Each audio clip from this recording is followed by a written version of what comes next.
At this moment, Changxia deeply regretted not learning more about planting in her previous life. Bloodline abilities were different from superpowers. She'd thought she could just wave her hand and use her bloodline to grow plants, but reality hit her like a hammer.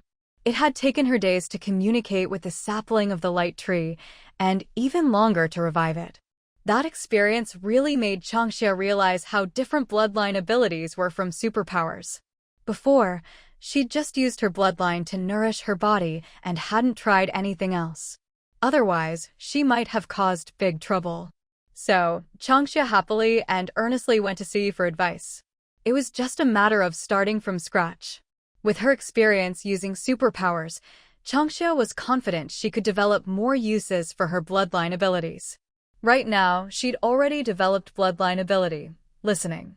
She'd named it herself. It allowed her to communicate with plants.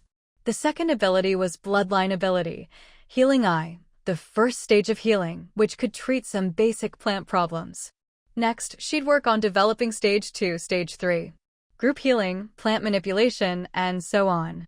There was still a lot to figure out. But Changxia was confident she'd solve these problems. Ahem. At least her system was a lot more refined than the Beast Tribe's crude classifications. Earlier, Changxia had asked Maple Leaf about the Beast Tribe's bloodline energy. Maple Leaf told her that once you awaken your bloodline ability, you automatically become a totem warrior.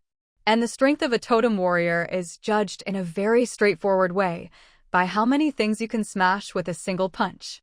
Smash a tree, smash a boulder, smash a mountain. Just listen to that. What kind of ridiculous standard is that? Was Changxia even supposed to hear this? She's so weak, she's not worthy at all. After finishing her noodles, Changxia found a spot to bask in the sun.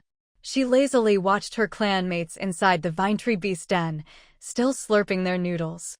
Her hand rested casually on a branch of the den. The vine tree beast den was built on the branches of the vine trees. Most of its structure was made from living branches, so you could say these dens were actually alive. The way the vine trees glowed at night was proof enough. So comfortable, but a bit noisy. It's a bit chilly, I want to sunbathe. Suddenly, a flood of strange emotions surged into Changxia's mind through her hand. Startled, Changxia let out a soft gasp and quickly pulled her hand back, staring suspiciously at the branch in front of her. Changxia. From a distance, Shen Rong looked over. I heard something. Let me try again. Changxia clasped her left hand over her right, activated her bloodline ability, and reached out again. Suyu and the others sensed something was up and hurried over, bowls in hand. This two-legged beast seems friendly. I want her to pet me, Omega, Omega. There are too many plants growing on me, I feel so heavy. Can someone help me? It's getting foggy again to the south. In an instant, a jumble of voices flooded Changxia's mind again. It was completely different from when she communicated with the sapling of the light tree. This vine tree must have lived a long time. Its branches and aerial roots all seemed to have their own personalities, all lively and opinionated. Changxia immediately felt dizzy and overwhelmed. Sensing something was wrong, Shen Rong quickly broke the contact between Changxia and the vine tree branch, carefully holding her to keep her from collapsing. Changxia. I'm fine, just overwhelmed by the noise. I never knew plants could be so lively, worse than summer mosquitoes. Shen Rong put down his bowl and chopsticks and gently massaged Changxia's temples. Changxia, what did the vine tree say? Nanfeng squatted in front of her, bowl in hand, curiosity written all over his face. The others looked just as curious. It was the first time they'd heard that plants could communicate, and so noisily at that. Not just Nanfeng, even Suyi and the two elders were full of curiosity. It said the weather's nice and it wants to sunbathe. It also said we're a bit noisy and it's making them uncomfortable. Pfft. Everyone couldn't help but laugh. Getting told off by a plant for being too noisy, now that's funny. And Changxia's expression suddenly changed. They said it's a bit cold, and there's fog to the south. Granny Suyi, I remember when I sensed that cold wind before, it was also coming from the south. In an instant, everyone fell silent. So, their caution had been justified. There really was something off to the south of the vine tree. Haiming narrowed his eyes and said, south of the vine tree beast den is a steep cliff. It's not very high, and there's nothing special about it. He'd been in and out of Misty Ridge countless times and was extremely familiar with the area around the den. Shaman, should we go take a look? Pukong asked. Ziyu narrowed her eyes, as if deep in thought. Suddenly, she turned to Baiqing and Haiming and asked, Baiqing, do you remember what day you entered Misty Ridge 5 years ago? The day after tomorrow, Haiming replied. 5 years ago, we entered Misty Ridge on the first star moon of the 5th month. The day after tomorrow will be the anniversary. Star moon was similar to what we'd call a week. The Beast Tribe didn't have a precise calendar. Sometimes they'd keep track with knots in a rope or by writing on white paper, but most of the time, dates were a mess. There were no spring, summer, autumn, or winter, just the warm and cold seasons. If there was more rain, they'd call it the rainy season. Changxia couldn't do much about this. She'd never studied things like revolution or rotation, so she couldn't make a calendar. Even distinguishing 4 seasons was based on Earth's system, but she kept that to herself. In the afternoon, we'll act as planned, Ziyu said. Everyone was curious, but didn't ask further. Changxia, keep communicating with the vine tree. See if you can get any new information. Changxia nodded, leaning against Shen Rong. She planned to rest a bit longer. Her mind was still a mess. Unlike with the light tree sapling or light grass, the vine tree's branches and aerial roots all seemed to have something to say. Changxia guessed it was because they'd lived long enough to develop a bit of intelligence. Of course, it wasn't the intelligence of a sentient being, just a touch of spirituality. After lunch, Elder Senda and Snakewalker Nanfeng went to Misty Lake. Shen Rong and the others started cleaning the curly-haired porcupine. Changxia leaned against the vine tree den, activated her bloodline ability, listening, and tried to communicate with the vine tree. Unfortunately, she failed. There were just too many voices coming from the vine tree. Changxia couldn't pick out a single one to focus on. So, failure was inevitable. Most of what she heard was repetitive, and nothing gave her a clear answer about whether there was a problem at the southern cliff. Maybe, as Ziyu said, it just wasn't time yet. Changxia, have a candy. Shen Rong brought over a glass of cool water and a small jar of candies, speaking gently. You don't look too well, rest for a bit. Okay. Changxia took the jar, popped a candy in her mouth, then took the bowl and sipped the water. Is the porcupine all cleaned up? Not yet, Shen Rong shook his head. I brought back the pork and suet, but the innards haven't been cleaned. Are we rendering the lard now? Changxia stood up and asked. Shen Rong replied, no rush. Let's wait for Maple Leaf to come back and have them do it. They were just clamoring for crystal dumplings. My guess is they'll be here any minute. We've got suet, so we can make crystal dumplings tonight. And if Nanfeng's group brings back something good, we'll have ourselves a real feast, Changxia said happily. The matter with Baiqing was almost sorted out. Odds were, the missing vine grove south of the Rotten trees was connected. No matter how big Misty Ridge was, it had its limits. Over the past few years, the Heluo Tribe had explored every corner of Misty Ridge. And yet, they'd never found the vine grove where Baiqing and the others were injured. There was definitely something fishy about that. Maybe it had to do with the time or the season. Either way, they'd get to the bottom of it this time. Spicy crayfish? Shen Rong asked. Changxia had mentioned those words more than once, so Shen Rong was familiar with them. Changxia nodded enthusiastically. That's right, spicy crayfish. Garlic-flavored ones were good too, but honestly, it didn't matter what flavor they made. Everything depended on Nanfeng's group coming back with shrimp. No point talking about it if there weren't any. Changxia, can we make crystal dumplings tonight? Maple Leaf called out loudly. She came back to the Rotten Beast den carrying a wooden bucket filled with pig liver and heart. The lungs and intestines were still being cleaned by Shen Yan and the others by the creek. It would take a bit longer. Sure, Changxia replied. Did you wash the pig liver thoroughly? I'll make a liver soup for my brother, help him recover. Don't worry, it's all clean, Maple Leaf said. Honeydew walked over and asked, how do you make pig liver soup? I'll help. It had to be said, Honeydew had really changed lately. The Honeydew who used to laugh and crack dirty jokes was now much more composed. Changxia glanced at Baiqing, her gaze growing stranger, marveling at her brother's charm. As Su Yu and the others had said, Bai Qing was more than old enough to settle down. It was rare that Honeydew didn't mind his age. As fellow tribespeople, they'd help however they could. Bai Qing smiled quietly at Honeydew, his eyes full of complicated emotion, but in the end, his gaze softened. Love or not, it was just a matter of meeting the right person. All right, I'll give it a try, Honeydew said. Chang Xia gave her some pointers, and Honeydew got to work. Maple Leaf was slicing suet nearby. Besides preparing for the crystal dumplings, they needed to render the suet into lard, and the cracklings could be used to make crispy pork. Honestly, crispy pork tasted best when made with cracklings from suet. Other cuts, lean, fatty, or pork belly, just didn't compare to suet cracklings. Shen Rong, do you like pig liver soup? Bai Qing asked quietly. Truth be told, he was sick of it. As a traditional beast totem warrior, Bai Qing had the same tastes as Elder Pukong. He loved eating big chunks of meat, especially roasted. Soups were tasty, sure, but they never felt as satisfying. It's good, Shen Rong replied. Shen Rong's tastes were similar to Chang Xia's. He liked meat, but he preferred to eat it with veggies and soup. Just meat alone didn't cut it. In short, he was particular about his food.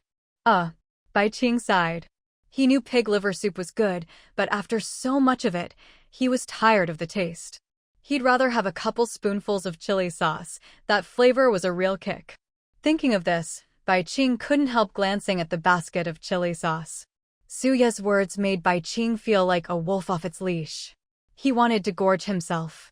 But with Su Yu and Chang Xia around, Bai Qing knew that was just wishful thinking. No way it would happen. What are you sighing for? The pig liver soup is for your own good. Think about how many times you've cut your fingers lately. You're already weak. If you don't eat more to replenish your blood, aren't you worried you won't even be able to climb into bed? Damn me. Chang Xia and Maple Leaf exchanged shocked glances. That's Honeydew for you. She never says much, but when she does, it's a bombshell. Honeydew, what nonsense are you spouting? Bai Qing froze, his handsome square face instantly flushed red. When had he, a dignified totem warrior, ever been roasted like this? Honeydew chuckled and shot back, nonsense? If you've got the guts, go ahead and climb into bed. Weak as you are, do you expect me to take the initiative? Pfft. Chang Xia quickly covered her mouth, fanning her face to cool down. Bai Qing fell completely silent. He really had no way to deal with Honeydew. But his mind drifted back to that night a few years ago. He shifted uncomfortably, playing dead like a child in a game of freeze tag. Honeydew, that was awesome. If only Daya had been as bold as you back then, Yadong wouldn't have gotten away, Maple Leaf said admiringly, looking at Honeydew with respect. She'd been there herself. Males were all softies, really. You get a little tougher and they go all mushy. Deep down, they're full of wild thoughts, but they always pretend to be innocent. TSK. But sometimes, a different approach has its own charm. Honeydew and Maple Leaf exchanged a knowing, excited glance, leaving Chang Xia utterly confused and making her unconsciously take 2 steps back. Right at that moment, Honeydew and Maple Leaf just felt off. Honeydew grinned mischievously. Maple Leaf, maybe Daya actually likes it that way. You're probably right, Maple Leaf nodded after thinking it over. Yadong talked a big game, but honestly, he probably couldn't handle Daya. Fortunately, the Heluo Tribe is strong. If Yadong hadn't gone to the Dottie Tribe, there's a good chance he wouldn't have made it back. If Yadong really stayed in the Dottie Tribe, the Bear Clan would definitely come out ahead. But the Heluo Tribe would never agree to let Yadong stay over there. Who would be willing to let their own totem warrior go be a son-in-law for another tribe? It's not like the Heluo Tribe is so poor they can't even put food on the table. Daya, is she really that impressive? Chang Xia asked curiously. Maple Leaf nodded. She's pretty impressive. And very strong too. Bear Clan females have always been tough fighters, Milu added. Among the strong tribes, it's rare for their females to marry into weaker tribes. Beast folk admire strength. If you're not strong enough, it's hard to attract a female's affection or attention. It's common for females from weaker tribes to marry into stronger ones, but it's rare for males from weaker tribes to marry females from strong tribes. Of course, it's not impossible, just very rare. Yadong is very strong, Bai Qing said. Shen Rong nodded. And Yadong has a good personality, too. I'm not saying Yadong isn't good, Maple Leaf explained. It's just that if he goes up against Daya, he probably won't get the upper hand. She'd dealt with Daya before. She was a straightforward, no-nonsense female. Yadong's playful, joking nature would almost certainly get him into trouble. End of this chapter. They chatted as they worked. Changxia started fermenting dough. With laughter and conversation, everything got done quickly. By the time Shen Yan and the others finished cleaning the pig's lungs and intestines and came back, Bai Qing was sipping pig liver soup, looking utterly dejected. Changxia, can we try some of the pig liver soup? Kong Shan asked. It's always feast or famine. Bai Qing was sick of pig liver soup, but Kong Shan and the others were all craving it. In fact, they'd tried making it themselves before, but the taste, well, best not to mention it.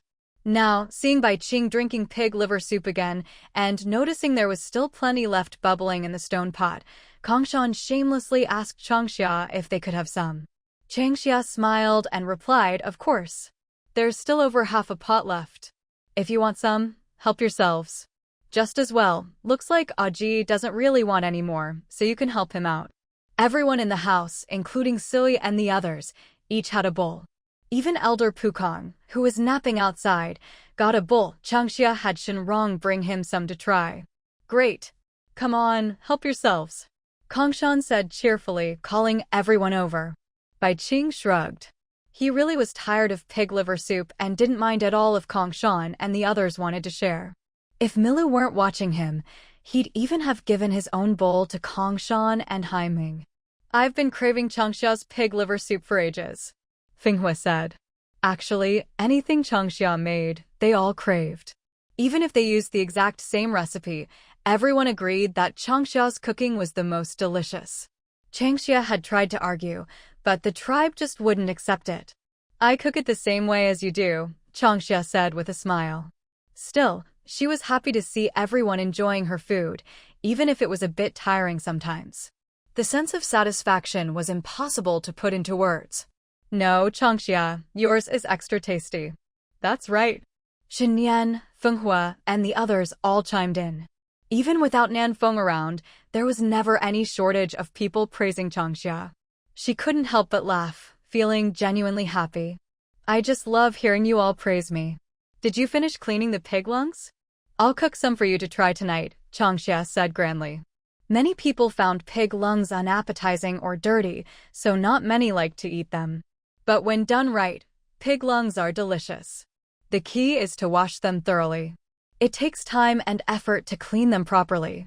After that, they need to be stewed. The longer, the better. The flavor gets richer, and with the right seasonings, they become a rare delicacy.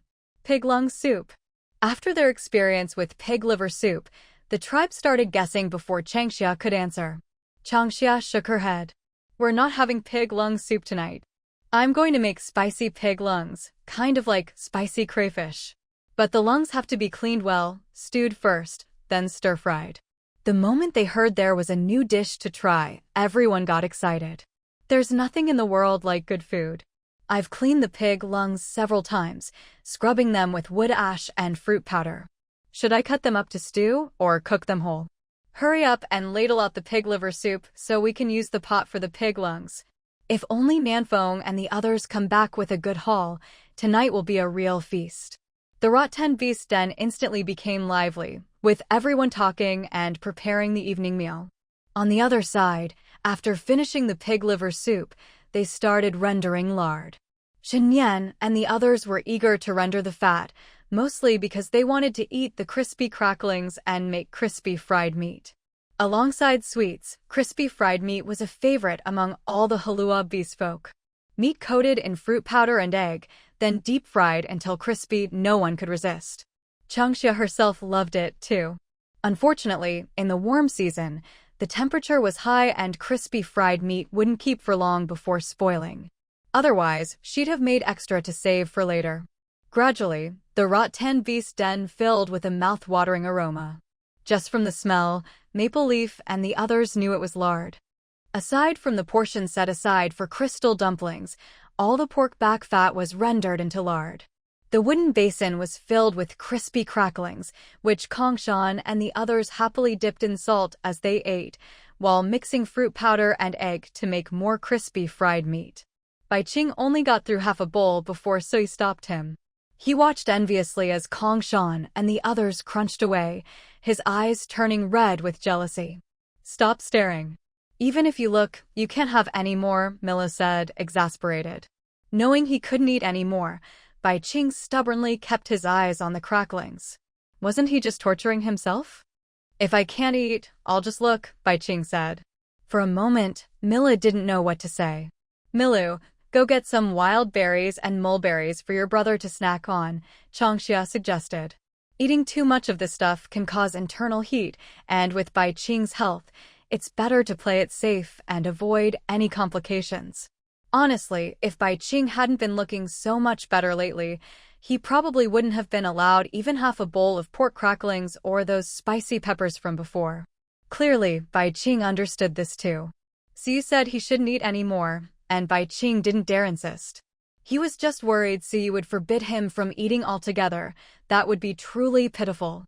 Hearing Changxia's words, Milu quickly grabbed a bowl, filled it with mulberries for Bai Qing, washed 2 flat apples, and brought them over. When you're craving something, a couple of mulberries or a few bites of apple can help satisfy you. The crispy pork cracklings were soon fried up. While they were still hot, everyone called out, eager to eat despite the heat. Changxia took a piece of crispy pork, walked out of the rattan tree beast den, and looked up at the sky, worried. "It's almost dark. Why aren't Nanfeng and the others back yet? Didn't you say Misty Lake isn't far from the rattan forest?" "Misty Lake really isn't far from here," Maple Leaf replied. "With Nanfeng's group, even if they ran into trouble, someone should have made it back to let us know." But now, with dusk falling and still no sign of them, it was hard not to worry. "Shaman, do you need us to go check Misty Lake?" Black Fierce asked. Siyu shook her head and said seriously no need. "With Senda there, Nanfeng and Snakewalk will be fine. If you set out now, you might miss them on the way. I don't want to end up searching for people one after another." Misty Lake was close, but there was more than one path. If you go looking for someone, you might end up being the one searched for.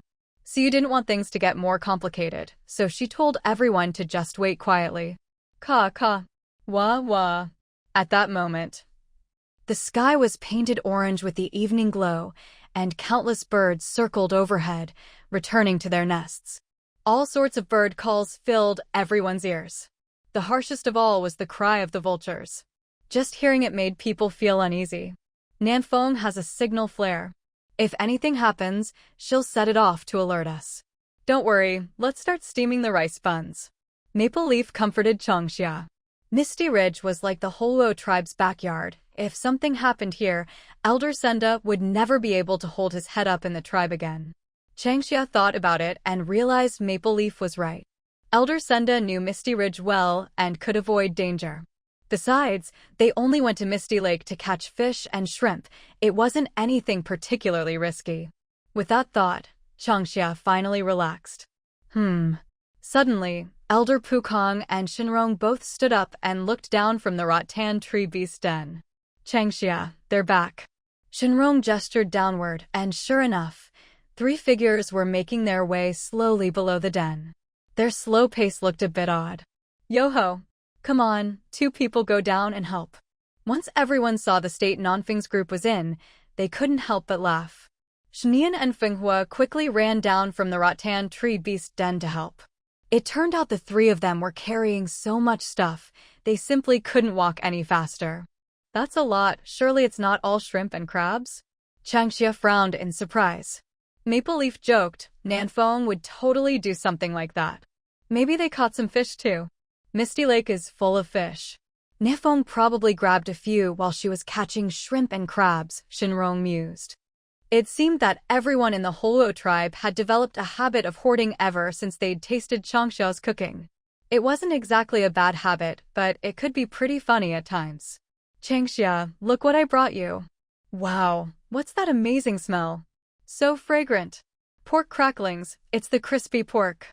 One moment, Nanfeng was showing off her catch to Changxia, and the next, she was drawn in by the delicious aroma from inside the rattan tree beast den, almost forgetting about the haul in her hands as she tried to squeeze inside. Elder Senda, what took you so long? Changxia asked, craning her neck to peer into the basket, curious about what they'd brought back from Misty Lake after spending the whole afternoon there. Ahem. Senda looked a bit embarrassed. There was just so much good stuff at Misty Lake, we lost track of time. Changxia, do you think this is edible?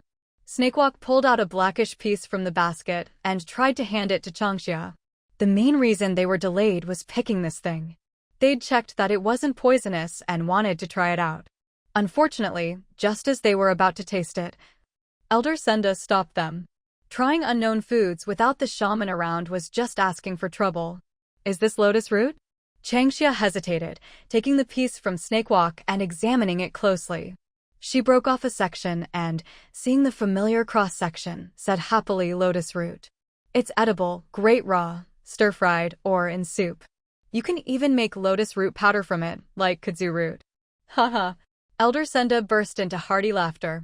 Pointing at the lotus root in Changxia's hand, he said happily, lotus roots are everywhere in Misty Lake. Besides this kind, there's also a smaller variety. But those are too tiny, so we didn't bother picking them. Changxia thought for a moment. Small ones? Maybe water chestnuts, arrowheads, or foxnuts.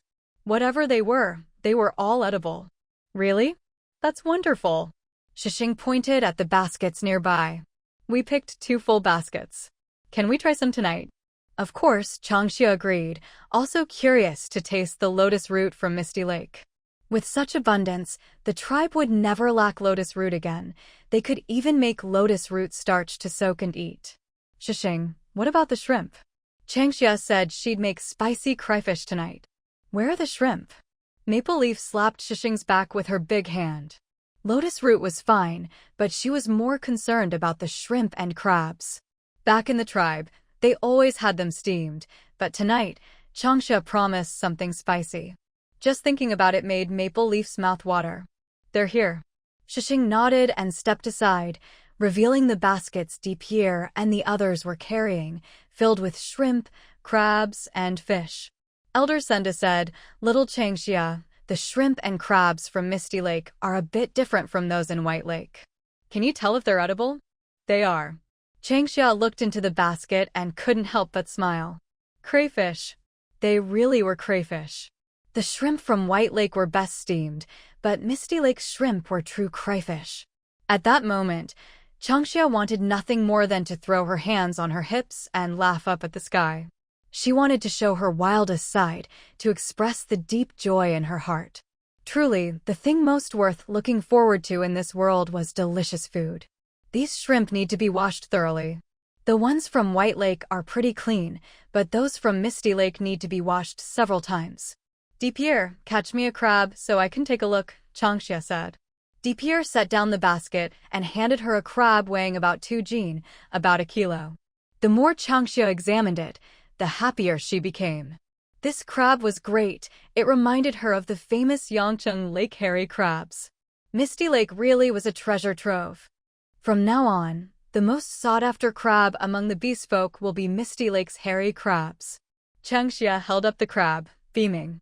Maple Leaf and the others exchanged glances, realizing this crab must be delicious. Back when they ate shrimp and crabs from White Lake, Changxia had never been this excited. Changxia, how do you eat hairy crabs? Maple Leaf asked directly. Steam them, Changxia replied. Take some shrimp, crabs, and lotus root to the stream and wash them well. The rest of the food is almost ready. We're just waiting on the shrimp, crabs, and lotus root. As for the fish, we'll eat them another time. Dig a pit by the stream to keep them alive. If any die, we can't eat those. With that, everyone went off to their tasks. Nanfeng took some crispy pork from the beast den and stuffed it into Shishing's mouth. Elder Senda went straight into the den. Washing shrimp, crabs, and lotus root wasn't his job. Smelling the food, he felt just as hungry as Nanfeng, but unlike her, he didn't have to sneak a bite. He could eat openly. Everything went smoothly this afternoon, I hope? Pukin asked. Senda nodded. No trouble at all. Misty Ridge is as peaceful and quiet as ever. Nearby, Bai Qing pursed her lips, pretending not to hear their conversation. Misty Ridge, peaceful and quiet? Other than those two, no one would dare say that. This place was full of danger. At any moment, you could run into a water python or a swamp crocodile. Unless absolutely necessary, no one wanted to set foot in Misty Ridge. In the past, the only reason to come was to gather bloodthorn grass for the Heluo Tribe. Now, Misty Ridge had lotus root, crayfish, and hairy crabs. There were more reasons to come now, and probably more beast folk would visit in the future. It's a pity Misty Ridge is a bit far from the tribe, Changxia said regretfully. At her words, Elder Pukin's expression shifted slightly. Little Changxia, is there something in Misty Ridge you're after? Pukin asked with a smile. 2 days' travel isn't far for beast folk. Elder Pukin, Misty Ridge has crayfish and hairy crabs. Oh, and lotus root, they're all delicious. Changxia licked her lips, though she didn't mention the mulberries. Everyone already knew about those. Even better than the shrimp and crabs from White Lake? Pukin raised an eyebrow. Changxia shook her head and explained, they're different kinds of shrimp and crabs, and you eat them differently. Misty Lake's hairy crabs are tastier than White Lake's blue crabs. I think Misty Lake's hairy crabs are the best in the whole Twilight Forest. At that, the two elders exchanged a glance, then looked at Suyi. It's fine. If you want to eat shrimp and crabs from Misty Lake, just have the tribe come here to catch them often. Song Mountain has plenty of game, and with mushrooms and chickens from there too, I think everyone will be happy to come to Misty Lake. End of this chapter. Wouldn't that be too much trouble? Changxia hesitated. Hearty laughter erupted from Elder Pukin. Little Changxia, you underestimate the power of good food. Besides, Song Mountain is a place the tribe often visits to hunt and gather. Since it's right next to Misty Ridge, there's really no difference between coming to Song Mountain or Misty Ridge. After Pukin's explanation, Changxia thought it over and understood. Then we'll have to trouble the tribe a bit more in the future, Changxia said with a grin. As for the lake, it would be really useful to build a few wooden boats. Talk to the fish tribe about boats, Siyu said. The fish tribe had boats, both wooden and hide boats. The boats made by the beast folk were too rough. If they really wanted to use them on Misty Lake, it was better to ask the fish tribe. Plus, they'd need boats for White Lake and White River too. With the Heluo tribe's connections, the fish tribe wouldn't refuse if they asked for a few more boats. The fish tribe can build boats? Changxia asked curiously. Siyu nodded and replied, yes, I understand. The fish tribe lives in the Eastern Sea. Occasionally, they come ashore to interact with the beast and bird tribes, and they even have contact with the Western lands. When it comes to contact with the Western lands, the fish tribe has gone the deepest. In contrast, the beast tribe of the Twilight Forest and the bird tribe of the Qinghai Plateau have had the least contact with the West. Occasionally, they'll trade goods with traveling merchants from the West, but that's about it. I've never met anyone from the fish tribe. Are their boats any good? Changxia's eyes were full of curiosity, itching to rush to the Eastern Sea to see the fish tribe for herself. Didn't you see the fish tribe at last year's Normandy Grand Market? Bai Qing asked. Changxia shook her head regretfully. No, I was busy looking for a mate among the beast tribe at first. Then I met Shen Rong and brought him back to the tribe's camp.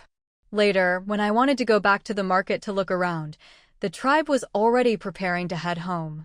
Thinking about it, last year's Normandy Grand Market was a bit of a waste for her. Her only gain was Shen Rong. The fish tribe, most of them aren't much to look at. But there are some good-looking ones, like Qinglan, Milu said with a mischievous grin, winking at Changxia. Bai Qing rolled her eyes at Milu's expression, but didn't say anything. As they chatted, the aroma from the rattan tree beast den grew stronger and stronger. Changxia started preparing the seasonings for the crayfish. The hairy crabs would be simply steamed and served with dipping sauce.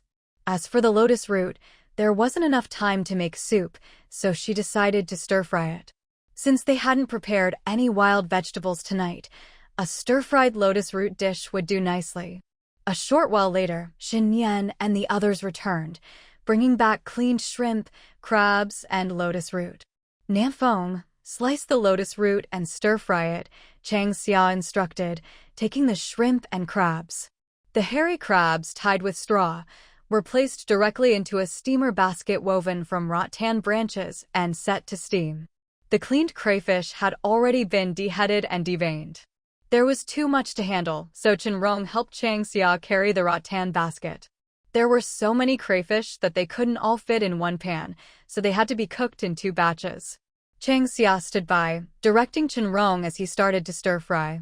Meanwhile, the steamed rice cakes, along with roast meat, crispy pork, and spiced pig's lung, were all brought to the table. It smells amazing. I knew coming out with Chang Xia was the right choice. Looking at the long rattan table, woven from several rattan vines and now covered with delicious dishes, Nanfeng swallowed hard and muttered to herself. The other tribe members nearby nodded in agreement. To join Chang Xia on this trip to Misty Ridge, their tribe had held plenty of private competitions. They had to beat out other tribe members to earn the chance to come. Looking at the feast before them, all the bruises from those fights felt totally worth it. Milu helped Bai Qing to the table. Bai Qing swallowed, realizing that listening to Suyu had definitely been the right call. Compared to the crispy pork and fried pork, tonight's meal was a real banquet. Among everyone, Milu and Xixing were the most expressive. Even though they'd tasted the Heluo Tribe's food a few times before, seeing the spread on the rattan table left them completely awestruck. Compared to these dishes, their tribe's roasted and stewed meats couldn't even compare. The difference was huge. Just a little longer. Chang Xia brought the prepared dipping sauces to the table, telling everyone that these were for the hairy crabs. The crayfish still needed a bit more time, so they'd have to wait. There was plenty of food tonight. Chang Xia planned to cook 1 batch of crayfish first to try. If they still wanted more after finishing that, she'd decide whether to cook the rest. If not, they could always have them as a late-night snack. At this moment, everyone stopped chatting, craning their necks to watch Shen Rong cook. The smell was so tempting, their mouths were watering. A little while later, Chang Xia announced that it was ready. Shen Rong took the crayfish out of the pan and put them in a bowl. Chang Xia did the same with the steamed hairy crabs, bringing them to the table. "Come on, let's eat," Chang Xia called out. She handed Suyi a hairy crab first, then explained how to eat it. Seeing this, the others quickly put down their chopsticks and followed suit, picking up crabs and copying Chang Xia's technique. Misty Lake's hairy crabs are even sweeter than the green crabs from White Lake. Tastes about the same to me. Immediately, debate broke out at the table. "It's not really crab season right now," Chang Xia commented. "There's no crab roe or fat in these crabs, so the flavor's a bit lacking. Still, they taste pretty good." As she'd said before, Misty Lake's hairy crabs really were the best in the Twilight Forest. No exaggeration. In the future, Misty Ridge definitely needed to be developed further. Water pythons, marsh crocodiles, none of those river beasts could stop a true foodie. After the crabs, it was time for crayfish and lotus root. Chang Xia tasted each dish, finding them more and more addictive with every bite. For a while, the lively dinner table was filled only with the sounds of chewing. Conversation stopped as everyone focused on eating as much as they could. Chang Xia was the first to put down her chopsticks, followed by Suyi and Bai Qing. Suyi was careful not to overeat, while Bai Qing's appetite had shrunk after years of illness and injury. The others showed no sign of stopping. Chang Xia got up and washed some mulberries, bringing them over. She placed them in front of Suyi and Bai Qing, telling them to eat some mulberries to cleanse their palates. "The forest really is full of endless treasures," Chang Xia sighed, eating the mulberries and rubbing her stomach. Suyi smiled and said, "The forest may be full of treasures, but you need someone who can recognize them." Misty Ridge had been around for ages, and the Heluo Tribe had explored it many times. But before, no one from the Heluo Tribe ever talked about how amazing Misty Ridge was. If Chang Xia hadn't come along this time, none of them would have discovered these delicious ingredients. "Chang Xia, you're the best." Bai Qing gave Chang Xia a thumbs up. Wherever Chang Xia went, there was never a shortage of good food. If it weren't for Chang Xia's poor health in the past, the Heluo Tribe would have transformed long ago. Just look at the changes in the Heluo tribe in the few months since Changxia came of age. They're greater than anything that's happened in decades or even centuries. These changes make Baiqing and the others feel ashamed. All of this is thanks to the power of wisdom. No matter how capable I am, I still need your help, Changxia said modestly. Without the tribe's support, Changxia couldn't have accomplished anything, no matter how talented she was. The Heluo tribe's progress today is the result of everyone working together. End of this chapter. Satisfied, I'm so satisfied. Nanfeng patted his round, full belly and slumped contentedly. Nearby, the others wore similarly contented expressions. Clearly, tonight's meal had left everyone happy and satisfied. In the past, coming to Misty Ridge was always a headache. From now on, the tribe will probably have to fight for a spot to come here. Changxia, you're amazing! Heimei exclaimed. Honestly, if it weren't for Baiqing, no one in the tribe would have wanted to come to Misty Ridge. This place isn't just damp and humid. It's full of hidden dangers and trouble. The only two things worth caring about were the mulberries and the bloodthorn grass. The bloodthorn grass had to be picked and sent to the witches' hall at Mount Kana for the witches to use in their medicine, and as for the mulberries, the tribe's women loved to eat them. Other than that, the Heluo tribe couldn't find anything good about Misty Ridge. But now, Changxia has personally dispelled the useless rumors about Misty Ridge. The vine trees are incredibly useful, and Changxia herself said she wants to transplant them. There are crayfish, river crabs, and lotus roots in Misty Lake, and even fish they haven't tried yet. Looking at it this way, Misty Ridge is about to become another sacred place like Mount Wei. In the future, besides hunting and gathering at Mount Song, Misty Ridge will also be included. If there's food, no one will mind coming to Misty Ridge, Xin Yan added. Feng Hun nodded, agreeing with Xin Yan's words. Where in the forest isn't dangerous? As long as there are rewards, any risk is worth taking. That's just how stubborn beast folk are. Let's clear out that beast den at Mount Song and have the tribe send people to guard it in the future, Elder Pukong said directly, immediately staking a claim. Like at Green Mountain, there are always elders stationed there. Besides regularly clearing out dangerous beasts, it's also to prevent outsiders from wandering in. Elder Senda thought for a moment, but didn't object. Clearly, he agreed with Elder Pukong. In the past, Mount Song wasn't worth the tribe's manpower, but now that Misty Ridge is valuable, things are different. Besides, the bloodthorn grass in Misty Ridge is important. Before, the location of the bloodthorn grass wasn't known, so Misty Ridge wasn't worth paying attention to. Now that the location is exposed, it's not that the Heluo tribe doesn't trust Shishing and Milu, but some precautions are always wise. I think, rather than guarding, it's more important to clear a path, Changxia suggested. They'd always traveled through the forest, with no real path at all. If they could open up a road connecting the two places, it would be a huge help for developing both Mount Song and Misty Ridge. First, it would clarify the direction, and second, it would save time. Beast folk are strong. Building a road isn't hard for them. It's just that they'd never thought about making roads before. After beast transformation, beast folk are no different from wild beasts. Roads don't matter. But if they want to develop Mount Song and Misty Ridge, roads are essential. We'll discuss this with the chief when we get back to the tribe, Senda said. Elder Pukong stayed silent, agreeing with Elder Senda's suggestion. Since this was an internal matter for the Heluo tribe, Siyu kept quiet. The others all voiced their support for Changxia's idea. Since she spoke up, the chief and elders would definitely take it seriously. Most likely, the road will be built. After all, building a road here isn't as troublesome as in the tribe. All they need to do is decide on a route and clear the trees and weeds on either side. It's a simple, easy job for them. Maple Leaf and Kongshan started cleaning up the mess on the table, while Changxia stayed seated. Shen Rong boiled some water for her to bathe. Since they'd be staying in Misty Ridge for a few more days, Shen Rong quickly prepared all sorts of daily necessities for Changxia. Kongshan and the others followed suit and did quite a bit as well. Changxia was very pleased. Being clean and hygienic, that's the foundation of being an intelligent life form. Grandma Suyi, let's go take a bath together. Changxia invited. There was nothing important tomorrow. The real focus was the day after. Siyu thought for a moment and didn't refuse Changxia's invitation. She asked Shen Rong to help fetch water.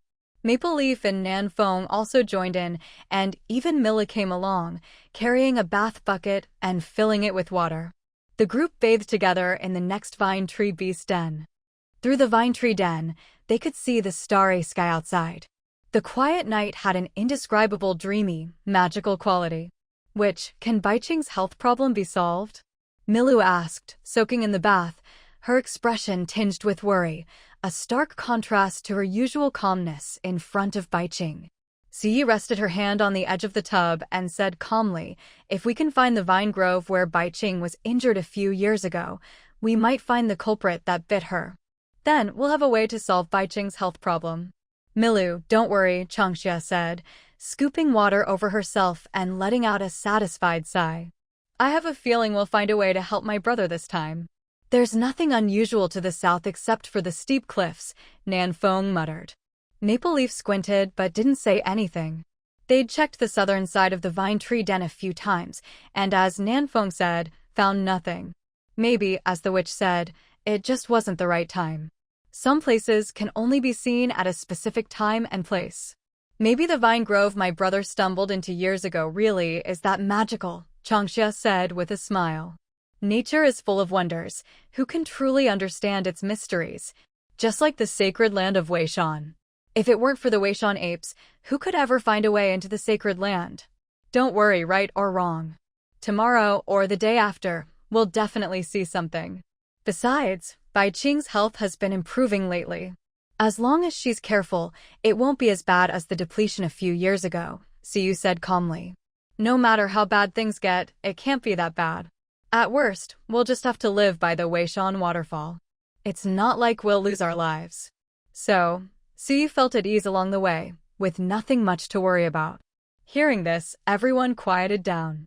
After their bath, Siyu waved her hand, telling everyone to get some rest early. For Shen Rong and his group, bathing was much simpler than for Changxia's group. They just washed up with cold water.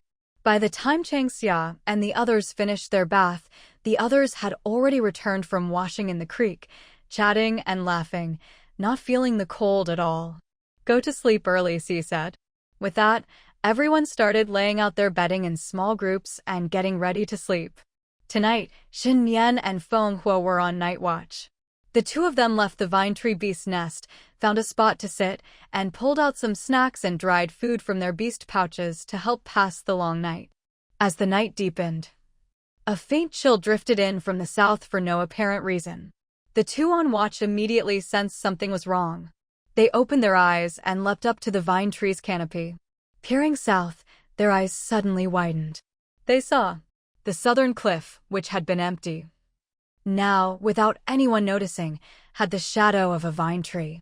It was hazy and indistinct in the moonlight, hard to see clearly.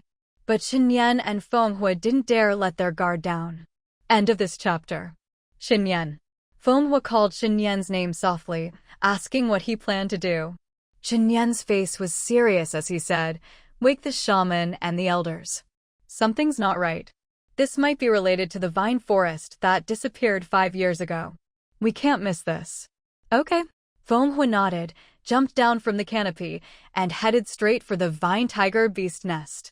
At this moment, inside the vine tree beast nest, Elder Pu Kang was the first to open his eyes.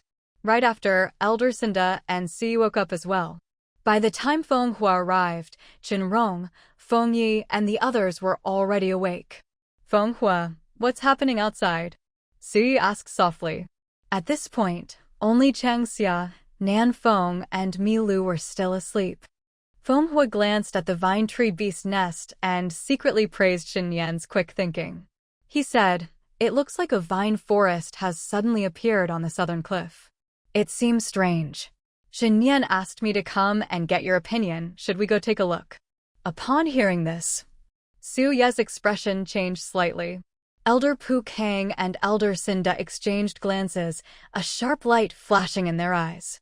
Bai Qing jumped up and said coldly, "Let's go." Bai Qing, shut up, Si snapped, stopping Bai Qing's impulsive move. She lowered her voice. Calm down. 5 years haven't smoothed out your impatience? Let's go check things out from the canopy first, then decide if we should go over. Huh? Nanfeng opened her eyes, still groggy, and mumbled, "What are you all fussing about? Up in the middle of the night, are you planning to go hunting?" Nanfeng's voice was loud enough to wake Chang Xia and Milu. Shen Rong.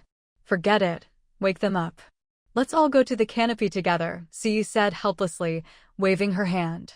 Originally, she'd intended for Chang Xia and Milu to keep sleeping. Chang Xia's body was still evolving and needed rest, and Milu had been looking after Bai Qing and was exhausted. Who knew Nanfeng's shout would wake everyone up?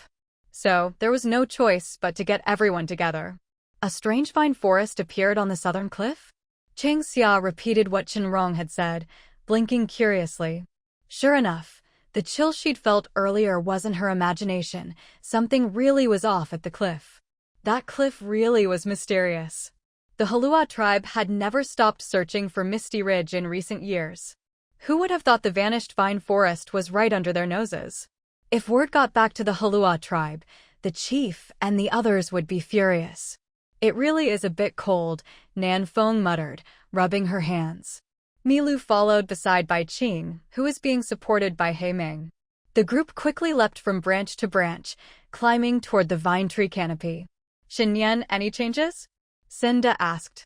He and Elder Pukong were the first to reach the canopy, joining Shen Yan and looking southward with him.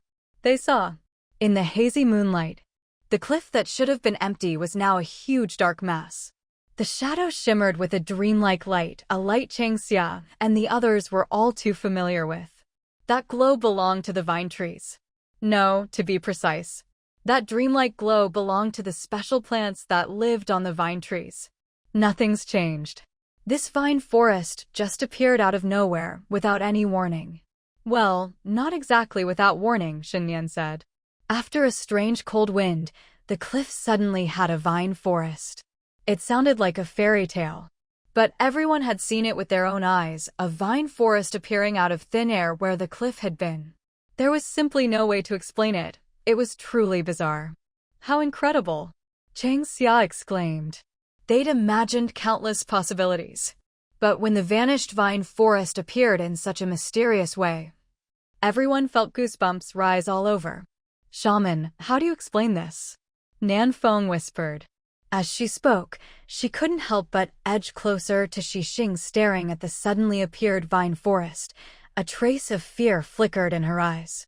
Website promo and navigation omitted for clarity. Xi smiled gently and said in a warm voice, "Just stand and watch. Don't worry. Maybe this is what Changxia meant by a specific time and place being needed to see certain things. It's almost dawn. Let's wait until daylight and then see if this vine forest is still here. If it is, we'll go in and take a look and see if this is the same vine forest that Bai Qing and the others visited 5 years ago." Compared to everyone else's panic, Siyu was much calmer. Of course, perhaps she knew that if she lost her composure, it would only make everyone more frightened and anxious. Shen Yan, when did this vine forest appear? Changxia asked. Shen Yan replied, just now. There was a sudden cold wind, and after it passed, this vine forest just appeared out of nowhere. Feng Hui gestured as he spoke. To be honest, he was very curious about this suddenly appearing vine forest. If Siyu hadn't said to wait until daylight, he would have wanted to go over and check it out right now. The temperature really did drop a bit, Maple Leaf said, rubbing her arms. Cold? Kong Shan asked. Why don't we go back to the vine beast's nest and put on some more clothes? Don't catch a chill. They'd rushed over just now and Maple Leaf hadn't put on her coat, she was only wearing a short animal skin top. Now, with the night wind blowing, a chill set in. Most likely, that chill was coming from the southern vine forest. For the temperature to drop so noticeably over here, there must be something strange about that vine forest. The only question was, what kind of strangeness? All right, Maple Leaf agreed, ready to head back to the vine beast's nest for more clothes. She turned and glanced at Changxia and Nanfeng. Changxia, what about you two? Changxia waved her hand and said, I'll wait here. She stood up, and Shen Rong handed her a coat before she came over.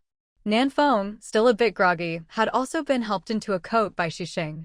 Both of them were very interested in the vine forest on the southern cliff, and neither wanted to go back to the vine beast's nest. Dawn passed. Soon, the first rays of morning light appeared. At first, it was just a thin line, then gradually it became a glowing ball, bursting forth and quickly illuminating the entire horizon. Next came the chirping of birds. With the arrival of dawn, the special plants on the vine trees began to darken. Gradually, the vine trees returned to their original colors. "That vine forest hasn't disappeared, it's still there," Bai Qing said in a hoarse voice, breaking the silence and waking everyone up. Changxia opened her eyes in Shen Rong's arms and looked toward the southern cliff. But things were different now. The steep cliff to the south had vanished, replaced by a dense vine forest. However, this vine forest was different from the others. Whether it was the branches or the aerial roots, the trunks of these vine trees were covered in a thin layer of mist, or something like ice crystals. Under the morning light, they shimmered with a rainbow of colors. "Wu," Elder Pukong called softly. Si stood up and said, "Let's go down and take a look. Let's see what's really going on with this mysterious vine forest." At her words, everyone brightened with excitement. They quickly rushed down from the treetops and headed toward the neighboring vine forest. A short while later, everyone stood before the southern cliff. "Wu." Just as they were about to step into the vine forest, Si stopped them. She turned and looked at Bai Qing, studying him for a moment, then said, "Bai Qing, try calling out to that mysterious voice." At her words, everyone suddenly remembered this detail. "Do I need to cut my finger?" Bai Qing asked. "It's up to you. I just want to know if that voice is coming from this vine forest. If it is, then the culprit who bit you is almost certainly here too. Do you understand?"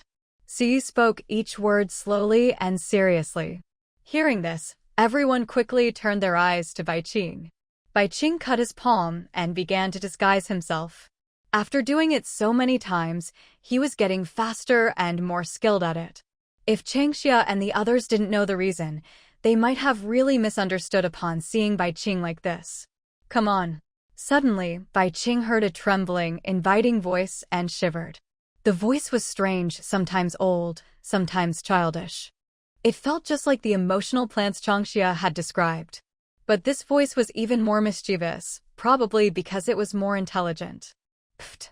Bai Qing suddenly made a strange noise. The others jumped in fright. Milu quickly supported Bai Qing, nervously asking, "Bai Qing, are you all right?" "I'm fine," Bai Qing said quietly, suppressing his emotions. That feeling of the voice being near and far is gone. Now I can sense it. It's right in front of us, in this vine forest. But it seems a bit weak, and the voice itself is really odd, kind of bizarre. "Brother, what's your awakened bloodline ability?" Changxia suddenly asked. Bai Qing glanced at Changxia and replied regretfully, "Unfortunately, my bloodline ability is the same as the rest of the clan's strength." So, it wasn't some illusion caused by a unique bloodline ability. For example, if Changxia activated her bloodline ability in the forest, she could hear all kinds of strange voices. But because of her limited strength, some voices were strong, some weak, and she couldn't block them out, making things especially lively. Contents previous page next page last page top. Let me know if you need a more concise version or further adaptation. Wu, should we go in? Let's go. Everyone, stay alert. With that, the group gripped their weapons and slowly approached the mysterious grove of vines. The temperature here is almost the same as the sacred land of Weishan. How can it be this cold in Misty Ridge? What could be hidden inside this vine grove? Could it be azure stone? Didn't Bai Qing and the others say there's a spring in here? When they climbed over the steep cliff, it wasn't very high, maybe 2 or 3 meters. But the rocks on the cliff were unusual. As soon as they entered the vine grove, they could clearly feel the temperature was different from the rest of Misty Ridge. There's a lot of moisture in the air. The temperature's lower here, so it makes sense there's moisture. It's so quiet here. I don't hear any birds, and the plants on the ground look untouched. There's no sign that any small animals have been nibbling on them. As Changxia spoke, she edged closer to Shen Rong. When something's out of the ordinary, there's always a reason. This is a hidden vine grove, after all. It's not strange there aren't any birds, Siyu said calmly. It was obvious that this grove was usually concealed, only appearing at certain times. In fact, it was even more mysterious than the sacred land of Weishan. Because of this, Siyu became even more interested in the thing that had bitten Bai Qing. These wild greens are really fresh, Nanfeng said, lowering her head. Unlike the others, who were focused on possible dangers, she was more interested in the wild greens and mulberries. Changxia, try these mulberries, they're cool and really sweet. As she spoke, she handed the freshly picked mulberries to Changxia. Changxia took them. They were still covered in dewdrops and felt cool to the touch, almost like they'd just come out of a fridge. She took a bite, cool, sweet, and a little tart. The flavors exploded on her tongue. Wow, they really are sweet, Changxia exclaimed in delight. Hearing this, the rest of the group glanced over. Without a word, everyone reached for the mulberry bushes nearby. They really are sweet. So good. Quick, let's pick them all. In an instant, the tense atmosphere vanished, replaced by the feeling of a relaxed picnic. Siyu couldn't help but face-palm at the sight. Ahem. Siyu cleared her throat. Let's focus on the task at hand. At her words, everyone paused, then quickly finished off the mulberries in their hands, pretending they hadn't just been picking them. They were clearly very practiced at this sort of thing. It wasn't their first time. Bai Qing, hey Meng, take a good look. Is this the vine grove you entered 5 years ago? Suyi asked seriously. It is, Hei Meng said, pointing to a distant aerial route. See that mark? I left it there. Changxia couldn't tell the difference, but Feng Yi and the others recognized it immediately. It was a special mark unique to the Heluo Tribe, used by all totem warriors to mark directions and guide others when hunting or foraging in the forest. Be careful, Senda warned. They confirmed that this was indeed the place where Bai Qing had his accident 5 years ago. Everyone quickly sobered up and moved toward the vine trees. Bai Qing had said there was a spring over there, cold and chilly. That was where he'd been injured. Crunch. Every so often, the sound of dry branches snapping underfoot echoed in their ears. Huff, huff. Bai Qing's breathing grew rapid. At the same time, he began to unconsciously emit cold air. Woo, something's wrong with Bai Qing, Milu said urgently. She was closest to him and felt his body temperature plummet as he released a chilling cold, forcing her to let go of his arm. At her words, everyone stopped and turned to look at Bai Qing. In just a few breaths, he was completely shrouded in cold air. The dew on him instantly froze into crystals. He looked like a snowman. Brother. Bai Qing, how are you feeling? Bai Qing shook his head. I feel better than ever. This cold isn't hurting me at all. Come on, I can sense something calling me up ahead. It feels very weak. Everyone was baffled. He looked like a snowman, yet claimed to feel fine. Was that really possible? And what was that about something calling him? Led by Bai Qing, the group quickly moved among the aerial roots, heading toward the trunks of the vine trees. The closer they got, the colder it felt. But because of Bai Qing, the cold didn't seem to bother anyone. End of this chapter. Hiss, Changxia shivered. Shen Rong, let's move back a bit. It's freezing. I'm worried I'll catch a chill from the sudden change in temperature. Hearing this, Nanfeng and Feng Yi quietly stepped back too. Catching a chill wasn't the real concern. The real problem was that if they got sick, they'd have to take medicine. The medicine the Wu made tasted so bitter that even totem warriors dreaded it. Are you all cold? Bai Qing turned, looking at his tribesmen as they edged away. As he spoke, streams of cold air poured from his mouth and nose, swirling like white dragons in the air. Changxia glanced at Bai Qing and complained, Brother, you really don't feel cold at all? Milu moved back. His eyebrows are about to freeze. You're both shivering, so why are you still standing so close? Let me know if you want the translation to stop before the website plug, or if you want the next chapter as well. Honeydew. Bai Qing blurted out anxiously after hearing this. He hurriedly took 2 steps forward, trying to put as much distance as possible between himself and Milu. Honestly, it really is pretty cold, Mila said, breathing out, stamping her feet and rubbing her hands together, doing her best to warm up. She hadn't felt it much before, but gradually, The chill seeped into her limbs and bones, leaving her nearly frozen stiff. Thank goodness Changxia spoke up in time.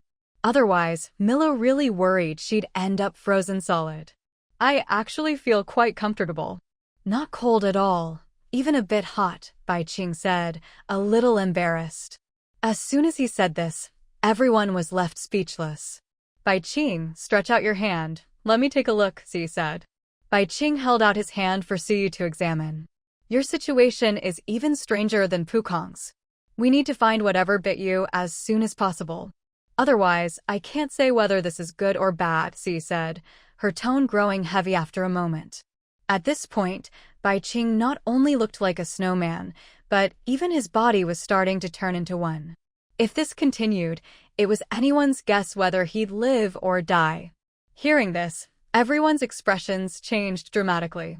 Bai Qing, hurry up and lead the way, Mila urged anxiously. Suya's words made it clear that Bai Qing's condition was heading in the worst possible direction. Before, Siyu could still joke with Bai Qing, saying that if they couldn't find whatever bit him, he could just retire at the Weishan waterfall. But now, Siyu was saying the outcome could go either way. How could anyone not be anxious? Changxia lowered her gaze, eyes falling on Bai Qing's wounded palm. Earlier, pink blood had dripped from it, cold, but still flowing. Now, the wound still hadn't healed. But what dripped from it was no longer blood, but wisps of chilling, ghostly energy. Thinking of this, Changxia suddenly tightened her grip on Shen Rong's hand. Changxia, Shen Rong said softly. Changxia's breathing grew heavy, and she barked, Age, let's go, quickly. Seeing this, everyone snapped to attention. Bai Qing's transformation was clearly no good. Elder Pukong strode forward, grabbed Bai Qing by the collar and said loudly, Lead the way. Take us to the source of the voice that called you. Go straight ahead for 100 meters, then turn right, then keep going, Bai Qing replied. This patch of vine forest showed little sign of people or animals. The hanging aerial roots and tangled branches grew wild and thick, making it hard for the group to move quickly. With Bai Qing leading, Elder Pukong ignored the cold and dragged him along. Elder Senda and Kongshan quickly cleared a path. The others kept their heads down and hurried forward. It took the group a whole cup of tea's time to cover just a few hundred meters, finally arriving at the base of a massive vine tree. Sure enough, at the base of the trunk and roots, a cold spring bubbled up. The icy chill in the air was coming from this spring. But right now, everyone's attention was no longer on the spring, but on what was next to it. A water python? No, the color was wrong, and the size didn't match. A newborn water python could already grow to about 1 meter long in a day. But the strange snake before them was pure, crystalline white, shrouded in cold mist, almost silvery under the sunlight, sparkling brilliantly. It lay quietly beside the spring, coiled up. From a distance, it was about the size of an adult beastman's palm. Slender and tiny. Such a delicate little snake was extremely rare in the twilight forest. Especially its eyes, they were exceptionally large and incredibly cute. Gulp. Nanfeng swallowed, staring at the little white snake by the spring. She couldn't help but reach out and poke Xixing, whispering, Xixing, are all snake beastmen this cute? With a snake cub like this, I think we could have one right now. Xixing stayed silent. He was happy Nanfeng wanted to have snake cubs with him. But he couldn't tell her that snake beastmen were anything but cute, and their cubs definitely didn't look as adorable as this white snake. Besides, this white snake was probably the culprit that bit Bai Qing. Was cuteness really that important right now? Hiss hiss. The white snake by the spring suddenly sensed Bai Qing's presence. It lifted its head and hissed at him. The sound was young and urgent, as if urging Bai Qing to come closer. Its lively expression left everyone a little stunned. Who are you? Bai Qing asked. Elder Pukong set him down, but Bai Qing didn't rush toward the spring or the white snake. In fact, from the moment he saw the snake, he'd felt an inexplicable sense of closeness. A feeling that came from deep in his blood. Bai Qing found it absurd. He was a Black Panther beastman, with no connection to snakes whatsoever. Wasn't this sense of kinship a bit much? Hiss hiss. The white snake kept hissing. Changxia and the others couldn't understand, but Bai Qing could. Papa bad. Snuck away, broke the shell, bad. After listening to the white snake hiss for ages, Bai Qing finally understood why it kept calling him bad. Turns out 5 years ago, just as the white snake was about to hatch, Bai Qing had accidentally broken its eggshell, leaving it congenitally weak, a situation much like Changxia's. But as a rare creature of heaven and earth, the white snake was incredibly resilient. Despite its condition, it hadn't died. But it was now confined to the area around the cold spring. If it left, it might not survive. All these years, the white snake had been calling out to Bai Qing. But Bai Qing never responded until a few days ago, when he finally did. The white snake was overjoyed, calling out nonstop, hoping Bai Qing would come quickly. I'm so sorry. Bai Qing apologized awkwardly, repeatedly saying sorry to the white snake. Then, glancing at his clansmen, he slowly approached the spring, reassuring Changxia and the others, "Don't worry, I'll be fine. I'll explain everything in a bit, I just need to return something to it." Previous page, next page, last page, top. Stepping forward, Bai Qing slowly extended his cut hand toward the white snake. The white snake seemed to have encountered a rare delicacy. It raised its head high and moved closer to Bai Qing's palm. Opening its mouth, revealing its tender pink gums, it bit down on the wound in Bai Qing's hand. In the distance, everyone watching felt their hearts clench. But remembering what Bai Qing had said earlier, none of them spoke or acted. Hiss, hiss. The white snake hissed happily. As the white snake hissed, the ice crystals encasing Bai Qing's body gradually melted away, revealing normal skin underneath. The cold air seeping from his wounded palm was slowly devoured by the white snake, leaving the onlookers completely baffled by the scene. "The white snake is absorbing the cold energy," Nan Feng whispered. Changxia let go of Shen Rong's hand, exchanged a glance with Su Yi, and both saw the relief in each other's eyes. End of this chapter. Wu, what's going on here? Senda whispered. Everyone stared in shock at the scene before them. To be honest, it was truly astonishing. Su stroked her chin, calmly watching Bai Qing and the white snake. 5 years ago, Bai Qing probably stole something from this white snake, Su said. This white snake's situation is probably similar to that of the old ape on Mount Wei. It received some kind of gift from the heavens and earth, but when it was about to hatch, Bai Qing interfered. As a result, the white snake was unable to develop properly and had to hide in this fine forest. Meanwhile, Bai Qing took something that didn't belong to him and was tormented by cold energy for 5 years. Hearing this, everyone fell silent. So, Bai Qing's 5 years of suffering were entirely his own fault? In the distance, Bai Qing seemed to have heard Su Ye's words as well. He gave a bitter smile. Su was right. 5 years ago, he had accidentally broken that egg, smeared his blood on it, and formed a blood pact with the white snake, sharing what should have belonged to the snake. The cold energy and the white snake were one and the same. Naturally, the white snake was unaffected. But Bai Qing wasn't so lucky. So, he suffered under the cold for 5 years. He really brought it on himself. As the cold energy in Bai Qing's body was devoured by the white snake, he gradually returned to normal. Pink blood slowly oozed from his wounded palm, and as the white snake smelled the blood, it released its bite. It slithered up Bai Qing's arm and coiled itself around his shoulder. This scene made Changxia unconsciously touch her own neck. Do all snakes like to coil around people's necks and shoulders? Bai Qing, Su called softly, checking on his condition. Bai Qing gently stroked the white snake. He could hear the snake calling him Baba, Daddy, by his ear, though he didn't understand what that meant. Judging by the snake's behavior, it had probably already decided he was its father. "I'm fine," Bai Qing replied.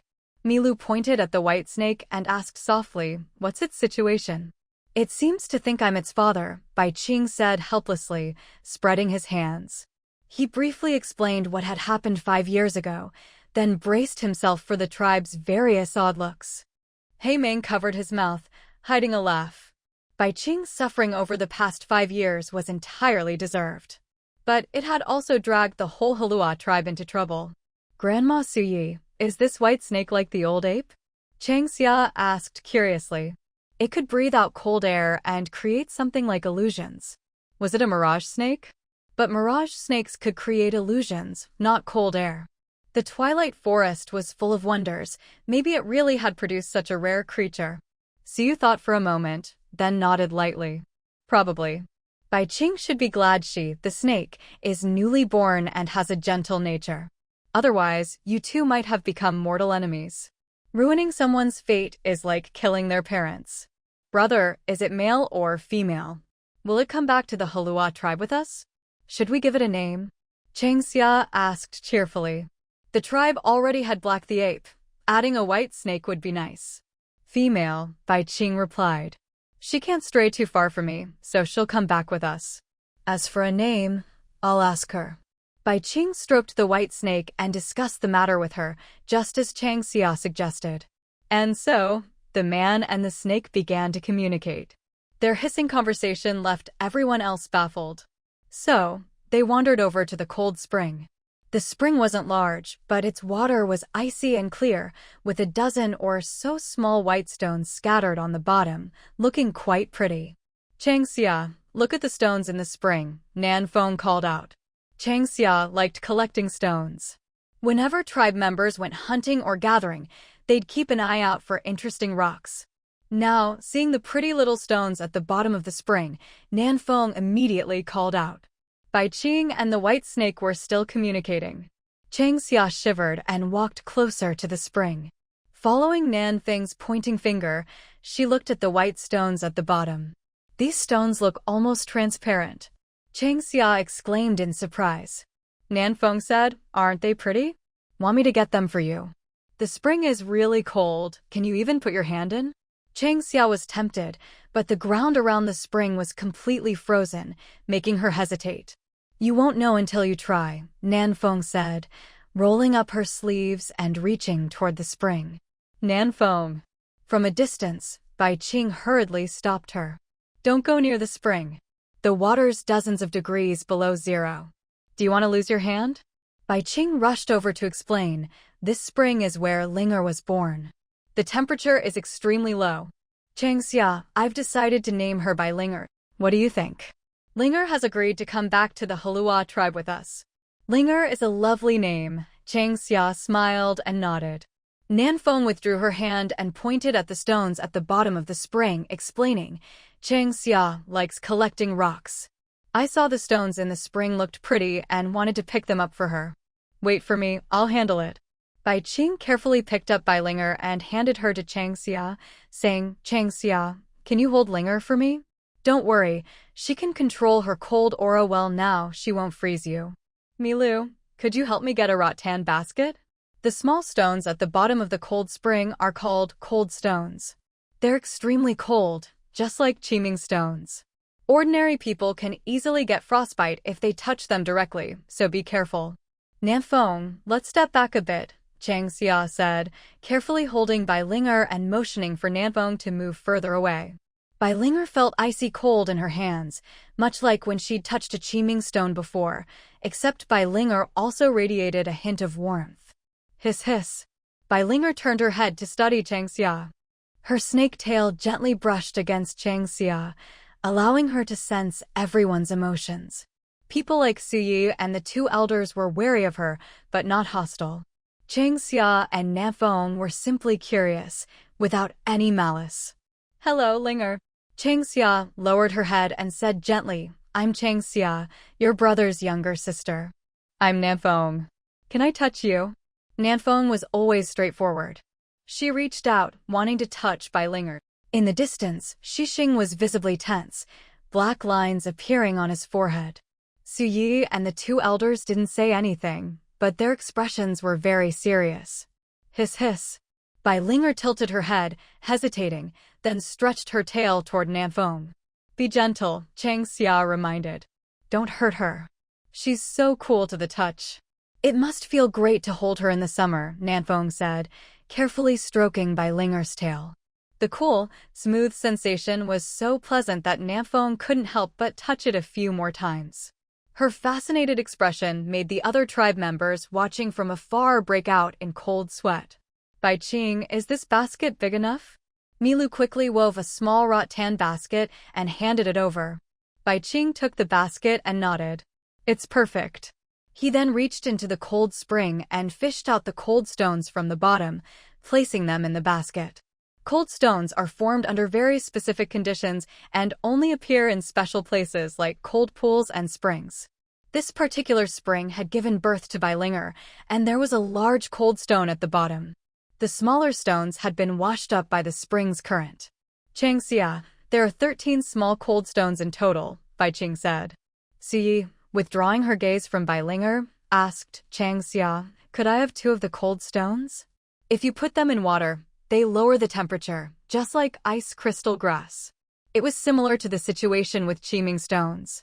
The sacred beast totem at Weishan Holy Land was carved from a single large Qiming stone. If there were any leftover fragments, Siyu would have wanted to take some back to the Kana Holy Mountain Shaman Hall. After all, these things were rare and hard to come by. End of this chapter. Of course, Changxia nodded, then asked curiously, Grandma Suyi, can cold stones really be used like ice crystal grass? Yes, Suyi replied. Ice crystal grass releases cold, helping to cool down and slow food spoilage. Cold stones work the same way, but if you put them in water, they cool it even faster than ice crystal grass. Changxia, save one for me. Nanfeng quickly chimed in. Changxia glanced at the cold stones in the basket and said, everyone who's here gets a share. Grandma Si gets 2 and everyone else gets 1. Changxia was never stingy about these things. We don't have much use for them.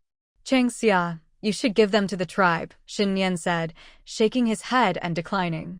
Finghua and Hai Ming also refused. Since they weren't married, the cold stones wouldn't be much use to them. It made more sense to leave them for the tribe. If the chief stored the cold stones in the communal food cave, it would be much more useful than keeping them in their own homes. After all, Shen Yan and the others didn't have much food stored, unlike Changxia. Elder Senda nodded, agreeing with Shen Yan and the others. Likewise, he and Elder Pukong didn't take any cold stones either. It would be more useful for the chief to have them. If none of you want them, I'll give the cold stones to the chief when we get back to the tribe and let him decide how to use them, Changxia said after thinking it over. Her family's cellars stored a lot of things, and cold stones would help keep them fresh. Nanfeng probably wanted one for herself, because the cold stone would be great for cooling off during the hot season. Hiss hiss. Beilinger hissed, pointing at the cold spring. Baiqing said, Linger says there are more cold stones in the spring. Do you want them? There's more. Changxia was surprised. Brother, I thought you already took them all out? These small ones were washed up by the spring. There's a big one at the bottom, Baiqing explained, pointing at the spring. If you dig deeper, you'll find a large cold stone underneath. Suyi stayed silent. Changxia glanced at Suyi, then at Fingya and Nanfeng. Let's leave it, brother, Changxia said, shaking her head. It wasn't easy for the spring to nurture Linger. There's no need to dig it up and take the cold stone. Besides, as long as the spring is here, more small cold stones will keep coming up. Are you sure you don't want it? Baiqing pressed. Yes, we already have 13 small cold stones. That's plenty. We shouldn't be too greedy, right, Linger? Changxia smiled, speaking calmly. There are many treasures in the world. But you don't have to claim them all for yourself. That would be too greedy. Let's pick some wild vegetables and mulberries and head back to the vine tree beast's den to make breakfast. The wild vegetables and mulberries here are really tasty. Let's pick more and bring them back to the tribe. Shen Rong, could you make a few wooden buckets? Let's fetch some cold spring water to take back. The water here should taste great. We can boil it or use it for cooking. The trouble that had plagued Baiqing for 5 years. Today, it was finally resolved. Everyone's spirits soared, and they chatted excitedly. Linger, do you want to try a mulberry? Changxia asked, holding by Linger and walking over to a mulberry bush. She pointed at the berries and asked softly. Hiss. Beilinger let out a hiss and nodded. During the long summer, they picked mulberries, feeding them to Beilinger from the palm of their hand. Baiqing and Milu followed behind. After Beilinger absorbed a wave of cold energy from Baiqing's body, Baiqing felt refreshed and invigorated. It had been 5 years. For the first time in so long, Baiqing felt truly at ease. This sense of ease was different from soaking in the hot springs of the Sacred Lands Canyon. This was true, genuine relief. Bai Qing, how are you feeling? Milu asked softly. Bai Qing laughed heartily and replied loudly, great. I feel like I'm back to how I was 5 years ago, maybe even better than before. Hearing this, everyone breathed a collective sigh of relief. They dispersed to pick wild vegetables and mulberries, or helped Shen Rong make wooden buckets for carrying water back to the vine tree beast's den. Chang Xia and Nan Feng were engrossed in picking mulberries, feeding them to Bai Linger as they went. Seeing this, Si grabbed Feng Yi and Kong Shan, sending them to search the area for bloodthorn grass. This vine forest was unusual. If there was any bloodthorn grass here, it would surely be special as well. For a while, even Elder Senda and Elder Pukong were roped in to help gather herbs. By midday, the sun was high. Chang Xia clutched her stomach, feeling hungry. Mulberries were cooling, so she didn't dare eat too many. She and Nan Feng, with Bai Linger in tow, circled the vine forest, picking every last mulberry from the bushes. Bai Qing and Milu helped carry the haul. Whatever they couldn't eat, they'd cook down into mulberry jam. The tribe had plenty of sugar, so making jam would help preserve the fruit for longer. Hungry? Bai Qing smiled. We've picked all the mulberries, should we head back to the vine tree beast's den? He had tried to persuade Chang Xia and Nan Feng earlier, but the two were so caught up in picking mulberries that they ignored him. In the end, he and Milu could only follow along behind. Chang Xia, time to head back and make lunch, Si called out, also pleased with her own harvest. Okay. Chang Xia replied. Wow, did we really pick this many mulberries? Nan Feng exclaimed in surprise. She turned around and saw. Goodness. Several large baskets, all overflowing with mulberries. Apparently, Shen Yan and the others had already taken some back to the vine tree beast's den. Chang Xia, isn't this too much? Won't it go to waste? Nan Feng worried. Mulberries could last 3 to 5 days, but after that, they'd spoil. Unless they left for the tribe immediately, there was no way they could eat all of them. If we can't finish them, we'll just make mulberry jam, Chang Xia said. Now that Bai Qing's health issue was resolved, they planned to stay in Misty Ridge for another 2 or 3 days to gather more food. Besides that, they also planned to spend a few days at Song Mountain. With its abundant resources, there was no way they'd leave empty-handed. Song Mountain mushrooms, Song Mountain chickens, Song Mountain bracken, each one was mouth-watering. How do you make the jam? Relieved that the mulberries wouldn't go to waste, Bai Qing and Milu asked about the process. Wash them, add sugar, and cook them down, Chang Xia explained. As she spoke, she placed Bai Linger on Bai Qing's shoulder. Everyone got ready to head back to the vine tree beast's den. Chang Xia carried a vine basket filled with cold stones in one hand and a bunch of wild vegetables in the other. The mulberries, wild vegetables, and the herbs Yi had gathered would be carried back by Shen Yan and Feng Hua. They didn't need Chang Xia's help. Let's go, Chang Xia, back to the den. Shen Rong called. Carrying spring water, the group set off in high spirits toward the vine tree beast's den. As they crossed the steep southern cliff, Nan Feng suddenly cried out, the vine forest disappeared again? No, Chang Xia replied. Take 2 steps back and look again. Sure enough, when Nan Feng stepped back, the vine forest that had vanished from sight reappeared before her eyes. This scene drew curious glances from Su Yi and the others. They had worried that with Bai Linger leaving, the mysterious veil over this vine forest might be lifted. But it seemed they were overthinking it. The forest's mystery wouldn't disappear just because Bai Linger was gone. End of this chapter. Don't worry, Linger says this vine forest will only disappear in a few days, Bai Qing said. This only made everyone more curious. What exactly was this vine forest? Brother, will the vine forest really disappear? Chang Xia asked, coming over and tapping Bai Linger on the head. Yes, this vine forest appears for 3 days each year. After that, it hides itself again until the next year. As for why, even Linger can't explain it, Bai Qing replied, looking back at the forest with a sigh. A vine forest that could only be seen for 3 days a year, no wonder the Heluo Tribe had searched for 5 years and never found it. Let's go. Sui waved her hand, calling everyone. No one could truly explain the mysteries of the Twilight Forest, not even her, a shaman. All things should be approached with reverence. That was enough. Suya's calm, steady voice reassured everyone. With her as their anchor, Chang Xia and the others felt their worries melt away. Laughing and chatting, they headed back to the vine tree beast's den.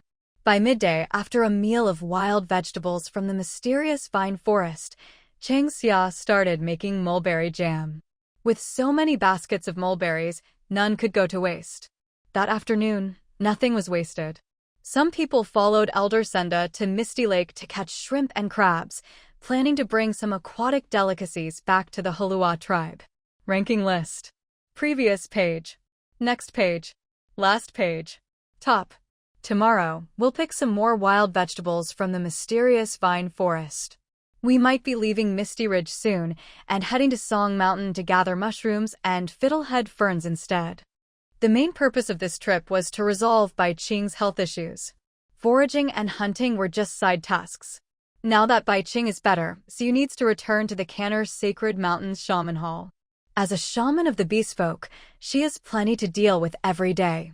Before coming to Misty Ridge, she had already notified the various beast folk tribes. Honestly, if it weren't for the exchange event organized by the Heluo Tribe, Siu wouldn't have been able to leave Canner Sacred Mountain for so long. Because of the exchange event, all the beast folk tribes have been busy foraging and hunting, too preoccupied to worry about minor issues, so Suya's presence wasn't needed. But even so, Siu can't stay away for too long. Changxia, are 3 stoves enough? Shen Rong called out. Right now, Shen Rong and Bai Qing were building stoves in the forest beneath the vine tree beast nest. These earthen stoves were for drying things.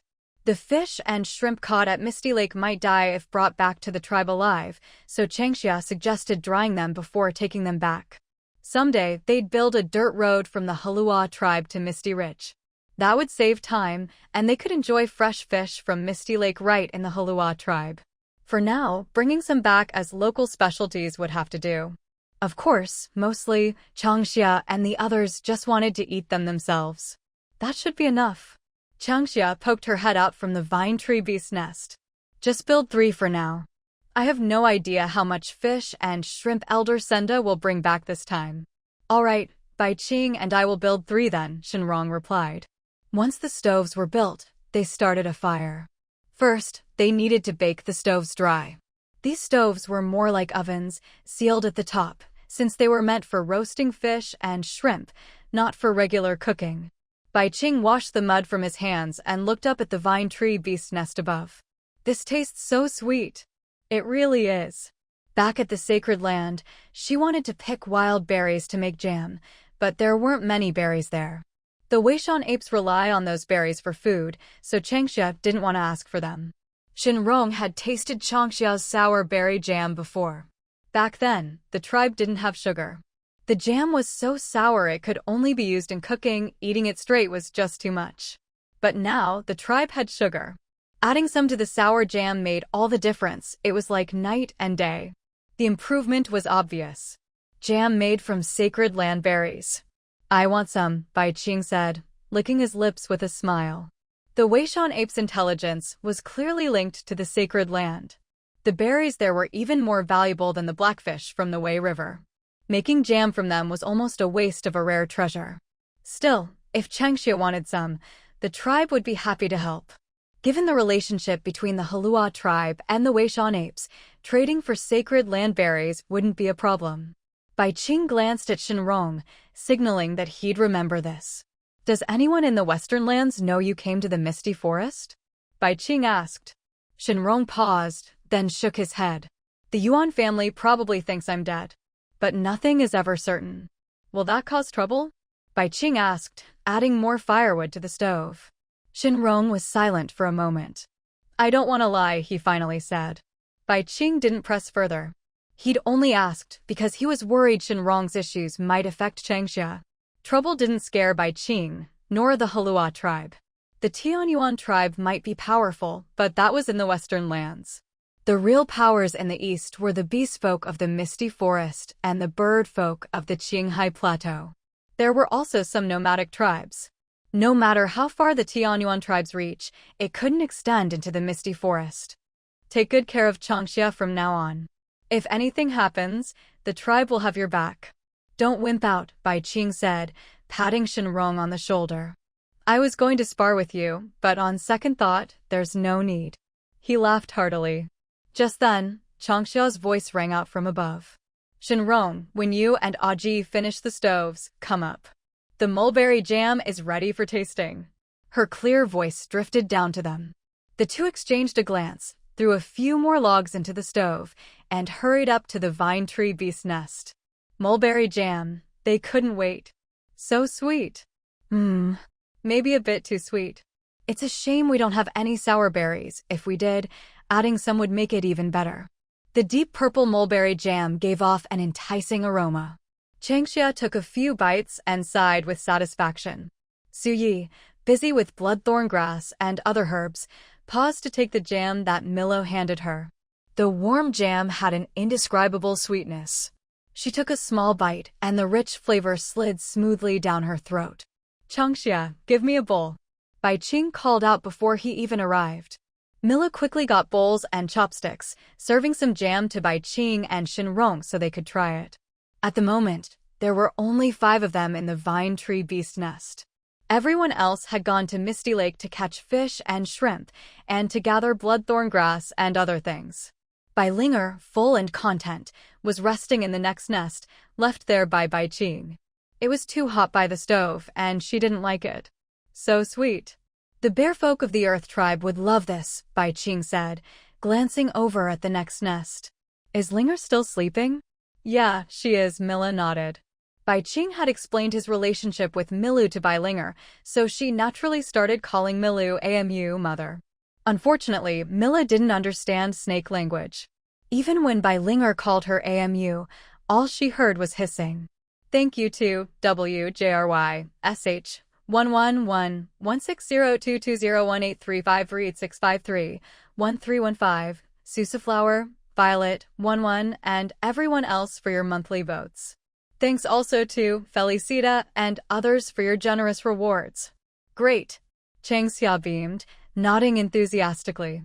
I'm planning to plant some vine trees in the corner of the courtyard by the wall. Once they're grown, I'll have Shen Rong build a nest for us in the vines. It'd be best to plant vine trees all around White Lake. We can grow glowgrass on the vines and transplant some flowers and plants there too. In the warm season, the vines will be covered in blossoms. The tribe also needs to keep building roads and paving them with snowflake stone slabs. As she spoke, Changxia couldn't help but laugh softly. These things would take time, but that didn't stop her from imagining them. Milu listened quietly. Everyone could see the changes happening in the Heluo Tribe. In the future, all the beast tribes in Twilight Forest might be trying to catch up with Heluo's development. Sure. Whatever you say, Xi nodded casually. Milu glanced at Bai Qing and said, Bai Qing, whatever Changxia's cave house has, ours needs too. You'd better learn from Shen Rong, don't forget. Bai Qing fell silent for a moment, then nodded. Okay, I'll remember. Especially that pool. I'm sure Linger will love it, Milu added. Bai Linger was born in a cold spring and naturally loved water. The tribe was close to White Lake and White River, but building a pool in the cave house wasn't much trouble. With Linger's current size, even a wooden tub would be enough for her to bathe in. When you build the pool, remember to get stones from the rocky beach and use snowflake rocks to build it. You can put it inside the cave house. That way, Linger can bathe anytime she wants. Once we're back, I'll talk to the chief about it, Changxia said. Your cave house isn't very big, so to build a pool for Linger, you'll need to dig 2 more cave rooms. Bai Qing's cave house was right next to the tribe. It was a bit of a distance from Changxia's, and because of beast folk customs, every family's cave house around White Lake was spaced apart. Expanding Bai Qing's cave house wouldn't bother anyone else. Changxia mentioned talking to the chief because the tribe was short on tree resin. Building cave houses and pools all needed resin as an adhesive. Is it a lot of trouble? Bai Qing asked hesitantly. He hadn't helped with building cave houses before because of his health. Changxia shook her head. Not really. The tribe's just out of resin. If you want to build a cave house or a pool, You need resin, so you'll have to ask the chief if anyone's gathered any lately. Changxia had been busy lately. There was a lot going on in the tribe, and she only knew bits and pieces. Oh, okay. Bai Qing nodded and didn't ask further. There's movement. Elder Senda and the others are back. Shen Rong suddenly stood up and looked out of the vine nest. Hearing this, Changxia said, "Let's go down." There were a lot of beast folk who'd gone to Misty Lake this time, so they must have brought back a big haul. The vine nest was small, so roasting fish and shrimp would have to be done at the earthen stove below. Plus, with Bai Linger and Han Shi around, the vine nest was chilly. It was much warmer on the ground, and Changxia shivered, wanting to leave. "All right, let's go together," Si said, pulling her clothes tighter. Clearly, Si also thought it was too cold in the vine nest. Except for Bai Qing, no one else seemed to find the vine nest comfortable right now. "Changxia." Nanfang's distinctive high-pitched voice rang out from afar. Changxia paused and rubbed her forehead. Nanfang's been in a good mood lately. She's much more lively now. "That's a good thing," Si said with a smile. Nanfeng used to be tense and looked very serious. Who would have thought that in just a few months, she'd seem like a whole new person?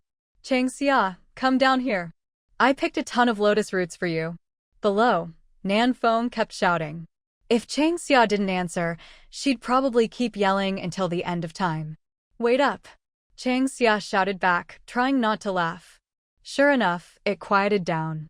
"I'll go ahead," Changxia said, then quickly ran down. Su Yi and the others exchanged glances. This was just like Changxia. "Changxia, is the mulberry jam ready?" Nanfeng asked eagerly. Changxia jumped down from the vine nest and replied, "It's done. I stored it all in the vine nest. If you want some, go get it yourself." The witch said, "We're leaving Misty Ridge tomorrow. How much fish and shrimp did you catch today?" "Don't worry, we caught plenty," Nanfeng said, patting her chest. "So we're leaving Misty Ridge for Song Mountain tomorrow? They're not far apart. You guys go ahead, we'll make one more trip to Misty Lake at noon, then meet you at Song Mountain in the afternoon." To be honest, Nanfeng is especially sharp when it comes to things like this. After hearing her idea, Changxia was left speechless. What the heck? Is that even allowed? But, thinking it over carefully, it actually does make sense. After all, tomorrow they're just moving over to Song Mountain, and Song Mountain is really close to Misty Ridge. Going back and forth between the two places only takes an hour or two. For beast folk, that's basically just a short trip. "Nanfeng, you're so clever." Not far away, Maple Leaf gave Nanfeng a thumbs up in praise. She'd never noticed before how quick-witted Nanfeng could be. Has her whole personality changed? She seems smarter now. Hee. Nanfeng grinned foolishly. Shishing just raised an eyebrow and said nothing. After spending some time together, he'd found Nanfeng quite interesting. Plus, the Heluo Tribe was different from the Heluo Tribe. He really liked the atmosphere here, and thought living in Heluo would be fun. Fish and shrimp taste different once they're out of the water. Nothing beats fresh. Kongshan chimed in, "Shishing's right. We've caught so much today, there's no need to go back to Misty Lake tomorrow." Compared to the fish and shrimp from Misty Lake, Kongshan preferred Song Mountain chicken, mushrooms, and bracken. The shaman was eager to return to sacred Mount Kana, so their time at Song Mountain was limited. Kongshan didn't want to waste any time at Misty Ridge. Nanfeng turned her head to look at Kongshan. "Maple Leaf, what do you think?" Maple Leaf shrugged and said, "I've already tried the fish and shrimp from Misty Lake. Now, I'm craving Song Mountain chicken." It was obvious. Maple Leaf supported Kongshan's suggestion. Nanfeng glanced around and saw that everyone was happy to go to Song Mountain tomorrow. So, she turned to Changxia. "I'm fine with anything," Changxia said. As long as there's food, she wasn't picky. If everyone wanted to go to Song Mountain, then so be it. All right then. Nanfeng gave in, muttering under her breath that if she'd known they were leaving tomorrow, she would have caught more fish and shrimp at Misty Lake. What a shame. Changxia rolled her eyes and looked around. The area near the clay stoves was piled high with vine baskets, and all 3 stoves were already in use. What more did Nanfeng want? Sure enough, hoarding is addictive. This is Nanfeng's first step into the world of stockpiling, wanting to bring everything home. Changxia had been through this before and was quite experienced. It'll pass in time. Come on, let's sort the fish and shrimp and get to work. There was no way they could dry all the fish and shrimp in one night. At best, they could just dehydrate them a bit. End of this chapter. Killing fish, cleaning shrimp. Everyone divided up the work and got busy. Changxia carefully collected some wild vegetables with roots. These were to be taken back to the tribe for planting. She took farming seriously. Even though her vegetable patch currently only had ginger, scallions, garlic, radishes, and cabbage. She couldn't even get chili peppers to grow yet. Still, Changxia didn't slack off. At the very least, she wanted to spread the idea of planting crops to her tribe and let the Heluo Tribe influence the other beastfolk tribes in the Twilight Forest. This was a long-term mission, and Changxia planned to take it step by step. Nanfeng was willing to clear land and plant ginger, scallions, and garlic just for food. Changxia firmly believed other beastfolk would do the same for good food. They'd work hard to learn how to farm. Some things just change without you even noticing. Changxia was still young, and she planned to devote her whole life to this. As long as she kept moving forward, she'd eventually achieve her dream. Changxia, the rotten beast den upstairs is freezing. Why did you put all the cold stones up there? It's so cold. How are we supposed to sleep tonight? Nanfeng shivered as she came down from the rotten beast den, hugging 2 jars of mulberry jam. She was shivering as she spoke. Shishing quickly pulled her over to the stove to warm up. There was so much fish and shrimp that Shen Rong and Baiqing were busy building more stoves. They figured they'd need at least 3 more to fit all the fish and shrimp for roasting. Linger is sleeping and the cold stones are there to keep the mulberry jam cool. It's so warm here, I was worried the jam would spoil, Changxia explained. Nanfeng was surprised. Didn't Baiqing say that Linger can control her cold aura? Why is it so freezing up there? I almost had an existential crisis, thought the rotten beast den had entered winter early. Inside and outside Linger's den, tiny ice crystals floated in the air. It was intense. She's in deep sleep and can't control her cold aura. Tonight, it'll probably get even colder up there. Baiqing, you should go up later and take the cold stones away, she said. With Linger releasing cold and the cold stones absorbing and re-releasing it, the rotten beast den would just get colder and colder. The best solution was to remove the cold stones. That way, Linger's cold aura wouldn't be absorbed and re-emitted, and the temperature should stay more stable. But if they didn't remove the cold stones, the cold would keep building up and spreading until the whole rotten forest was frozen solid. No joke, it really could get that extreme. I'll go right now, Baiqing said, understanding Si's unspoken warning. The effect of Linger and the cold stones together wasn't just 1 + 1 is equal to 2, it multiplied, getting stronger and stronger. Who wants mulberry jam? Nanfeng called out. At that, everyone stopped what they were doing. Me. I want some too. Count me in. Everyone spoke up at once. Nanfeng grinned. I knew you'd all be tempted, so I brought bowls and chopsticks down with me. Otherwise, someone would have to run back up to the rotten beast den to fetch them. Nanfeng, you're so clever, Shen Yan praised. Seeing this, Fenghua and the others quickly caught on and chimed in. Nanfeng, you're beautiful and kind. Shixing, you're getting a real bargain here. Remember, you have to treat Nanfeng well. Immediately, the air was filled with all sorts of flattery. Nanfeng listened, delighted. Off to the side, Maple Leaf couldn't help but roll her eyes. Changxia and Milu exchanged glances, barely able to contain their laughter. A short while later, Baiqing brought down the cold stones. Following Changxia's suggestion, the cold stones were stored separately, placed next to wild vegetables, lotus roots, and other foods. The low temperature would help keep the food fresh for longer. With the cold stones, Changxia decided to chill a batch of fish, shrimp, and crabs to take back to the tribe, so everyone could enjoy some fresh Misty Lake seafood. The mysterious vine forest only appeared once a year.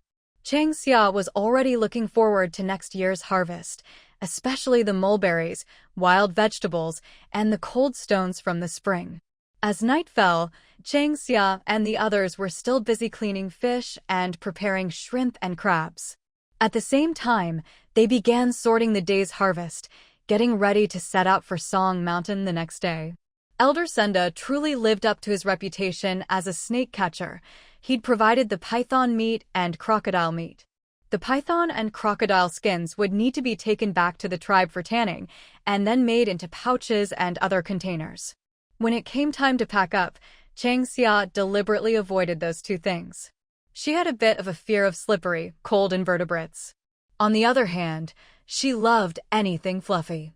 That night, everyone had a casual meal of roasted meat and wild vegetable and bird egg soup. Someone had to tend the fire and turn the fish and shrimp as they roasted, so the night watch increased from 1 person to 3. Chang Xia leaned against Shen Rong's chest and quickly fell asleep, dreaming of the trip to Song Mountain the next day. The next morning, when Chang Xia opened her eyes, Maple Leaf and Nan Feng had already prepared breakfast, while the others were putting out the fire and packing the fish and shrimp that had roasted overnight into vine baskets. Once they reached the rock beast den at Song Mountain, they'd build another fire to continue roasting. "Granny Suyi, where's Shen Rong?" Chang Xia mumbled. She glanced around. Other than Shen Rong, Kong Shan and Shen Yan were also missing. Had Nan Feng dragged them off to Misty Lake to catch more fish and shrimp? Nan Feng saw her look and guessed what she was thinking. "It's not me. They went to the mysterious vine forest to pick wild vegetables." "Oh, and Shen Rong went to dig up some mulberry bushes for you," Nan Feng explained. Chang Xia loved the mulberries from the mysterious vine forest.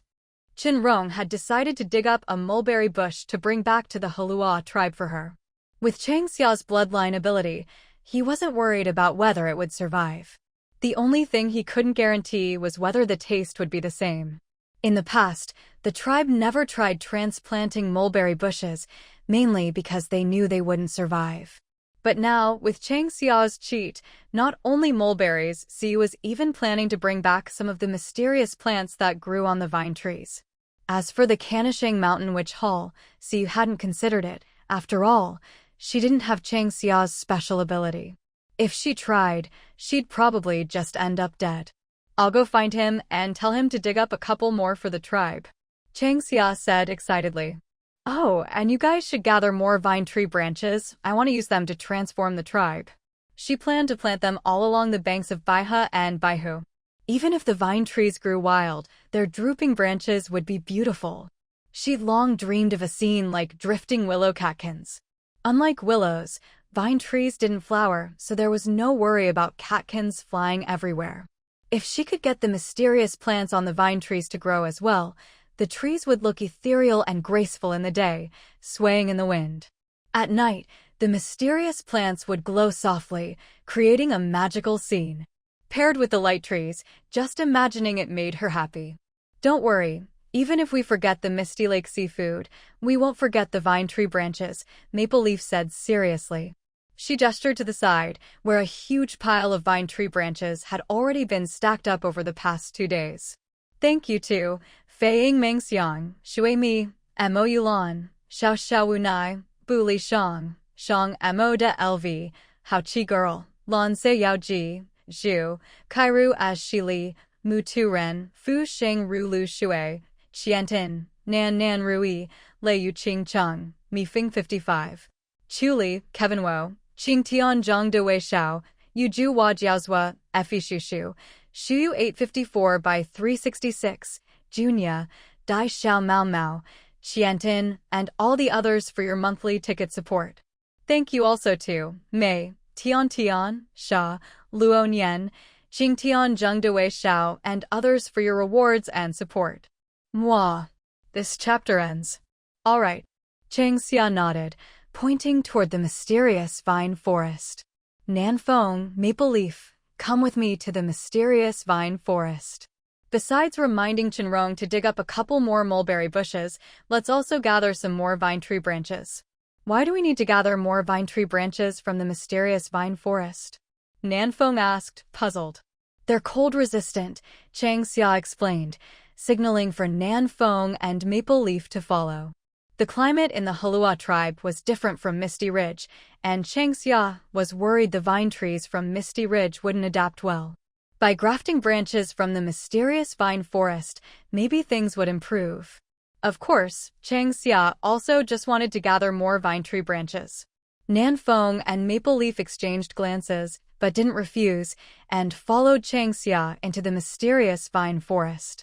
Shen Rong was busy digging up mulberry bushes, with 5 or 6 already piled up beside him, a pretty good haul for the morning. Kong Shan and the others were busy picking wild vegetables, everyone occupied. Shen Rong.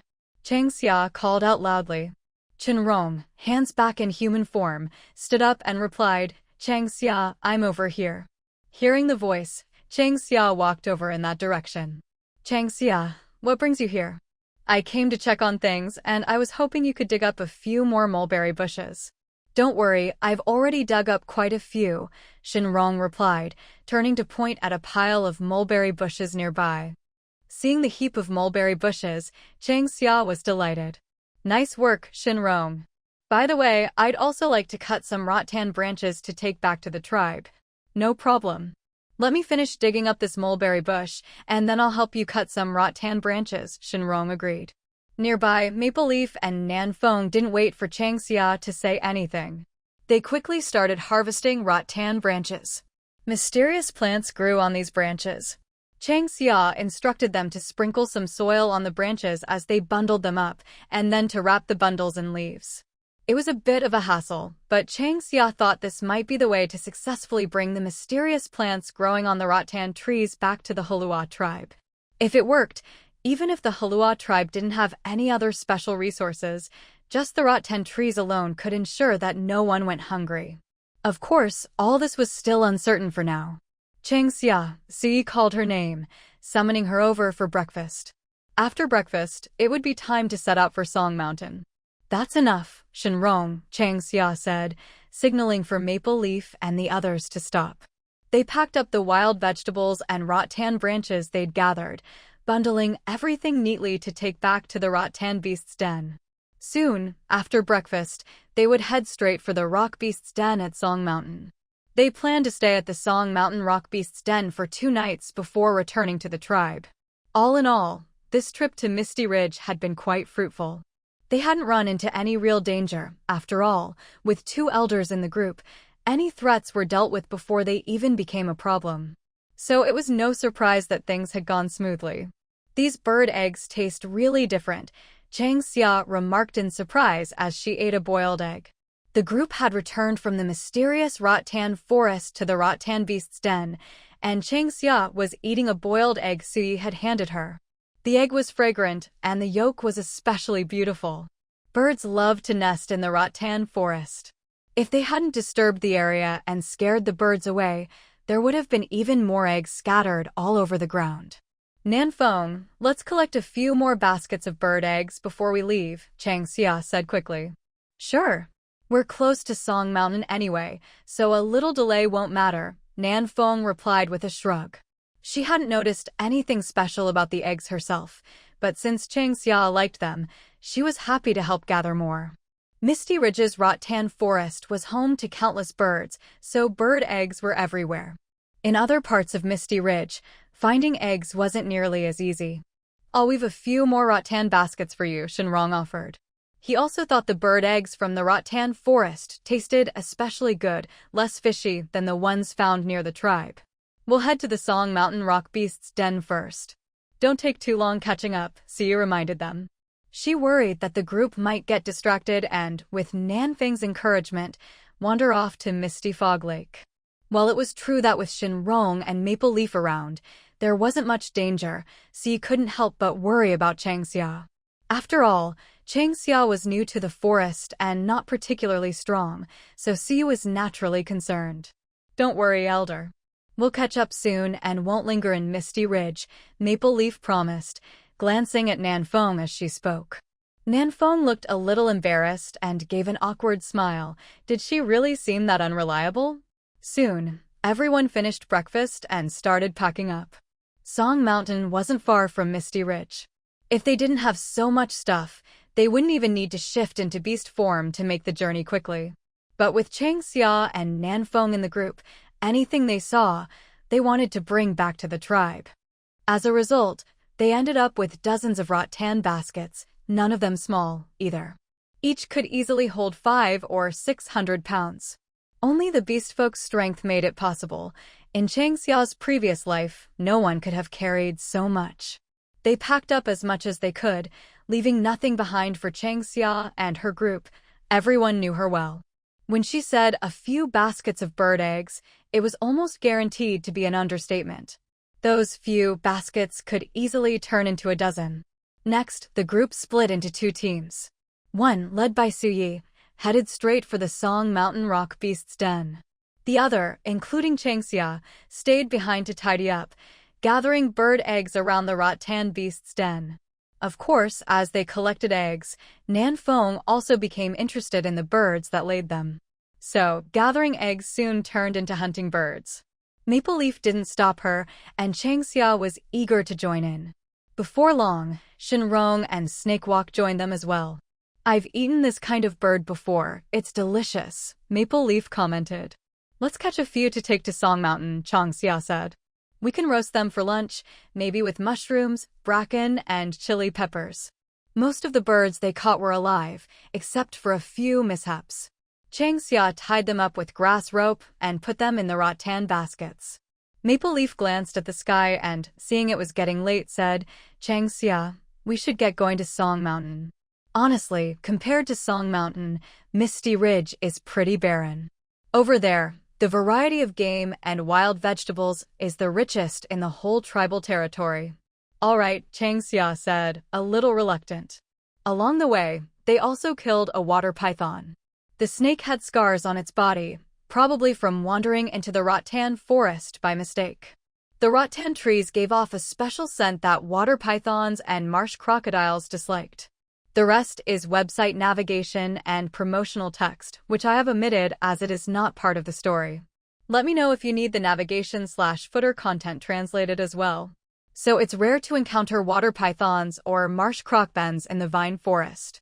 Back then, when Bai Qing and the others were attacked by a water python and a marsh crocbend in the mysterious vine forest, it was probably related to Bai Linger.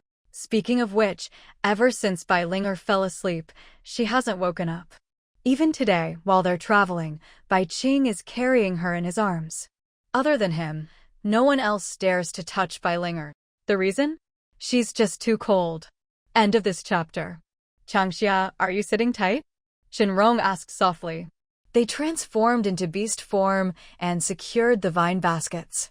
Except for Shixing and Nanfeng, everyone, Maple Leaf, Chang Xia, sat on their own partners. Shixing and Nanfeng were on alert duty. The group set out for Song Mountain, expecting to arrive in about an hour. "Shen Rong, let's go." Chang Xia tugged gently at Shen Rong's fur, nodded, and urged him to run toward Song Mountain. By the time they arrived, the Song Mountain Rock Beast Den should have the earthen stove set up. After all, the fish and shrimp still needed to be roasted. Dried fish and shrimp have a different flavor. Honestly, it's a good thing they brought enough salt this time. Otherwise, there wouldn't be enough to preserve all this fish and shrimp. Shixing, stay alert. Nanfeng, do you want to hop on? Maple Leaf patted Kongshan and invited Nanfeng. Kongshan glanced at Nanfeng but didn't refuse. In his eyes, Nanfeng was like a little sister. Giving her a ride was no big deal. Besides, since the invitation came from Maple Leaf, Kongshan didn't dare refuse. His partner was tougher than him, so he couldn't act macho. Nanfeng waved her hand and replied, "I'm fine. It's safer for me to stay on alert with Shixing." "I can transform and carry her," Shixing explained again. Snake beastmen aren't small in beast form. Carrying 1 or 2 people is easy. Being underestimated left Shixing a bit frustrated. Especially since it was Maple Leaf and the others underestimating him. He couldn't hit them or scold them, so he just had to bottle it up. "No need, we'll just run and keep up with the group," Nanfeng said. As they spoke, Shen Rong took the lead, striding toward Song Mountain. The vine baskets tied to him were filled with bird eggs, wild vegetables, and other things, cushioned with leaves so nothing would get broken. Still, it was important to keep steady. It was a bright, sunny morning. The heavy mist of Misty Ridge refracted the sunlight into rainbows. Above the marsh, the sky was streaked with dazzling rainbows. Setting aside the dangers, isn't Misty Ridge actually quite beautiful? Changxia stretched out her right hand, as if to touch something in the air. Sunlight streamed through her fingers, warming her and making her feel comfortable. If only it weren't for the pungent, rotting stench in the air. It was still nauseating. Do you like it? Shen Rong asked softly. Changxia smiled and shook her head. It stinks too much, I don't like it. But I don't hate it either. I'll probably want to come again next time. The rotten stench of the marsh was something that couldn't be avoided. Maybe, once she got used to her own strength and the heightened senses that came with it, she'd get used to the smell of Misty Ridge too. Changxia tugged at the mask over her mouth, her face blooming with a bright smile.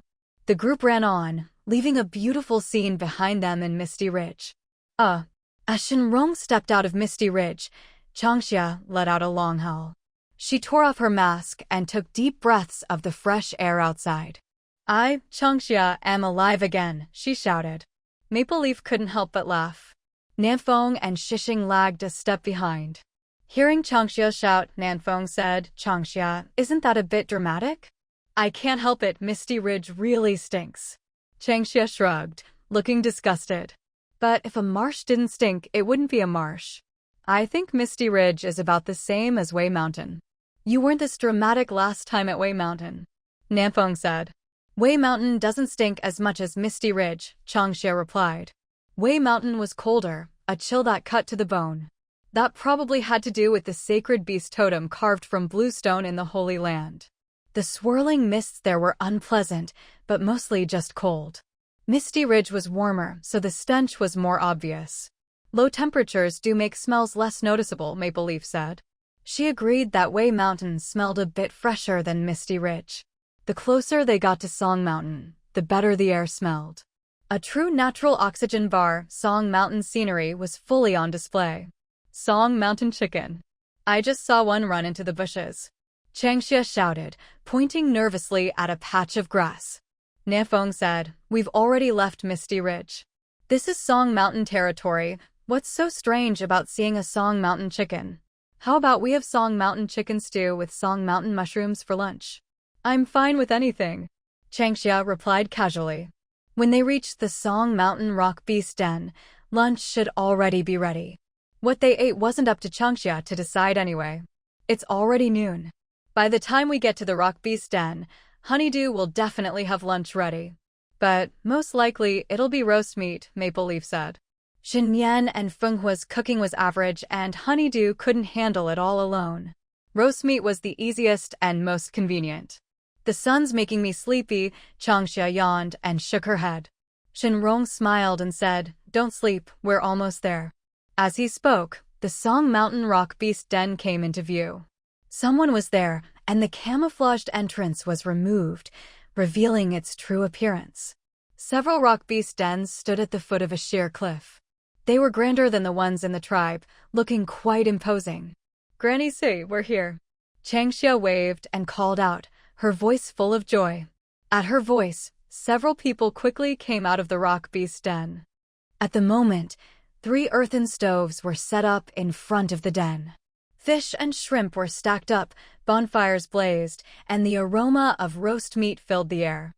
Roast meat, I guessed right, Kongshan said as he stopped. Maple Leaf spread her hands and pointed to the roast meat by the bonfire. Niafeng curled her lip and said, There's not a shred of innovation in this. Changxia sat quietly, deep in thought, wondering just how many inappropriate things she'd said in the past. Honestly, hearing Niafeng talk about innovation while dressed in animal skins just felt so out of place and strange to her. It's fine, it's not too late, Si said with a smile. Woo, are we really just having roast meat for lunch?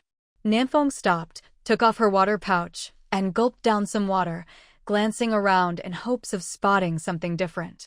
Unfortunately, Suya's nod dashed her hopes. Yep, roast meat for lunch. What's wrong, you don't want it? Si raised an eyebrow teasingly. Back then, having roast meat was a real treat, but now it had become just another meal. The change was both funny and a little sad to Suyu.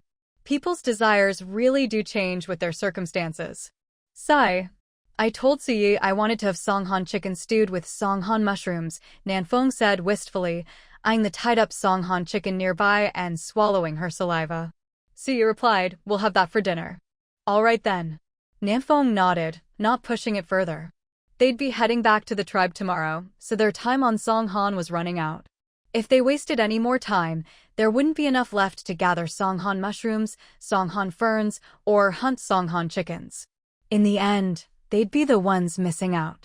The tribe was busy expanding the commercial area by Baihu Lake, and the hunting team had been reduced again and again. Coming all the way to Songhan to hunt probably wasn't going to happen anytime soon. So, if they wanted to eat Songshan's specialties, it was all up to them. End of this chapter. Mushrooms can be picked on Songhan all year round, but the tribe didn't know how to cook them before, so the stews were always bland. Hardly anyone came all the way here just to pick Songhan mushrooms, so we never gathered much, and the fresh ones spoiled quickly. Yeah, what a waste it used to be. Remember to pick more this afternoon. Changxia, can mushrooms be dried like fish and shrimp? As they chatted, Nafeng suddenly asked if mushrooms could be dried. The beast folk knew that dried food kept much longer. Yes, mushrooms and ferns can both be dried. In the warm season, when the weather's good, you can just sun-dry the mushrooms and ferns you pick and store them, Changxia answered. At that, everyone cheered with excitement. For drying, we'll need an open space. Later, Shen Rong, you and your group clear out an area nearby and make a suitable spot, Senda said efficiently. He was considering whether he or Elder Pukong should stay behind at the Songhan rock beast den. In their spare time, they could go into Songhan to pick mushrooms and ferns, spread them out to dry in the open, then bring them back to the tribe. This way, even in the cold season, the tribe wouldn't have to worry about running out of wild greens. They also wouldn't have to worry about going hungry while stuck in the tribe during winter. Got it, Shen Rong nodded. As Chengxia ate her roast meat, she said, we should build a few more wooden sheds at the rock beast den to store supplies. If we're going to use the den as a camp, do we need to build a wall around it? No need, Senda replied. He looked up at Elder Pukong. This time, when you all return to the tribe, either I or Elder Pukong will stay at Songhan. While mushrooms and ferns are in season, we'll pick and store as much as we can. Pukong said, it's boring staying in the tribe. I'll stay at Songhan. All right, Senda agreed. I'll go back to the tribe and talk to Yami about sending the hunting team over to pick mushrooms and ferns. You'll be in charge of watching over Songhan. Songhan was different from Qingshan, but just as important. Nearby, Changxia and the others listened quietly. Since it concerned the tribe, they didn't interrupt. With over 1,000 mouths to feed, the tribe's daily expenses were no small matter. Plus, the tribe had started trading with others, speeding up exchanges between beast folk tribes in the Twilight Forest. If the Heluo Tribe wanted to stay ahead, they had to keep working hard. Changxia's 3-year, 5-year, and 10-year plans. Elder Senda knew about them, and so did Elder Pukong, who usually didn't get involved in tribe affairs. Elder Pukong couldn't sit still. If he stayed in the tribe, he'd just end up playing around with Shankei and the others. Rather than idle away his time, he chose to stay at Songhan. At least he could help dry mushrooms and ferns, and occasionally hunt to improve their meals. So that means the tribe won't have to worry about running out of mushrooms and ferns anymore? Nafeng said happily. Then she suddenly remembered the Songhan chickens and asked, what about the Songhan chickens? Should we still bring them back alive to raise in the tribe? Yes, Changxia replied. The fence by Baihu Lake is huge and can hold plenty of chickens and ducks. Besides, if we keep them together, maybe in a few years we'll even get new breeds. Elder Pukong, if you come across any curly-haired porcupines at Songhan, try to catch a few alive. I want to raise some inside the Baihu Lake fence. There are already a lot of wild boars there, but some of them are really tough. If we let them breed together, we might get new wild boars. Once we get better tasting pork, we can cull the old ones. No one really understood, but it all sounded very impressive. Elder Pukong nodded blankly, seeing the others just as confused. He figured, if no one understood, that was probably normal. After finishing the roast meat, they started sorting through the fish and shrimp cooked in the earth oven. The faint mix of fishy and savory smells was actually quite pleasant. At least, Changxia didn't mind it. Then she went inside to wash her hands. Just like at Weishan's rock beast den, there was a mountain spring at Songshan's den too. Watching the spring water cascade down the cliff, Changxia wondered.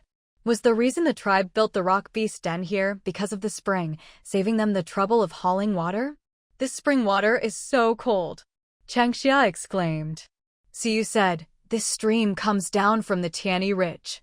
It's sweet and icy cold. I asked Milu to boil some water. Did you finish the boiled water in your pouch?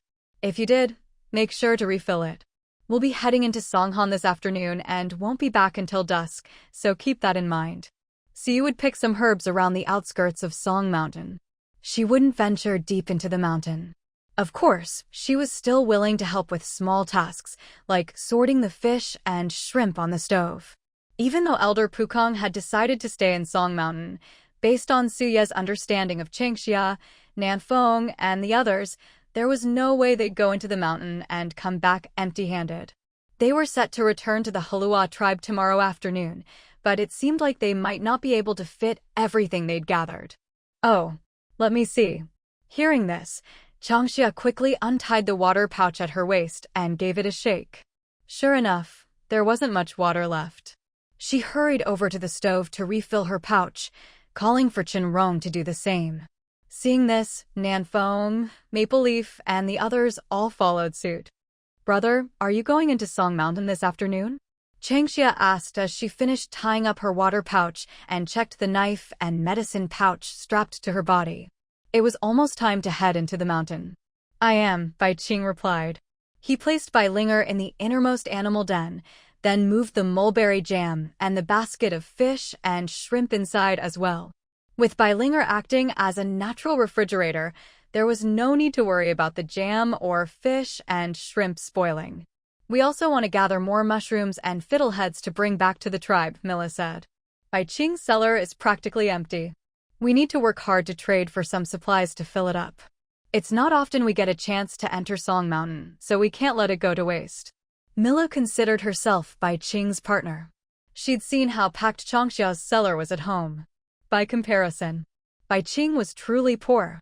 The game and wild vegetables or fruits they gathered outside, aside from the portion handed over to the tribe, mostly belonged to the individual. Nanfeng was eager to gather as much as possible, hoping to fill up her own cellar. That way, her mother wouldn't nag her for being lazy or unmotivated. Nanfeng was so competitive that even the single males like Shen Yan and Fenghua were feeling the pressure, all scrambling to stockpile supplies in their own cellars. It was quite a sight to behold. Ahem, Bai Qing said awkwardly. He'd been sick for 5 years, relying on the tribe for support, and even his cellar had been built by Hai Ming and Shen Yan. The fruit powder and sugar stored in his cellar were all distributed by the tribe. Mila wasn't lying when she said he was poor. There's not much at home, Bai Qing admitted. When we get back to the tribe, I'll work hard to stock up. If there's anything you want, just tell me. Hearing this, Mila broke into a happy smile. That was as good as acknowledging their relationship. Okay, Milu replied cheerfully. Nearby, Changxia and the others were all happy for Bai Qing. After suffering through 5 years of illness, he was finally cured, had found a partner, and even had a little white snake cub. In an instant, Bai Qing had become a winner at life. Not bad at all. End of this chapter. Brother, I'll have Shen Rong help you make a Kong bed. As for tables and chairs, Kong Shan can help with those. I can give you some sugar and flour? Finally, when it was Nanfeng's turn to speak, she looked a bit awkward. Shixing had just arrived at the Heluo Tribe and didn't know how to make furniture like tables and chairs, so he couldn't help. After thinking it over, she blurted out the offer of sugar and flour. Bai Qing couldn't help but laugh, shaking his head and politely refusing. Nanfeng, there's no need to be so polite. I can trade for sugar and flour with the tribe. You don't need to give me any. Besides, Nanfeng didn't have much sugar or flour herself. After all, she wasn't Changxia. Changxia was the wealthiest in the tribe. If she hadn't offered, no one would have blamed her. But Nanfeng ended up being the one to speak up, making everyone around them chuckle. Clearly, Nanfeng's quirky way of thinking had brought everyone some joy. As they chatted, everyone checked their water pouches and medicine bags, getting ready to enter Song Mountain. The sun was shining, and the mountain was alive with birdsong and the scent of flowers. After saying goodbye to Suyi and Elder Pukong, who stayed behind at the rock beast den, everyone headed straight into Song Mountain. This time, the main goal was gathering, with hunting as a secondary focus.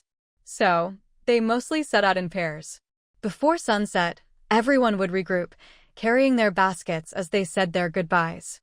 "I thought we'd all go together," Changxia said with a sigh, surprised to be separated from Nanfeng and the others. Walking through the forest with just Shen Rong felt a bit strange, too quiet. "There are mushrooms and fiddleheads everywhere," Shen Rong said. "If we split up, we'll gather more. Besides, we're not far apart. You can always call out if you need anything." Heh. Changxia grinned sheepishly, quickly assuring him she didn't mean anything by it. As they talked, they stumbled upon a large patch of mushrooms. At the same time, the clucking of Song Mountain chickens could be heard nearby. Shen Rong motioned for Changxia to stay quiet, pointing to a distant patch of grass and whispering, "Song Mountain chickens." Judging by the sound, it's probably a whole family. Changxia listened carefully. Sure enough, she heard the clucking of a mother hen and the peeping of chicks as they foraged. "Let's catch them all in one go," Changxia gestured excitedly. "You go after the chickens, I'll braid some grass rope. Be gentle with the chicks. Whether the tribe gets to eat Song Mountain chickens in the future all depends on you, Shen Rong." Shen Rong's mouth twitched. Wasn't that a bit too much pressure? He was just trying to catch some chickens. "I'll do my best," Shen Rong replied. Changxia crouched down, grabbed some weeds, and quickly twisted them into ropes, placing them in the basket. They were in luck today. Maybe, just maybe, they'd fill the basket with Song Mountain chickens. Thinking about how delicious they'd be, Changxia figured the mushrooms and fiddleheads could wait. Of course, that didn't stop her from picking mushrooms as well. She stood up, quietly waiting for Shen Rong to catch the chickens. Suddenly, there was a noise nearby, and Shen Rong shot forward like lightning, lunging ahead. Website promotional text omitted for clarity. Whoa. Right after that, the miserable screech of a songhon chicken rang out, accompanied by the terrified cries of its chicks. "Shen Rong, did you get it?" Changxia put down the mushrooms she was holding, her voice full of excitement. Shen Rong held up an old hen and replied, "Caught it. 1 old hen and 7 chicks. Move the basket over here and I'll put the chicks inside." "Got it." Changxia responded cheerfully, dragging the basket, which was as tall as her shoulder, over to Shen Rong. At the same time, she raised a grass rope and urged, "Here, tie up the hen so it doesn't get away." Normally, a mother hen wouldn't run off if her chicks were around. But better safe than sorry. "Wow, it's pretty heavy. Must be 7 or 8 jin." Changxia weighed the hen in her hands. Songhon chickens are usually smaller than other wild chickens, but this hen must have lived a long time and put on a lot of weight. She probably broke the record for her kind. "She's really fat." Shen Rong squatted down and caught the 7 chicks hiding in the grass, tossing them into the basket. Compared to the songhon chickens they'd caught before, this one was especially impressive, especially in terms of weight. "She's so fat even with chicks. Makes me hungry," Changxia said, smacking her lips. Salt-baked chicken, spicy pepper chicken, crispy fried chicken, Dijon braised chicken. In a flash, Changxia thought of countless ways to cook chicken. With the quality of songhon chicken meat, salt-baked or spicy would both be delicious. "Well, let's eat her then," Shen Rong said with a smile. Changxia thought for a moment, then shook her head. "No, we should keep her to raise the chicks. We can eat her after the chicks grow up a bit." "All right," Shen Rong nodded again, already planning to catch another hen if he got the chance, hopefully one just as fat as this one. After settling the family of songhon chickens, the 2 of them started picking mushrooms. The patch here was thriving, and by the time they finished, half the basket was full. "Shen Rong, let me tell you, bracken roots make the best starch. Whether you fry it with sugar or slice it up and stir-fry it with cured meat, it's delicious," Changxia chatted as she picked bracken. Once they'd finished with the mushrooms, they found plenty of bracken growing nearby. Of course, Changxia wasn't about to let it go to waste. Should we dig some up? Shen Rong asked, noticing how much bracken was growing here. If they dug, they'd get a good haul. Changxia shook her head. There's not much starch in the roots this time of year. It's not the right season. Wait until the cold season, that's when you dig up bracken roots. Like how you tap red maple trees for sap? Shen Rong said. Changxia gave him a thumbs up. Exactly, just like that. This was different from ginkgo, which could be harvested 4 times a year and always bore plenty of fruit. Actually, Changxia wasn't entirely sure about what she was saying. After all, the Heluo Tribe's mud beans could be harvested 3 times a year, which also went against the usual rules of nature. So who is she to say? Besides mushrooms and bracken, Changxia also picked a lot of wild greens that didn't grow near their tribe. Maybe the repetitive picking was getting boring because she activated her bloodline ability and started communicating with the plants around her. The big tree to the west is so annoying, it always steals the sunlight. Yeah, it even hogs the water. I've been turning yellow because of it. As if stealing sunlight and water wasn't enough, it also secretes some awful liquid. One of my friends got stuck in it and died. Sigh. Why don't we have legs? I wish I could get away from it. Suddenly, a jumble of voices filled Changxia's mind. At first, she was totally confused. But gradually, she pieced it together. To the west, there was a patch of forest. The big trees there grew tall and blocked out the sun for the plants nearby. Not only that, but these trees also secreted a sticky liquid that killed off the flowers and grass. As soon as she realized this, Changxia was intrigued. This sounded so familiar. Oil trees, trees that secrete resin. These were rare and valuable in the tribe. Changxia. On the other side, Shen Rong saw Changxia suddenly stop. He rested his hand on the grass beside him, pausing his picking and staying alert as he called her name. By now, 4 baskets were piled up nearby. One held the songhon chickens and wild rabbits, while the other 3 were full of mushrooms, bracken, and wild greens. Clearly, they'd had a fruitful afternoon, and they were still only on the outskirts of the songhon forest. Shen Rong, let's go, Changxia waved, calling out. Shen Rong hesitated. Where to? West, Changxia pointed. I just heard something interesting. The plant said there's a big villain to the west, stealing sunlight and water, and secreting a terrible liquid that kills flowers and grass. Shen Rong rubbed his forehead, quietly listening to Changxia's wild story. Is it far? Should we bring the baskets? He asked. If they carried the mushrooms too far, they might get crushed. Leave the baskets here.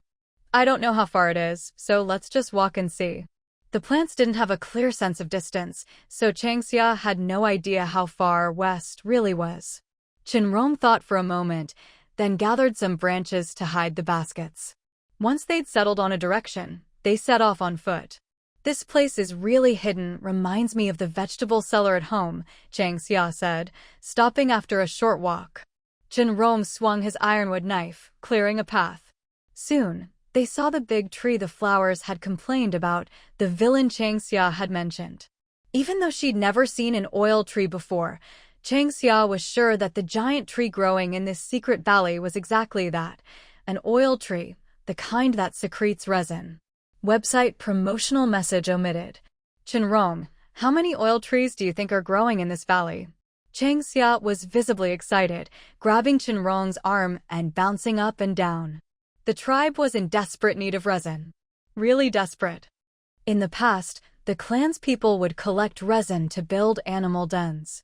The dens weren't very big, so the Heluo Tribe had never run short of resin. But ever since they started building cave dwellings, resin had become especially scarce. The problem was, whether it was for building kills or making furniture, all of it required resin. Everyone was eager to build new roofs and corridors. All kinds of timber had been prepared in advance. But they were stuck because of the lack of resin. Shen Rong leaned forward, scanning the valley and counting carefully. Roughly speaking, there should be a few dozen trees.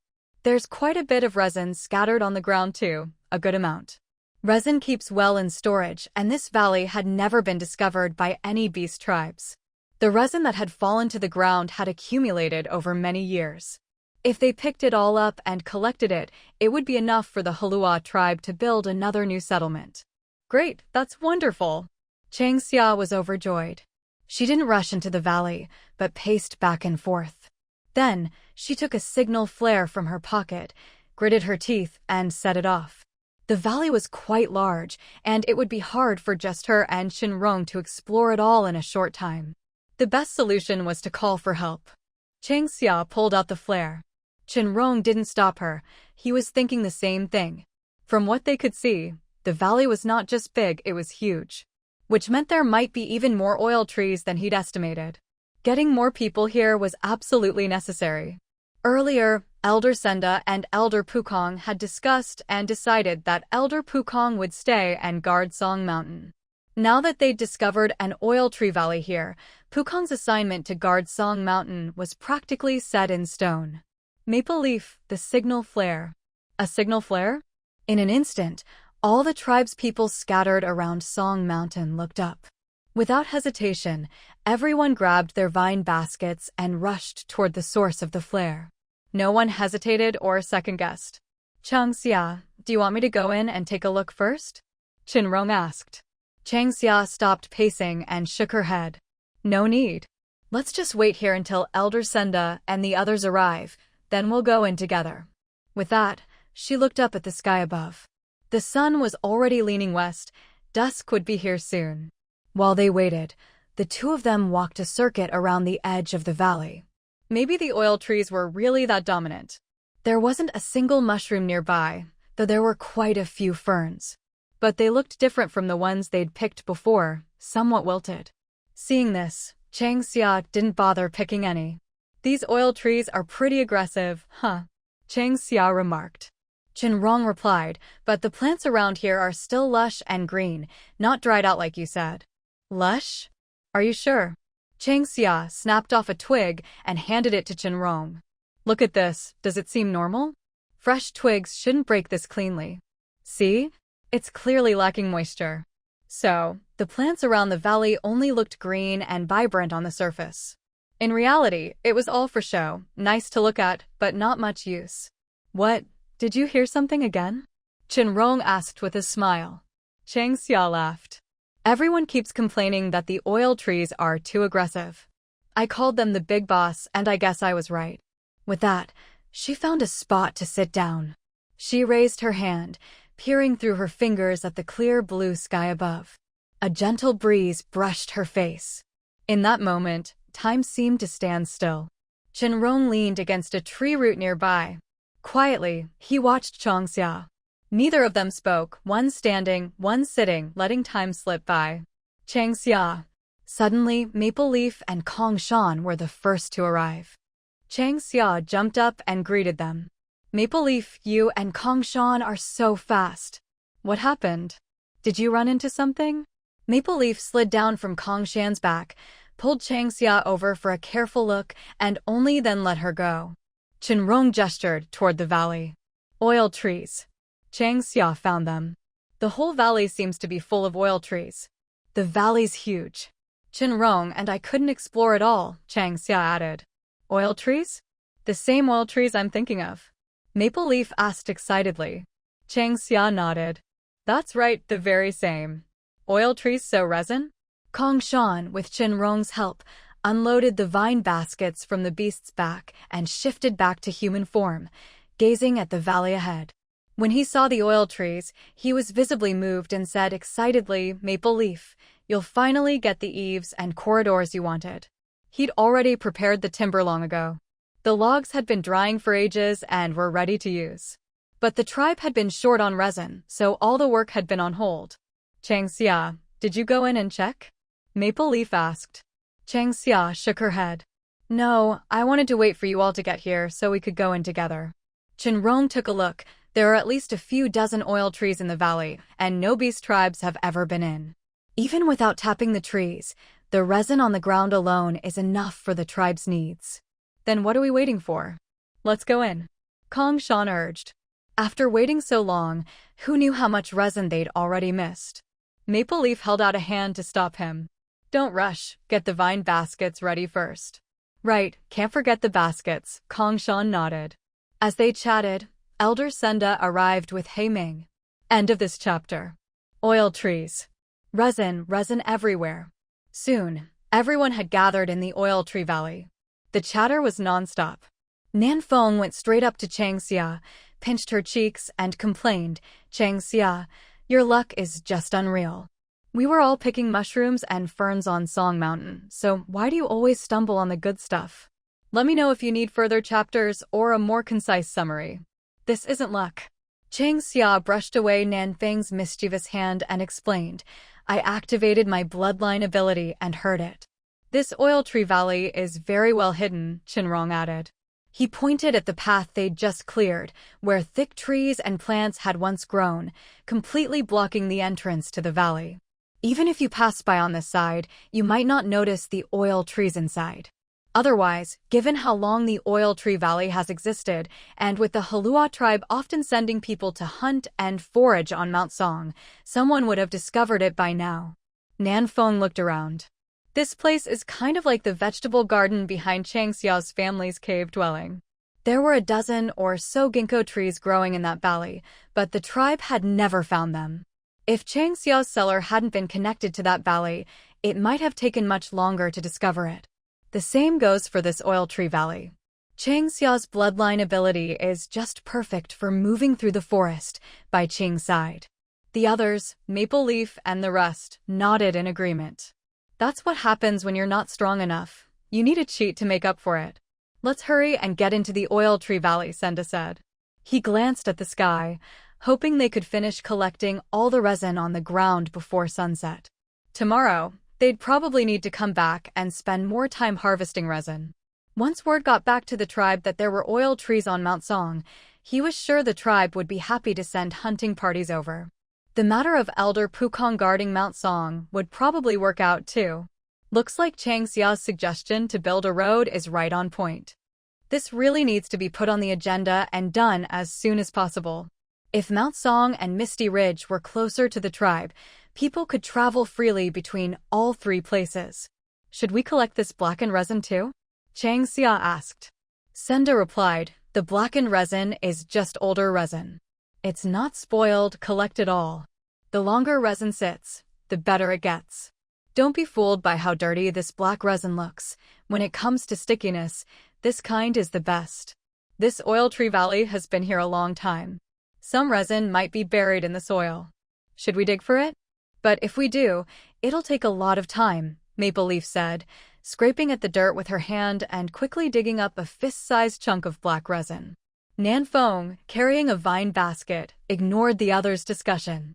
She moved quickly through the valley, preferring to pick up resin from the ground rather than dig for it. At least the resin on the ground looked cleaner and wasn't so sticky and black. The resin was so sticky that if it got on your fingers, it was hard to wash off. That's why Chang Xia and the others always use leaves as a barrier when collecting it. We'll dig next time, Senda decided after thinking it over. There wasn't enough time today, so they'd focus on collecting the resin on the ground. Digging could wait until tomorrow, or until the tribe sent more people to help. By Qing, circle the valley and check for any danger around us. Got it, leave it to me.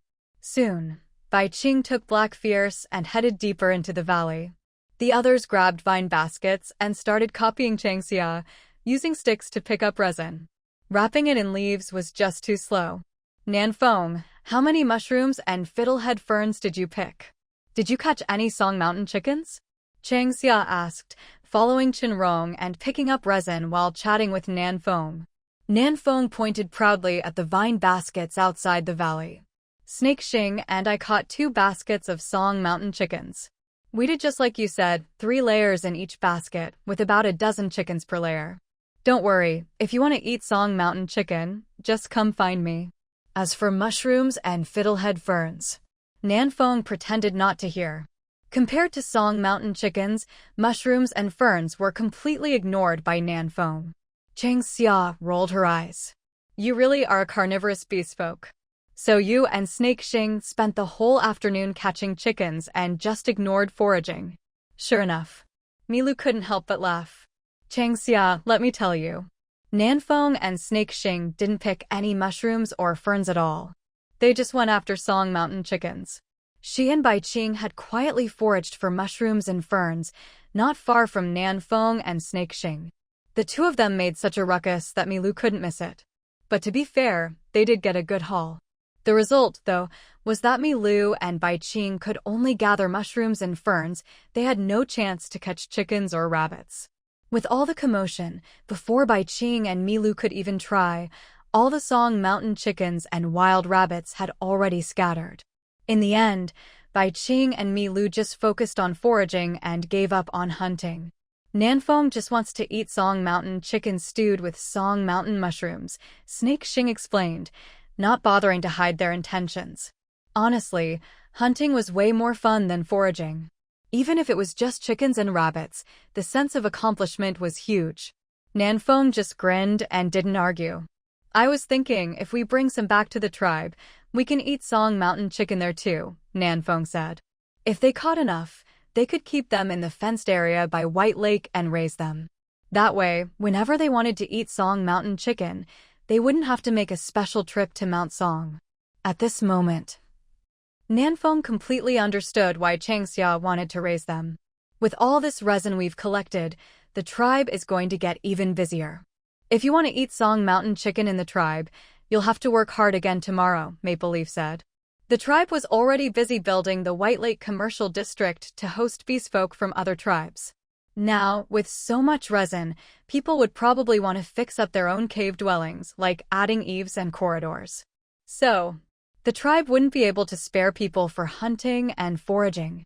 After all, the tribe wasn't short on food. People didn't need to go out hunting and foraging just to eat.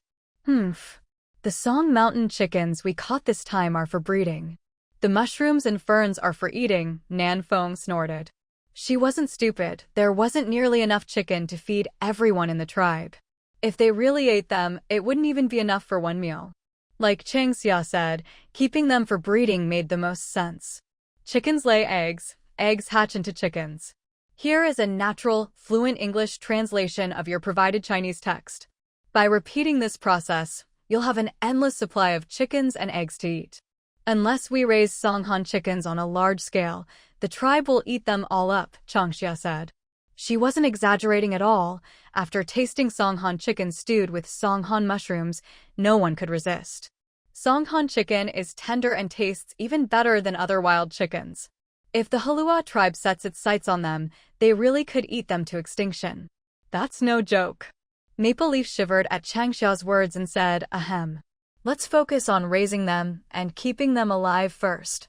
We can talk about eating them later. Before sunset, everyone finished collecting the resin that had fallen to the ground in the oil tree valley. However, they only picked up what was visible on the surface. The resin underground, which would require digging, was left for now. Only Maple Leaf dug up a few pieces. End of this chapter. Rock Beast Den. Siyu was sorting through the fish and shrimp on the earthen stove, washing the mushrooms and fiddlehead ferns they'd picked that afternoon. The herbs they'd gathered were already set aside to be processed or made into pills once they returned to Mount Kana. It's getting late.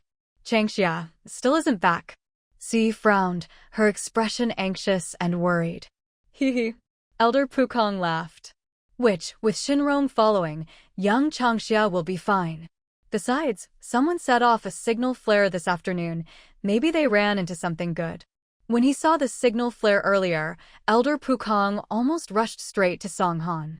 But thinking that Songhan wasn't too dangerous, and with Elder Senda, Bai Qing, and others in the group, he decided not to worry and stayed at the Rock Beast Den. After all, the witch always needed someone by her side. If anything happened to her, the whole dusky forest beast tribe would be thrown into chaos. Hearing this, Si felt a bit less anxious, but she still couldn't help glancing towards Songhan over and over. As long as Changxia wasn't back, her worries wouldn't go away. Clip-clop. Look, aren't they coming back now? Pukong pointed with his lips. At that moment, there was a commotion from Songhan. Hearing it, Elder Pukong guessed it must be Changxia and the others returning. Judging by the noise, they must have had a fruitful afternoon. With that, the two of them went to greet the group in the forest. Granny Suyi, Changxia shouted. Since it was just their own people, Changxia let herself go and called out directly to Granny Si instead of witch. At first, Shixing and Milu were surprised to hear this. But over time, they got used to it and even felt that the witch was much kinder and more approachable than the elders in the tribe had described. The tribe always spoke of the witch as being stern and imposing. It's so late, did something happen? Suyi asked gently. Changxia nodded excitedly. Yes, I found a valley full of oil trees in the Songhan forest. Oil trees, resin, Pukong said sharply. Everyone in the tribe knew that the Heluo Tribe had been short on resin lately. They'd traded for some with other beast tribes, but resin from the dusky forest was scarce, and even if other tribes had some, they were reluctant to part with much. If they really found a whole valley of oil trees in Songhan forest, it would be a huge cause for celebration for the Heluo Tribe. That's right. I found an oil tree valley, and this afternoon we collected 5 big baskets of resin. Tomorrow, if we dig, we'll probably get several more baskets, Changxia said excitedly. When Suyi and Elder Pukong heard there were nearly 100 oil trees in the valley, Suyi managed to stay calm, but Elder Pukong was so excited he almost started shaking. Nearly 100 oil trees, their value was no less than the red maples in the red maple forest. Resin is a hard currency. It can be directly traded with the bird tribes of the Qinghai Plateau and the fish tribes of the East Sea. In Eastland, resin is as valuable as gold or silver. After all, to beast folk, gold and silver can't be eaten or used, so they're not as valuable as they seem. I'll stay at Songhan. Tomorrow, I'll go with you to the Oil Tree Valley, Pukong said seriously. In his eyes, the Oil Tree Valley was like a gold mine, maybe even more important. Elder Senda nodded, agreeing with Pukong's decision. He was also secretly glad he'd made the wise choice to have people guard Songhan and Misty Ridge, not just for the resources there, but now especially for the Oil Tree Valley. A whole valley of oil trees means a steady supply of resin. That's more valuable than anything else. Milu, come help wash the mushrooms and fiddlehead ferns. Tonight, we're having Songhan chicken stewed with Songhan mushrooms. Nan Feng called out loudly. Compared to the Oil Tree Valley, she was more interested in what they'd be eating tonight. Coming, Mila replied. Maple Leaf, hearing this, sped up as she moved the vine baskets. Shen Rong, what's this? Kongshan asked, his mouth twitching as he pointed at the chicks at the bottom of the basket. They were tiny, fluffy, and looked very cute. But Kongshan's expression was a bit panicked. He never knew what to do with baby animals, and these chicks looked especially fragile.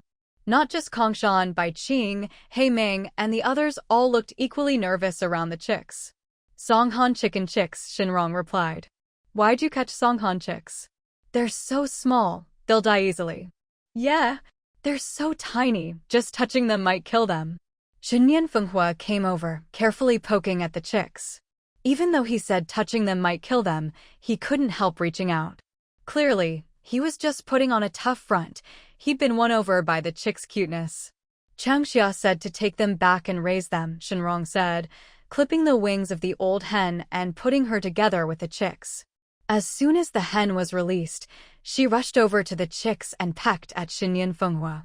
Clucking sounds came from its beak. Oh wow! So fierce! Shenyan and Fenghua both jumped back in unison, landing on the ground with a thud. This Songhan chicken is so fat. Let's do it tonight. I'm in. The two of them chimed in together, ready to catch the chicken. Don't touch it. Changxia wants to keep it to hatch chicks. Don't mess with the hen. Go help Nan Feng and the others wash the mushrooms and bracken. Once it's dark, you won't be able to see anything. Shen Rong found an excuse to shoo them away, not wanting them to bother the mother hen anymore. How about we have Songhan chicken stewed with Songhan mushrooms tonight, and some garlic shrimp on the side? Changxia suggested, her mouth watering at the strong aroma of fish and shrimp in the air. Sounds good. But I also want beggar's chicken, Nan Feng said quickly. Songhan chicken was tender and juicy. Making beggar's chicken with it would be amazing. I think vinegar chicken would be great too, Maple Leaf added. Off to the side, Milu swallowed quietly. She wanted to eat all of it. Lately, she'd been trying to learn from Changxia, but her cooking was still pretty average, maybe a little better than Nanfang's, at least edible, but still a long way from delicious. All right, we'll have it all, Changxia said boldly. Once they returned to the tribe, they probably wouldn't get to eat this again. Might as well indulge while they were still on Songhan Mountain. Next time, they'd have to wait until the tribe raised a second batch of Songhan chickens. Otherwise, with the beast folks' huge appetites, Changxia worried about the future of the Songhan chickens. If they ate them to extinction, she'd feel guilty. In the distance, Si listened to their conversation and shook her head with a smile. She turned her attention away from the resin. When she first learned about the specialties of the major beastfolk tribes, she'd been worried about the Heluo Tribe. Compared to the others, Heluo was pretty unremarkable. Aside from flour, their only notable product was sugar. But sugar was the specialty of the Dadi tribe, and the Heluo tribe's Black Panthers were too proud to compete with the Bear tribe over reed root sugar. Now, with the Oil Tree Valley, the Heluo tribe finally had something special. Siu finally breathed a sigh of relief. End of this chapter. Night fell. Everyone sat around the campfire. They feasted on beggar's chicken, vinegar chicken, and drank Songhan chicken and mushroom soup. There was also roast meat and garlic shrimp on the side. It was a wonderful meal. Everyone was in high spirits. But with the thought of returning to the tribe tomorrow, a sense of reluctance settled over them. Unlike previous hunting and foraging trips, when everyone just wanted to get home as soon as possible. After all, camping out in the wild was never as comfortable as the tribe. But ever since Changxia joined the group, everything changed. What should have been a tough hunting and foraging trip had turned into a gourmet feast. Every unknown plant or animal could turn out to be a delicacy. With that in mind, hunting and gathering became fun. When are we leaving tomorrow? Senda asked. At that, everyone who'd been eating with their heads down looked up at once. Si smiled and said, in the afternoon. In the morning, they still needed to go to the Oil Tree Valley to collect resin. Judging by Changxia and Nanfeng, they probably wanted to pick more Songhan mushrooms and bracken too. And most likely, they were still thinking about catching another Songhan chicken. Hiss! Hearing they'd leave in the afternoon, everyone relaxed and cheered up. Suddenly, a hissing sound rang out. Bai Qing quickly put down his bowl and chopsticks and looked toward the rock beast's den. They'd scattered beast repellent powder nearby, so no snakes, bugs, or ants would come close. The hissing was coming from Bai Linger in the rock beast's den. Linger's awake, Bai Qing said. She's probably hungry, Siyu replied, rubbing her forehead. She looked at Changxia and said, she woke up hungry. Can you help prepare more food? I'll do it, Milu volunteered. Bai Linger saw Bai Qing as her father and Milu as her mother. Preparing food for her was Milu's responsibility. What should I make? Milu asked nervously. Bai Linger was so small and thin, it seemed like just a piece of roast meat would fill her up. But after what happened at Misty Ridge, Milu knew better than to judge a beast by its appearance. Roast meat, chicken soup, she's not picky, Si said. Bai Linger had survived for years in the mysterious vine forest, living rough. When hungry, she drank cold spring water, ate mulberries, gnawed on wild greens. Eating small animals was just a dream. That vine forest was so barren, not even birds could live there. Poor Bai Linger, her 5 years there were even worse than living off raw meat and blood. Even if Bai Linger never said it, so you could tell. She's a snake, she probably likes bird eggs. Why not try giving her a boiled egg? Changxia suggested. It was a bit late to prepare now, and the table was already a mess. She didn't want to offer Bai Linger leftovers. Raw should be fine too, Bai Qing said. He carried Bai Linger out of the rock beast's den, picked up some chicken with chopsticks, and held it to her mouth. Bai Linger opened her mouth and swallowed a piece of chicken as big as her head. Meanwhile, Milu got up and took a few bird eggs from a vine basket, carefully wiping them clean with water. She planned to let Bai Linger try them raw first, and if she didn't like it, she'd boil them. Linger, do you want a bird egg? Milu asked softly. Bird eggs, white and round. Are they tasty? Bai Linger hissed, reaching out her tail to gently touch the eggs in Milu's hand, curiosity in her eyes. Bai Qing could understand Bai Linger's hissing. Linger, these are bird eggs. They're raw, do you want to try one? Papa, are bird eggs tasty? Raw ones are okay, but cooked ones are even better. But since you're hungry, why not try one now? If you don't like it raw, your mama can cook it for you. I'll eat roast meat with you. Nearby, Chang Xia and the others listened to the conversation between Bai Qing and the snake, Bai Linger. Each of them was visibly excited as they listened.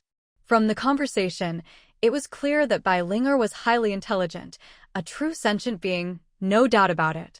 As they spoke, Bai Qing brought a raw bird egg to Bai Linger's mouth. Bai Linger stared at the egg, then slowly opened her mouth, wider and wider.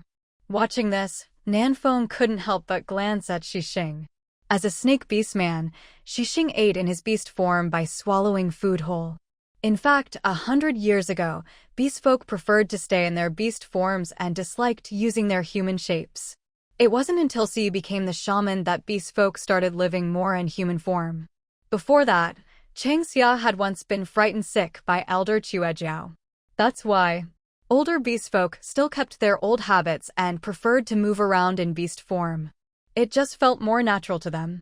But as time went on, life among the beast folk inevitably changed.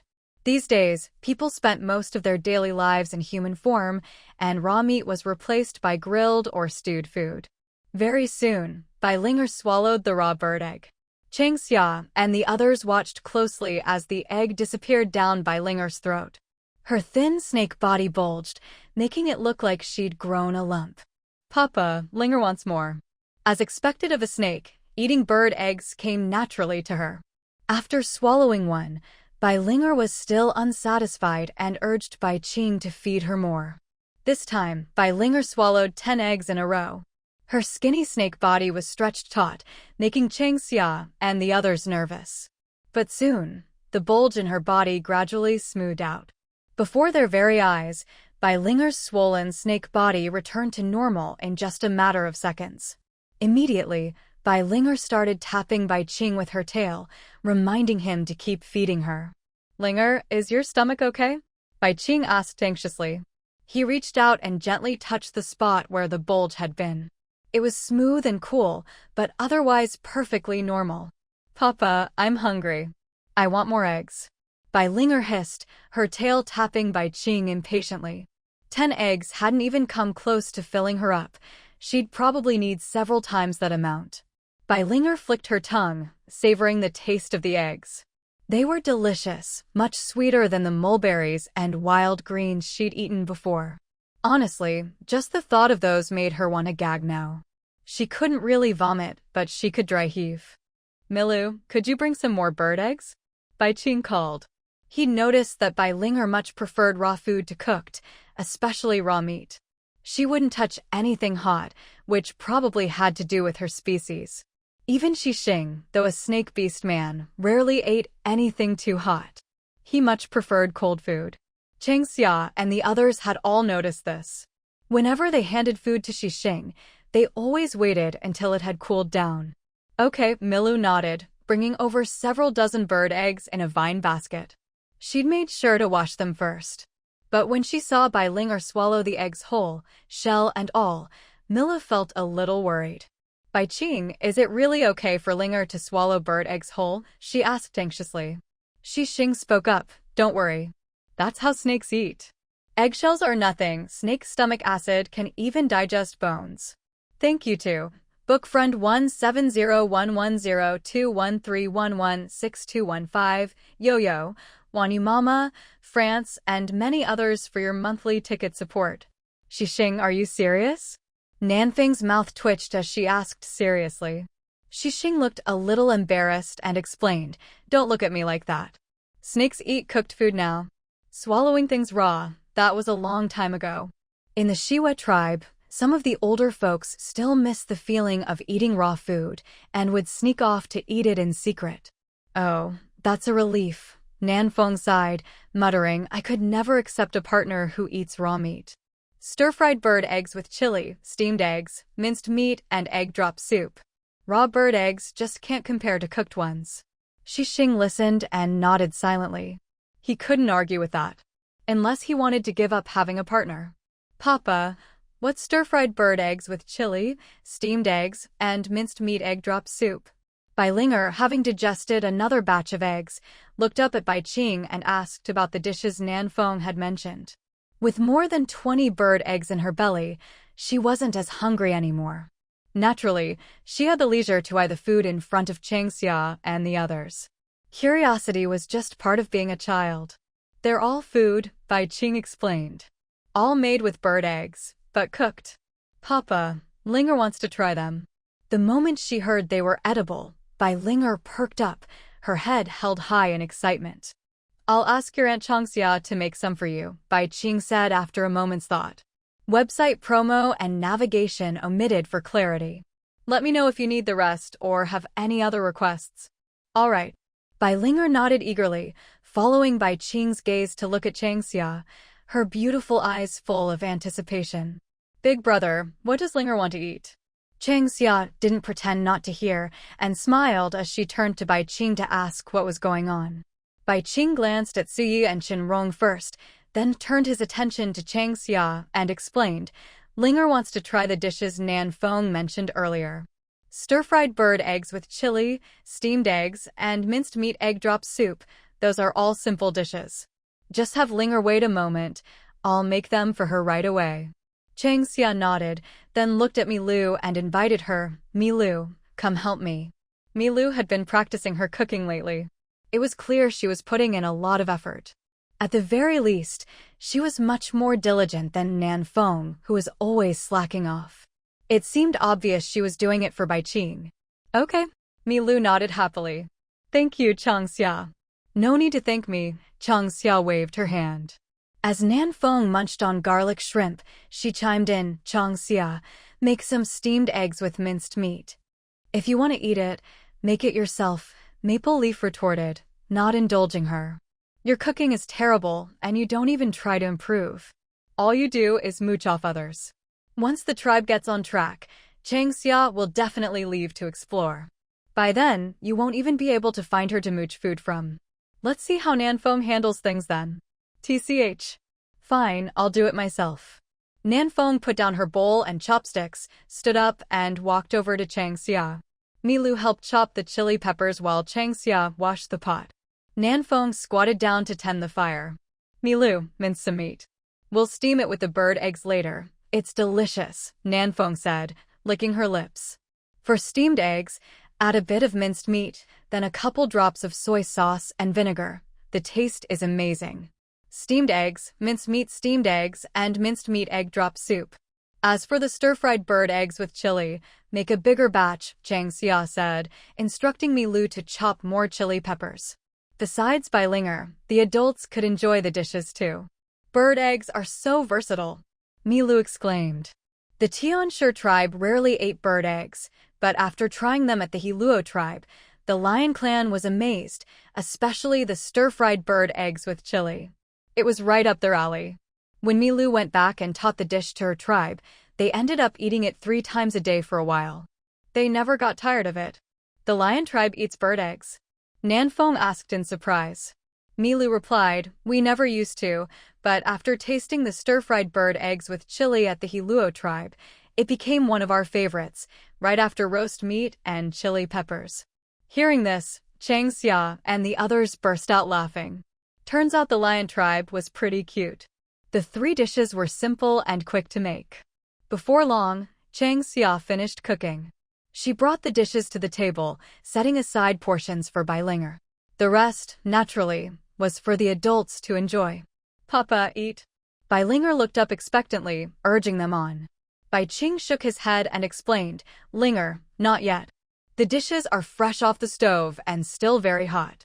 Wait for them to cool down a bit, then I'll feed you. Milu gently blew on the minced meat egg drop soup, stirring it with her chopsticks, hoping it would cool faster. Bai Linger was impatient, climbing up onto Bai Qing's shoulders, her snake tail tapping his shoulder. In her anxiety, she couldn't help but release a faint chill. Big brother, have Linger lean closer to the wooden bowl. If she releases her cold air, the food will cool down quickly, Chang Xia joked. Bai Qing looked at Bai Linger, who was already starting to exhale cold air on his neck. He said nothing, just reached out and picked up Bai Linger. Linger, come here, Bai Qing said. Be careful and release the cold air slowly. Once the food cools, you can eat. Bai Qing wasn't affected by hot or cold, but he couldn't release cold air on his own. Bai Linger remembered what Bai Qing had told her. She opened her mouth and spat out 2 or 3 ice crystals, each the size of a bean. Holy! Did I just see that? She can spit out ice? What kind of bloodline ability is that? But producing those 3 ice crystals took a lot out of Bai Linger. Afterward, she lay limply on the table, exhausted. She's wiped out, Bai Qing said, poking Bai Linger. Meanwhile, Chang Xia and the others watched as Milu took care of Bai Linger, feeding her the soup. Everyone else happily dug in. Bai Linger was left in the care of Bai Qing and Milu. Papa, this soup is so yummy. More, I want more. Bai Qing rubbed his nose as he listened to Bai Linger's constant requests. In the end, he saved his own portion for her. He really had no idea where all that food went in her tiny snake body. She can really eat. Bai Qing's going to have his hands full. Linger might need the whole tribe to feed her. Where does she put it all? After everyone finished eating, they all stared curiously at Bai Linger. The steamed eggs with minced meat, the soup, and the stir-fried bird eggs with chili were all gone, and now she was starting on raw bird eggs. No matter how much she ate, her shriveled little body would quickly return to normal. It was truly amazing to watch. She was interrupted at birth by Bai Qing, and then delayed 5 years in that mysterious vine forest.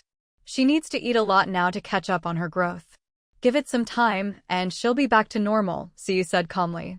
Thank you too, Sha, Jiaonyang, Sha, Book Friend 854 by 366, Sha, and all the other generous supporters. So that's how it is. I feel much more at ease now. Milu and Bai Qing exchanged glances, and both let out a sigh of relief. It wasn't that they disliked how much Bai Linger ate, they were just worried about cooking for her. Boiled eggs were fine, they could satisfy Bai Linger's appetite with those. But if they had to get creative with the dishes, that was really asking too much of the two of them. Papa, I'm sleepy. After eating, Bai Linger mumbled these words with her mouth still full. Her head drooped to one side and she fell asleep instantly. Everyone looked at each other in astonishment at the sight. Brother, is she asleep? Chang Xia whispered. Bai Qing reached out and gently picked up Bai Linger, nodding, she's asleep. Eat and sleep, sleep and eat. That's real happiness. Nan Feng sighed with envy. This was exactly the life she had always dreamed of. Unfortunately, her parents used to stop her, and she was busy taking care of Chang Xia. Such a life was something she could only fantasize about. She's still growing. What are you thinking? Maple Leaf rolled her eyes and shot Nan Feng a sidelong glance, full of disdain. Ever since Chang Xia's health recovered, Nan Feng had been like a wild horse let loose, completely out of control. I want to eat and sleep, sleep and eat, Nan Feng said. Chang Xia grinned mischievously at Nan Feng and whispered, Nan Feng, do you really want to live like that? I do. If you know how, teach me. Nan Feng replied excitedly. On the side, Su Yi and the others all had black lines on their faces. Nan Feng really dares to dream, no wonder Mu Qin always gets the urge to hit her. With someone like Nan Feng, it's not just Mu Qin who gets itchy hands, even the rest of them can barely hold back. You could learn from Wan Chun. Chang Xia teased loudly. Pfft. Maple Leaf and Kong Shan burst out laughing. Snake Xing, if you want Nan Feng to have her wish of eating and sleeping all day, you'll have to work extra hard. As she spoke, Maple Leaf deliberately softened her tone and made a cheering gesture. Nan Feng froze, dumbfounded. Snake Xing smiled and replied, I'll do my best. Ha ha. Chang Xia couldn't help but laugh out loud. Snake Xing really is interesting, he fits right in with the tribe. Get lost. Nan Feng pinched Snake Xing and spat out the words. Nan Feng, don't bully Snake Xing, didn't you just say you wanted to eat and sleep all day? If you get pregnant, you can totally live like that. Even Mu Qin would indulge you, she'd never force you otherwise, Chang Xia said, emphasizing the point and laughing as she spoke. If she weren't afraid of making Nanfeng mad, she'd be clutching her belly and laughing even harder. Changxia. Nanfeng glared dangerously at Changxia. If this wasn't her beloved little sister, she'd be tempted to hit her. Ahem. Time to tidy up and get ready for bed, Shen Rong interjected. At that, Nanfeng got even more annoyed. Shen Rong just had to speak up now, of all times right when she was about to go after Changxia. Thinking this, Nanfeng stomped hard on Snake Xing's foot. Ow! Snake Xing yelped in pain, nearly crying out loud. As expected of a female from the leopard tribe, her strength was something else. Everyone else just smiled, saying nothing more. If Nanfeng really got angry, it'd be hard to coax her back. They tidied up the mess and lit some mugwort incense to keep the mosquitoes away. The faint scent of mugwort spread through the air. Nanfeng, covering her mouth and nose in distaste, slumped down next to the clay stove. Damn mugwort smell.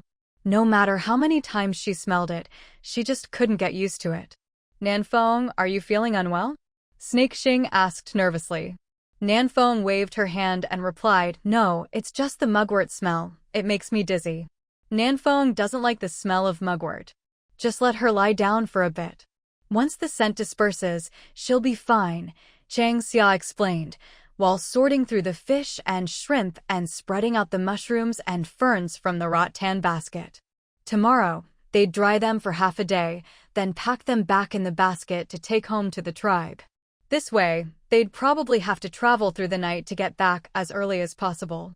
That night, everyone fell asleep amidst the mingled scents of mugwort and fish and shrimp.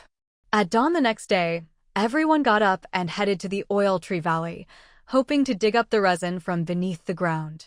As for harvesting the oil trees, they'd wait until Changxia and the others returned to the tribe and let the chief and elders arrange for the hunting party to come. Soon, Changxia and the others had thoroughly combed through the oil tree valley. Of course, their harvest was very rewarding. The black resin piled up in the rattan baskets beside them was proof enough. Elder Pukong, could you please take this resin back to the rock beast den? We're going to the forest to pick more mushrooms and ferns.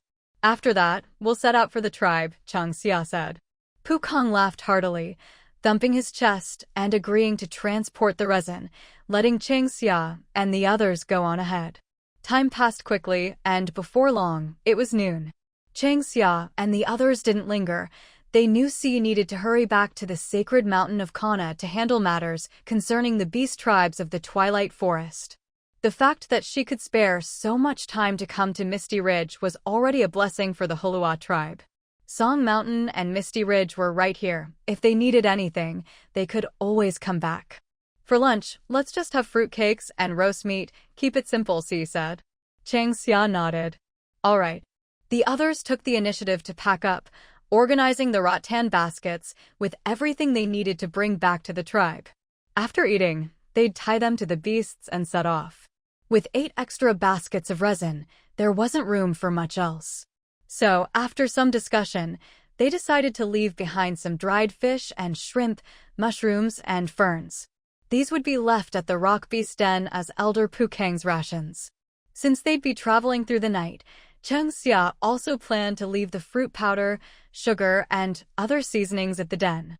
The tribe still hasn't decided when to send the hunting party over. We can't just let Elder Pukong go hungry on Song Mountain.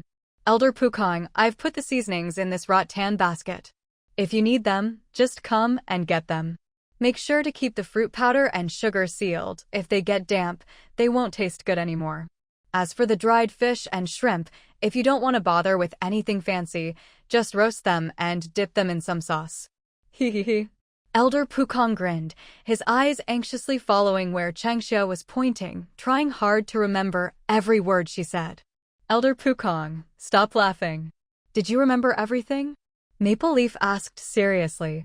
She knew Elder Pukong well. When he laughed like that, it was obvious he hadn't remembered a thing.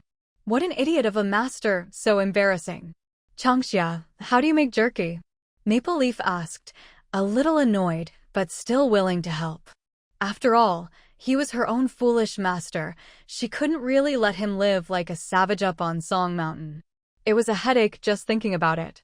Changxia glanced at Elder Pukong and immediately understood Maple Leaf's concern. Just marinate all the python meat. I'll make it into jerky or dried meat later, Changxia said. Clearly, all her previous instructions had gone in one ear and out the other. How could anyone expect Elder Pukong to cook for himself? When it comes to eating, Elder Pukong is unmatched. But when it comes to cooking, he's absolutely the type to blow up the kitchen. Shen Rong, help Elder Pukong prepare the seasonings for the barbecue. Make it so he can just grab them and use them directly when he's ready to cook. After thinking for a moment, Changxia called Shen Rong over and gave him a few more instructions. End of this chapter. Elder Pukong, are you sure you'll be all right? That afternoon, everyone was ready to set out. Maple Leaf still couldn't help but worry about Elder Pukong and asked him again if he could really take care of himself. Hee. Elder Pukong's trademark laugh was his only answer. Relax. I'm Elder Pukong. Song Mountain is nothing. I've even been to Death Canyon. Death Canyon, the most dangerous place in the Twilight Forest. It's filled with mountains of bones, a pitch-black, ominous lake of death, and ferocious beasts roam everywhere. Even the beast folk who live in the Twilight Forest avoid Death Canyon at all costs. All right then. Just don't eat too much. I'll urge the chief to send a hunting party to Song Mountain as soon as possible, Maple Leaf said. She knew it was useless to try to persuade him, and besides, Elder Pukong was older than her. He might not be the most reliable, but he definitely wouldn't let himself starve. Elder Pukong, we're heading back to the tribe now. Changxia waved goodbye to Elder Pukong. Then, Shen Rong used his wolf tail to wrap Changxia up and placed her on his beast form, just like when they'd come to Misty Ridge, except this time, Elder Pukong wasn't with them on the return trip. They wouldn't be stopping to rest this time, they'd be traveling through the night. Water skins and roasted meat had been prepared in advance, and they wouldn't stop anywhere along the way. Tired? Sui asked softly. Changxia yawned, nodded, and said a little. She'd spent the whole afternoon making jerky for Elder Pukong and preparing barbecue. She hadn't felt tired while she was busy, but now that everything was done, she felt exhausted. Lean on me and get some sleep, Sui said. We've only just set out. There's still a long way to go, you'll need your rest. Sui was used to traveling the wilds, except for when she was at the Witch's Hall on sacred Mount Kana. But for someone like Changxia, new to the forest, it would take a while to get used to it. After all, the wild can't compare to the tribe, eating and sleeping outdoors, getting bitten by insects, or even attacked by beasts. Anything could happen. If you can imagine it, it can happen out here. Okay, I'll sleep for a bit. Changxia nodded, snuggling into Suye's arms. Bathed in the warm sunlight and breathing in the faint herbal scent on Suyi, she quickly drifted off to sleep. In the distance, Maple Leaf and Nanfeng watched with smiles, their eyes full of envy. Other than Changxia, who else in the Twilight Forest dared to get so close to the witch? Milu, are you all right? Bai Qing asked quietly. He'd planned to shift into his beast form to carry supplies, but when he carried Bai Linger, her cold aura would automatically withdraw. So, he just carried her as they traveled. Milu, in her serpent form, was also carrying all sorts of rattan baskets tied to her body. The cold stones were separated into different baskets to avoid frostbite as much as possible. I'm fine, this isn't heavy at all, Milu replied. The rattan baskets for serpent beastfolk were specially woven long and low to the ground. The baskets used by other beastfolk were too tall and not suitable for them. Nanfeng tried to stay close to Snake Xing, always worried that one of the baskets might fall off. She couldn't relax unless she kept an eye on him. Snake Xing himself didn't mind, he rather enjoyed having Nanfeng's attention on him. The reason didn't matter at all. That afternoon, the sun blazed in the sky. But the temperature was still pleasant. Not too hot, just warm and comfortable. The sun made everyone feel sleepy, but they were too busy traveling to even think about napping. The only one who really got to enjoy it was Changxia. Before she fell asleep, everyone was on the move. When she woke up, they were still traveling. Only now, the sun was lower in the sky, and dusk was approaching. Awake? Are you thirsty? Here, have some water. Siyu took down a water skin and handed it to Changxia. Changxia took the water skin and drank deeply. She didn't have to ask, she knew she'd slept for a long time. Holding onto Suya's hand, she stood up to stretch her stiff limbs. Granny Sui, where are we now? Changxia asked. She looked around, the scenery felt familiar, but she couldn't tell their exact location. In fact, ever since entering the forest, everywhere had started to look familiar to her. We should reach Tianxian by tonight and aim to arrive at the Heluo Tribe by tomorrow afternoon, Sui replied. We'll rest at the Black Pool tonight before setting out again. Are you hungry, Changxia? Shen Rong called out as he ran, his voice carried by the breeze. The others kept pace, running swiftly, faster than when they'd come. Sui had said that arriving at the Heluo Tribe by afternoon was the latest they'd be. At this pace, if they didn't stop, they could reach the tribe by tomorrow morning. If they didn't run into any wild beasts along the way, it was even possible to arrive at dawn. Actually, since they hadn't bothered to hide their Black Panther tribe scent, ordinary beasts would steer clear unless they were truly reckless. Not yet, Changxia shook her head and replied. Once he was sure Changxia wasn't hungry, Shen Rong picked up the pace even more. Seeing this, the other tribe members also sped up. Granny Sui, when we get back to the tribe, will you rest there for a day or head straight back to Mount Kana? Changxia asked. We'll see, but I'll probably go straight back to Mount Kana, he said. Oh. Changxia nodded. Do you want to take some dried fish and shrimp, or some Songhan mushrooms and fiddlehead ferns back to Mount Kana? The Songhan chickens need to be raised, so it's not convenient for you to bring them. I'm planning to have each of the 6 great beast tribes send someone to Mount Kana, Sue explained. That way, if Baiqing and I have to leave, the shaman hall won't be left unattended. She'd actually been considering this for a while, and now that she was returning to Mount Kana, she planned to put it into action soon. It was just her and Baiqing at Mount Kana, and it felt too empty. Once the Heluo tribe developed further, Sui was thinking about developing Mount Kana as well, connecting it with the Heluo tribe. But for now, she hadn't brought it up. In the eyes of the beast tribes, the shaman hall at Mount Kana was special.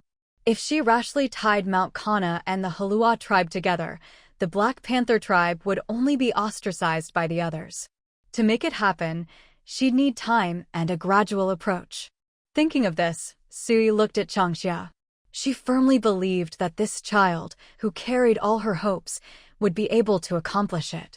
All she needed to do was wait quietly. Soon, dusk fell. As night came, they reached the Black Pool at Tianxian.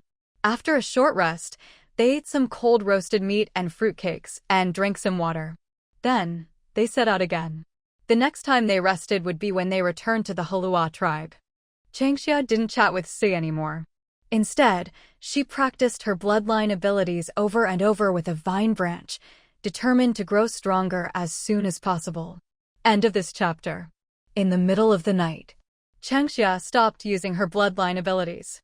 She quietly enjoyed the night breeze on her face. Sui opened her eyes and asked softly, "Finished?" All done," Changxia nodded. She gazed at the dark night, stars twinkling above. The bright moonlight poured over the black earth, casting a silvery glow over the entire twilight forest, beautiful and enchanting. Granny Sui, do you think it's possible to build a commercial district in the tribe? Changxia asked in a low voice. Sui frowned slightly. Are you thinking of rerouting the Normandy Grand Market? Is that not possible? Changxia countered. The Normandy Grand Market connected the beast tribes of Twilight Forest, the bird tribes of the Qinghai Plateau, and the fish tribes of the Eastern Sea. Even beast folk from beyond these 3 regions would travel to the market every year. But the Normandy Grand Market wasn't just a marketplace, it was a place for all the tribes to communicate and trade. Unfortunately, the tribes were far apart, and the market was unmanaged, so it was hard for it to grow in influence, and it ended up only being held once a year. It's difficult, Sui replied. Back when she'd helped establish the market on the Normandy Plains, she'd had plenty of discussions with the bird and fish tribes. Now, Changxia wanted to move the market to the Heluo tribe, an almost impossible task. Every tribe had its own wise members. They all saw the potential of the market. The lack of organization at the Normandy Grand Market was, in fact, a compromise among all parties. Everyone wanted a piece of the pie, so in the end, no one could have it all. But we have time, Changxia said calmly. For now, the Heluo Tribe's commercial district is just for the beast tribes of Twilight Forest to trade. But with rare things like the light tree, light grass, and vine tree appearing, I'm sure the bird and fish tribes will be interested, right? Besides, the Heluo Tribe only has these things for now. Who's to say there won't be even better things in the future? Hearing this, Si's hand paused as she brushed Changxia's hair. A gentle, loving smile appeared on her lips. Red maple sap, fruit powder, seasoning fruits. Sui listed the new products from the Heluo Tribe, as if to give Changxia confidence. As a shaman, she couldn't show too much favoritism to any one tribe, but a few hints were allowed. She could favor Changxia, but not the Heluo Tribe. That was her principle and the rule. Changxia listened quietly to Si's voice, her eyes shining with an even brighter smile. It was obvious. Si also approved of Changxia's ideas. She just couldn't say so outright because of her position as a shaman. Nearby, the other tribe members listened quietly to their conversation.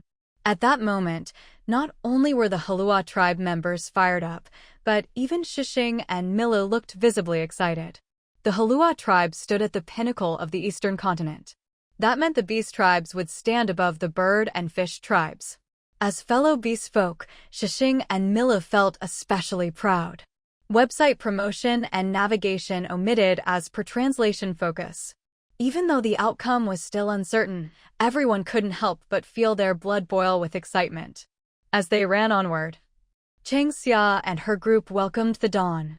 At the same time, the distant silhouette of the Heluo Tribe came into view. Our journey home has gone unusually smoothly, Changxia exclaimed, sitting atop the Shen Rong beast and gazing at the spot where the Heluo Tribe lay. Wisps of smoke curled up into the sky, signaling the start of a new day for the tribe. No matter how hungry a beast is, it wouldn't dare tug at the whiskers of the Forest of Twilight's master, Si said with a wild laugh. Don't be fooled by Suya's gender. When it came to dominance and wildness, she was the fiercest in the Forest of Twilight. Ever since Siyu became the shaman of the beast tribe, the bloodlines of the females in the forest had grown several times stronger. All these changes were thanks to Suyu.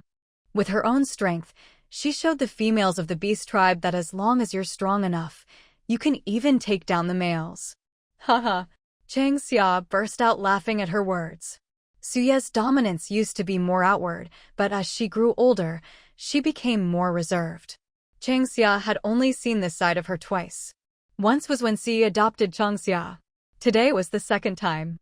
With her actions, Si was telling Changxia that she was still the same Sui as before. Woo woo. Meanwhile, the Heluo Tribe sensed that Changxia and the others were returning. A loud, resonant horn sounded from the tribe, echoing outwards. Tribe members poured out of their cave dwellings, gathering at the entrance.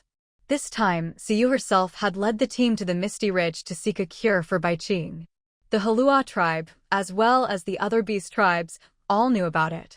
Changxia and the others had returned even earlier than expected. This made the tribe members feel a surge of joy. Did this mean Baiqing's illness had been cured? Jen Muqin called Jen's name softly, her breathing a little rushed. Jen squeezed Muqin's hand gently, signaling her to calm down. Don't lose your composure in front of the tribe. Wait until Changxia and the others returned. Seeing this, Muqin collected herself. She took a deep breath, suppressing her anxiety. Elder Yami was also restless. But compared to Muqin, Elder Yami was much calmer and steadier. Although she was anxious inside, not a hint of it showed on her face. Elder Shimu glanced at Elder Yami out of the corner of his eye, his gaze lingering for a few seconds on the bulging veins of her hand gripping her cane. This female was as stubborn as ever, clearly worried, but not showing a trace of it. Roar, roar. Elder Senda threw back his head and howled. Immediately, Maple Leaf, Kongshan, and the others followed suit, letting out beastly roars. This was their response to the tribe's horn, letting everyone know the hunting party had returned and they could relax their guard. Woo-woo-ah! Yuan He bounced excitedly, stepping on Baiqing's shoulders, the whole ape practically bursting with excitement. Baiqing held him and said coldly, "Stop moving. If you don't, I'll throw you down." Woo, Yuan He whimpered in protest. But he didn't dare move around anymore. Jen, watching Bai Qing scold Yuan He, couldn't help but smile. After Yuan He got close to the tribe's children, his personality changed dramatically. He was like a little troublemaker, causing chaos in the tribe and making everyone laugh and cry. But then he met Bai Qing. Bai Qing wasn't having any of his nonsense, and getting smacked became a daily occurrence. Yuan He was still young and strong, but when it came to Bai Qing, he didn't stand a chance. All he could do was take his beatings. After being hit enough times, he finally settled down. Strangely, even after being beaten, Yuan He still loved sticking close to Bai Qing. No one could explain it. Bai Qing, can I hold Yuan He for a bit? Shan Kei's clear voice rang out. If she couldn't hold a cat, holding Yuan He was the next best thing. Bai Qing glanced at Shan Kei, grabbed Yuan He by the scruff, and handed him over. Yuan He didn't resist at all, happily chirping as Shan Kei hugged him. Then he joined Shan Kei and Wu Lu in their mischief, making the already lively tribe square even more boisterous. End of this chapter. We're getting close, almost there. Huh? I don't see Elder Pukong. Why is Elder Pukong missing? But I see Bai Qing, he looks great. His illness must be cured. As Chang Xia and her group drew near, the excited tribe members naturally noticed that one member was missing. Jen raised his hand, signaling everyone to quiet down. Shaman, welcome back to the Heluo Tribe. Jen stepped forward, giving the shaman salute and helping See down from the Shen Rong beast. Muqin glanced at Nanfeng and walked over to Chang Xia. Smiling, she helped her down. Muqin amu, Chang Xia happily kissed Muqin on the cheek, showing her affection. Off to the side, Nanfeng pouted, waiting for someone to help untie the vine basket on her back. Xixing watched with a smile, slithered over to Nanfeng and whispered, "Can I give you a hug?"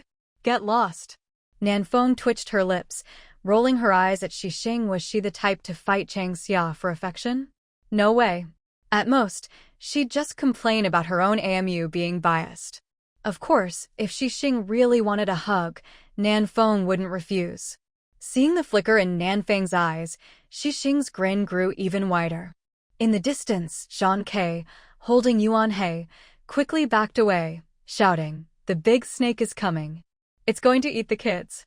Elder Yami approached Bai Qing, carefully looking him over. Once she confirmed he was truly recovered, she finally relaxed. Then she quietly asked about their experiences at Misty Ridge, while Jen and the others began unpacking the blind boxes. "This is resin." When Jen saw the dried fish and shrimp, he remained calm. Even when faced with the mulberry jam from Misty Ridge, at most, the smile on Jen's face deepened a little. As for the Songhan mushrooms, Songhan chicken, and Songhan fiddlehead ferns, Jen's expression barely changed. With Changxia, the tribe's stockpiling expert, Jen had long been prepared for this kind of haul. He was even unfazed when faced with piles of rattan branches and all sorts of wild vegetables still caked with dirt, calm and composed as always. But when his gaze landed on the rattan baskets in front of Elder Senda, Jen completely lost his composure. Resin. Several baskets full of resin. What on earth was going on? Misty Ridge is humid and marshy, an environment completely unsuitable for oil trees. Besides, in recent years, the tribe had explored every corner of Misty Ridge and found no oil trees at all. So where did all this resin come from? When everyone realized the baskets were filled with resin, Jen wasn't the only one who lost his cool. The whole tribe erupted in excitement. Countless tribe members swarmed over, craning their necks to peer into the baskets. With so much resin, they could finally build eaves, corridors, furniture, and more. Just thinking about it made everyone's eyes turn red with excitement. "That's right, these baskets are all resin," Senda explained, nodding toward Changxia. "We collected the resin from Songhan." Changxia discovered a valley full of oil trees there, nearly 100 of them. "From now on, our tribe will never have to worry about running out of resin. Once we start harvesting, we could build hundreds of cave dwellings." That last line was meant to boost the tribe's morale. With the oil tree valley, not to mention hundreds, even thousands of cave dwellings could be built. After all, oil trees can be harvested continuously, not just once. It was just like the red maple trees in Red Leaf Ridge. And, of course, the green trees in Green Mountain. Amazing! Changxia, you're the best. Changxia, is there anything you want to eat? Tell AMU. In an instant, the tribal square was boiling over with excitement. Everyone clamored to invite Changxia to their cave dwellings for a meal and promised to send even more food to her home. Their enthusiasm was almost overwhelming for Changxia. These folk expressed their feelings very directly. They rarely beat around the bush or act shy. If they like someone, they show it openly. Even after more than 10 years, Changxia still couldn't help but feel shy every time she experienced this kind of affection. All right, don't crowd her. Move the resin to the cave. Anyone who needs resin can come and trade for it later. Let Changxia and the others go home and rest. We'll talk about anything else later, Muqin said, shielding Changxia and dispersing the crowd. The tribe had been busy building the Baihu commercial district lately, and everyone was exhausted. The resin that Changxia and the others brought back was moved straight to the cave for storage. Later, the tribe would calculate its value and reward Changxia and her group accordingly. As for the rattan branches and wild vegetables, those were sent directly to Changxia's home cave. These were things Changxia had brought back, and she'd need to handle things like cuttings herself. The others didn't know how. Changxia kept 2 jars of mulberry jam for herself. The rest she handed to Muqin, who would distribute it among the tribe for everyone to taste. For special products brought back from Misty Ridge and Songhan, a portion was kept for the tribe and for everyone to try, but most of it was taken home by the gatherers themselves. The Heluo Tribe practiced private ownership. The part of the hunt or harvest handed over to the tribe was used to support the elderly. If there was extra, it would be shared with the tribe. For example, if someone like Nuanchuan was pregnant, the tribe would also provide her family with extra food. Thanks to this system, the Heluo tribe had never experienced mass starvation or freezing to death. The same was true for all 6 major beastfolk tribes in the Twilight Forest. It was only the weaker tribes that sometimes became dens of corruption. Haha, we really hit the jackpot this time.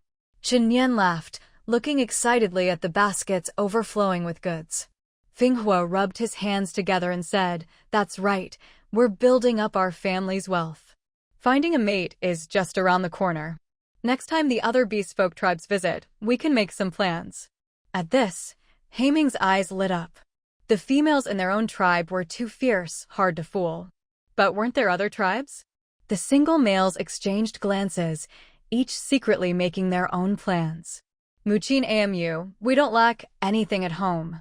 I'll take some of these things, and you can share the rest with everyone, Changxia said. She had the most baskets in front of her. After all, she had found almost all of these things and figured out how to eat them. No one could take that away from her. No need. What you've left for the tribe is more than enough for everyone to try. Take all of yours home. You have cold stones, so you don't need to worry about food spoiling, Muqin replied, refusing to take no for an answer. Baiqing's illness had been cured. Bailing's existence was no longer a secret. To protect Bailing, the tribe didn't ask too many questions. They simply let everyone know that Baiqing had recovered and announced Bailing's existence, then forbade further discussion. The matter of the cold stones wasn't kept secret either. But Changxia started to protest. Muqin waved her hand and called for the tribe to help Changxia move her things to Baihu. End of this chapter. A short while later, Changxia and her group returned in triumph to Baihu. At the lakeside, everyone went their separate ways. The tribe members helped Changxia carry the baskets into her cave's courtyard, and before she could even say a word, they all left. Note: the rest is sight navigation and not part of the story. Changxia, do you want to get some sleep first? Shen Rong asked. With her head lowered, Changxia sniffed herself and replied, "Sir, go boil some water and make breakfast. I'll eat first, then get some more sleep." After speaking, she turned to look at Suyi. "Granny Suyi, why don't you head back to Kana Sacred Mountain this afternoon? Wash up, have breakfast, and rest a bit before you go." Suyi stretched her body, meeting Changxia's expectant gaze. All right, I'll head back to Kana's sacred mountain this afternoon then, Xi agreed, letting out a breath. Bai Qing stood off to the side, holding Yuan He in his arms. Hearing Xi agree to leave in the afternoon, he visibly relaxed. Compared to the quiet, almost deathly stillness of the Kana Sacred Mountains Shaman Hall, the Heluo Tribe was so much more vibrant and lively. Xi noticed Bai Qing's sigh of relief and smiled gently. Bai Qing, I've discussed with the other tribes and we're thinking of sending a few people from other tribes to Kana Sacred Mountain to help take care of the Shaman Hall. What do you think? Xi asked for Bai Qing's opinion. Bai Qing paused, surprised. Is that allowed? It is. Besides helping with the Shaman Hall, I also want to open up some vegetable plots on Kana Sacred Mountain. If you'd like, I can have the Beast Tribe send 2 peers your age to join you. They can train with you and keep you company while you practice hunting, Xi said seriously, meeting Bai Qing's eyes. Bai Qing was from the Forest of Clear Moon, so if he wanted, those 2 spots could go to his tribe. Xi could have given them to the Wolf Tribe. However, strength was what mattered most. If the Wolf Tribe wanted to keep those 2 spots, they'd have to beat out the other Beast Tribes. Take Xiling from the Heluo Tribe, for example, young as he was, his skills were nothing to scoff at. I'd like that, Bai Qing said eagerly. Being alone on Kana's sacred mountain was just too boring, even if there was always plenty to learn and never a moment's rest. After all, Bai Qing was still a young beast cub. No matter how calm or clever, he still longed for friends his own age to play with. Do you have anyone in mind? Like someone from the Wolf Tribe, Xi asked. Bai Qing shook his head. Strength comes first. I'll go with whatever the shaman decides. All right, then I'll let the 6 major tribes sort it out among themselves, Xi said. Listening to Su Ye's decision, Changxia's face lit up with a smile. Su Ye's change of heart opened up so many possibilities. And whatever those possibilities might be, they were all good news for Changxia. She feared nothing more than things staying the same forever. Shen Rong went into the kitchen to start the fire and boil water. He hadn't missed Su Yi and Bai Qing's conversation either. After living in the Heluo Tribe for several months, he'd heard bits and pieces about the misty forest from the tribe members. It was a well-known fact that only the shaman and Bai Qing lived on Kana Sacred Mountain. But now, the shaman herself was breaking that rule. It felt like a wind was stirring in the misty forest. Once the water was ready, Shen Rong called Changxia to bathe and wash her hair, then started on breakfast. Bai Qing wants to try Songhan chicken and Songhan mushrooms. Kill a Songhan chicken and stew it with the mushrooms, and stir-fry some snake meat with Songhan bracken, Changxia said to Shen Rong before heading to the bath. She really cared about her little brother Bai Qing. Bai Qing hadn't said a word, but Changxia had already arranged everything for him. Songhan chicken was something Xi definitely wouldn't bring back to Kana's sacred mountain. They were live animals and needed to be fed, but with only her and Bai Qing at the shaman hall, both busy, who had time to raise chickens. Once Xi coordinated with the beast tribes and arranged for them to come to Kana's sacred mountain, then they could talk about farming and animal husbandry. All right, I'll head over to the pen by White Lake in a bit, Shen Rong replied. All the Songhan chickens had been sent to the pen by White Lake, and of course, their wings had been clipped in advance. Are Songhan chickens really that tasty? Bai Qing asked. Maybe it was because of what Xiu had said earlier. Bai Qing was still excited. Now, hearing Changxia ask Shen Rong to slaughter a Songhan chicken for him, he couldn't help but ask. He knew Changxia well. If Songhan chicken wasn't delicious, she wouldn't have suggested it. They're especially tasty, Changxia said, turning and heading into the bathroom. Xi sat at the square table in the corridor and explained, Songhan chicken stewed with Songhan mushrooms is so good you'll want to swallow your tongue. There's some mulberry jam in the vine basket. Help yourself if you want some. The vine baskets were all temporarily placed in the courtyard of the cave dwelling. Changxia and Shen Rong hadn't rushed to tidy up. Things like fish, shrimp, and Songhan mushrooms still needed to be taken out and dried. The fish and shrimp kept cool with cold stones had been left in the tribe's plaza. Mu Qin wanted to share some with Changxia, but she refused, saying there wasn't enough. She'd tried them at Misty Ridge, and the main reason she'd brought them back was so the tribe could have a taste. If everyone liked them, next time they went to Misty Ridge, they could swing by Misty Lake too. Mulberries? Mulberries from Misty Ridge. Bai Qing asked in surprise. Si nodded. That's right, mulberries from Misty Ridge. But Changxia made them into mulberry jam. Yuanhei, go play by yourself. I'm going to find the mulberry jam. I told you, mulberries are delicious, almost as good as the flat apples from Weishan Sanctuary, Bai Qing said, sounding like a kid as he chatted with Yuanhei. Ooh oh ah. Yuanhei chattered back, as if arguing. Watching Bai Qing and Yuanhei, Siyu was a bit surprised to see how close they'd grown since Bai Qing had stayed at the Heluo Tribe. Shen Rong finished kneading the dough and went off to the pen by White Lake. Before long, he came back carrying a Songkhan chicken. Seeing him return, Si helped wash the mushrooms and bracken. Bai Qing found the mulberry jam, opened a jar, and scooped out 2 bowls, one for himself, one for Yuanhei, then put the lid back on. This mulberry jam is so sweet. Ooh oh oh. Bai Qing squinted with pleasure, clearly enjoying himself. There wasn't a beast in the tribe who didn't love sweets. Bai Qing was no exception. He'd always loved sweet things. Back in the misty forest, there was no sugar. If you wanted something sweet, you had to settle for honey or the purple seaweed from the Earth Tribe. Like Changxia, Bai Qing was a true meat lover. Note, the last few lines about the website and navigation are metatext and not part of the story, so I've omitted them. If you want those translated as well, let me know. Unlike Changxia, who loves eating meat as well as wild vegetables and fruits, Bai Qing is much simpler. He doesn't like wild vegetables or fruits. Even though wild seaweed is sweet, as soon as Bai Qing remembers it's a wild vegetable, he just can't bring himself to eat it. Now, Bai Qing sat steadily, holding his bowl, happily eating mulberry jam. Si smiled and shook her head, thinking to herself that after all, he's still just a kid.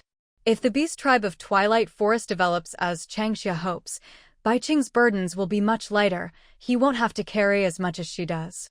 Wu, would you like some? Bai Qing suddenly remembered Si sitting beside him. He looked a little embarrassed as he asked.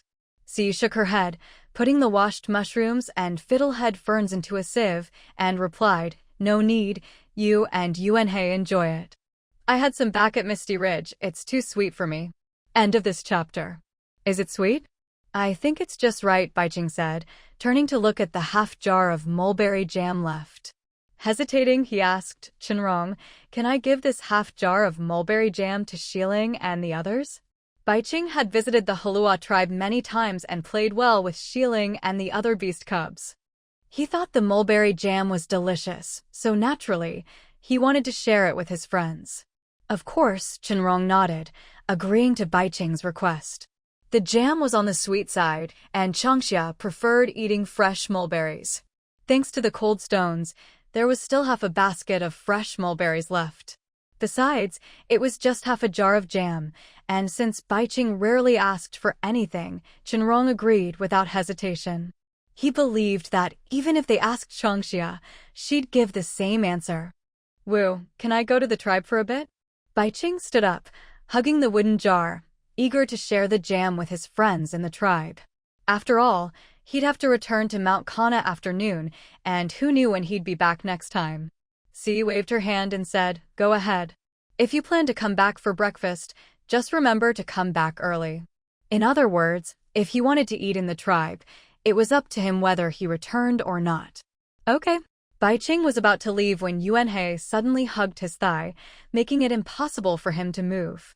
Whoa. Yuanhei whimpered, his head buried in his bowl. His mouth was small, so he ate slowly. At this point, there was still mulberry jam left in his bowl. But when he heard Bai Qing say he was going to the tribe, Yuanhei got anxious and hugged Bai Qing's leg, not letting him go. Yuanhei, what are you doing? Bai Qing frowned and asked. Yuanhei gestured, indicating that he wanted to go too.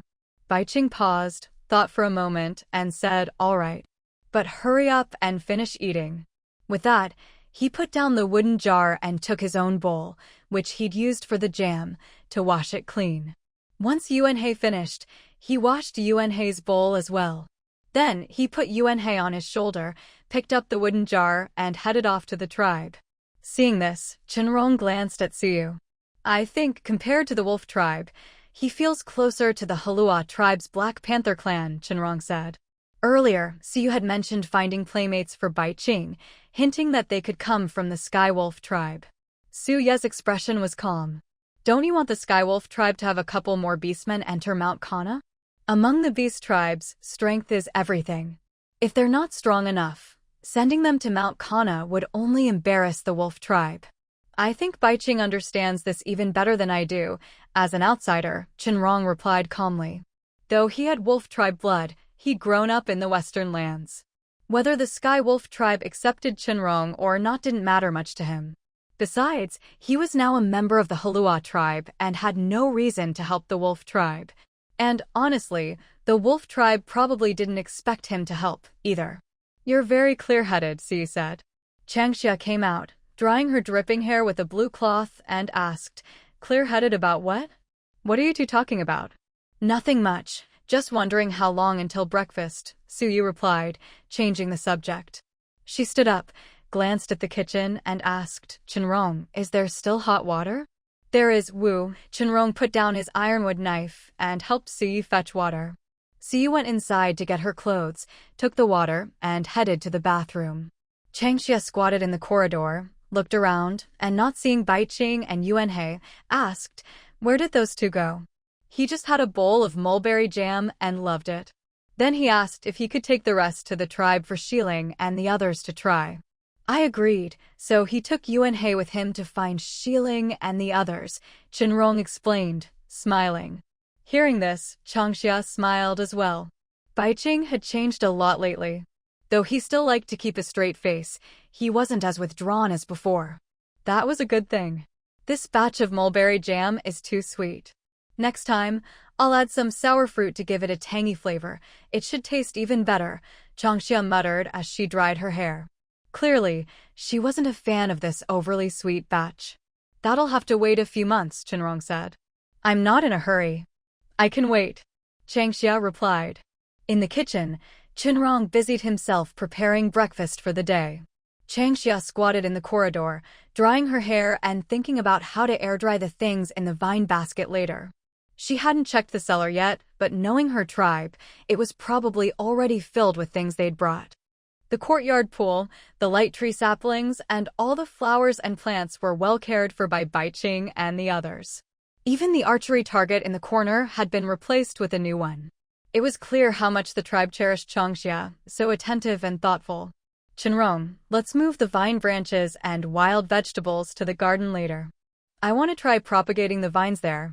If they take root, we can transplant them to the wilderness south of White Lake. The wilderness south of White Lake is much bigger than the garden, better for planting and breeding. But it's a bit far from the cave dwellings.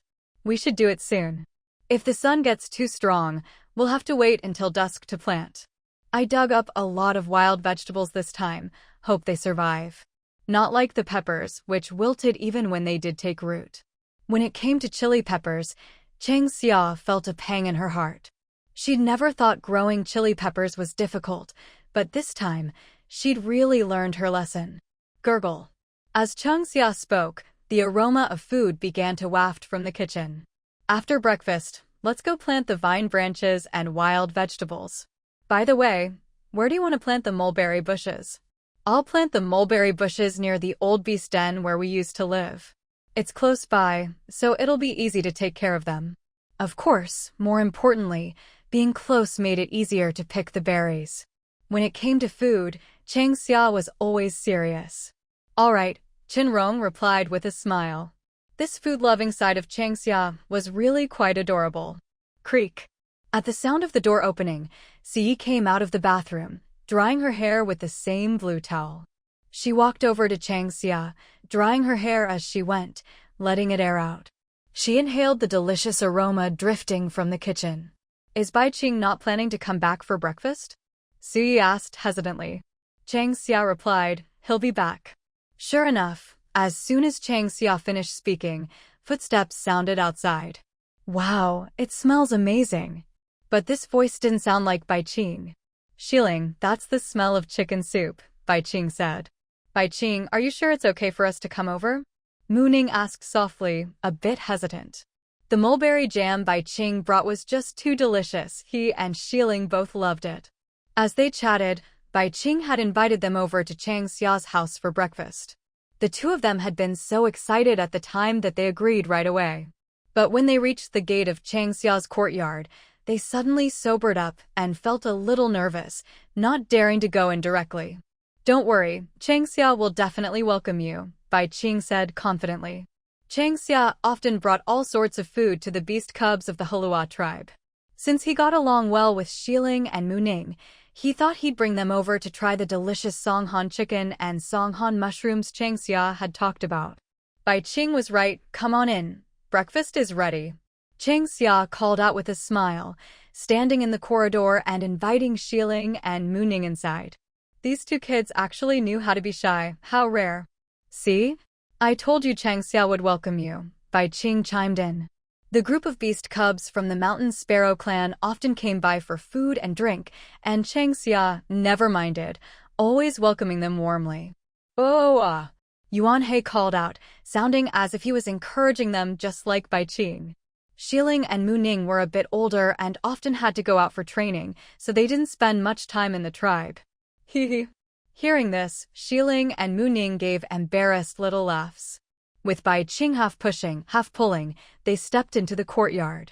Looking up, they saw Chang Xia and Si standing in the corridor, smiling warmly as they welcomed the three of them and Yuan He. "Bai Qing, should we eat in the small living room or out here in the corridor?" Chang Xia asked, telling Xiling and Mu Ning to make themselves at home, just like it was their own cave dwelling. Bai Qing turned and asked, "Xiling, what do you guys think?" "Either is fine with us. We're good anywhere."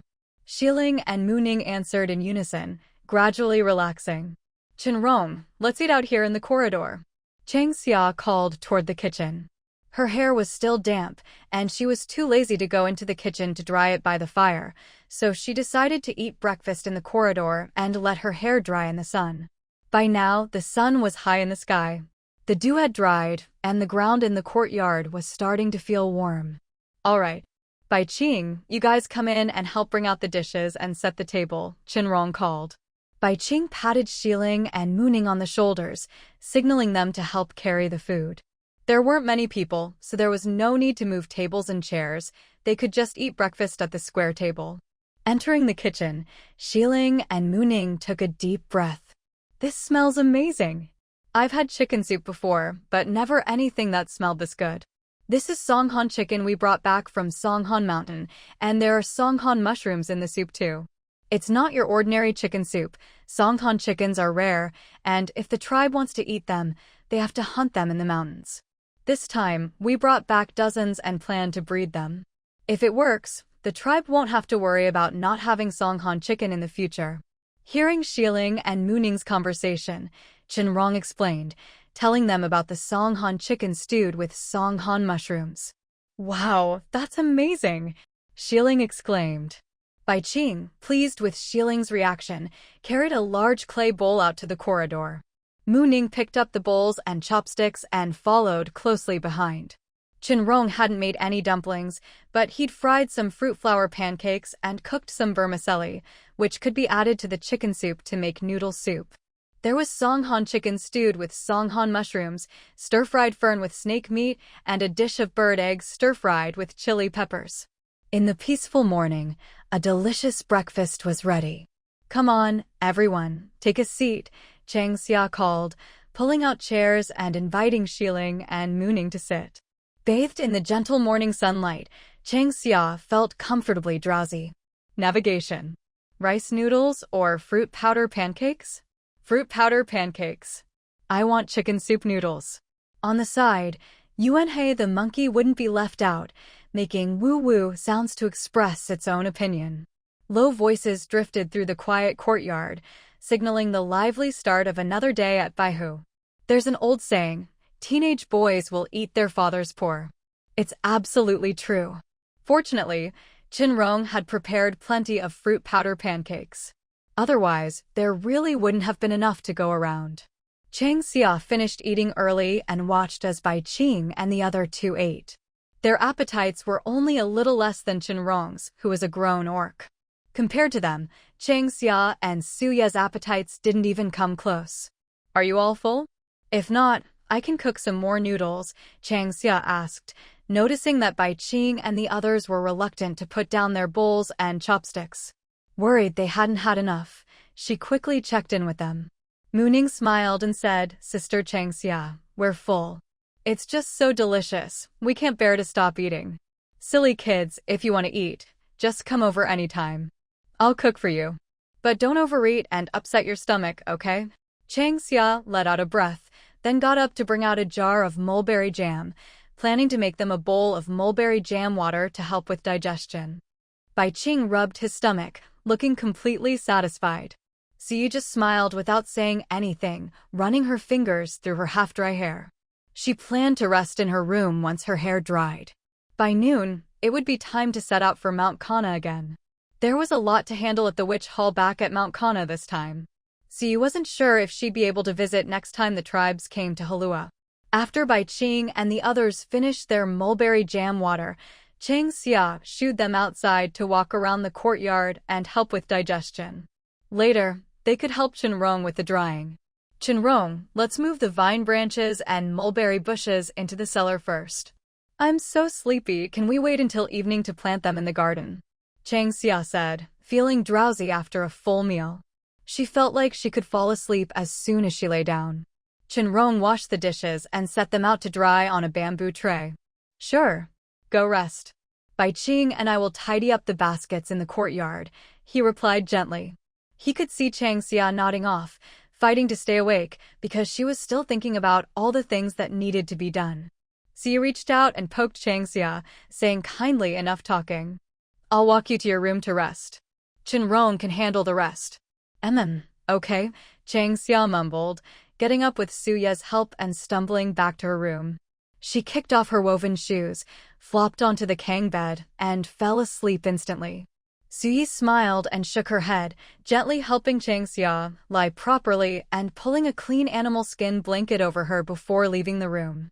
The blanket was obviously freshly aired, probably by Nuan Chun or another clan member. She's asleep, Shen Rong whispered. Out like a light the moment she hit the bed, Siyu replied. Shen Rong just smiled at that. He called Bai Qing and the others over to help tidy up the vine baskets in the courtyard. The vine branches, mulberry bushes, and wild vegetables with soil were moved into the cellar for storage, along with the cold stones. They placed a basin of water in each corner of the cellar, then used chopsticks to put a piece of cold stone in each basin. As soon as the cold stone touched the water, it released an intense chill. Instantly, the temperature in the cellar dropped sharply. Shen Rong, what are these little stones?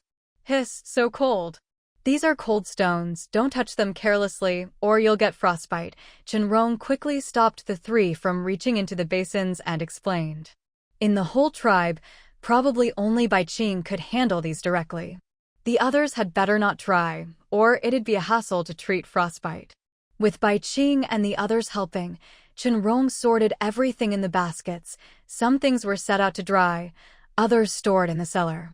Soon, the courtyard was clean and tidy again. Once everything was done, Shen Rong sent Bai Qing and the others back to the tribe with Yuanhe.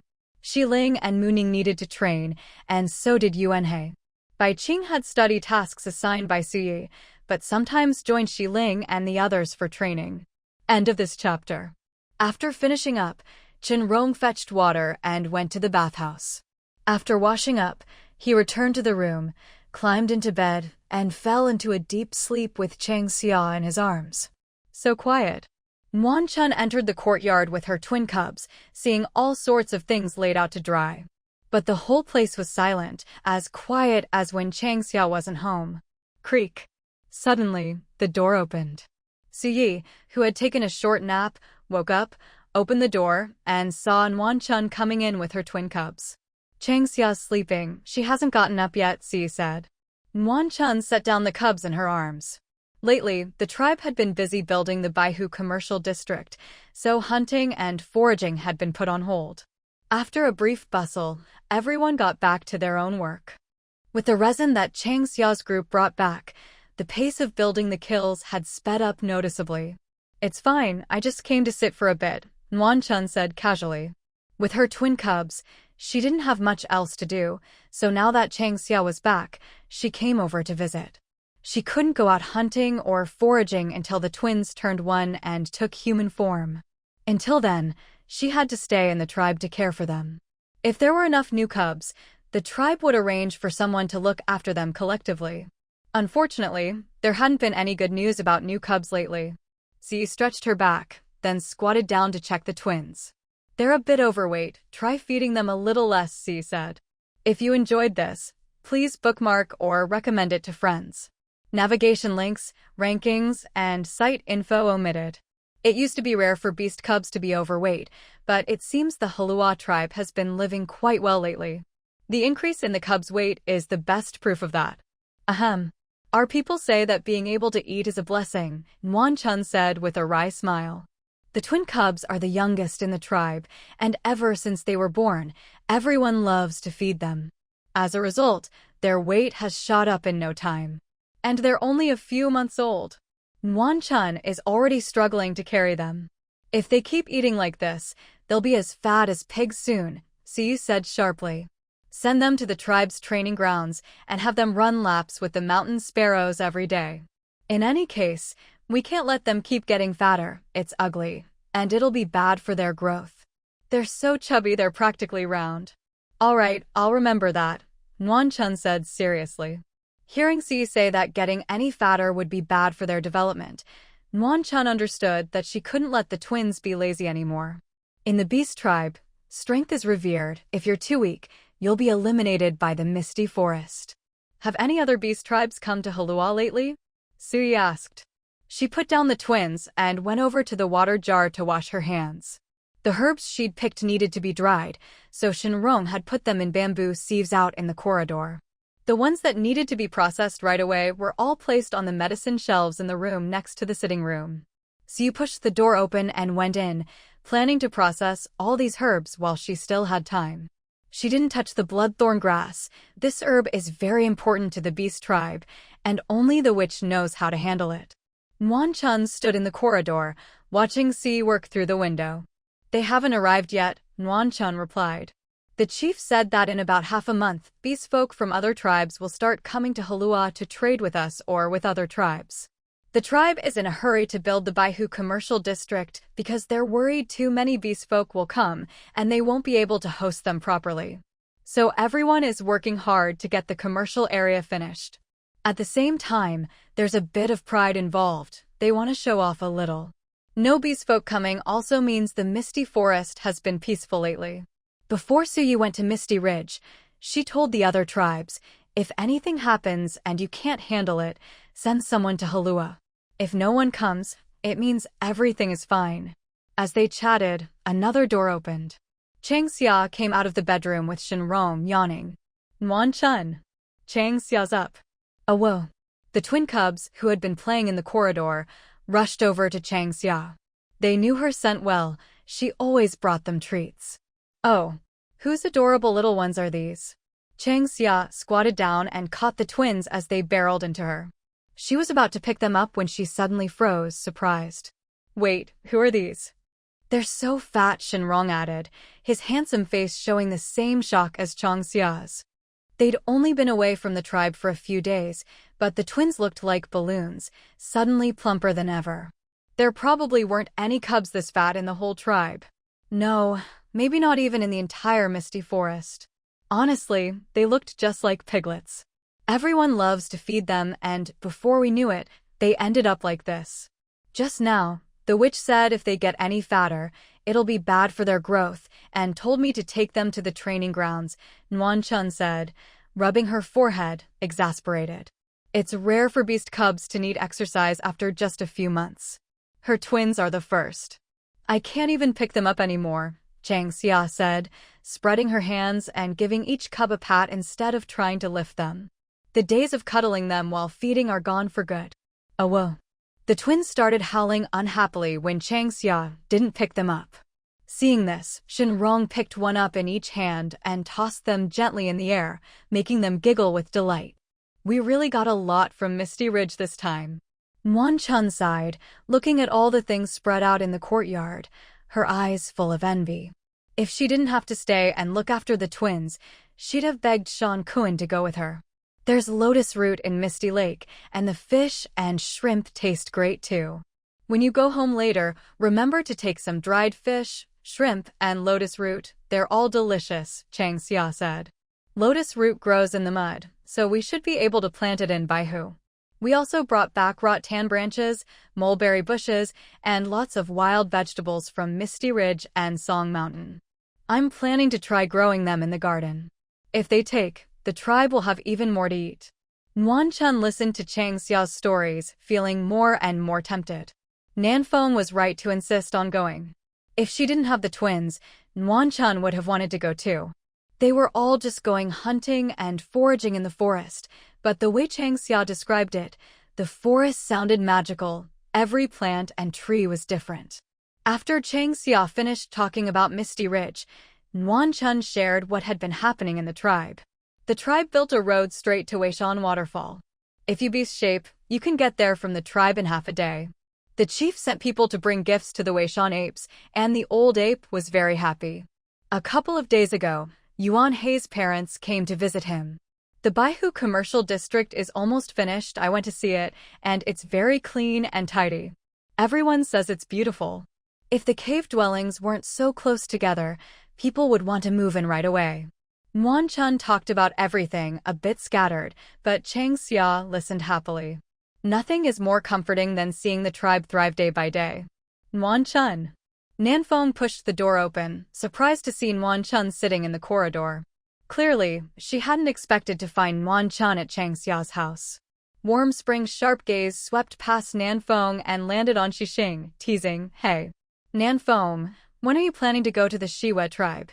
If you count the days, Yadong should be bringing Dia back to the tribe soon.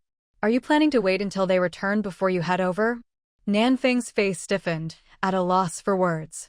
Warm Spring was still the same as ever. Xixing looked a little embarrassed. He rubbed his nose to ease the awkwardness and said, "I'll go with whatever Nanfeng decides." Occasionally, the 6 major tribes would intermarry. Before getting married, the couple would live in the other's tribe for a month. Afterwards, they would follow their partner, male or female, back to their own tribe. This was a customary tradition. If Nanfeng really intended to marry Xixing and live in the Heluo tribe in the future, she would first need to go live in Xixing's Heluo tribe for a month. After that, she'd bring Xixing back to the Heluo tribe. That's exactly what Yadong did when he went to the Dadi tribe. There's no rush with this. Let's wait a bit longer, Nanfeng finally said after some hesitation. She still hadn't decided if she wanted to spend the rest of her life with Xixing. As for going to the Heluo tribe, she hadn't really considered it yet. Jen and Muqin seemed to have picked up on the situation as well. They didn't push Nanfeng about going to the Heluo tribe.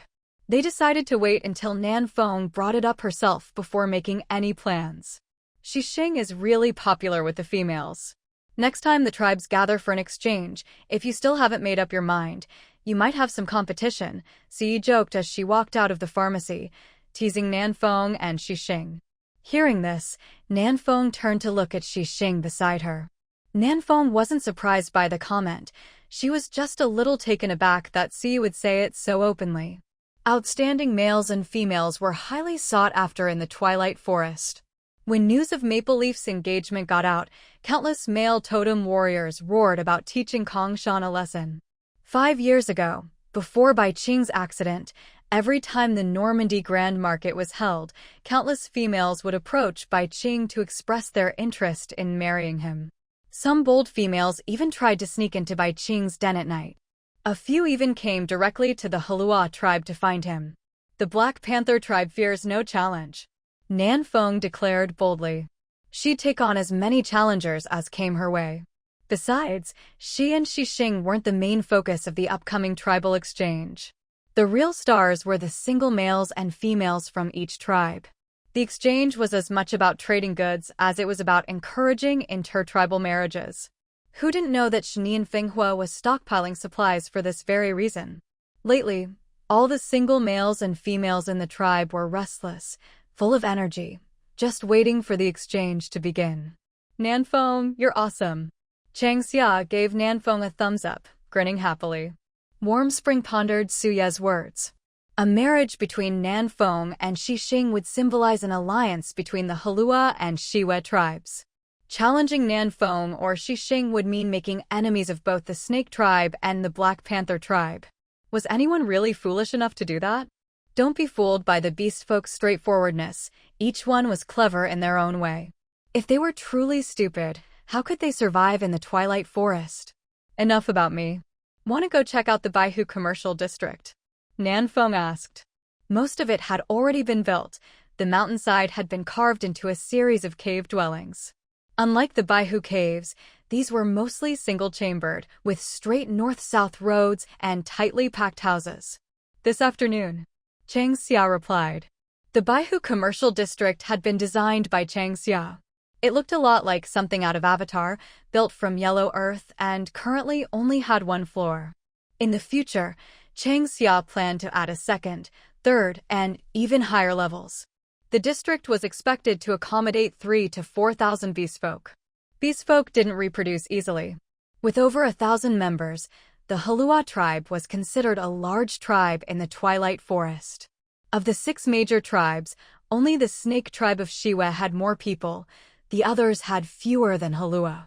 Smaller, weaker beastfolk tribes tended to have higher numbers, but even then, it was limited. So you hadn't counted the exact number of beastfolk in the Twilight Forest, but based on what Chang Xia knew, she estimated there were fewer than 100,000. The fertile Twilight Forest could support millions of beastfolk, but in reality, there were less than 100,000 living there. Similarly, the birdfolk of the Qinghai Plateau numbered about the same. The fishfolk of the East Sea were more numerous, but the East Sea was much larger than the Twilight Forest. On the Ganghwa continent, beastfolk stood at the top of the food chain. But that didn't mean they were the rulers of the continent. The number of wild animals and river beasts far exceeded that of the beastfolk. Beastfolk could only be called the most powerful intelligent species here. Truly ruling this land would still take a long, long time. The shaman is going back to Kana Sacred Mountain this afternoon, so let's visit the Baihu commercial district then. In the evening, come help me plant vine tree cuttings, mulberry bushes, and various wild vegetables. Sure. There are a lot of vine tree cuttings. Where do you want to plant them? In the Mountain Hollow Vegetable Garden. Nanfeng shook her head at that. I'm afraid the Mountain Hollow Garden isn't big enough, she said. She'd helped harvest the vine tree cuttings and knew exactly how many there were. Chang Xia hesitated. I was thinking of trying them out in the garden first. If they take root, we can move them to the wilderness south of Baihu Lake. Later, we can plant them along the roads in the tribe. You just want to plant them in the garden for convenience, right? But the Mountain Hollow Garden is way too small. Even if you packed it full, there wouldn't be enough space for all those cuttings. Besides, each piece is pretty long. I was hoping to be lazy, but I guess that's not going to work. I'll have to ask Muqin Amu to help turn over the wild land south of Baihu Lake. Luckily, the tribe already dug it up once before to harvest grass roots, Chang Xia said, rubbing her forehead in frustration. In the end, it was their own greed to blame. They'd harvested way too many vine tree cuttings. If there were fewer, she could have just stuck them in the corners of the cave courtyards. That's how it should be. I'll go find Amu in the tribe later and talk to her about getting the cuttings planted as soon as possible. But as for how to plant them, that's up to you, Nanfeng said seriously. To get serious, Nanfeng is actually quite reliable. Her serious side took Xixing by surprise. At the same time, Nuanchun seemed a bit uncomfortable. Nanfeng's personality was unpredictable, sometimes flighty, sometimes earnest, which made Nuanchun feel a bit uneasy. But then she remembered what her clansmen used to say about Muqin. Suddenly, Nuanchun was able to accept Nanfeng's ever-changing nature. Don't worry, cuttings are really easy to plant. Chang Xia patted her chest and said, I've been working hard to train my bloodline ability lately. I'm sure I can get the vine tree to grow. Haha. Nanfeng laughed. I'll be waiting to see your vine tree beast nest.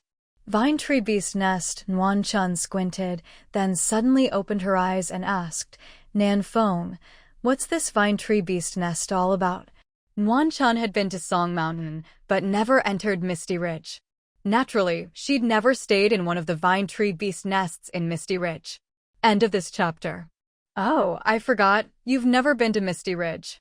Nanfeng slapped her forehead and explained, the tribe built several beast nests in a vine forest in Misty Ridge. The vine trees release a kind of herbal fragrance that repels bugs, ants, and snakes. Plus, there's a mysterious plant that grows on the vine trees. At night, it glows just like the light trees and light grass, really beautiful. That sounds amazing. Why didn't the tribe bring the vine trees back before? Nguyen Chun asked in surprise. That line of thinking was so typical of the beast tribe. Nanfeng sighed, spread her hands, and replied, how do you know the tribe didn't try? The vine trees and the mysterious plants growing on them wither and die easily once they leave Misty Ridge. This time, it's only because Chang Xia used her bloodline ability that we managed to get them out. She paused for a moment. But whether they'll survive depends on Chang Xia. Xing didn't comment. If it were about planting mud beans or something, he might have something to say. After all, the Shi tribe never had to plant those. They grow everywhere nearby. Honestly, the snake tribe had never really cultivated mud beans before. But with all the new ways Chang Xia had come up with to cook mud beans, Xing believed that the Shi tribe would definitely change in the near future. I'll do my best, Chang Xia said seriously, clenching her fist. This was the first step in getting the beast tribe to start farming. She would only allow herself to succeed. Failure was not an option. With the light tree and light grass seedlings to practice on, Chang Xia was gradually getting the hang of her bloodline ability. She wasn't as skilled as she had been with her powers in her previous life, but she could now distinguish between the two abilities. She believed that soon, she'd have complete control over her bloodline power. When that time came, Chang Xia would usher in a new era of farming for the Heluo Tribe. Haha. Chang Xia laughed to herself, hands on her hips. Chang Xia, are you home? Maple Leaf's voice called from outside. Judging by the noisy footsteps, it sounded like quite a few people had come. Chang Xia was a little surprised. She hadn't expected Maple Leaf to come by at this time. I'm home, Chang Xia replied. Creak. This time, the courtyard gate was pushed open and left that way. Muqin AMU, Hiyun AMU, what brings you all here? Chang Xia stood up, curious about their visit. We brought back a lot of vine tree branches and mulberry shrubs from the harvest. We wanted to ask what your plans are for them. How should we plant these vine tree branches and where? Muqin asked gently, taking a seat in the corridor after Shen Rong handed her a chair. We were just talking about this, and we're planning to come find you later, Nanfeng said. Chang Xia wants to plant the vine tree branches and mulberry shrubs by cuttings in the vegetable garden at the mountain hollow this evening. But we were thinking, there are so many vine tree branches, we might need to clear out the wild land south of White Lake. That's a good idea, Hiyun agreed. Tian Luo rolled up her sleeves and urged, let's not wait, let's get everyone together and head to the wild land south of White Lake now. The phrase, act as soon as you think of it, described Tian Luo perfectly. Take a break. The sun's too strong right now, you'll get sunburned. Chang Xia quickly stood up to stop them, suggesting they wait until the sun was lower in the sky before heading out. By then, there might be more people available to help. The sun's not that strong, it won't burn us, Tian Luo said. Hiyun looked up at the sun and agreed. Tian Luo's right, it's really not that hot. We can go turn the soil first, and then Chang Xia can come do the cuttings in the evening. All right, Muqin said, getting up and bidding farewell to the shaman. Before Nanfeng could say goodbye, they hurried back to the tribe, planning to see how many people were available. The wild land south of White Lake would probably need to be completely turned over. If there weren't enough people, it would take a long time. They're already gone. Chang Xia stood there in a daze, watching Muqin and the others hurry off. Nanfeng rubbed her forehead and said helplessly, AMU and the others are as fiery as ever. Are we going too? Let's go, Maple Leaf said. Nguyen Chun, holding her twin babies, thought for a moment and decided to go as well. I'm not going. Granny C is heading back to Kanaholi Mountain soon, so I need to get lunch ready. Chang Xia shook her head. She didn't have time to go to the wild land right now, since C was returning. She wanted to pack some things for her to take back. Suyu and Bai Qing both weren't much for cooking. She really wondered what they used to eat on Kana Holy Mountain. How they hadn't starved was a mystery. The shaman's going back to Kana Holy Mountain this afternoon? Nanfeng paused and turned back. Maple Leaf stopped as well. I've been away from Kana Holy Mountain for several days. It's time to go back, Xi said. I'll go to the tribe for a bit, Nanfeng said. She wanted to let her parents know things had been busy lately, and she was worried they'd forget. If the shaman went back empty-handed, the tribe would lose face.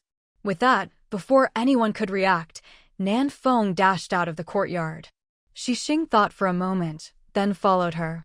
Seeing this, Maple Leaf and Wan Chun returned to where they'd been. They knew Nanfeng was probably going to let the tribe know that Xi was heading back to Kana Holy Mountain that afternoon. Because of this, the plan to turn over the soil on the south side of White Lake might have to be postponed. After all, compared to the matter with the witches, everything else seems trivial. Changxia, do you need our help? Maple Leaf asked. Kongshan hadn't come over. He'd gone to the White Lake Commercial District and was probably helping out there now. Changxia looked back at Sui and didn't answer Maple Leaf. Granny Sui, is there anything you'd like to eat? Or anything you want to take back to Mount Kana? Changxia asked. Sui thought for a moment and said, dried meat. Oh, and if you can, make some chili sauce from the peppers and use them with meat to make a meat sauce for me to take back to the witch hall at Mount Kana. That way, we can save time on roasting meat. She used to think roasted meat tasted great, but ever since she'd eaten Changxia's cooking, she'd lost interest in all other foods. Anything else just tasted bland or even made her feel sick. Changxia had spoiled her taste buds. Every meal now felt like a chore. Meat sauce? Sure, Changxia nodded. She'd thought about making meat sauce before, but back then, the tribe hadn't traded for chili peppers with the Lion Clan yet, and meat sauce without chili just lacked soul. Now, the tribe not only had chili peppers, but also mushrooms and fiddlehead ferns. Both could be added to the meat sauce. Thinking of this, Changxia said, Shen Rong, can you check the cellar to see if there's any fresh meat? Maple Leaf, Warm Spring, can you help wash the mushrooms and fiddleheads? We can add them to the meat sauce. As she spoke, she walked into the kitchen to look for spices. The deliciousness of meat sauce depends on the seasonings. Fortunately, she'd been lucky lately and had collected a good variety of spices. Plus, with support from other beast tribes, she was close to having everything she needed for daily cooking. Changxia, what are you looking for? Xi asked. Without turning around, Changxia replied, I'm looking for spices. You need a lot of different seasonings to make meat sauce. I'm checking if we have enough at home. End of this chapter. Changxia, do you think fish and shrimp can be made into sauce? Sui stared intently at Changxia, her hands clenched tightly over her stomach, veins faintly visible. If you could make meat, mushrooms, and fiddleheads into sauce, what about fish and shrimp? With all these new seasonings, Sui felt as if a whole new world had opened up to her. As she asked Changxia, she had a vague feeling in her heart. Fish and shrimp could probably be made into sauce too. But Sui needed Changxia's confirmation. The little cub she'd once held in her hands had now grown up, and could even support the livelihood of an entire tribe. Yes, you can. Changxia didn't disappoint her, giving a clear answer. Fish, shrimp, crab, any edible aquatic creatures from the river or lake can be made into fish or shrimp sauce. If you fry the sauce in oil, it can be stored for a long time. But it does use up a lot of oil. The lard we get from hunting wild boar is just enough for daily needs, so we don't have enough to make large quantities of sauce. Besides, these sauces are best enjoyed occasionally. Eat them too often, and you'll get tired of them. No matter how tasty a sauce is, it can't compare to the flavor of fresh food. I understand, she said, full of joy. If they could solve the oil problem, the beast tribes of the Twilight Forest would never have to worry about going hungry during the cold season again. Without the threat of hunger, their numbers would surely grow. If she remembered correctly, Changxia had said that mud beans could be pressed for oil. To solve the oil problem, they'd have to ask the snake clan of the Heluo tribe to plant more mud beans. But that brought the issue back to farming itself. Changxia's emphasis on farming and animal husbandry really made sense. Thinking about this, Sui took a few deep breaths to calm her excitement. She looked at Changxia and asked, "Do you need my help?" "No, I'm just organizing the spices in the kitchen." Changxia shook her head, then added, "Granny Sui, could you ask the beast tribes to help collect some herbs? Some herbs can be used as spices for cooking." Spice packs. Yes, when it comes to seasoning, spice packs are essential. All kinds of spice dishes have a long history in Changxia's previous life in the flower nation on Earth. You could say that almost everyone there has eaten spiced food. There's even a saying, "There's nothing you can't spice." Any ingredient can be spiced, whether meat or vegetable. As long as you have a spice pack, you can turn anything into a spiced dish. Of course, Sui nodded happily. If Changxia cared so much about these herbs and spices, they must be truly special. Thinking about it, Sui couldn't help but swallow her saliva quietly. Changxia seemed to have some kind of magic. Anything she mentioned could make your mouth water. Just then, Shen Rong came up from the cellar, carrying a rattan basket covered with leaves. A faint smell of fresh meat drifted from the basket. "There's half a side of meat in the cellar, probably sent by the tribe." "The cellar's cold, so it's still fresh," Shen Rong said. Besides the meat, there was more fruit powder, flour, and sugar than before. No need to guess. These were definitely sent by the tribe for Changxia. Nanfeng always joked that Changxia was the richest beastman in the tribe, and it was true. Other than the tribe's warehouse, no one else in the Heluo tribe had a cellar as well stocked as Changxia's. "Wash the meat and cut it into chunks or cubes," Changxia said. Outside, Maple Leaf and Warm Spring were squatting and washing mushrooms and fiddleheads. Changxia estimated the amount of meat, then considered how many mushrooms and fiddleheads to wash. If you're not going to eat the mushrooms and fiddleheads right away, it's best not to get them wet, they spoil easily. Most of the time, mushrooms are dried right after picking and stored away. When you want to eat them, you soak and wash them. Fiddleheads are different. Some are dried after rubbing, others are blanched before drying. Let me know if you need further refinement or a more literary touch. Don't wash the maple leaves, mushrooms, and fiddlehead ferns too much, and we only have half a slab of meat at home. If you two wash half a basket more, that should be enough. Any more would be too much. Changxia called out from the kitchen, reminding Maple Leaf and Warm Spring. The twin cubs were playing and tumbling together in the corridor, so there was no need for anyone to intervene. Their chubby little bodies made every scuffle and tumble look especially amusing, like two meatballs rolling around on the floor. Maple Leaf looked up and asked, "If there's not enough fresh meat, should I go to the tribe?" "No need. This batch of meat sauce is for Granny Sui to take back to Holy Mountain. Half a slab is plenty. If we want to eat it ourselves, we can make more later. There's no rush," Changxia explained. "Besides, we don't have much lard left at home, so we can't use it all up just for making meat sauce." In another half a month, other beast tribes would come to the Heluo Tribe. Sui would probably come to oversee things.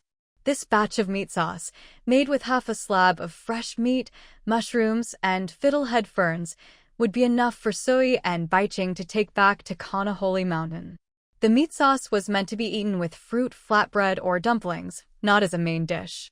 "That works," Maple Leaf nodded, not insisting on going to the tribe.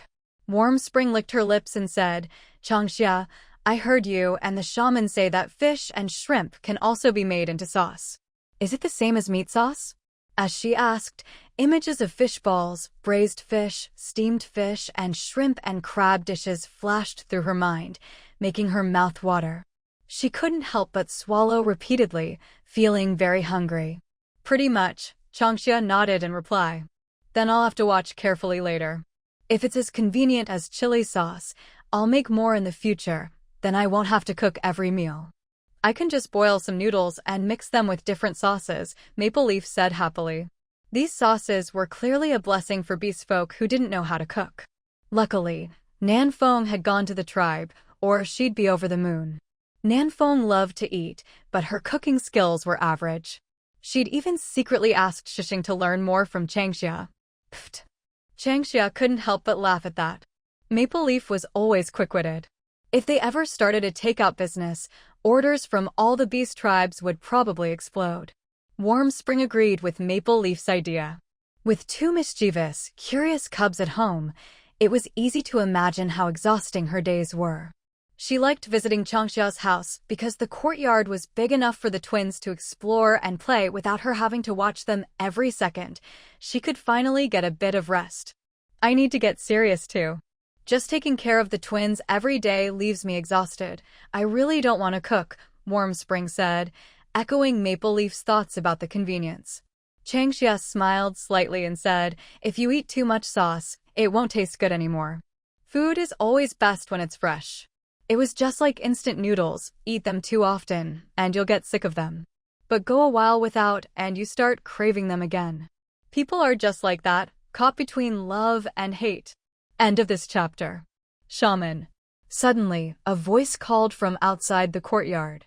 Sui paused and turned toward the gate, just in time to see Jen hurrying over.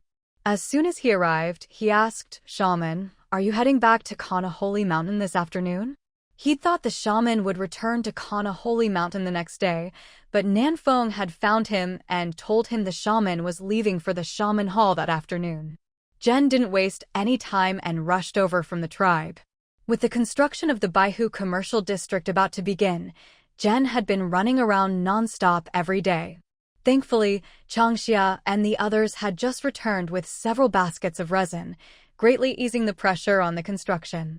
With resin, building became much easier, and they could even make some furniture, making the Baihu commercial district less monotonous. Yes, I've been away too long, and there are many issues piling up at the shaman hall that need to be dealt with. This time, I plan to discuss with the other tribes about each sending 1 or 2 beast folk to help manage Kana Holy Mountain. What are your thoughts for the Heluo Tribe? Sui asked. She hadn't been in a hurry to finalize this, but since Jen was here, she figured she might as well bring it up now. As for picking a playmate for Bai Qing, she wasn't in a rush, better to handle things one at a time. After all, choosing a playmate for Bai Qing was different from picking beastfolk to help at Kana Holy Mountain. The former required each tribe to send suitable young cubs to interact and compete, and the 2 strongest would be chosen. The latter just needed each tribe to recommend candidates, and if Sui approved, they could be sent to Kana Holy Mountain at any time. The Black Panther tribe will follow the shaman's decision. Whether you choose males or females, it's entirely up to you, Jen said seriously. He understood that when Sui said, help manage Kana Holy Mountain, she meant exactly that, just help with the management. After all, under Changxia's guidance, the Heluo tribe was starting to get involved in planting and animal husbandry. Jen guessed that Sui wanted beastfolk from each tribe at Kana Holy Mountain to help with those tasks. In that case, there was no need to pick the strongest warriors. Some experienced elders would be more suitable. However, Jen worried that choosing elders might make Sui misunderstand, so he tossed the decision back to her, indicating the tribe would let her choose whoever she wanted. Sui wasn't stupid, she understood Jen's thinking. If I chose Changxia and Shen Rong, would you agree? Sui suddenly asked, looking at Jen. At that, Jen wilted. If Changxia and Shen Rong went to Kana Holy Mountain, who would take care of everything in the Heluo tribe? Shaman, you know Changxia can't go to Kana Holy Mountain, Jen said, clearing his throat and lowering his voice. He had 2 reasons for saying that. First, everyone in the Twilight Forest knew how much Sui favored Changxia. Even the bird tribes of the Qinghai Plateau and the fish tribes of the East Sea had heard about it. If Changxia went to Kana Holy Mountain, the beast folk would start to wonder. Second, all the changes in the Heluo tribe were thanks to Changxia. If she left, Jen worried the tribe would regress. Forget it, I won't joke with you anymore. Sui lost interest. She also knew very well that sending Changxia to Kana Sacred Mountain was simply impossible. Thinking for a moment, she said, you handle the arrangements. I want to bring 2 people back to Kana Sacred Mountain. At first, Sui just wanted a few more people to liven up Kana Sacred Mountain. But as more ideas came to her, Sui decided to go big. She wanted each of the 6 major beast tribes to send 2 orcs to Kana Sacred Mountain. This did not include the playmates she had originally planned for Bai Qing. The Kana Sacred Mountain's witch hall was supported by the beast tribes of the Twilight Forest. Sui wasn't worried that having a dozen more orcs would mean anyone would go hungry. She was thinking of repeating in the witch hall what Changxia had done in the Heluo tribe. Not just the food, but most importantly, the planting and breeding. Siyu had a strong sense that if the beast tribes wanted to grow stronger and rise up in the twilight forest, planting and breeding were absolutely essential. Western civilization developed faster than the East, but Siyu knew that was because of war. She didn't like, admire, or support that kind of development. She was always searching for new possibilities and hope. Changxia. Let's see a new destiny. Okay. I'll go back to the tribe and discuss it with Muqin. Jen agreed, then added, the Baihu commercial district is about to be completed. Which, do you want to go take a look? In another half-month, all the beast tribes will come to the Heluo Tribe. Do you have any plans for that? Any exchanges between tribes had to be approved by the witch. Only then would the tribes dare to set foot on each other's territory. Normally, if any of these beast tribes dared to enter Heluo territory, 8 or 9 times out of 10, they'd get beaten up. It could even spark a war between tribes. Jen used to think that way too. But Changxia had changed his mind. Especially with all the things they'd recently gotten through exchanges with other tribes, Jen's thoughts became much clearer. He gradually realized that completely cutting off contact with other tribes wouldn't make their tribe stronger. On the contrary, interacting with other tribes was what could really change them. I'll stop by the Baihu commercial district before I leave for Kana Sacred Mountain this afternoon. As for the next exchange between tribes, I don't have any special plans, just let everyone do as they wish. Siyu shook her head. Exchanges should be voluntary, and Siyu didn't want to interfere too much. Let things take their course, let the beast tribes develop freely. Even though she was the witch, she didn't have the right to meddle in each tribe's development. She'd made her position clear from the start. Maybe it was precisely because of Suye's attitude and decisions that, over the past 100 years, the beast tribes of the Twilight Forest had developed rapidly and flourished. Gone were the days, a century ago, when the beast tribes lived like savages. Back then, all communication between tribes was settled with fists. Strength was earned through fighting bloody and brutal. Okay, I understand, Jen replied seriously. Suyi, as the witch, was the greatest blessing of the Twilight Forest beast tribes. She was also recognized as the greatest witch in their history, and her prestige among the beast tribes was unmatched. After finishing his conversation with the witch, Jen looked up at Changxia and the others busy in the kitchen. Witch, what are Changxia and the others doing? Jen asked curiously. Changxia is preparing meat sauce for me to take back to Kana Sacred Mountain, Siyu replied. Apparently, it's made from meat, songhan mushrooms, and songhan bracken, plus various seasonings kind of like chili sauce. You can make a sauce out of those? Jen was first surprised, then delighted. He knew all about chili sauce. Thanks to chili sauce, the Heavenly Lion Tribe no longer had to worry about their chilies spoiling after harvest. The Lion Tribe was deeply grateful to Changxia and even promised to supply her with all the chilies she'd ever want for the rest of her life. Jen was quite envious. It made him feel proud. Yes, you can, Siyu nodded. Changxia also said you can make sauce out of fish, shrimp, and crab, but it uses a lot of oil. Since the tribe doesn't have much oil, she doesn't dare to experiment too much. End of this chapter. As soon as he heard this, Jen was thrilled. He stood up and started pacing back and forth along the corridor. Great, this is fantastic. Jen took a deep breath and muttered, oil, we need to solve the oil problem. We need to raise pigs, definitely raise pigs. Changxia mentioned that mud beans can be pressed for oil. You can discuss this with the Snakey tribe. But before that, you'd better explain things clearly to Muqin, Siyu said quietly. At that, Jen looked a little embarrassed. He raised his hand to hide the awkward smile at the corner of his mouth. Please don't worry, witch. I've already cleared up the old misunderstanding with Muqin. I even invited Snake to visit my own cave dwelling. My personal matters won't affect the cooperation between Heluo and the Siyu tribe, Jen said earnestly.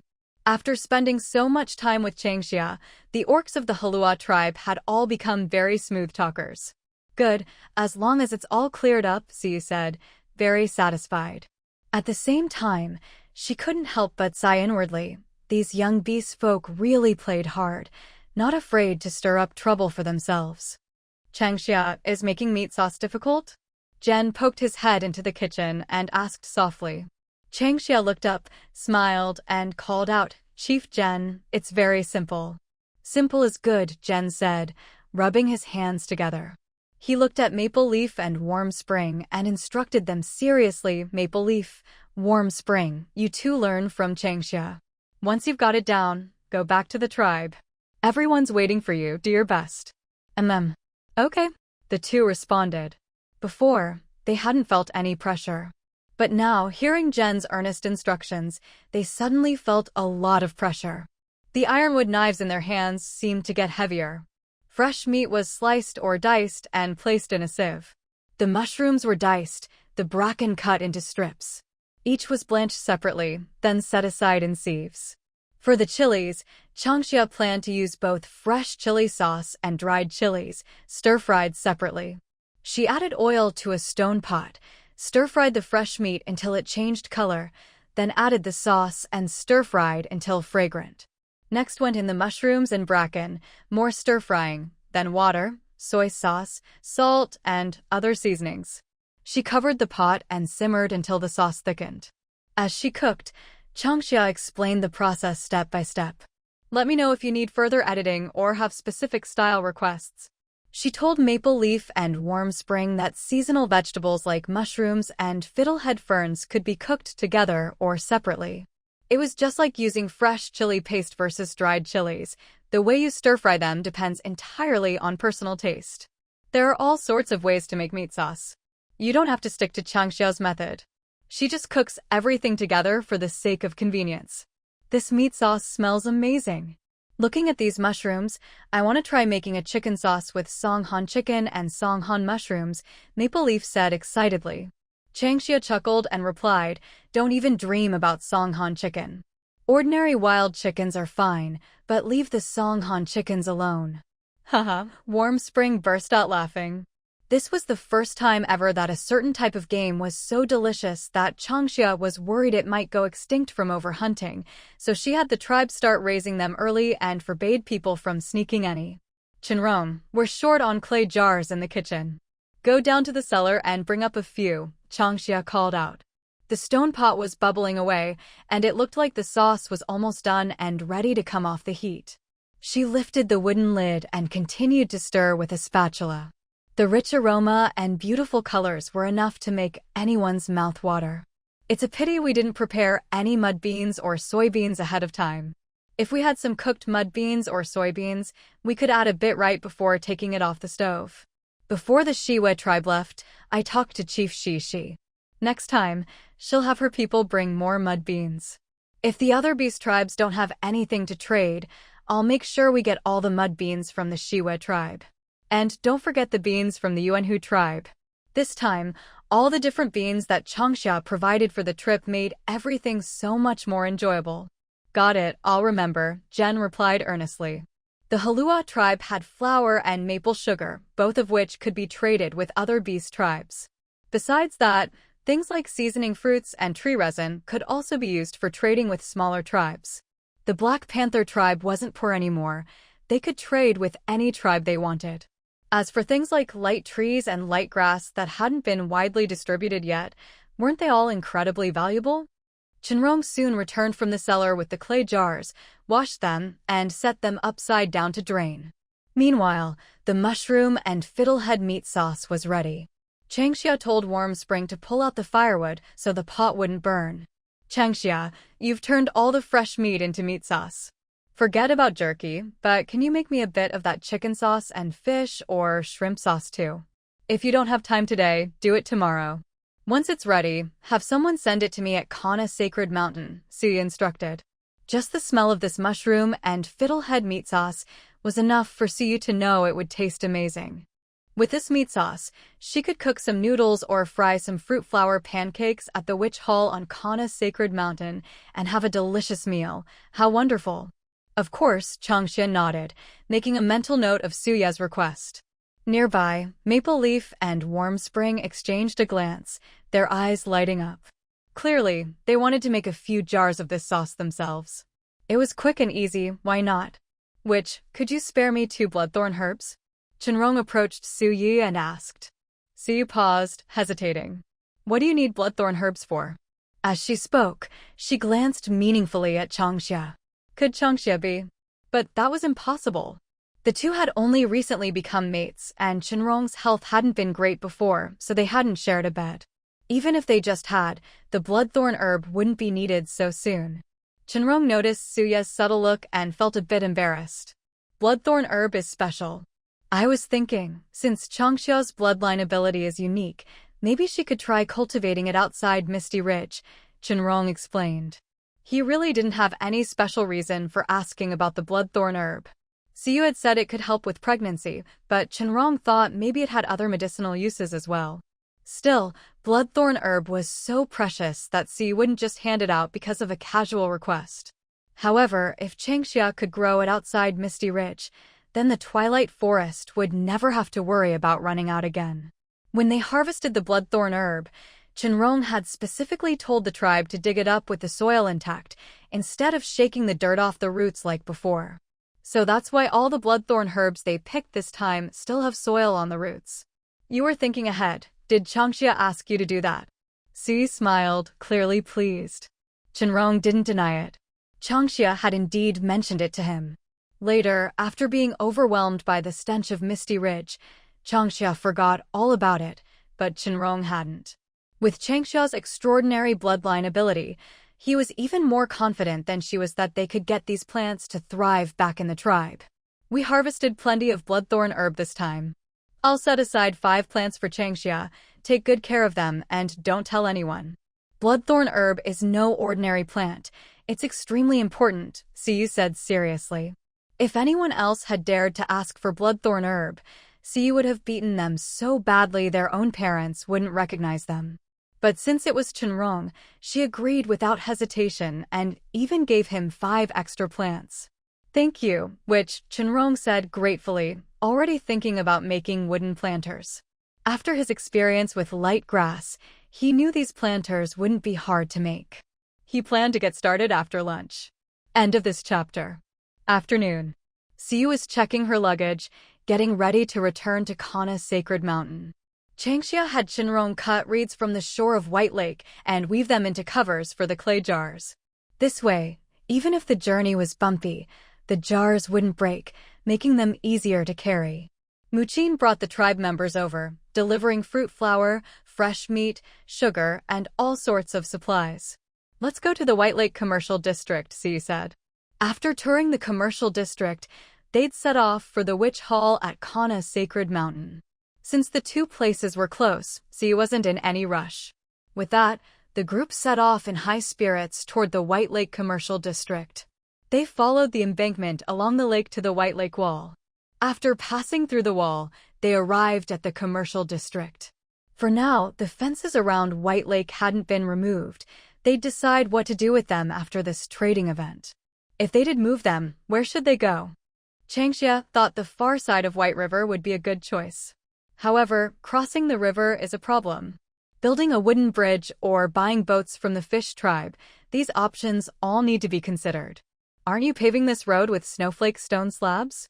Siyi asked, stepping over the White Lake's wall and looking at the yellow dirt road beneath her feet. Jen shook his head and replied, not for now. The White Lake Commercial District is about the same size as the Heluo Tribe, but more densely packed. If we were to pave the ground with snowflake stone slabs, sourcing the stone would be a huge issue. Besides, if the roads are paved, what about the inside of the cave dwellings? Should those be paved too? These are all big questions. After much deliberation, Jen and the elders came to a unanimous decision. The White Lake Commercial District would keep its original appearance for now, with no further changes. If there's resin available, they'll just add some furniture. After all, the White Lake Commercial District is open to outsiders, not for the tribe's own people to live in. The tribe members' own cave dwellings aren't even fully set up yet. Who has the time or energy to fuss over the commercial district? Priest, the White Lake Commercial District is huge. If we paved everything with snowflake stone slabs, even all the snowflake rocks from the stony beach wouldn't be enough. Besides, once the tribe's yellow earth is tamped down, it doesn't necessarily turn muddy. I checked the ground. The tribe tamped it down really hard. Even in the rainy season, it should still be walkable. Siyu crouched down and tapped the ground lightly. It was very solid, clearly. It had been deliberately compacted. Jen nodded and explained, all the roads and rooftops have been tamped, and the walls have been scraped 3 times. Honestly, some of the cave dwellings in the tribe, especially from the less careful families, aren't as sturdy or nice-looking as the ones here in the commercial district. Good. Siyu nodded in satisfaction. The mountain had been leveled and turned into cave dwellings of various sizes. From a distance, it looked like a golden city. The roads were nearly 8 meters wide enough that even if a beastman lost control and transformed, they could still walk without feeling cramped. All the cave dwellings in the White Lake Commercial District were single-chamber caves. Each cave was about 80 square meters, with a built-in heated Kong bed and a layout of 1 door and 3 windows, making them bright and airy. Standing at the end of the street, you could see a whole row of clean, tidy cave dwellings, a truly refreshing sight. How many caves did you build? Siyu walked up to the nearest cave door and pushed open the wooden door. Apart from the Kong bed against the wall, the inside was empty. She could still faintly smell the scent of yellow earth. 30, Jen replied. Progress was slow, mainly due to a lack of resin. Plus, since the caves were so close together, they had to plan for drainage ditches and toilets, details that were a real headache. Beastmen really aren't great at this kind of meticulous planning. If it weren't for Chang Xia's blueprints, they'd probably have gone crazy trying to build even 3 caves, let alone 30. The cave dwellings for the tribe members themselves were larger and spaced farther apart. Drainage ditches and toilets could be added later, not ideal, but doable. But that wouldn't work for the White Lake Commercial District. Public toilets could be built, so that wasn't a big issue. The real challenge was the drainage ditches, which had stumped Jen and the elders for days. In the end, they managed to cobble something together by following Chang Xia's blueprints. Yes, cobbled together is the right word, not built. 30 caves should be enough for this exchange event, Siyu mused. 1 cave per tribe, 30 caves could accommodate 30 beastman tribes. Unfortunately, it wasn't that simple. Each tribe would bring their own specialties to trade, so 1 cave per tribe definitely wouldn't be enough. Priest, this street is for the tribes to display their goods. The living quarters are on the next street behind this one. We're trying to set them up like Chang Xia's house, Jen explained. Chang Xia immediately understood. In short, this street was for trading goods. These caves were storefronts. The living caves behind would be larger. Beastmen are all tall and burly, and some like to transform. 80 square meters is enough to live in, but it feels a bit cramped. When tribes come to trade, it's never just a few dozen people. Smaller tribes might even bring their entire population. So, 1 cave per tribe really isn't enough. That's a great idea. I was worried that with the caves so close together, there'd be disputes. Siyu agreed with Jen's approach. Beastmen aren't exactly known for their tempers. Fights can break out at the drop of a hat. If the tribes all lived right next to each other, there would definitely be trouble. Hearing Jen explain that this was the trading street, Siyu felt relieved. As they chatted, the group walked around the street and checked out the back street, where the living caves were just starting to be built. Only the general layout could be seen. The beastmen from the Heluo Tribe didn't think much of it. But Siyu and Shen Rong were quietly excited. They saw the beginnings of a city. In all of Eastland, there had never been a building project of this scale or layout. Even the Normandy Grand Market didn't have the makings of a city. It was more like a gathering of tribes than a real city. Chang Xia, on the other hand, was calm as ever. If she could hear Siyu and Shen Rong's thoughts, she'd probably roll her eyes and complain. A city? 2 streets and you call it a city? At best, the White Lake Commercial District was like a small town's market. A neat, orderly small-town market. Still, it was a brand new beginning, a sign that from this moment on, the Twilight Forest was moving on from the old tribal era. Good, very good. Siyu suppressed her excitement and composed herself. I'll come back in half a month. Let me know where your people are. We should head back to Mount Kana now. They're waiting by the lake, ready to leave at any time, Jen replied. Let's go. I'm heading back to Mount Kana. Siyu didn't waste words. She reached out and ruffled Chang Xia's hair, then called by Qing and slowly walked out of the White Lake Commercial District.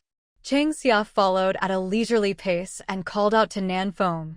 Nan Feng, who did the chief assign to go to the Mount Kana Witch's Hall? Chang Xia asked quietly. Nan Feng replied, Granny Minyu and Todd. End of main text. The rest is website navigation and doesn't need to be translated. Granny Minyu was someone Chang Xia knew. Together with Granny Wu, she was in charge of firing pottery for the tribe, a kind and approachable elder. As for Todd, Chang Xia didn't know him at all. Even his name sounded unfamiliar. Nanfeng explained, Todd is Mutuo's younger brother. He lost an arm in a hunting accident. He's a bit withdrawn and rarely interacts with the other tribespeople. His father sent him to the sacred mountain of Kana, hoping the shamans there could help him. Don't worry, even though Todd is missing an arm, he's still very capable. Seeing Chang Xia's slight reaction, Nanfeng quickly explained. Among the beast folk, losing a limb mainly affected hunting but not gathering. Besides, Siyu had instructed each tribe to send people to the Kana Sacred Mountain Shaman Hall. The goal was to focus on planting, breeding, and developing the sacred mountain. Pairing Granny Minyu and Todd, one elder, one youth, was an ideal combination. Nanfeng, what are you thinking? Chang Xia shot Nanfeng a look. Did she seem like the kind of beast folk who'd look down on her own tribe? Hearing that Todd had become withdrawn, Chang Xia wondered if sending someone so quiet to the already tranquil Shaman Hall was really a good idea. Though Todd is a bit withdrawn, he's careful and meticulous, Maple Leaf added. As a fellow tribesperson, Maple Leaf naturally knew Todd. With so few beast folk of each generation, everyone knew everyone else. Warm Spring said, he's a great fit. Maybe after interacting with beast folk from other tribes, he'll even find a mate. Clearly, they all supported Todd going to the sacred mountain. The beast folk revered and respected the shamans. If Todd could go to the sacred mountain, he'd surely attract the attention of the 6 major tribes. For Todd, the benefits far outweighed the drawbacks. Hearing this, Chang Xia understood. She'd been thinking about Todd's personality, while Maple Leaf and the others were hoping he'd bring back a mate from another tribe. They were on completely different wavelengths. The sacred mountain is so quiet, and Todd is already withdrawn. Is it really suitable for him? Chang Xia finally voiced her concern. Don't worry, Todd may be shy, but he's not unfriendly. He just doesn't talk much. The little ones like Mountain Sparrow are always pestering him, but he never loses his patience or gets angry, Nanfeng reassured her. After listening, Chang Xia understood.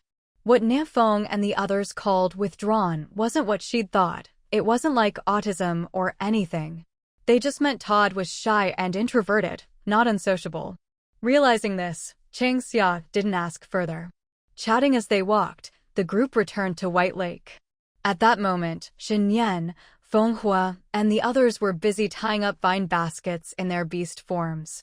Granny Minyu, Todd, and the rest were waiting by the lakeshore for Su Yi and Bai Qing to arrive so they could set off at any time.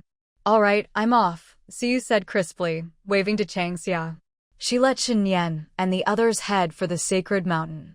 The Heluo Tribe was close by, so they'd be back before sunset. There was no need for long goodbyes. Chang Xia and the others simply watched Su Yi and Bai Qing leave. Before they could chat much, Muqin called the hunters and gatherers who'd just returned and led them toward the wild land south of White Lake to turn the soil. The plan was to have Chang Xia plant the vine tree branches before sunset.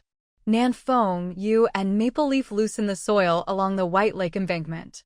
Shen Rong and I will take care of the vegetable garden in the valley, Chang Xia said. The scenery by White Lake was beautiful. If they planted vine trees there, come spring, with the warm breeze and sunshine, it would be even more picturesque. Nanfeng paused, surprised. Chang Xia, the lakeshore is pretty big, you know? What are you thinking? I just want to plant along the road to the cave dwellings. Once the lakeshore fence expands, we'll move things to the wild land south of White Lake, Chang Xia replied. For now, the fenced area was small, so it didn't matter. But as they raised more animals, the smell would become unavoidable and could even pollute the lake, so they'd have to relocate. All right, we'll do as you say, Maple Leaf agreed briskly, cutting off Nanfeng's further questions. She'd seen 3-year-old vine trees in Misty Ridge, with their slender branches and aerial roots, perfect for weaving. Clearly, Changxia had her eye on the vine trees.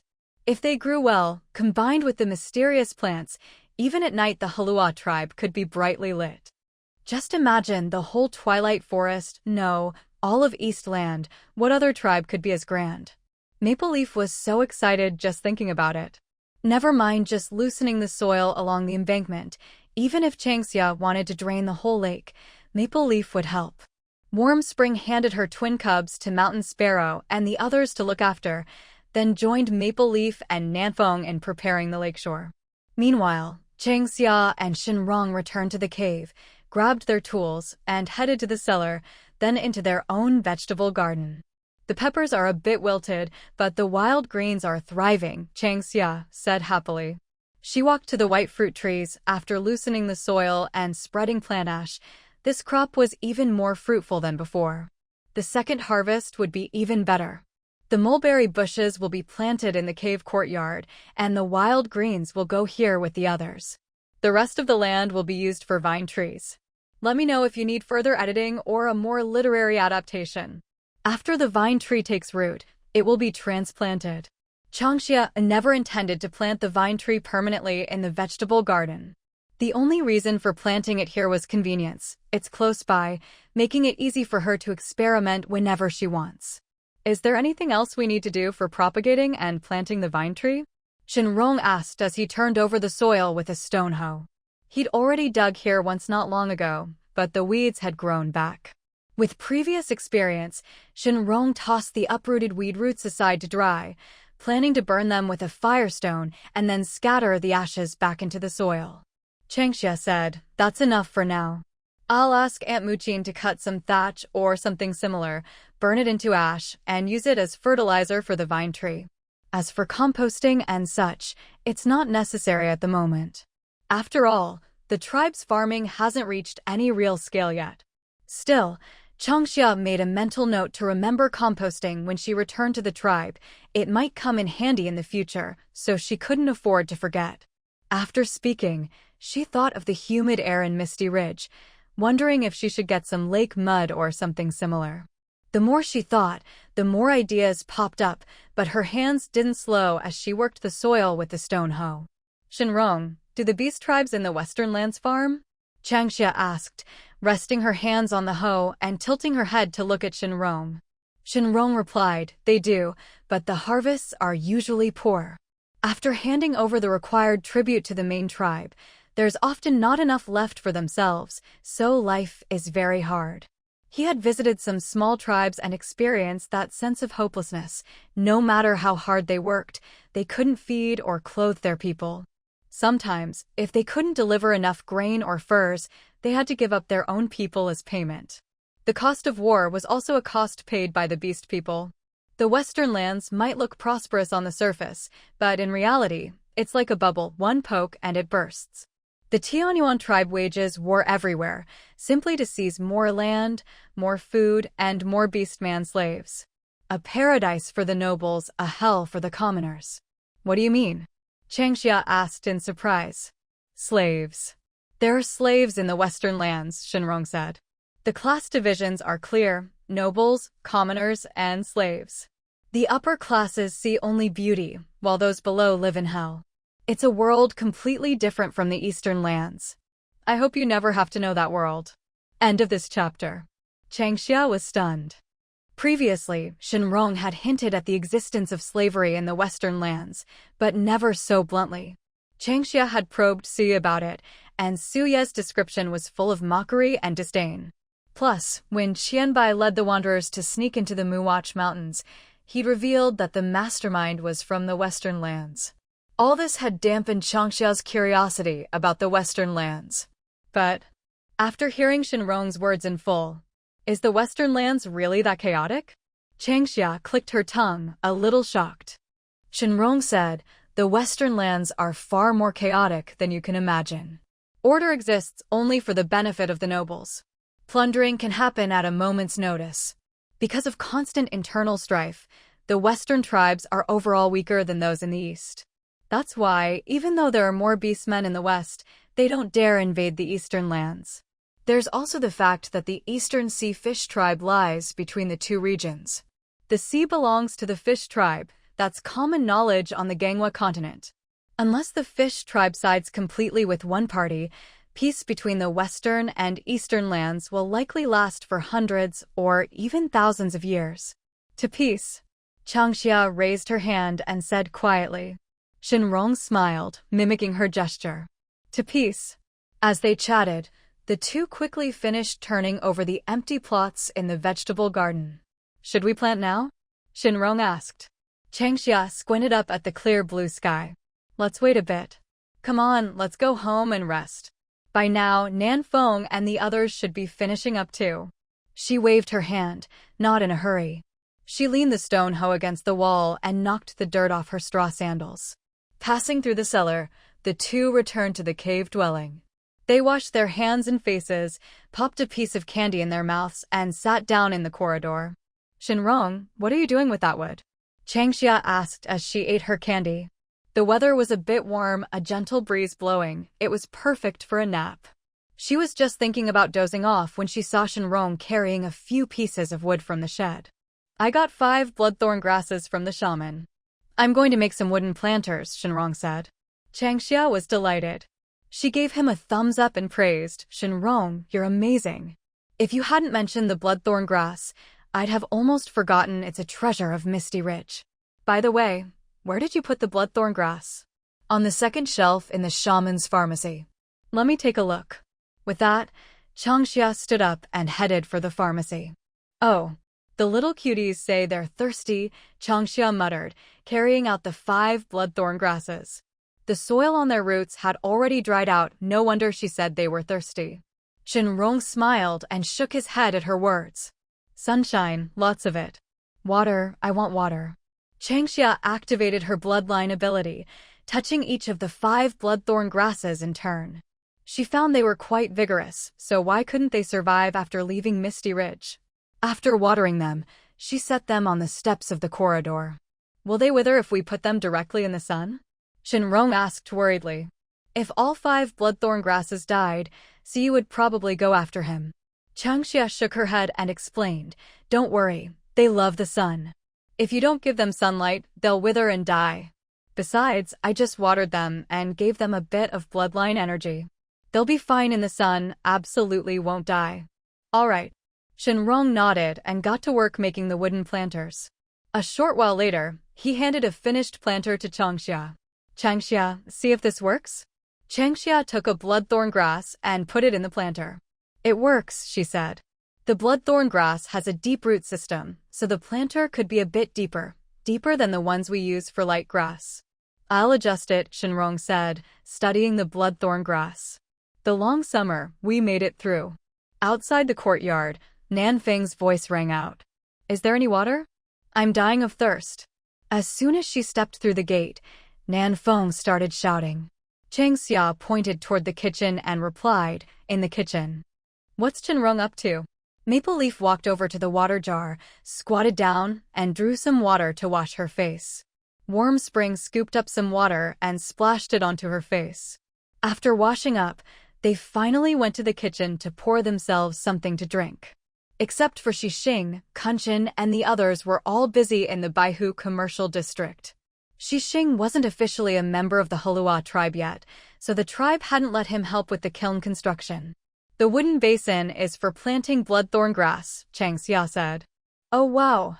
After finishing her drink, Warm Spring spotted the bloodthorn grass on the steps by the corridor. She immediately jumped in shock. Who among the beast folk of the Heluo tribe didn't know how precious bloodthorn grass was? Seeing Changxia treat it so casually, Warm Spring grew anxious and said seriously, Changxia, is this bloodthorn grass? How can you just leave it on the steps? You should pick it up and store it properly, or send it to the Kanashan Witch Hall for me to safeguard. Warm Spring, calm down, Changxia said sharply, pressing down on Warm Spring's shoulder. She explained, these 5 bloodthorn plants were left to me by the witch on purpose. Just like the light tree saplings and light grass we dug up from Weishan Holy Land, they're for experiments. Xixing listened quietly, not interrupting. Chang Xia and the others didn't hide the conversation from Xing and Milu. They all knew about the light tree saplings and light grass. Still, everyone acted calm. All these things were found within Heluo Tribe territory, so naturally, they belonged to the Black Panther clan. Even if others wanted them, they'd have to trade for them. 100 years ago, the beast folk might have just taken them by force. But after a century of Suye's guidance and teaching, the beast folk had gradually learned the concepts of honor and shame. What belongs to another tribe can only be acquired through exchange, never by force or plunder. Anyone who breaks this rule will be banished from the Twilight Forest. Oh, I see. Warm Spring finally calmed down after hearing the explanation. Nanfeng came out of the kitchen, munching on a piece of candy, and exclaimed, "The witch actually let you experiment with bloodthorn grass? Looks like your bloodline ability is really impressive, Chang Xia. Now I'm even more excited about the vine tree Beastman. Xing, how many vine trees do you think would be best for our cave dwelling?" One moment she was talking about bloodthorn grass, and the next she switched topics. Nanfeng could change the subject in a flash. Chang Xia had to admit, Nanfeng was the best at it. "I'll go with whatever you say," Xing replied with a smile. The way Nanfeng said, "our cave dwelling," made Xing especially happy. Even though Nanfeng still wasn't willing to go to the Heluo tribe with him, at least she acknowledged his presence. Because of this, he absolutely wouldn't allow any beast folk to interfere with his bond with Nanfeng. A flash of violence crossed his handsome face, but it quickly returned to its usual gentleness. Off to the side, Maple Leaf and Warm Spring couldn't help but twitch at the corners of their mouths.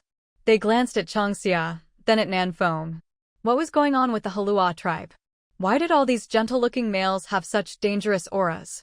First it was the refined Shen Rong, and now the seemingly harmless Xing. Hey, they really hit it well, these two. But compared to Shen Rong, Xing still seemed a bit green. Back when Shen Rong first came to the tribe, everyone thought he was a pushover. If they hadn't actually fought him, the whole clan would have been fooled. He was no pushover at all, he was a hidden beast. Perhaps sensing the strange atmosphere, Shen Rong glanced up at Xing, then swept his gaze over Maple Leaf and Warm Spring, clicked his tongue, and went back to his work. End of this chapter. Ahem. Maple Leaf cleared her throat. Warm Spring kicked Nanfeng. All their sisters had married cunning, ruthless males, and their brothers had married either bear or tiger females. Maple Leaf and Warm Spring exchanged glances, a trace of regret flickering in their eyes. Would the tribe really be okay in the future? Warm Spring, what's up? Nanfeng looked dazed, clutching the spot where Warm Spring had kicked her, completely confused. She'd just been talking to Xing about vine trees. Did Warm Spring want to plant vine trees in her own cave too? And nothing, Warm Spring stammered, quickly shaking her head. Nanfeng glanced at Chang Xia and asked, "Is it that Shan Kuan won't let you plant vine trees at home, or is it that Chang Xia won't help you? Vine trees can keep bugs, ants, and snakes away. You've got kids, planting some would be good for you." In the tribe, they burned mugwort every night. Nanfeng was so glad she'd moved to Baihu, otherwise, living in the tribe would have suffocated her to death. "What are you thinking?" Warm Spring said, exasperated, giving Nanfeng a smack on the back of her head.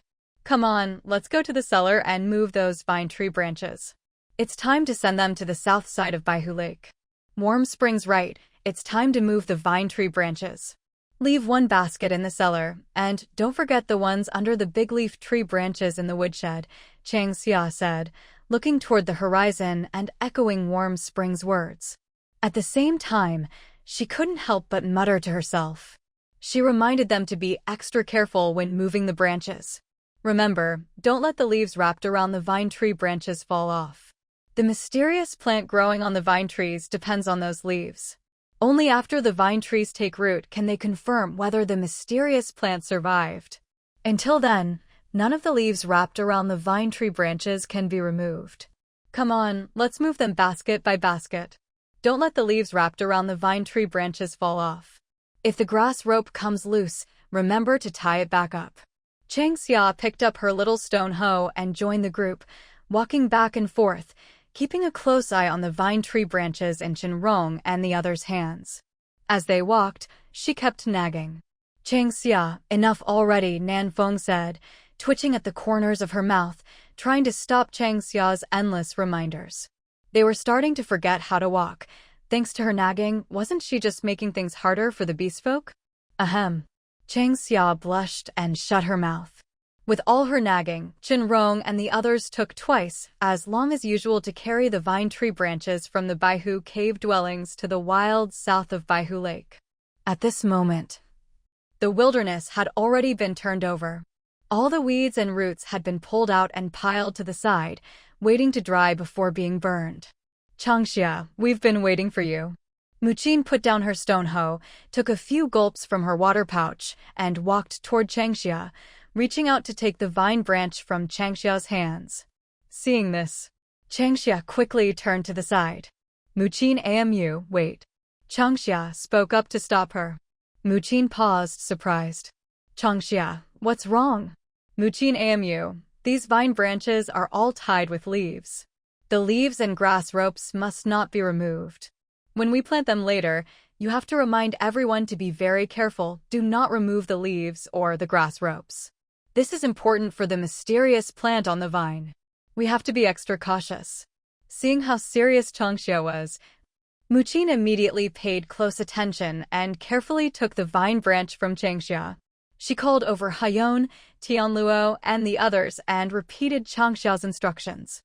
Shen Rong and the others stood stiffly, listening to Changxia's reminders once again, not daring to show any impatience this time. After all, in the wilderness south of White Lake, there were dozens of tribal women standing around, all of whom were already married. Angering them, well, the consequences went without saying. Besides, they were the main force in the tribe who doted on Changxia. Anyone who dared to say Changxia nagged would get beaten up in no time. Heian, no, I'll go move the vine branches myself. I don't trust Nanfeng and the others with this. Muqin thought for a moment and said, We'll go together, Hayun replied. Tianluo and the others quickly agreed. They all thought Maple Leaf and Nanfeng were too young and careless. No one felt at ease letting them handle the vine branches. By the time Maple Leaf and the others realized what was happening, Muqin and the rest had already hurried off to Changxia's cave to fetch the branches. Don't look at me, carefully put the vine branches down and start digging holes to plant them. Each hole should be spaced 2 to 3 meters apart. Raise the beds, then dig the holes, Changxia instructed. Raising the beds was mainly to prevent waterlogging and improve root aeration. It also made fertilizing more targeted. Since vines love sunlight, Changxia had everyone leave 2 meters between each bed to increase sunlight exposure and boost photosynthesis. It would also make it easier for her to water, fertilize, and observe the plants later on. Plus, it made replanting and other chores more convenient. This was the first time planting vines, and Changxia didn't have much experience. Everything was trial and error. But with the tribe's help, she was confident they'd succeed. If the peppers didn't grow, it must be because they just didn't vibe with the Heluo Tribe's energy. Definitely not her fault. With Muqin and the others taking charge, the vine branches were quickly brought over. Without resting, they helped raise the beds. Once the beds were ready, they started digging holes and planting the vines.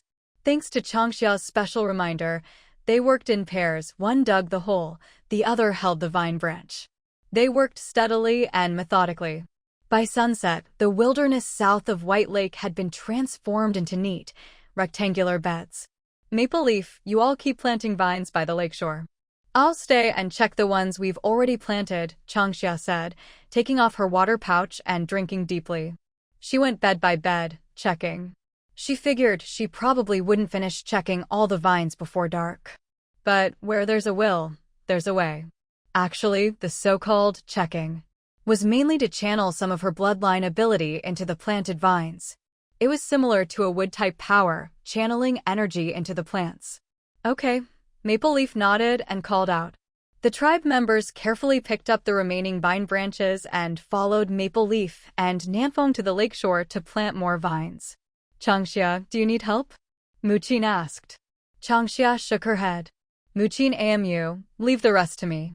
I need to use my bloodline ability to stimulate the vine's vitality so they can take root quickly. No one but Changxia could help with this. Then I'll go to your vegetable garden and plant the vine branches you left in the cellar? Muqin suggested after thinking for a moment. It was getting dark, but not completely yet. There was still enough time for Muqin and the others to plant the vines in Changxia's garden. Great. Thanks, Muqin Amu. Changxia didn't refuse. She squatted down and began activating her bloodline ability to sense the vine branches in front of her. After some development, her bloodline abilities, listening and healing, had gradually shifted from single target to group use. For now, she could only control 3 to 5 plants at a time. But she believed that, with further development, one day she'd be able to control half the twilight forest with just a wave of her hand. Hee. You have to have dreams. Who knows, maybe one day they'll come true. End of this chapter. Water, I need water. Hiss. So cold, where is this place? I miss warm soil. The dirt here is too cold. Very soon, all sorts of voices flooded into Changxia's mind. Her expression changed slightly. Compared to the climate of Misty Ridge, it was indeed colder here in the Heluo Tribe. Changxia, what's wrong? Shen Rong asked softly, a bit worried after seeing her expression change. Changxia brushed the dirt off her hands and replied, they say the soil is cold and a bit dry. Tomorrow I'll ask Muqin Amu to have everyone gather some thatch. We need to cover the vines with it to keep them warm. The temperature here was expected to be 3 to 5 degrees lower than Misty Ridge. In another 10 days or so, the temperature would keep rising. By then, the vines shouldn't be complaining about the cold anymore. How are the vine branches from the mysterious vine forest? Shen Rong asked. Were those brought over? The innermost 2 beds are planted with branches from the mysterious vine forest. There's also a basket left in the cellar. Those are from there too. They're doing much better and seem to really like it here on the south side of White Lake, Changxia said happily. Previous page, next page, last page, top. This was a rare piece of good news. As soon as he heard it, Shen Rong broke into a smile. Should we keep checking? Shen Rong looked up at the sky. The last rays of the setting sun had faded, and the forest was gradually being swallowed by night. It would be dark soon. No need. Things are about the same here. We'll come back and check again tomorrow morning, cut some thatch to cover the seedbeds, and make sure to water them, Changxia said, waving her hand as she prepared to head back to the cave dwelling. On the way back, she walked slowly, stopping here and there. She checked the vine trees on both sides of the embankment by White Lake. The situation was similar to the wildlands south of the lake, same problems everywhere. Changxia, you finished checking everything? Nuan Chun asked in surprise. Hearing this, Maple Leaf, Nan Feng, and the others all looked up. There were only a few pits left. All the vine trees had been planted.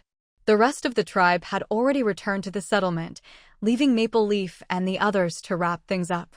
Before leaving, the tribe members had repeatedly reminded them to be careful when planting and not to damage the vine branches. Maple Leaf rolled her eyes, listening silently without arguing. After all, they were the ones who had harvested these vine branches. But when it came down to it, the tribe still worried most about them.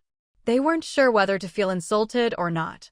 But judging by the situation, they probably wouldn't dare say anything. Almost done, Changxia nodded slightly. The temperature at Misty Ridge is a bit higher than here, so the vine trees aren't quite used to the environment south of White Lake. Tomorrow, we'll need the tribe's help to cut some thatch.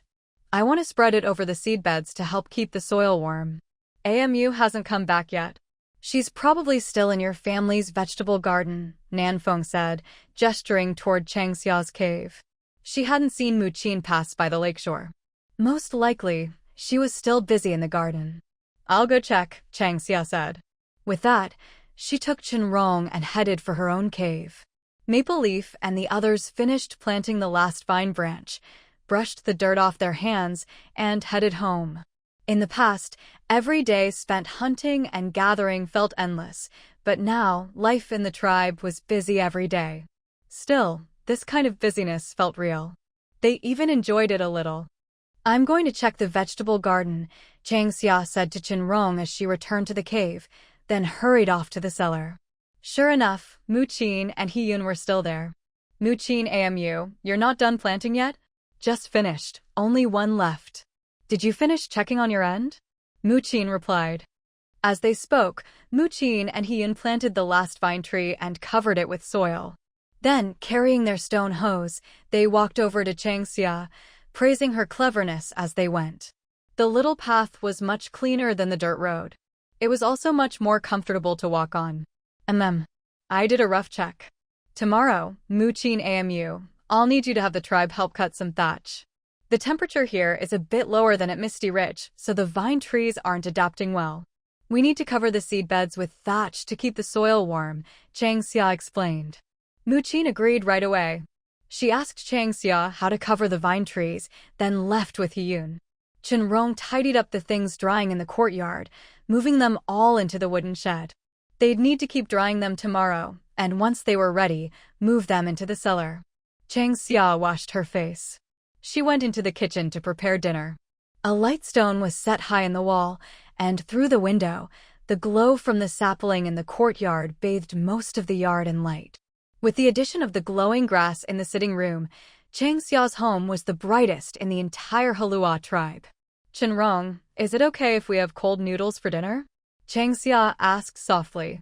Shen Rong was squatting by the water jar, washing his face. Sounds good. They'd been busy planting vine branches all afternoon. The wild greens and mulberry bushes they'd dug up hadn't been planted yet.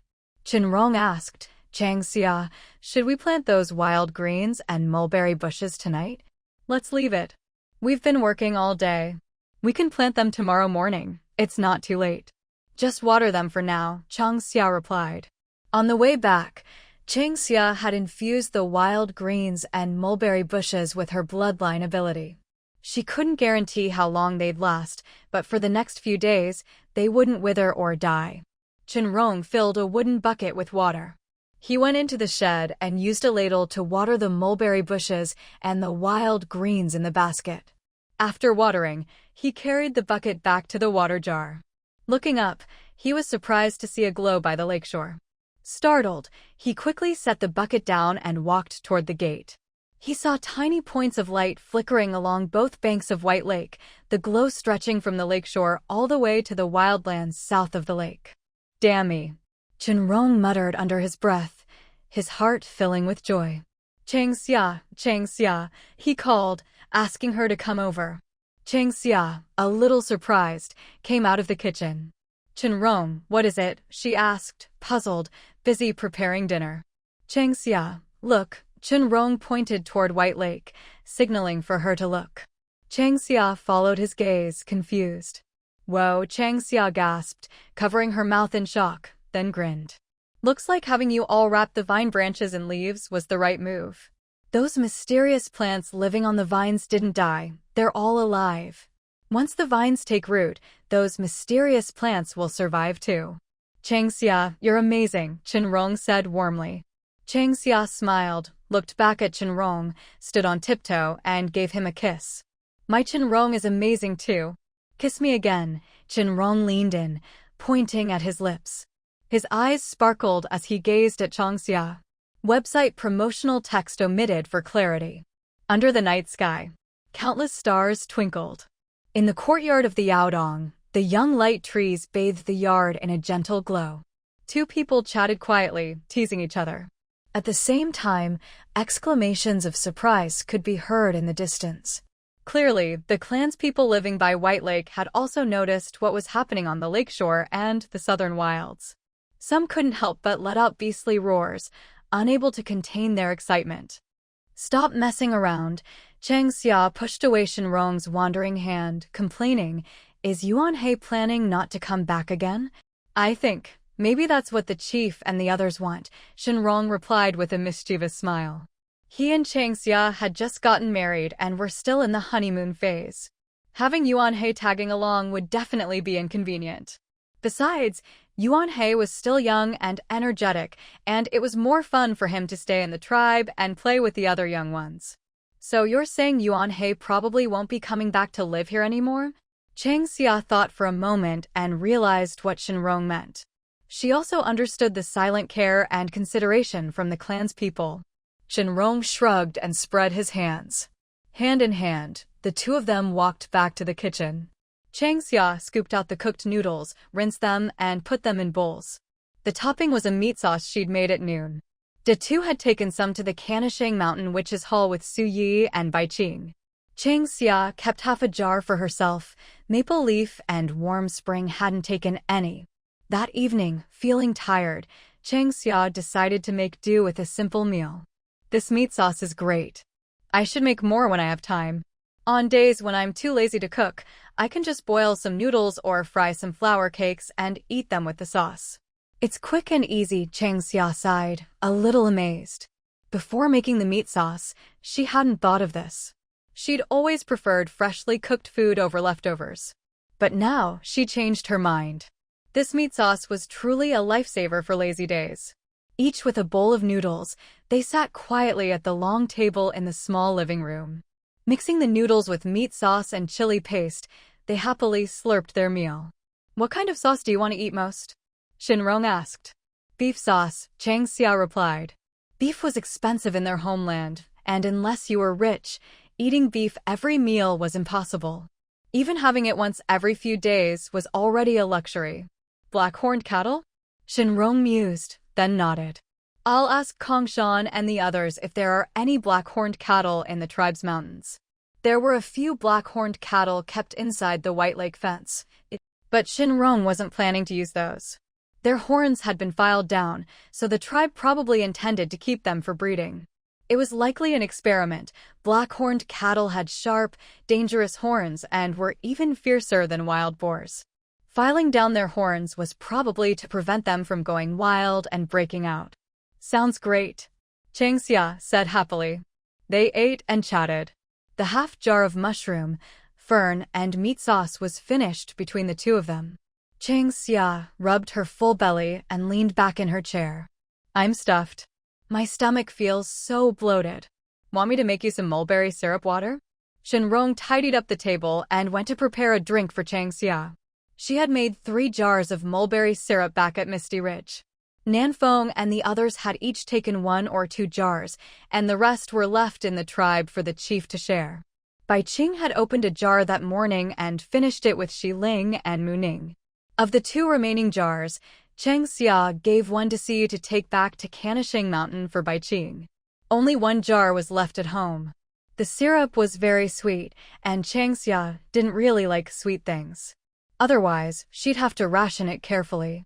Taking the mulberry syrup water Shen Rong brought her, Chang Xia sipped it slowly. When she finished, she got up to walk around the courtyard to help digest her food. At the same time, she channeled some of her bloodline power into the young light trees to help them grow strong. The chief didn't move this light tree seedling back to the tribe. Shen Rong added firewood to the stove to heat water for bathing later. He could bathe in cold water. But, influenced by Chang Xia, he'd gradually gotten used to hot water. Cold water felt strange now. Chang Xia smiled. The chief is always cautious. He probably didn't move it because I hadn't said anything, and he was worried there might still be some issues with the seedling. Is there? Shen Rong asked. No, it's pretty much adapted to the tribe's climate, Chang Xia replied. I'll remind the chief tomorrow to move it to the tribe. Chang Xia wasn't greedy. She'd already planted 1 light tree in the courtyard. She didn't expect to have another. With her belly full, Chang Xia walked around the courtyard with Shen Rong for 7 or 8 laps. Once she felt less bloated, she asked Shen Rong to fetch water while she went to get clothes for a bath. Normally, by this time, they'd have finished bathing and eating and would be resting in their room. Tonight, it was a bit later than usual. Without electronic devices, early to bed and early to rise was the norm. Shen Rong, I brought your clothes too. I left them in the corridor. Don't forget to take them when you go to bathe, Chang Xia called as she entered the bathroom. She rinsed off, then soaked in the tub for a few minutes. Her sore limbs gradually relaxed in the warmth. She'd washed her hair that morning, so she didn't need to do it again. After drying off and putting on clean clothes, she could smell the faint scent of sunshine. Chang Xia couldn't help but yawn. Shen Rong, I'm done, she called. Seeing her yawning, Shen Rong knew she must be tired. She usually took a nap at noon, but today she'd been too busy. In the afternoon, She'd been planting vines and running around nonstop. Go wipe your face and get some sleep, Shen Rong said. After the long journey back from Songhan, Chang Xia's face and neck were a bit sunburned.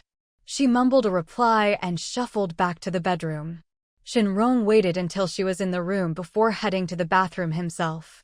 When he finished and returned, he found Chang Xia already fast asleep. He leaned in and sniffed gently. Not smelling the familiar scent, he realized she hadn't wiped her face. Smiling, he shook his head, opened the desk drawer, took out a clay jar, and scooped out some ointment. He gently applied it to her sunburned skin, then wiped her face and hands as well. After that, she finally climbed into bed and fell asleep in Shen Rong's arms. She slept soundly through the night, without a single dream. The next morning, Chang Xia woke to the sound of birds chirping outside. "You're awake." Shen Rong's hoarse voice came from above her head. Chang Xia looked up, met his eyes, and grinned. "Yeah, you're up so early. I was woken up by you lying on top of me," Shen Rong teased. Most of Chang Xia's body was sprawled across Shen Rong. The two of them pressed closely together in an intimate, suggestive pose. Chang Xia pouted in protest. "I'm so light, there's no way I could have woken you up." She really wasn't heavy at all. She used to have a bit of baby fat, but with how busy she'd been lately, even that was gone. Still, she had grown a bit taller recently.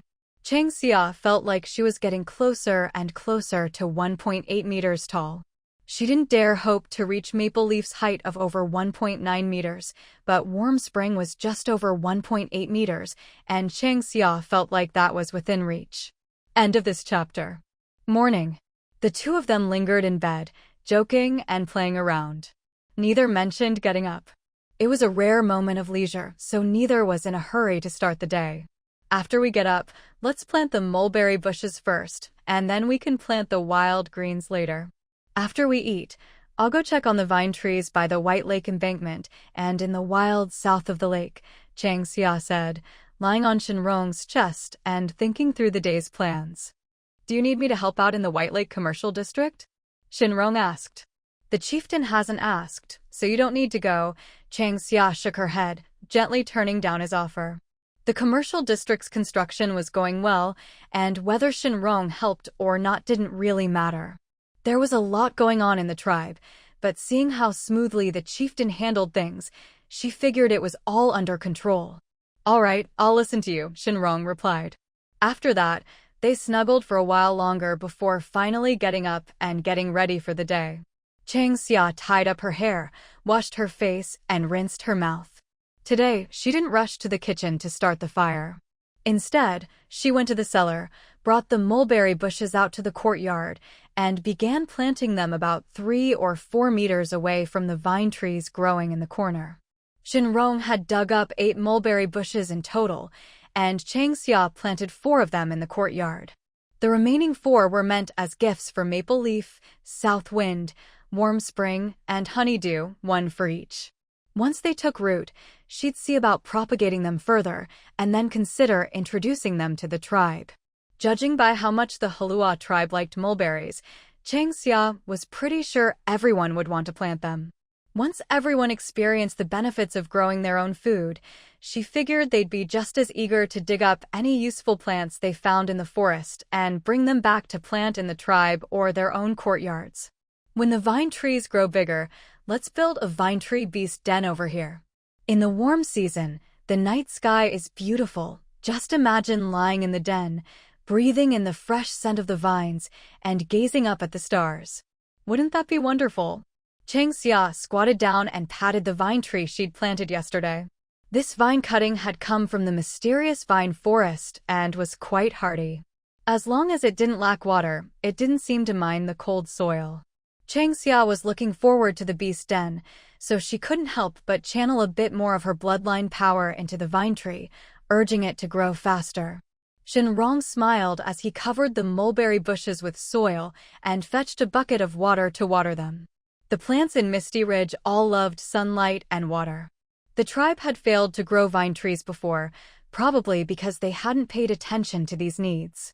"There are still a few empty flower beds here. Do you want to plant vegetables, or go into the mountains to dig up some flowers and herbs?" Shen Rong asked. Chang Xia tilted her head. Let's plant some veggies first. As for flowers and herbs, we'll wait until we find the right ones. She did want to plant flowers and herbs, but she hadn't found any she really liked yet. Not wanting to waste space, she figured planting vegetables was a good choice for now. Chang Xia, my mother wants you to go to the wild south of White Lake, South Wind called, knocking on the courtyard gate and shouting Chang Xia's name from outside. Hearing this, Chang Xia realized the tribe must have finished harvesting the thatch. They were probably waiting for her to go to the wild south of White Lake and cover the vine trees with a layer of thatch to keep them warm. South Wind, come in, Chang Xia called. Creak. South Wind pushed the door open and came in. Seeing that Chang Xia was already up, she looked a bit surprised. But when she saw the newly planted mulberry bushes, she asked, "You got up this early just to plant mulberry bushes? You're up early too, aren't you?" I was planning to finish planting the mulberries and wild greens before heading to the wild south of White Lake, but who knew you'd show up so soon? Chang Xia teased, glancing at South Wind. I planted 4 mulberry bushes here. The other 4 are for you to take to Maple Leaf, Warm Spring, and Honeydew, 1 for each of you. Are you sure? South Wind hesitated, not daring to take the mulberry bushes. Was she really allowed to plant these? What if she killed them? Would Shen Rong be mad? After all, he dug up each one himself, and they were all special. Don't worry, I've infused each one with bloodline power. No matter what you do, they'll definitely survive. Just remember to water them every day. If the leaves turn yellow, burn some thatch roots or stems and sprinkle the ashes on the soil. She had too much to do to keep an eye on the mulberry bushes all the time. All right then. South Wind carefully took the mulberry bushes, holding the basket gingerly. The bushes were thorny and prickly, a bit like wild roses, though the fruit was different. Shen Rong, you go ahead and plant the veggies.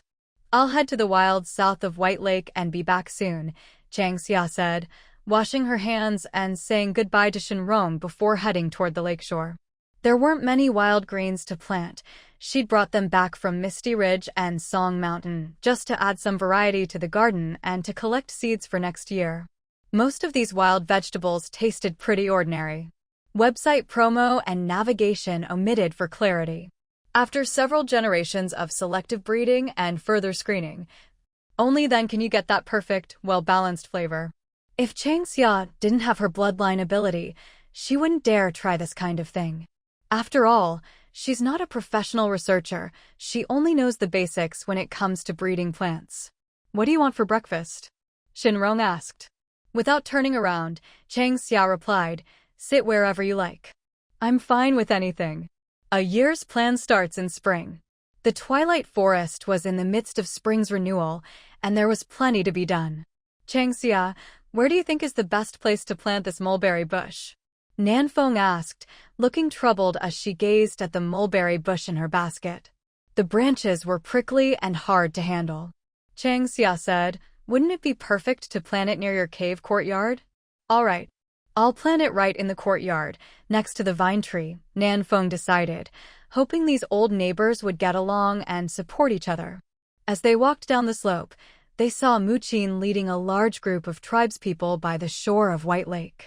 Everyone was staring eagerly at the vine trees lining the banks, their faces full of excitement. Amu, did you all get a shot of chicken blood or something? Nanfeng asked suspiciously. Chang Xia was surprised and glanced at Nanfeng in confusion. Didn't this kid notice what happened last night by White Lake and in the wild south of the lake? But it seemed she really hadn't, otherwise she wouldn't be so calm. You didn't see it last night? Muqin greeted Chang Xia, then looked at Nanfeng in shock. Nanfeng looked blank. See what? The vine trees glowed last night. Maple Leaf said, staring at the mulberry bush in Nanfeng's hands. Where did she get that? No way. Seriously? The vine trees actually glowed. Nanfeng was stunned, her face full of disbelief. If the vine trees can survive, I think the mysterious plants attached to them can too, Chang Xia nodded. I saw it last night as well. Even though the leaves blocked some of the light, the glow definitely came from the mysterious plants on the vine trees. I went to bed early last night, I was too tired. Nanfeng said regretfully. Didn't you plant one in your own courtyard? Didn't you notice it glowing? Maple Leaf gave Nanfeng a sidelong glance, her eyes scrutinizing. Nanfeng muttered, I planted it by the wall, didn't pay attention. Oh, here, this is a mulberry bush, you can have one. End of this chapter. Shouldn't you give the mulberry bush to Changxia? Maple Leaf asked, puzzled as she took the bush from Nanfeng, her mind full of questions.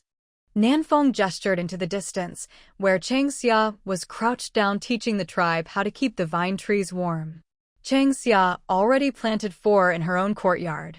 The other 4 are for me, you, Nuanchun, and Milu. She's already treated these 4 bushes.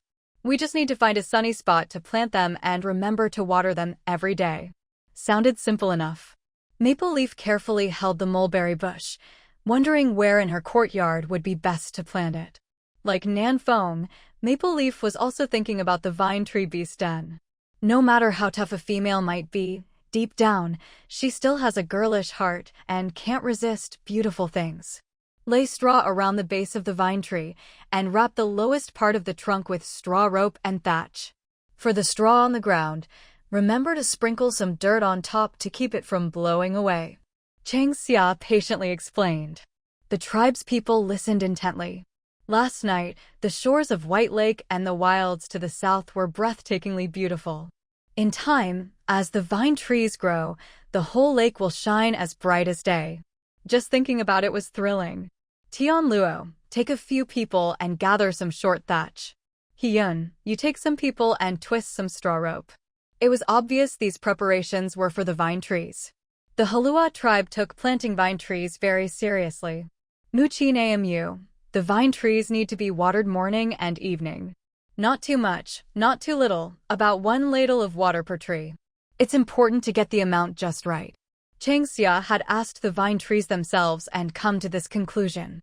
The vine trees needed a lot of water to take root, and for now, Changxia and the others had to help with that. Once the roots were established, watering could be reduced to every 3 to 5 days. After that, as the vine trees grew, aside from occasional fertilizing, watering and loosening the soil could be done as rarely as once a month or even once a year. Changxia, leave this to us. Go back to your cave and rest. You said you still need to plant vegetables at home, right? Soon, all the vine trees along the banks of White Lake were taken care of. Muchin clapped her hands and told Changxia to go home. The vine trees in the wilds south of White Lake would be handled by her team, no need for Changxia to help. With plenty of hands, it would be done quickly. Changxia was feeling hungry and saw that it was getting late.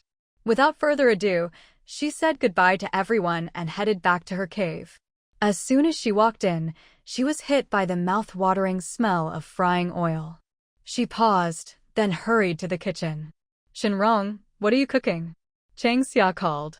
Black Mang just brought over a slab of meat. I trimmed off the fat to render oil.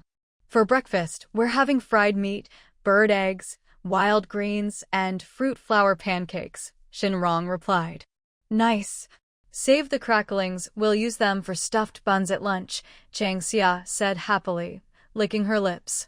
Black Mang had brought over a slab of meat, probably thanks to Nanfeng. Yesterday, when making meat sauce for Suyi, there wasn't much fresh meat, so she couldn't make much. I thought you'd want to make crispy crackling pork, Shen Rong said as he started frying the pancakes. Changxia went to wash her face and hands, calling back from outside, it's too hot for crispy pork, too greasy. Besides, crackling buns are delicious too. Will there be enough cracklings? Shen Rong asked, a bit embarrassed. It should be enough. Changxia replied, though not very confidently. There would be plenty for the 2 of them, but if Nanfeng, Nuanchun, and the others dropped by, it probably wouldn't be.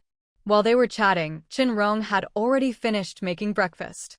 I've already planted the wild vegetables, Shen Rong said. Changxia nodded and replied, I'll go to the vegetable garden in a bit. The vines over there don't need to be covered with straw, but they do need watering. I'll help carry the water, Shen Rong offered, then asked, do the wild vegetables need watering too? No need, Changxia shook her head. Wild vegetables are different from vines and mulberry bushes, they don't need to be watered. The 2 of them squatted in the corridor, eating fruit powder cakes. Chang Xia looked around her cave-dwelling's courtyard. The once barren hillside had, bit by bit, been transformed by her and Shen Rong's efforts into today's cave home. The results were impressive, and she felt very satisfied. Next time we go to the sacred land, let's dig up a few fruit tree saplings to bring back. We can plant one in each of the flower beds we built, mixing them with flowers and herbs. Flat apples, peach fruit, persimmon fruit, pear fruit, and so on.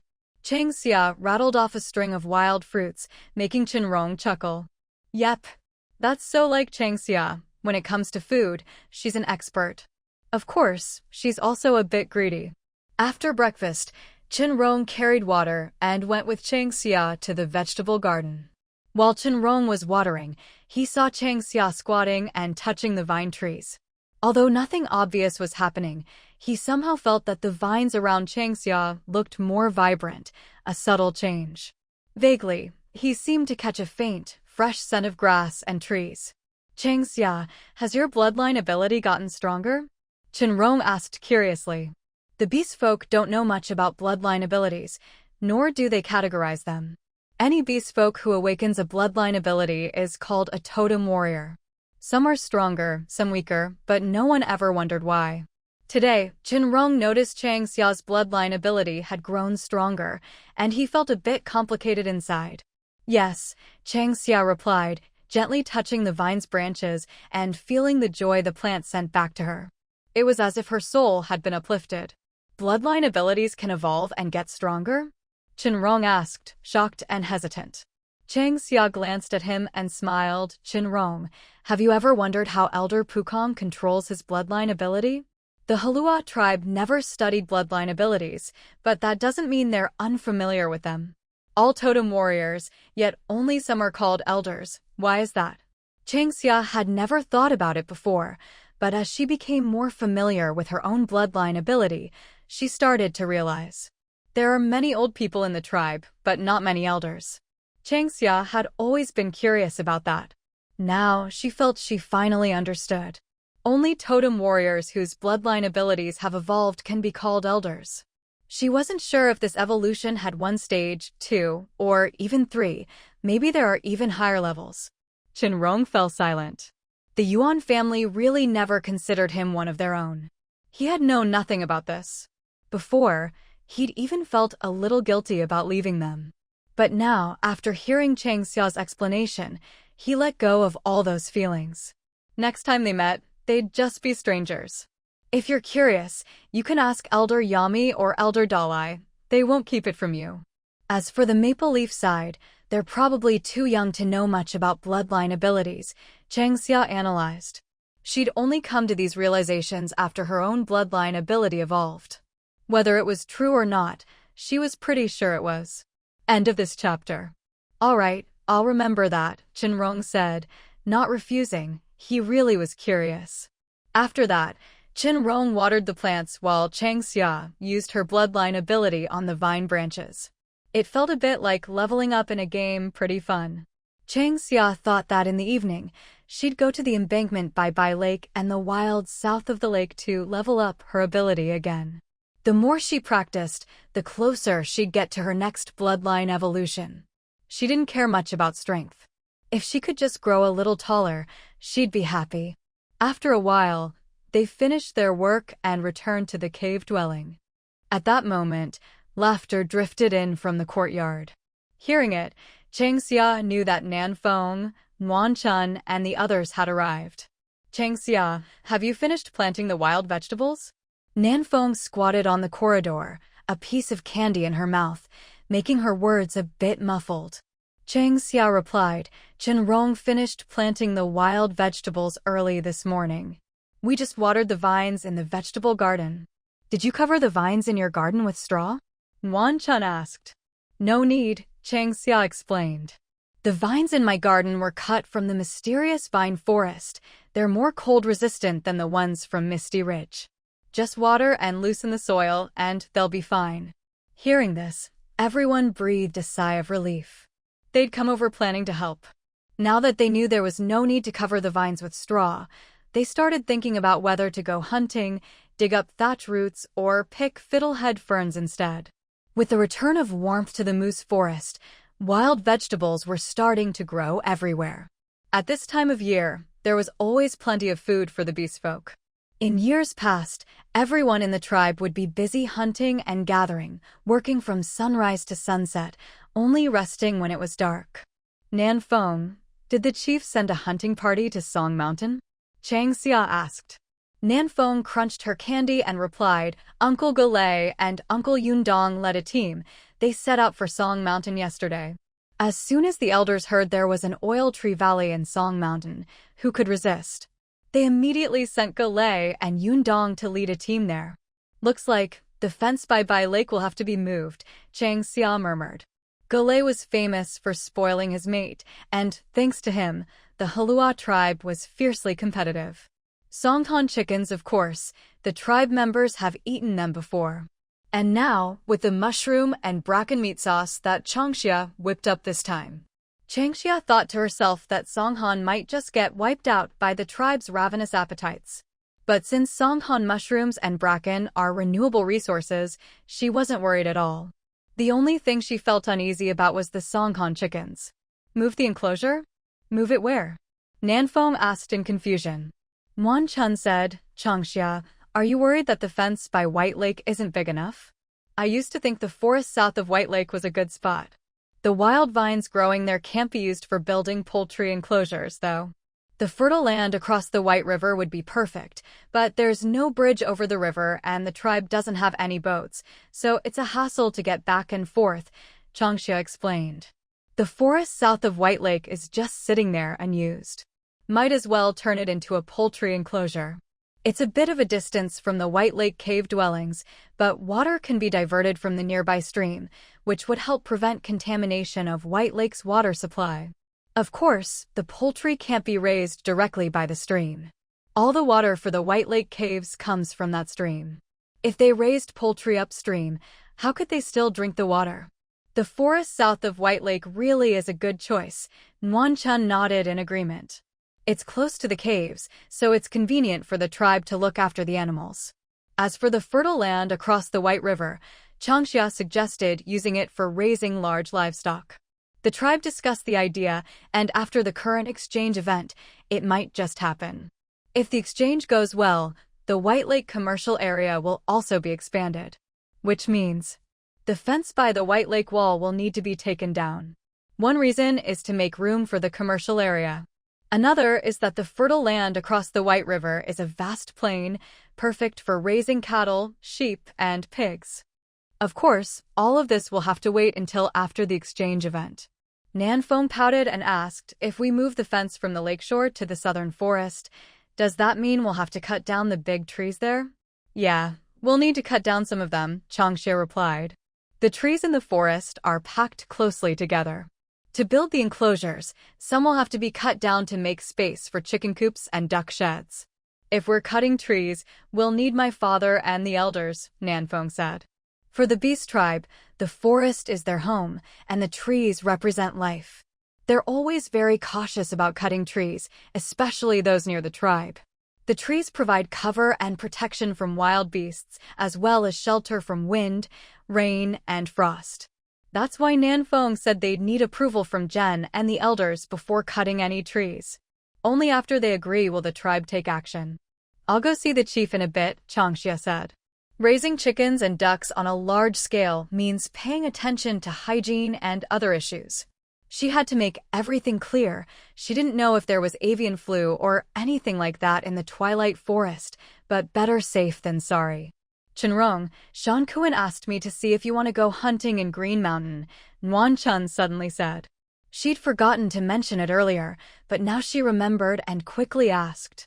After all, Changxia and the others had just gotten back from Misty Ridge, so maybe Shen Rong wanted to rest instead of heading out again. Sure, where is he? Shen Rong replied. Green Mountain isn't far. If they set out now, they could be back by noon if they're quick, or by afternoon if they take their time. Shen Rong was thinking that they were running low on oil at home, time for another hunting trip. The White Lake commercial area, Nguyen Chun said, gesturing in that direction. Shen Rong turned to Changxia and said, I'm going to Green Mountain with Shan Kuan. We're almost out of oil at home. If we're lucky, we'll have pork stew for lunch. Aren't you tired? Changxia asked with a smile. They'd just gotten back from Misty Ridge, and now he wanted to go to Green Mountain? Green Mountain's close, it's no trouble, Shen Rong said, getting up to grab his bow and weapons. He said goodbye to Changxia and headed straight out of the cave courtyard. Since Green Mountain wasn't far from the tribe, Changxia didn't try to stop him. Changxia, you're out of oil at home. I thought I told Aunt Mu yesterday to send you some fresh meat, Nanfeng said in surprise. Changxia waved her hand and explained, Haiming brought over a slab of fresh meat this morning. Shen Rong trimmed off the fat and rendered it into lard. There's still half a jar of cracklings in the kitchen. But both of us love stir-fried dishes, so no matter how much lard we have, it's never enough. She was thinking of talking to the Snake Mountain tribe to see if they could trade for more mud beans to press for oil. Or maybe trade with the Heluo Tribe for soybeans. Soybean oil would work too. Lard is delicious, but you just can't eat too much of it. Changxia's right. Lard really doesn't go far, Nguyen Chun agreed. She and Shan Kuan also loved stir-fried food. Though once popular roasted and stewed dishes had fallen out of favor, everyone in the tribe was obsessed with stir-frying, deep-frying, and pan-frying. The only downside was that they never seemed to have enough lard. End of this chapter. What's this about something not going far? Muqin pushed the door open and walked in. After finishing up with the wild land south of White Lake, she stopped by to check on the progress of the vine trees in Changxia's garden. Before she even entered the cave courtyard, she could hear Changxia and the others discussing something loudly. So Muqin casually asked. Aunt Muqin, we were talking about lard, Changxia replied with a smile. As soon as she heard that, Changxia and the others were talking about not having enough lard. Muqin didn't say anything more. After all, her family was always running short on lard too. Everyone's got a craving, and the tribe's been short on lard lately, Muqin said, then asked, Changxia, have you covered the vine trees in your garden with thatch yet? Do you need me to send some people over to help? As she spoke, she completely ignored Nanfeng and the others, which left Nanfeng feeling a bit miffed. Aunt Muqin, there's no need to cover the vine trees in my garden with thatch. They were cut from the mysterious vine forest and are more cold-resistant than the ones from Misty Ridge. The 2 rows of vine trees at the far end of the wild land south of White Lake are the same. Covering them with thatch is fine, but it's not really necessary. It doesn't make much difference, Changxia quickly explained. After listening, Muqin nodded. The mysterious vine forest, by Linger. These things, as Bai Qing's health improved, soon became common knowledge throughout the Heluo Tribe.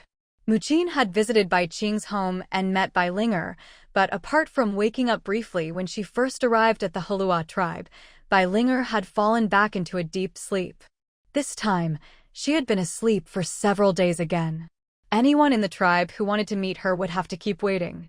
That's fine then. Where's Shen Rong? I haven't seen him around. Muqin looked around but didn't spot Shen Rong, so she said, if there's anything you're short of at home, just let me know. I'll have Nanfeng bring it over for you. Don't be shy about asking. What you've provided for the tribe is more than enough to exchange for any supplies you need. I just mentioned we're running low on oil, so he and Shan Kuan went to Qingshan to hunt wild boar. They probably won't be back until noon or afternoon. Did you need something from him, Aunt Muqin? Changxia replied, explaining as she spoke. No, nothing important. Just asking.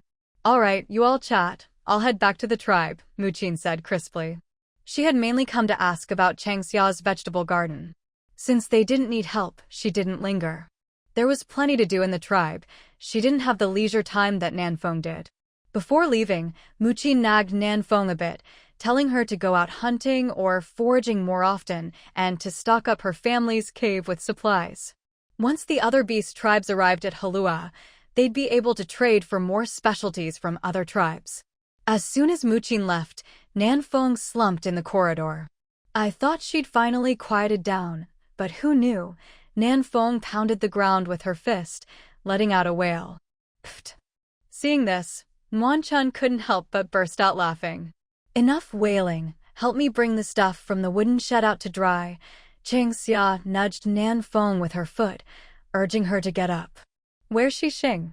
Why didn't he come with you? Where'd you leave him? The Baihu Commercial District, Nanfeng replied. Last night, Jen had personally asked Xixing to go build a kiln in the Baihu Commercial District. This step meant the Heluo Tribe had officially recognized Xixing's presence. Nanfeng was happy about this, but also a little melancholy. She felt like a fish in a wooden basin, just waiting to be caught. After sighing a bit, Nanfeng didn't resist. Xixing was a decent person, and they'd gotten along well during this time. If they were to become mates, Nanfeng didn't mind. Looks like it won't be long before you go to the Heluo Tribe, Changxia said. Nuanchen nodded. You should start preparing. It was clear that both the Black Panther and Snake tribes wanted this to happen. From what Changxia knew, the 6 major tribes got along well, but intermarriage was rare. This time, all the tribes were eager to form marriage alliances with Heluo, probably because of Su Yi. Changxia narrowed her eyes, thinking deeply. So you never did anything pointless. If the tribes intermarried, their relationships would definitely grow closer. Suddenly, Changxia thought of herself.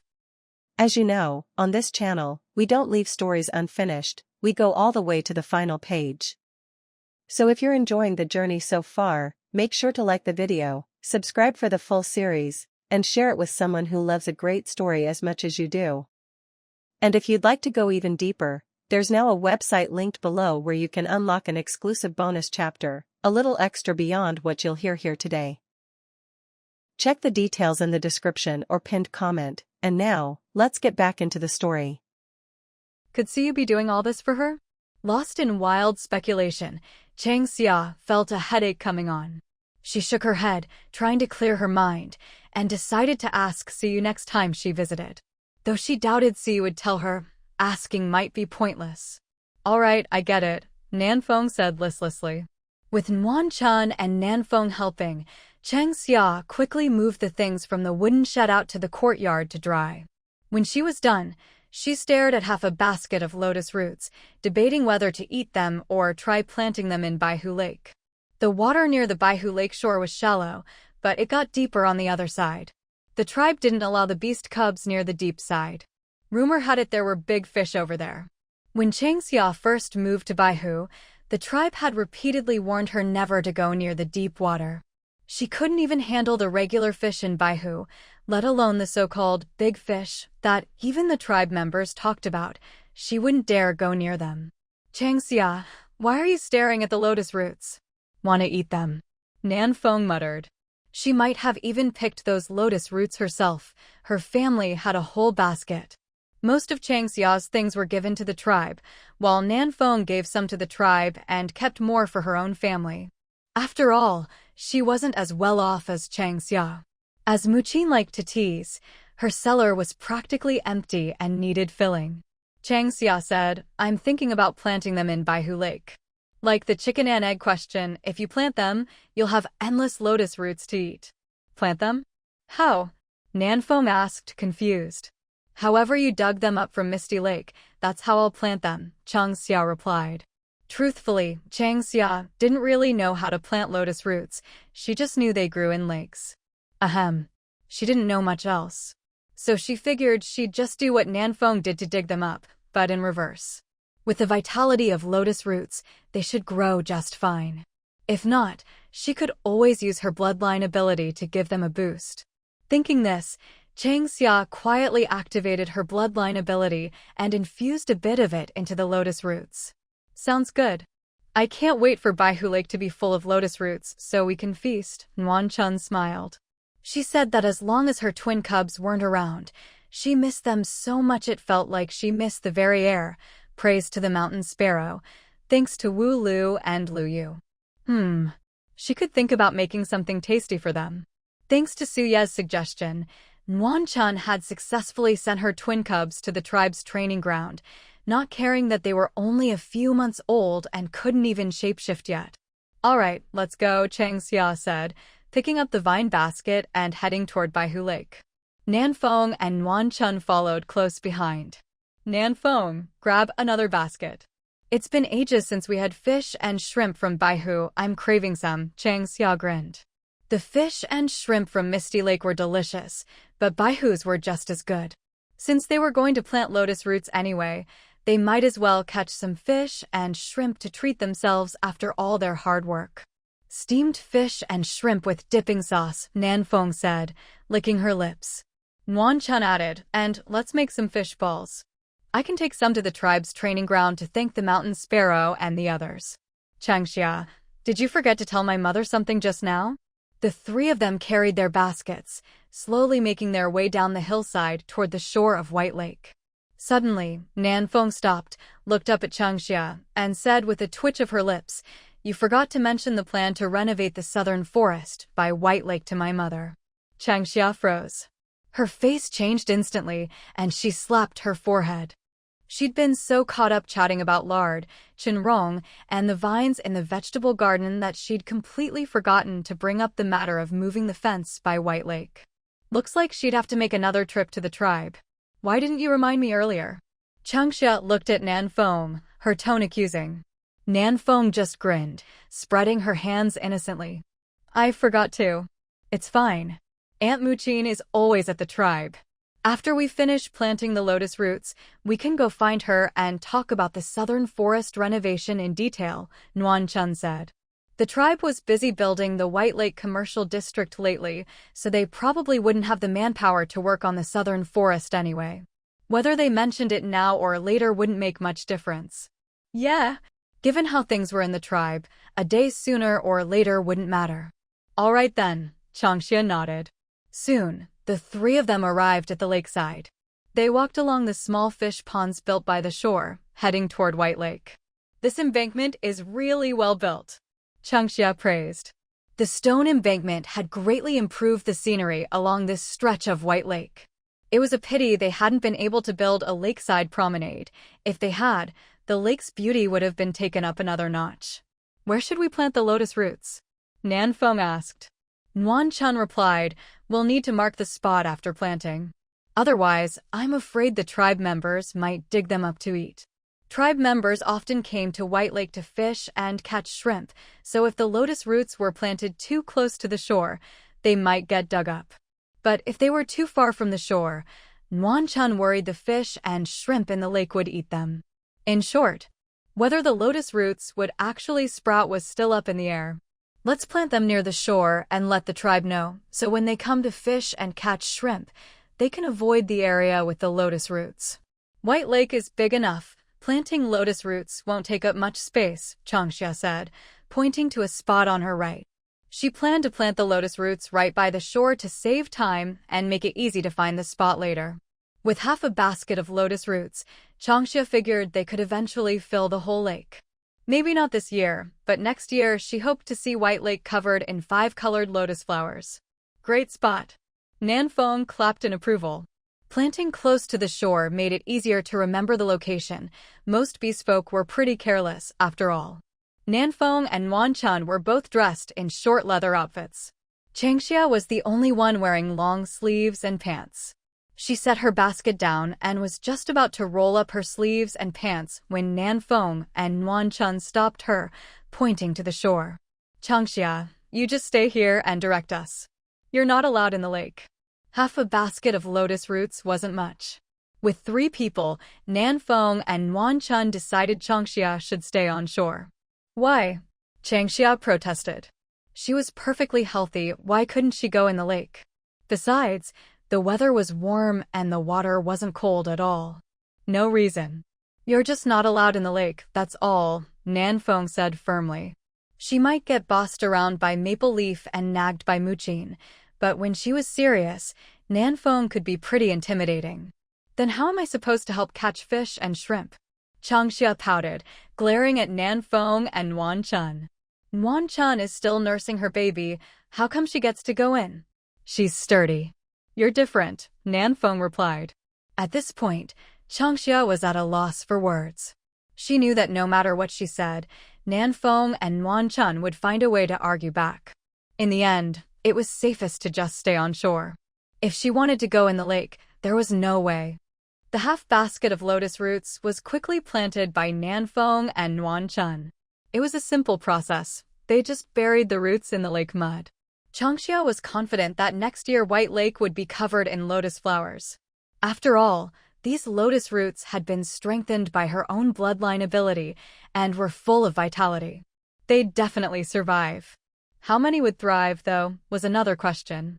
After planting, Nanfeng and Wanchun caught plenty of shrimp and crabs and even dug up a bunch of mud snails. As for fish, they didn't bother catching any. There were plenty in the small fish ponds by the shore, so they could just grab some from there if they wanted. Those ponds had originally been built by Shen Rong, and the tribe had followed his example and dug several more nearby. If they caught too many fish, they'd just toss them into the ponds. Over time, the ponds became home to lots of fish. Whenever tribe members came to feed the chickens and ducks by the lakeside fence, they'd throw in some fresh grass for the fish, making sure they never went hungry. TSK. Changxia, come look, we caught a bunch of good stuff. Nanfeng called, waving her hand. Changxia just looked on blandly. TCH. They wouldn't even let her go in the lake. What was there to see? Still, she'd managed to pick up quite a few mud snails by the shore, caught 2 lake crabs, and even nabbed a few shrimp. Honestly, White Lake was teeming with fish and shrimp. Just a casual stroll along the shore yielded a good haul. Changxia, you found all that just by the shore? Wanchun asked in surprise. Changxia replied, not bad, right? River clams, mud snails, lake crabs. Changxia peeked into Wanchun's basket. Just as she'd expected, it was full of good stuff. The mud snails and clams would need to be kept alive for a couple of days to spit out the mud before they could eat them. Fish and shrimp didn't need that, but letting them sit for a bit made them cleaner. Changxia, what are you all up to? Milu came over from the tribe and saw the 3 of them busy by White Lake. Curious, she walked over. With Bai Linger around, Bai Qing wasn't allowed to go out hunting or gathering. She wasn't even allowed to leave the tribe. There was no helping it. Bai Linger was a real threat. Without Bai Qing to keep things in check, the tribe just wasn't at ease. We're catching fish and shrimp. How do you have time to come over to Bai Lake? Changxia squatted down to wash her hands. She'd thought Milu and Bai Qing had gone out hunting and foraging. After all, Bai Qing had promised to fill up her cellar. With Milu and Bai Linger now in the household, Bai Qing was under a lot of pressure. I came to hang out with you, Milu replied. In truth, she wanted to ask Changxia about going out hunting and foraging. But seeing Changxia like this, Milu wasn't stupid.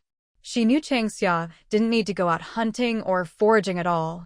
But if Changxia didn't go, Milu, who wasn't familiar with the area around the Heluo Tribe, was at a loss. Hang out. Nanfeng teased. Milu, are you kidding? All right, I'll stop joking. I actually came to ask if you wanted to go hunting or foraging. Milu shrugged. Linger is still asleep, and the tribe doesn't feel comfortable letting Bai Qing leave. I'm not familiar with the area, so I could only come to you. After all, Milu wasn't close with Maple Leaf, Nanfeng, and the others. By comparison, she felt more familiar with Changxia. Plus, with her connection to Bai Qing, Milu naturally felt closer to Changxia. End of this chapter. Hunting? Shen Rong went to Qishan to hunt. As for foraging, we've got plenty of wild vegetables stored in the cellar. There's no rush for us to go out, Changxia said. Besides, she'd just gotten back from Misty Ridge. Changxia really wanted to just stay home in her cave dwelling and rest for a few days. You just got back to the tribe and you're already thinking about going out again? Nanfeng frowned, her voice cold. Milu, be honest, did Bai Qing's cellar run empty? At that, both Changxia and Wanchun looked at Milu. They'd always had a good impression of Milu. After all, who could resist a woman who could crack a dirty joke at any time? No, not at all. Milu shook her head quickly, lowering her voice. I just feel like there's nothing to do in the tribe. Wouldn't it be better to go hunting or something? Once Linger wakes up, I'm worried we won't have enough food stored at home. Siyu had said Bai Linger was in a growth spurt. During this period, her appetite would be astonishing. Don't worry, the tribe will provide food for Bai Linger, Nanfeng said confidently. The tribe had already discussed this. Bai Linger would be treated the same as Yuan He and provided for by the tribe. In terms of rarity, Bai Linger was even more precious than Yuan He. The tribe would support Bai Linger for now. In the future, they might even need Bai Linger's protection. So naturally, they couldn't expect Bai Qing and Mi Lu to provide for her themselves. At most, Bai Linger would be fostered at Bai Qing's house, with Mi Lu helping to take care of her. After all, before Bai Linger reached adulthood, if she fell into a deep sleep, she couldn't control her own cold aura. That's when Bai Qing would need to help suppress it. Really? Mi Lu asked in surprise. Really, Nan Feng replied. Linger's situation is similar to the Wei Mountain ape. If the tribe can provide for Yuan He, why not Linger? Chang Xia joked, patting Mi Lu's shoulder. So, still thinking about going hunting or foraging? No way. If I can just lie around and eat, why would I go out and suffer? Mi Lu licked her lips, sighing. It's just a shame Bai Qing has to look after Linger, so she hasn't been able to get a good night's sleep lately. Is that really about sleep? You just want Bai Qing's body. Nan Feng shot Mi Lu a middle finger, mocking her. Wan Chun gave an "oh" and looked at Mi Lu with a mischievous grin. So, Mi Lu, you want to sleep with Bai Qing, huh? Ahem, Chang Xia cleared her throat and said quietly, it's broad daylight, let's not talk about such things. Grab the basket, rinse it a few more times, and let's head back to the cave. Mi Lu's expression changed slightly, a sly smile appearing on her face. Chang Xia, if we can't talk about this during the day, does that mean we should do it at night? Pfft. At that, the three of them couldn't help but burst out laughing. Chang Xia, #damn, is this something I should be hearing? Lionesses really are terrifying. Mi Lu, no wonder you haven't found a mate all these years. Nan Feng patted Mi Lu's shoulder, burying her head in Mi Lu's neck and sighing. With that kind of drive, how many males could handle you? Their bodies wouldn't be able to take it. Mi Lu's mouth twitched. She felt like Nan Feng was throwing shade at her. But she couldn't find any proof. Seeing Mi Lu at a loss for words, Chang Xia quietly signaled Wan Chun to pack up the baskets so they could leave by lake and return to the cave. Chang Xia, what are these? Mi Lu asked curiously, pointing at the mud snails and river mussels in the wooden bucket. She'd never seen these before. It was only after coming to the Heluo Tribe that she'd seen the Black Panther clan eating them. But they're so small, how much meat could they have? Mud snails and river mussels. You need to keep them in water for a day or two so they spit out all the sand before you can eat them, Chang Xia explained, sprinkling some salt into the bucket and asking Mi Lu to help move it over by the water tank. It was still early. No rush to deal with the fish and shrimp yet. She had Nan Feng and Wan Chun help sort through the things drying in the cave courtyard. Chang Xia, are all these fish and shrimp dried already? Nan Feng asked. She leaned in to sniff the bamboo sieve. Smelling something delicious, she picked up a shrimp, peeled it, and popped it into her mouth. Wow, this tastes amazing. There was no salt or seasoning added, but the flavor was great, a light saltiness with a touch of sweetness. The more you chewed, the more addictive it became. Chang Xia took one and tried it herself. It really is good, Chang Xia nodded. Misty Lake was truly magical. It had both crayfish and phoenix tail shrimp. The dried ones were phoenix tail shrimp. All the crayfish had been kept fresh with cold stones and brought back to the tribe, where everyone got to try them. The day they returned, the whole tribe was filled with the aroma of spicy crayfish and garlic crayfish. However, Nan Feng had said that although both types of shrimp were caught in Misty Lake, they were found in different spots. That was a relief for Chang Xia. If I had to live in one place all the time, I really don't know how I'd even begin to complain about it. Even if Chang Xia doesn't know much, she can at least tell these are two different kinds of shrimp. She told Muqin to keep some crayfish and release them into a small stream by the Bai River. With how fast crayfish breed, Chang Xia figured if you put one in the stream in spring, by autumn you'd have an endless supply. Then, you could eat shrimp whenever you wanted. These shrimp look a lot like the green shrimp in White Lake. Can you dry those and eat them? Wan Chun asked after eating one. Dried shrimp taste great and are easy to carry. We should dry more so we can take them along when we go hunting. Nanfeng's eyes lit up as she looked at Chang Xia. Chang Xia nodded. It's worth a try. I think the mountain sparrows would love them, Nanfeng added. Let Shen Rong and the others catch more while the weather's good and dry as much as possible. The beast cubs could use the extra calcium from dried fish and shrimp, Chang Xia agreed. Wanchuan, when you go home, remember to take some dried fish and shrimp for your little ones. Seeing that Wanchuan was about to refuse, Changxia quickly added, I have plenty at home too. I'm in charge of distributing food in the tribe, so don't worry about it, Changxia, Nanfeng interrupted, stopping Changxia from saying more. Changxia had a habit of giving away anything good she had. It probably had to do with how she grew up. She'd been sickly since childhood, spending most of her time lying in the tribe's beast den. Whenever anyone in the tribe had something good, they'd always make sure Changxia got to eat or use it first. Nanfeng and the others, who were Changxia's age, used to get pretty upset about it. But, upset or not, whenever they found something good, the first person they thought of was still Changxia. Do you have enough? Changxia asked hesitantly. There were only about a dozen beast cubs under 10 in the tribe. Add in Shilling and the others, and there were 20 or 30 adults, all with big appetites. It's not enough, but let their parents dry or roast some themselves, Nanfeng said firmly. We're not Changxia, we don't have to spoil them. And anyway, even if you brought this up to their parents, Jen and Muqin wouldn't mind. Beast cubs are tough and resilient. Someone like Changxia, there's only been one like her in 1,000 years, so of course everyone treasures her. Changxia was at a loss for words. Even Wanchuan and Milu next to her agreed with Nanfeng. In the Beast Tribe, everyone is independent. It was only because of Changxia that the Heluo Tribe's atmosphere was a little different. But as long as it didn't involve Changxia, everyone else seemed pretty normal. End of this chapter. You guys clean the shrimp and crabs. I'm going to the tribe to talk to Muqin about moving the fence from White Lake to the southern wild forest, Changxia said, grabbing a small woven basket and putting in a piece of dried fish and a bowl of dried shrimp. The sooner this is settled, the sooner I can stop worrying. Want me to come with you? Nanfeng asked. Changxia waved her hand. No need.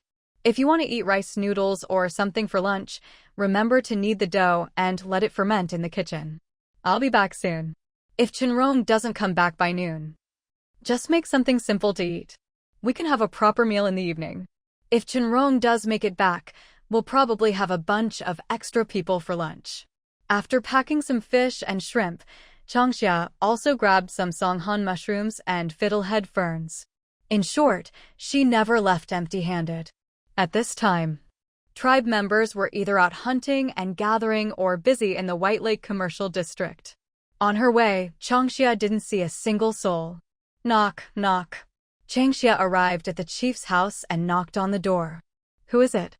The door's open, come in, Muqin's voice called from the courtyard. Changxia pushed the door open and saw Muqin watering the light grass. She was just saying she wanted the chief to move the light tree saplings from her porch back to the tribe, but kept forgetting. Muqin, Changxia called softly. Muqin turned and, seeing Changxia with a basket, happily put down her watering can and asked, Changxia, what brings you to the tribe at this hour? I wanted to talk to you about something I forgot earlier.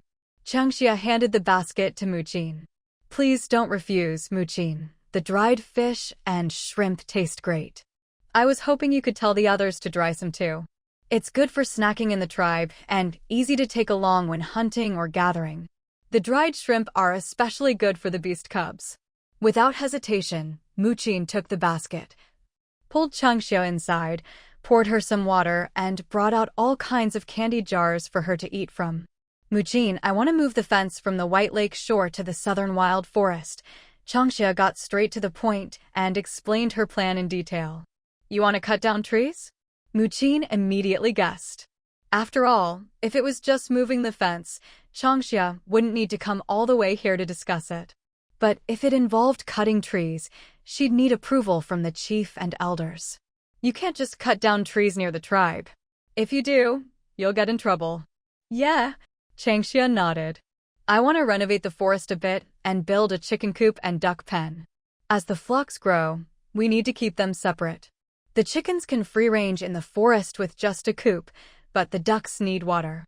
If we keep them by the lake, they'll pollute it. Muqin didn't really understand the pollution part, but she got that it would dirty the lake. Cutting trees needs approval from the elders. Are you in a hurry? Muqin asked. If it was just moving the fence, she'd say go ahead. but rules are rules. I'm not in a rush. I just wanted to talk to you before I forgot, especially since all the other beast tribes will be visiting soon and things will get busy, Changxia explained. All right, I'll talk to your uncle about it when he gets back this afternoon, Muqin agreed readily. Changxia, are you staying for lunch? No, thanks. Nanfeng and the others are at my place, Changxia smiled, politely declining.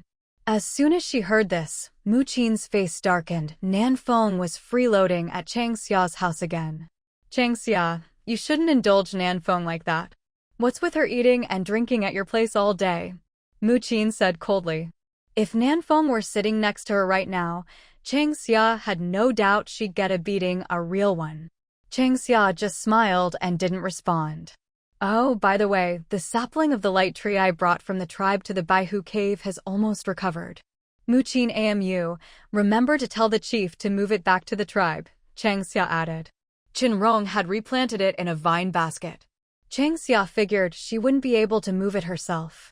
She guessed the chief would actually enjoy doing this kind of thing. So, she asked Muqin to let Jen know so he could come and move it himself. Muqin was overjoyed when she heard this and asked, "It really survived?" Yes, it did, Changxia nodded seriously. Muqin jumped up in excitement and started pacing around the room. Biting her lip, she looked up at Changxia and asked earnestly, Changxia, if we transplant a mature light tree back to the tribe, how confident are you that it'll survive? Muqin Amu, why do you ask? Changxia was startled, sitting up straighter and staring intently at Muqin's face, hoping to glean something from her expression. You know that soon, all the beast tribes will come to the Heluo Tribe for the exchange. The only things we can really offer are flour and maple sugar. Things like reed root sugar aren't suitable, and as for seasoning fruit, light trees, and light grass, none of those are ready for trade yet. In short, the Heluo tribe didn't have anything to impress or intimidate the other beast tribes. This was very dangerous for the Black Panther clan. After all, as the host, the Heluo tribe couldn't afford to look weak. Honestly, if this exchange event were postponed by a year or two, the Heluo tribe wouldn't be worried at all. By then, the whole tribe would have transformed, and the Black Panther clan wouldn't be afraid of anyone. But right now, the Heluo tribe was still in the early stages of rebuilding. Changxia understood. The Heluo tribe needed the light tree as a showpiece. But it couldn't just be a sapling, and the vine tree that had just been planted wasn't presentable either. One tree should be no problem. Changxia took a deep breath and continued, Muqin Amu, if we're going to do this, let's do it right. Besides the light tree, let's have the tribe dig up a seasoning tree and bring it back too. We can plant both trees on either side of the totem statue in the tribe square. I think that would look great. In the future, if there's a chance, we can plant a vine tree as well. Since the flour processing had been moved to the kiln area, the tribe square was naturally left empty.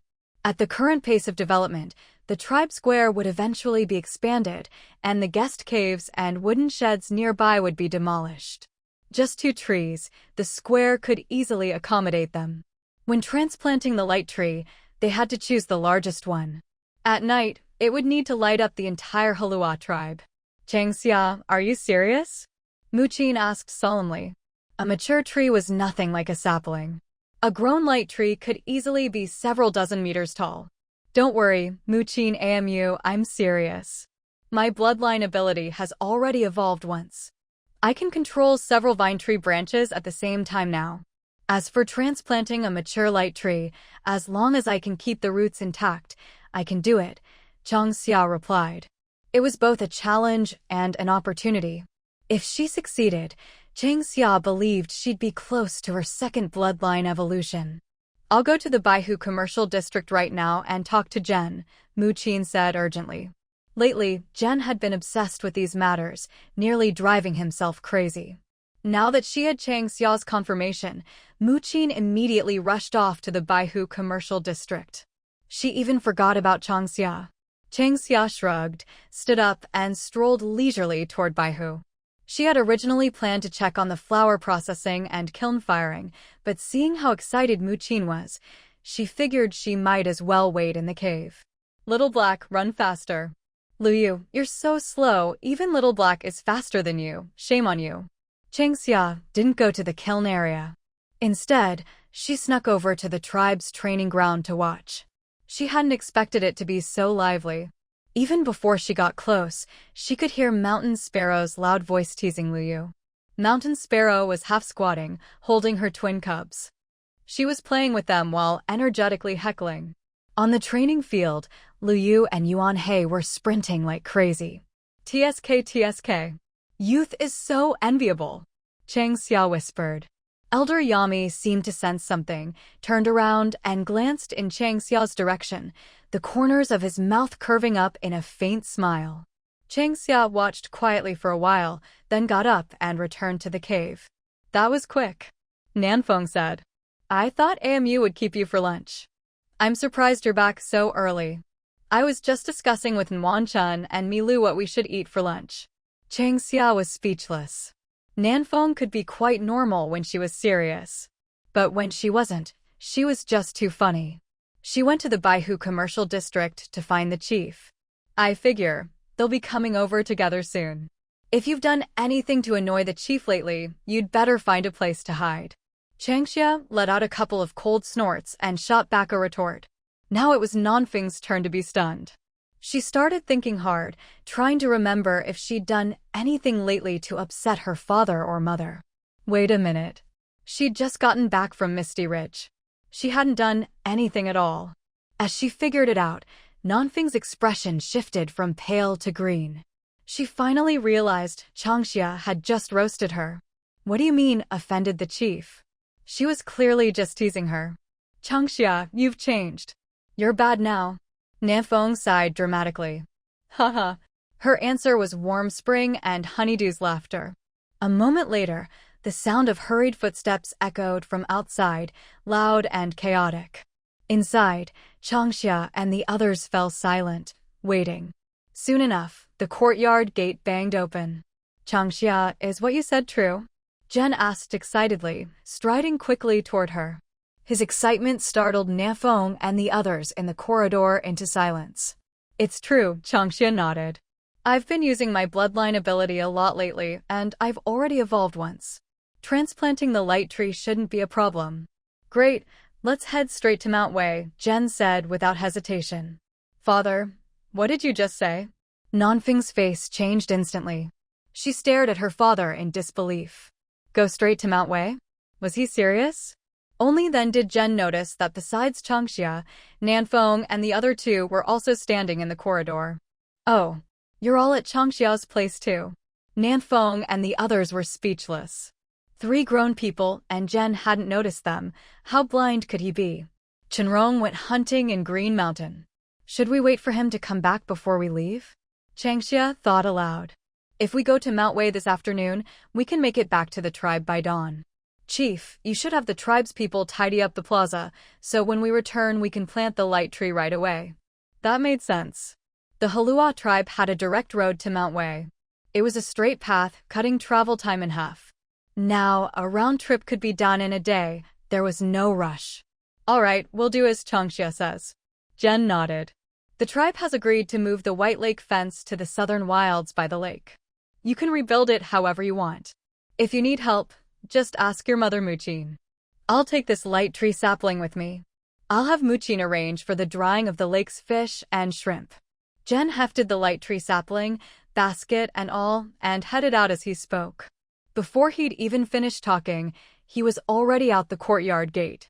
The group of tribespeople who'd come with him followed right behind. They really came and went like the wind.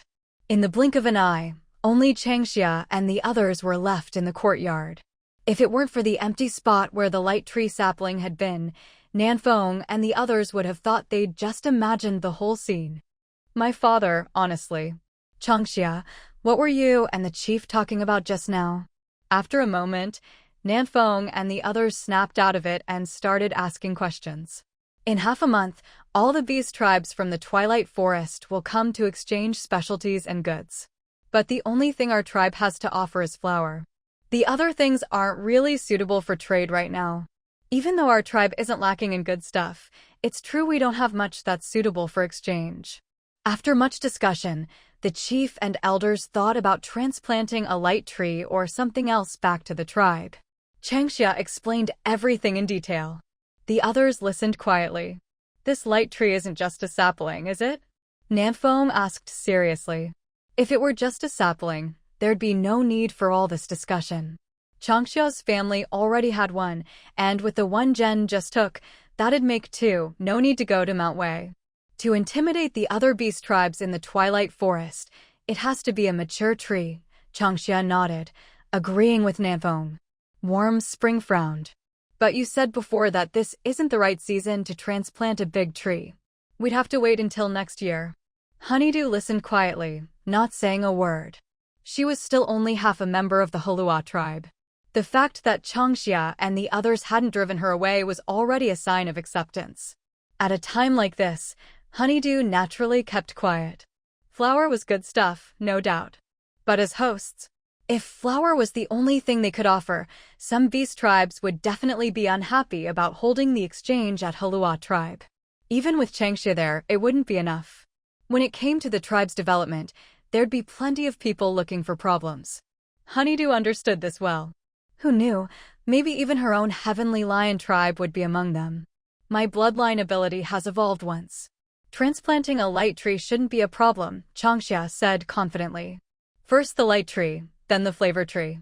Half a month was plenty of time for her to get everything sorted. Are you sure?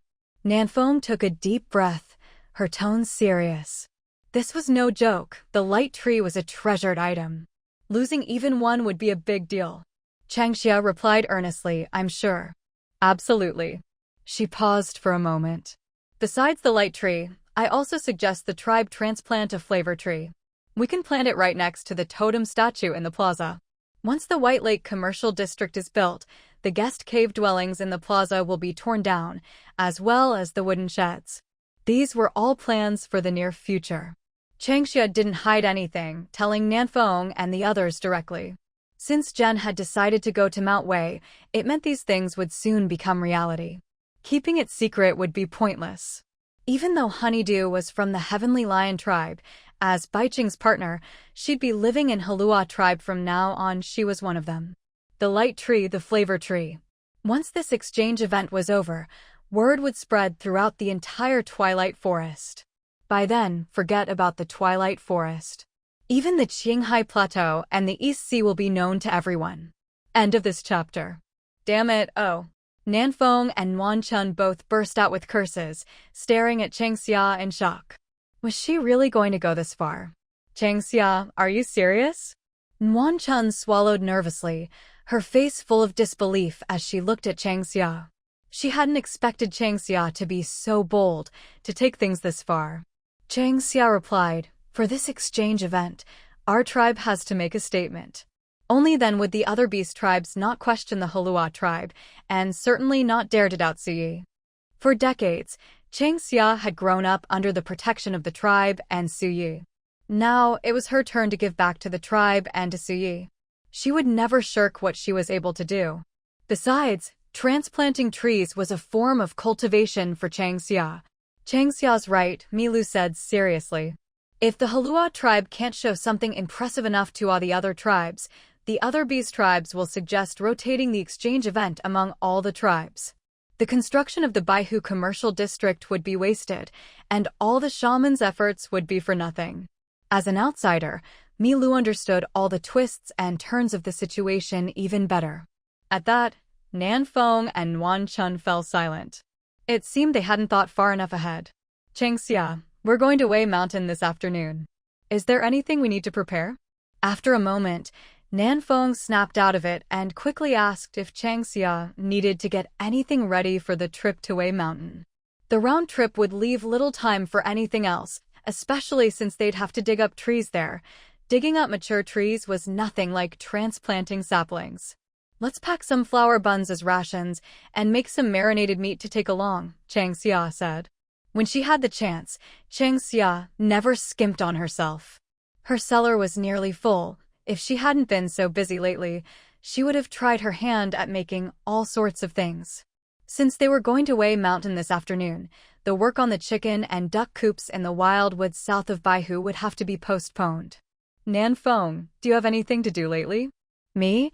Not really. I go out hunting or foraging in the mornings, but my afternoons are mostly free. Then could you help with the renovations in the wildwood south of Baihu? You can oversee the construction of the chicken and duck coops. I'll probably be busy with the light trees and seasoning trees for a while. As she spoke, Chang Xia felt a little embarrassed.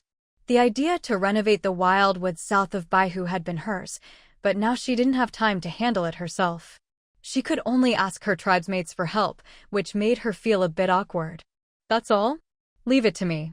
I thought it was something big, Nanfeng replied. Nguyen Chun chimed in that she'd help too. Milu also agreed. Renovating the wildwood south of Baihu wasn't a small task. Surely the chief and elders would get involved. Chang Xia asked Nanfeng to help because she wanted the project finished quickly, so they could move the chickens and ducks from the lakeside pens over there. Soon, it was nearly noon. Shen Rong still isn't back. Chang Xia, should we keep waiting? Nguyen Chun glanced up at the blazing sun. Normally, this was when they'd start preparing lunch. With everyone used to 3 meals a day now, the tribe had a much stronger sense of time. When it was time to eat, they'd head back to their cave dwellings right on schedule. Help me knead more dough and set it to ferment. The shrimp and crabs are already cleaned, so there's no rush, Chang Xia said. She was still waiting for Shen Rong to bring back game so she could make marinated meat.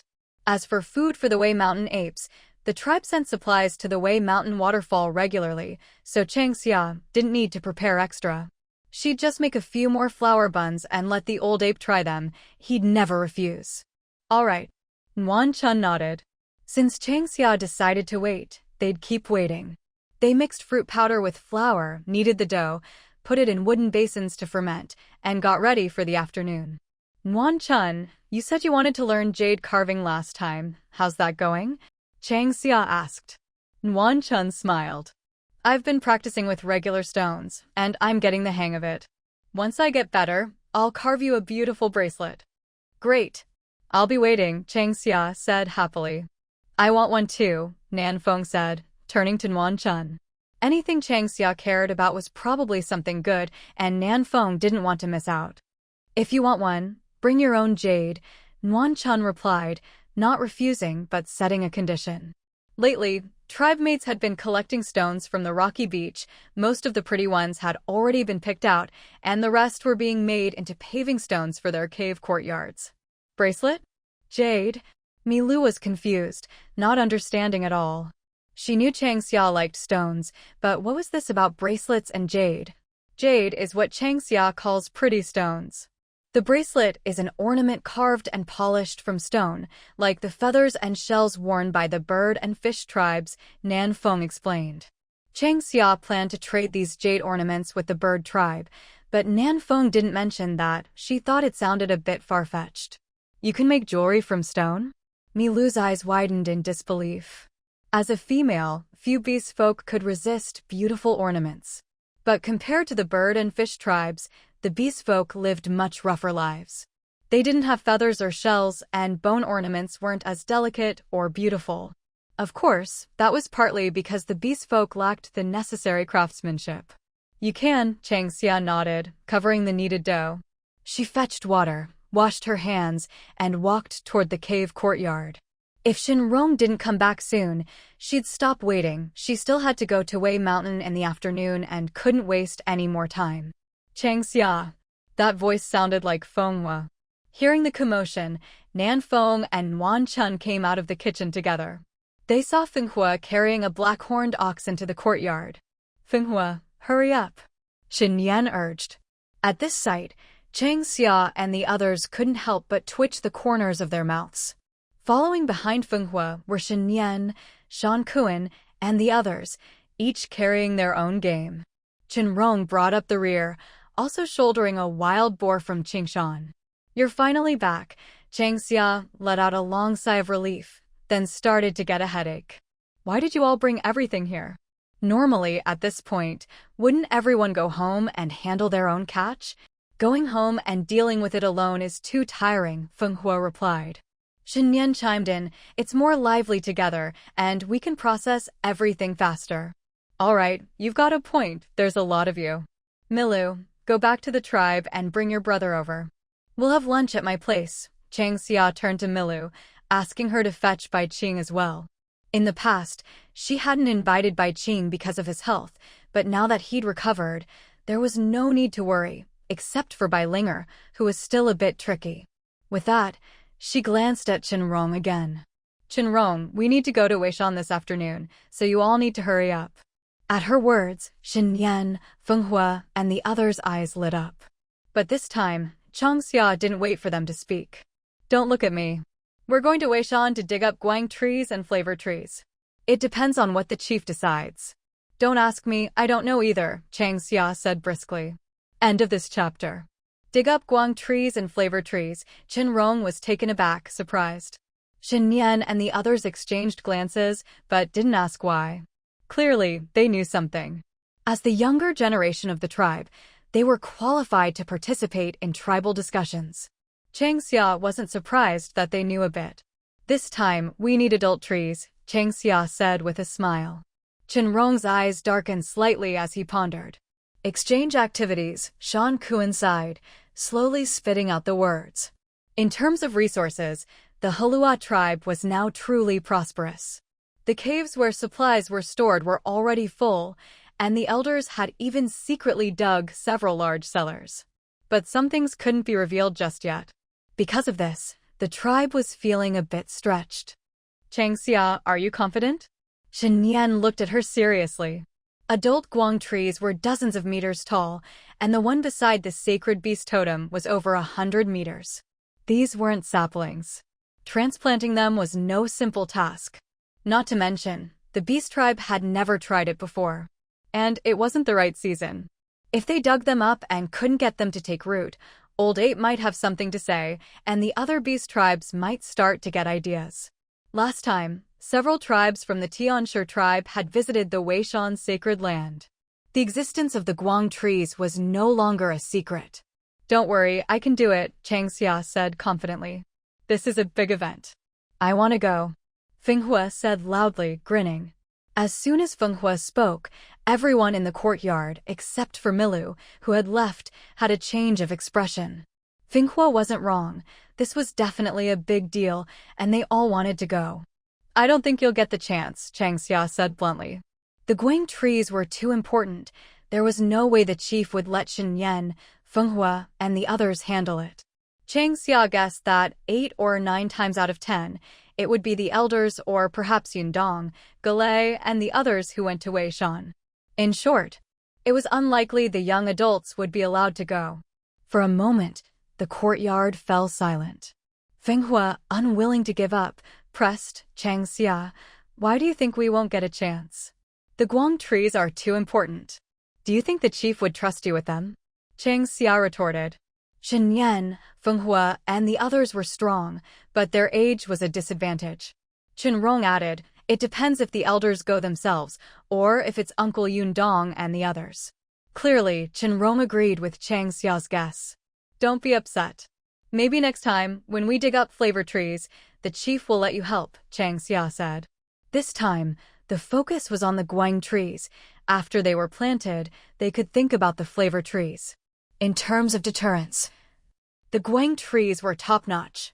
Combined with guang grass, their brilliance far outshone that of guang stones. Is that possible? Feng Hua's mouth twitched, not holding out much hope. From what Chang Xia was saying, it was obvious. The chief would almost certainly send the elders to the Weishan sacred land. Maybe their fathers would have a chance. As for them, they could only dream. No chance, Shen Yan said. He Ming shrugged, looking regretful. Xixing squatted in the corner, not understanding. He couldn't really join in this conversation, so he just listened quietly. He'd been learning how to build kills in the Bai Lake commercial district, helping out where he could. When Shen Rong had gone hunting, Shan Kuan and Shen Yan had chosen to go too.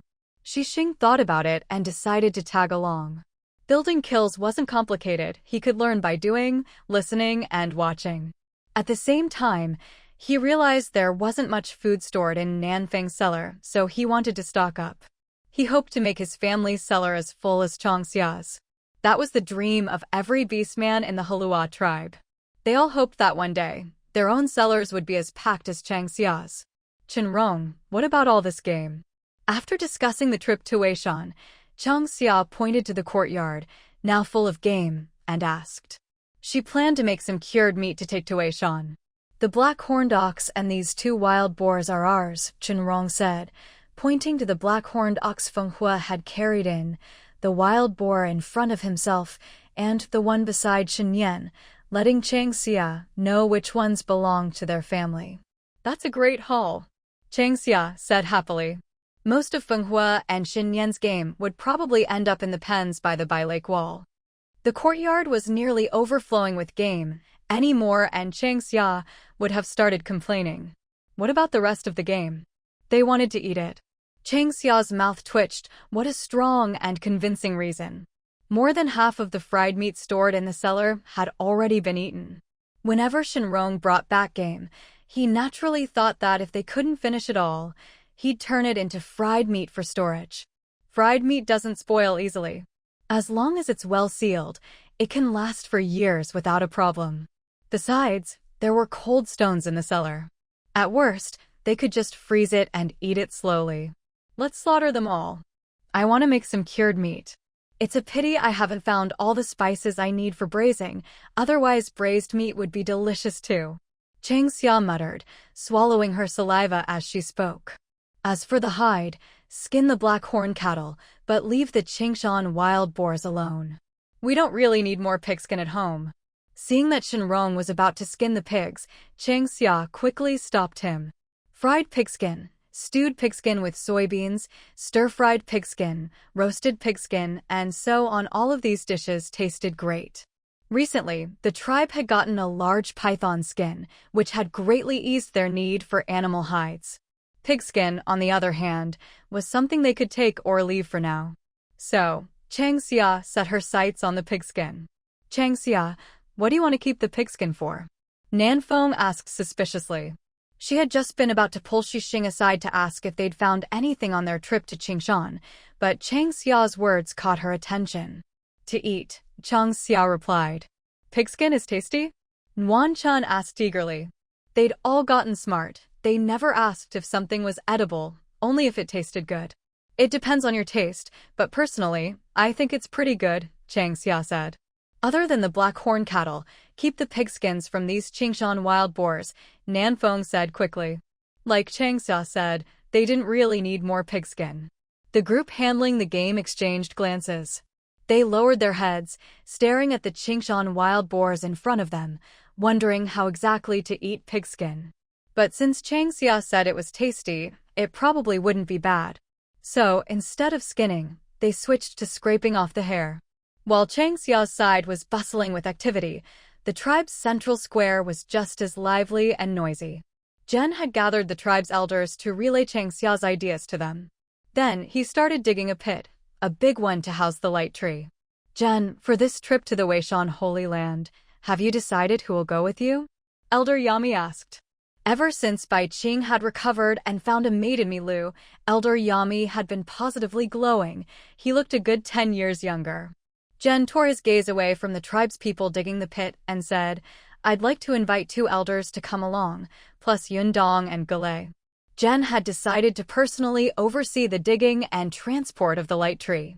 This was a matter of honor for the Heluo Tribe. There could be no mistakes. Zhen was determined to eliminate any possibility of failure. Then let's go with Datong and Changli, plus Senda, Yami said after thinking for a moment. Honestly, most of the orcs in the Heluo tribe probably didn't even know how many elders there were, since the elders rarely showed themselves. Aside from Yami and a few others who helped Zhen with tribal affairs, the other elders were mysterious and powerful, rarely seen. End of this chapter. Changxia plans to dig up the light tree first. Once its condition is stable, then she'll dig up the spice tree.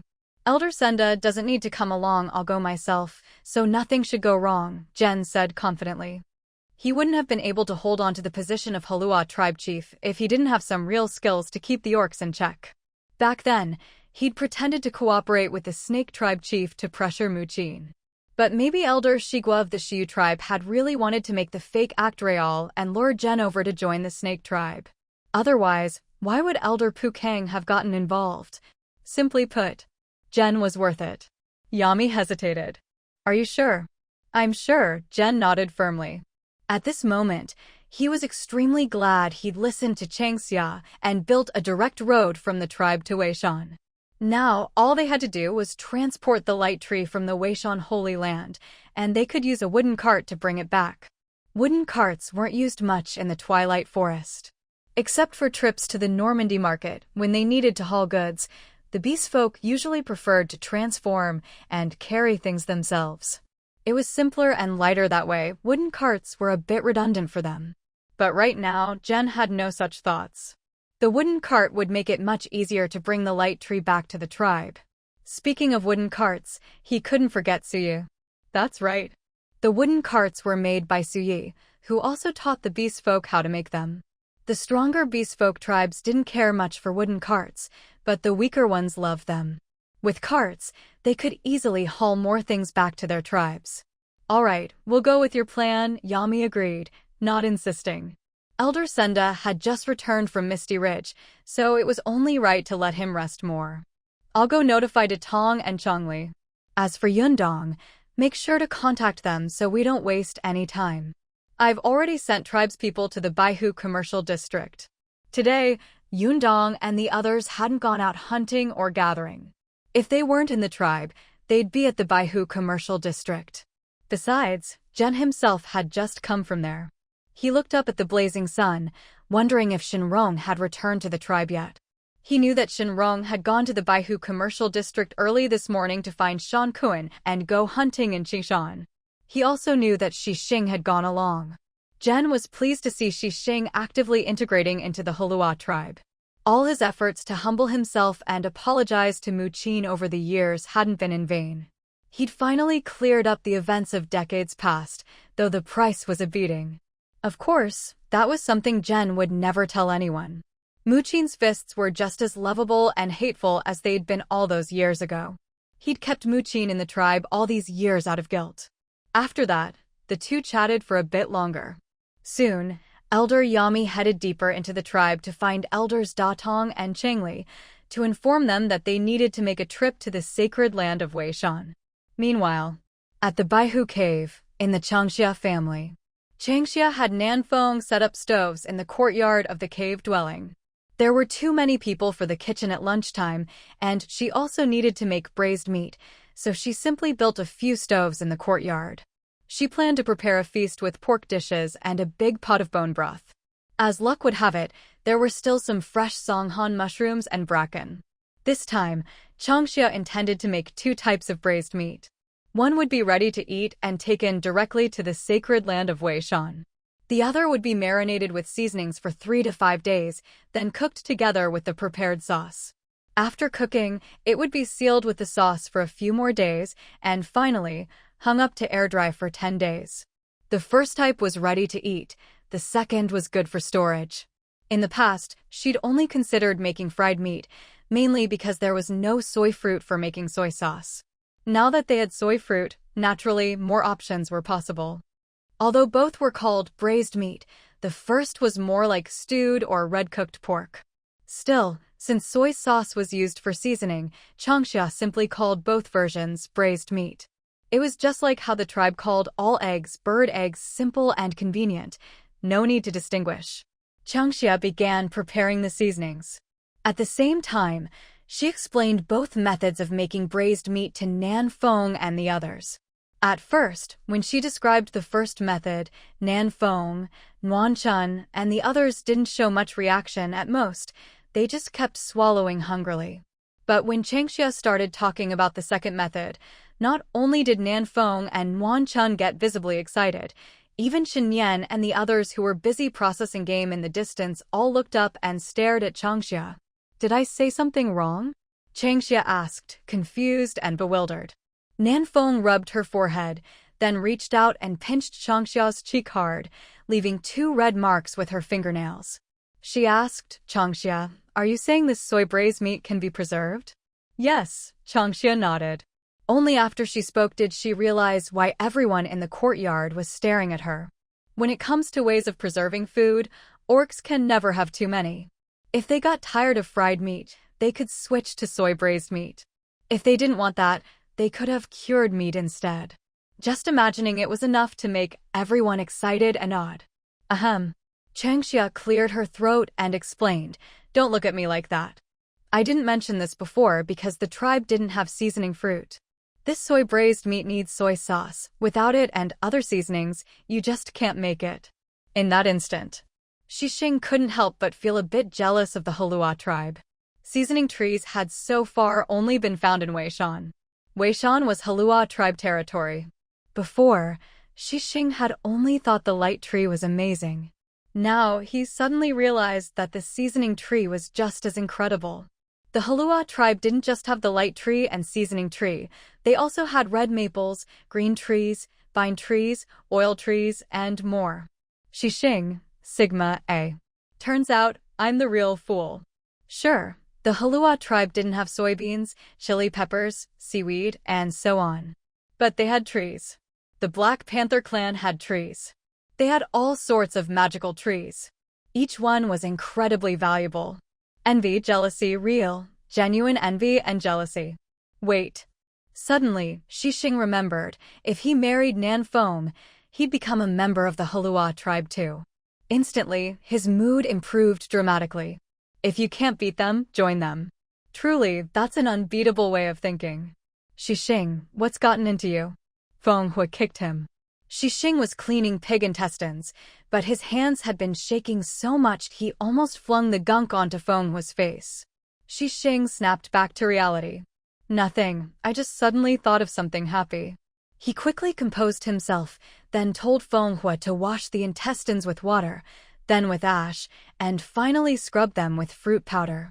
Stop daydreaming and get a move on, Fenghua urged. I want to make braised meat with Changxia too. Once it's done, we can just slice some whenever we want to eat. Fenghua, you've got good ideas. Xinyan sighed. He Ming chuckled, clearly tempted as well.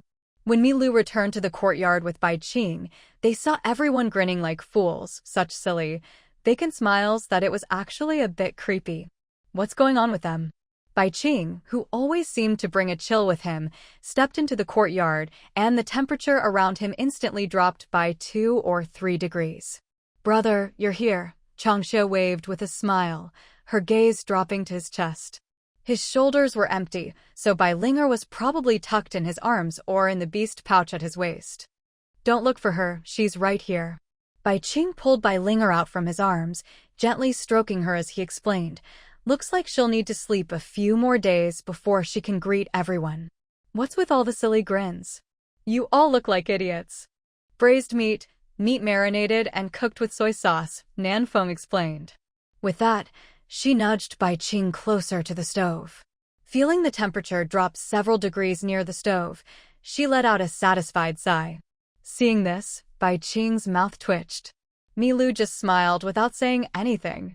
Changxia and the others covered their mouths, snickering, and gave Nanfeng a thumbs up, well done. From now on, whenever it gets hot, they'll just find Bai Qing or Bai Linger. They're basically natural air conditioners, safe and eco-friendly. They didn't waste much time chatting. Bai Qing and Mila got to work right away, slicing meat, blanching it, and starting the stew.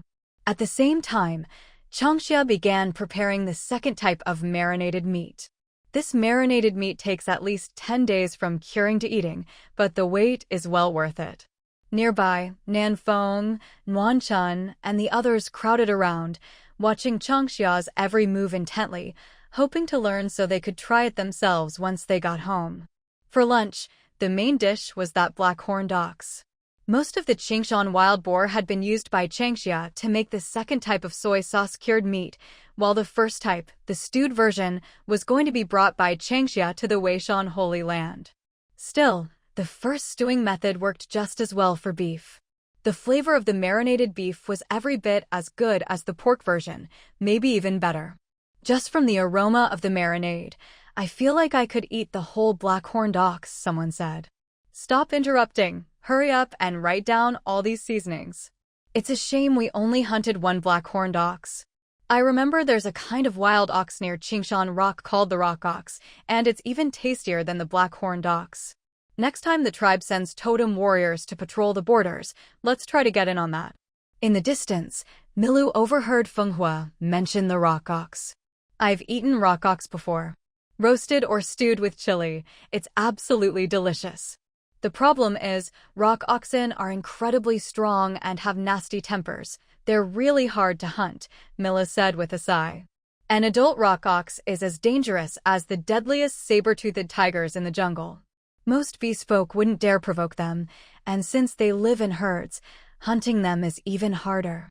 Even the Tianshi tribe only dares go after the occasional lone rock ox, and most of the time, they just hunt the calves. Are rock oxen really that fierce?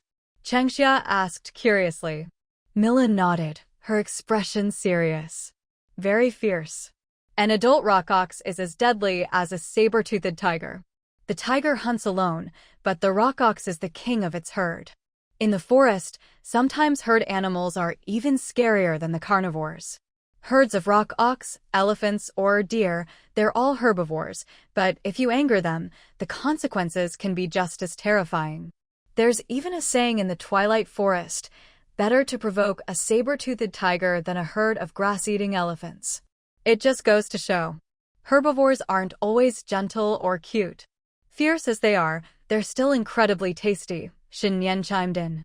Qingshan Rock is far from the tribe, right on the border between the Heluo and Tianshi tribes. That's where the rock ox herds live, and also where lantern peppers grow. Fenghua nodded. Qingshan Rock marks the edge of our territory. We only go there when the tribe is patrolling. The Heluo tribe's territory is vast, so there's no need to go all the way to Qingshan Rock just to hunt. Besides, it's right next to the Tianshi tribe. Crossing the border could easily spark conflict. After all, 2/3 of Qingshan Rock belongs to the Tianshi tribe, and only 1/3 to Heluo. One wrong step, and you're hunting on their land. Changxia, do you want to try rock ox? Milu asked, her eyes glinting with a strange emotion. Changxia was taken aback, then nodded. Who could say no to something so delicious? If you want to try it, next time I take Bai Qing back to the Tianshi tribe, I'll have him hunt one for you, Mila said happily. Mila wanted to solidify her relationship with Bai Qing. To do that, she needed to bring him to live in the Tianshi tribe for a while. Otherwise, staying in Heluo would seem improper. Even though beast folk don't care much about reputation, this was about the pride of the lion tribe.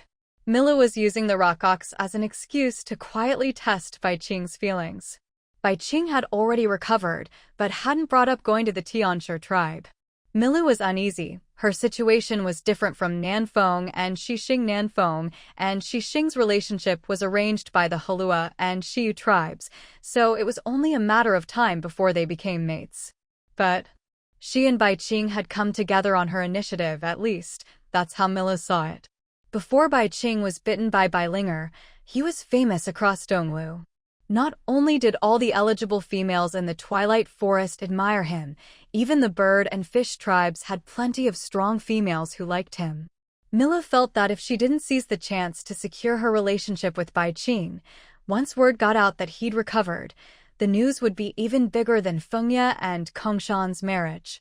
Bai Qing couldn't help but smile when he heard Milu ask Changxia if she wanted to eat rock ox. Sure enough, Mila then said she'd take him back to the Tianshi tribe. The reason he hadn't brought up going with Milu was because the tribal exchange event was coming up. He couldn't just leave at such a critical time. Besides, after 5 years of illness, he was still a bit weak. Bai Qing was strong-willed and proud. If he went to the Tianshi tribe, he wanted to wait until he'd fully recovered. Otherwise, if he lost a challenge from the lion tribe, he'd be too embarrassed to show his face. Little did he know, if he went with Milu, the Tianshi tribe wouldn't challenge him, they'd probably treat him like a treasure. There were plenty of females who wanted Bai Qing, and plenty of tribes who wanted him too. In the Twilight Forest, many beastfolk tribes had even placed bets on which tribe's female would win Bai Qing over. With his strength, no tribe dared claim they could take him home, but everyone speculated about which female would succeed. Someone like Bai Qing was sure to become a Heluo elder one day. Anyone who tried to steal him away would have to answer to the Heluo tribe. Bai Qing sighed softly. Changxia and the others instantly understood Milu's intentions. They all smiled knowingly, quietly stepping back to give the two of them some space.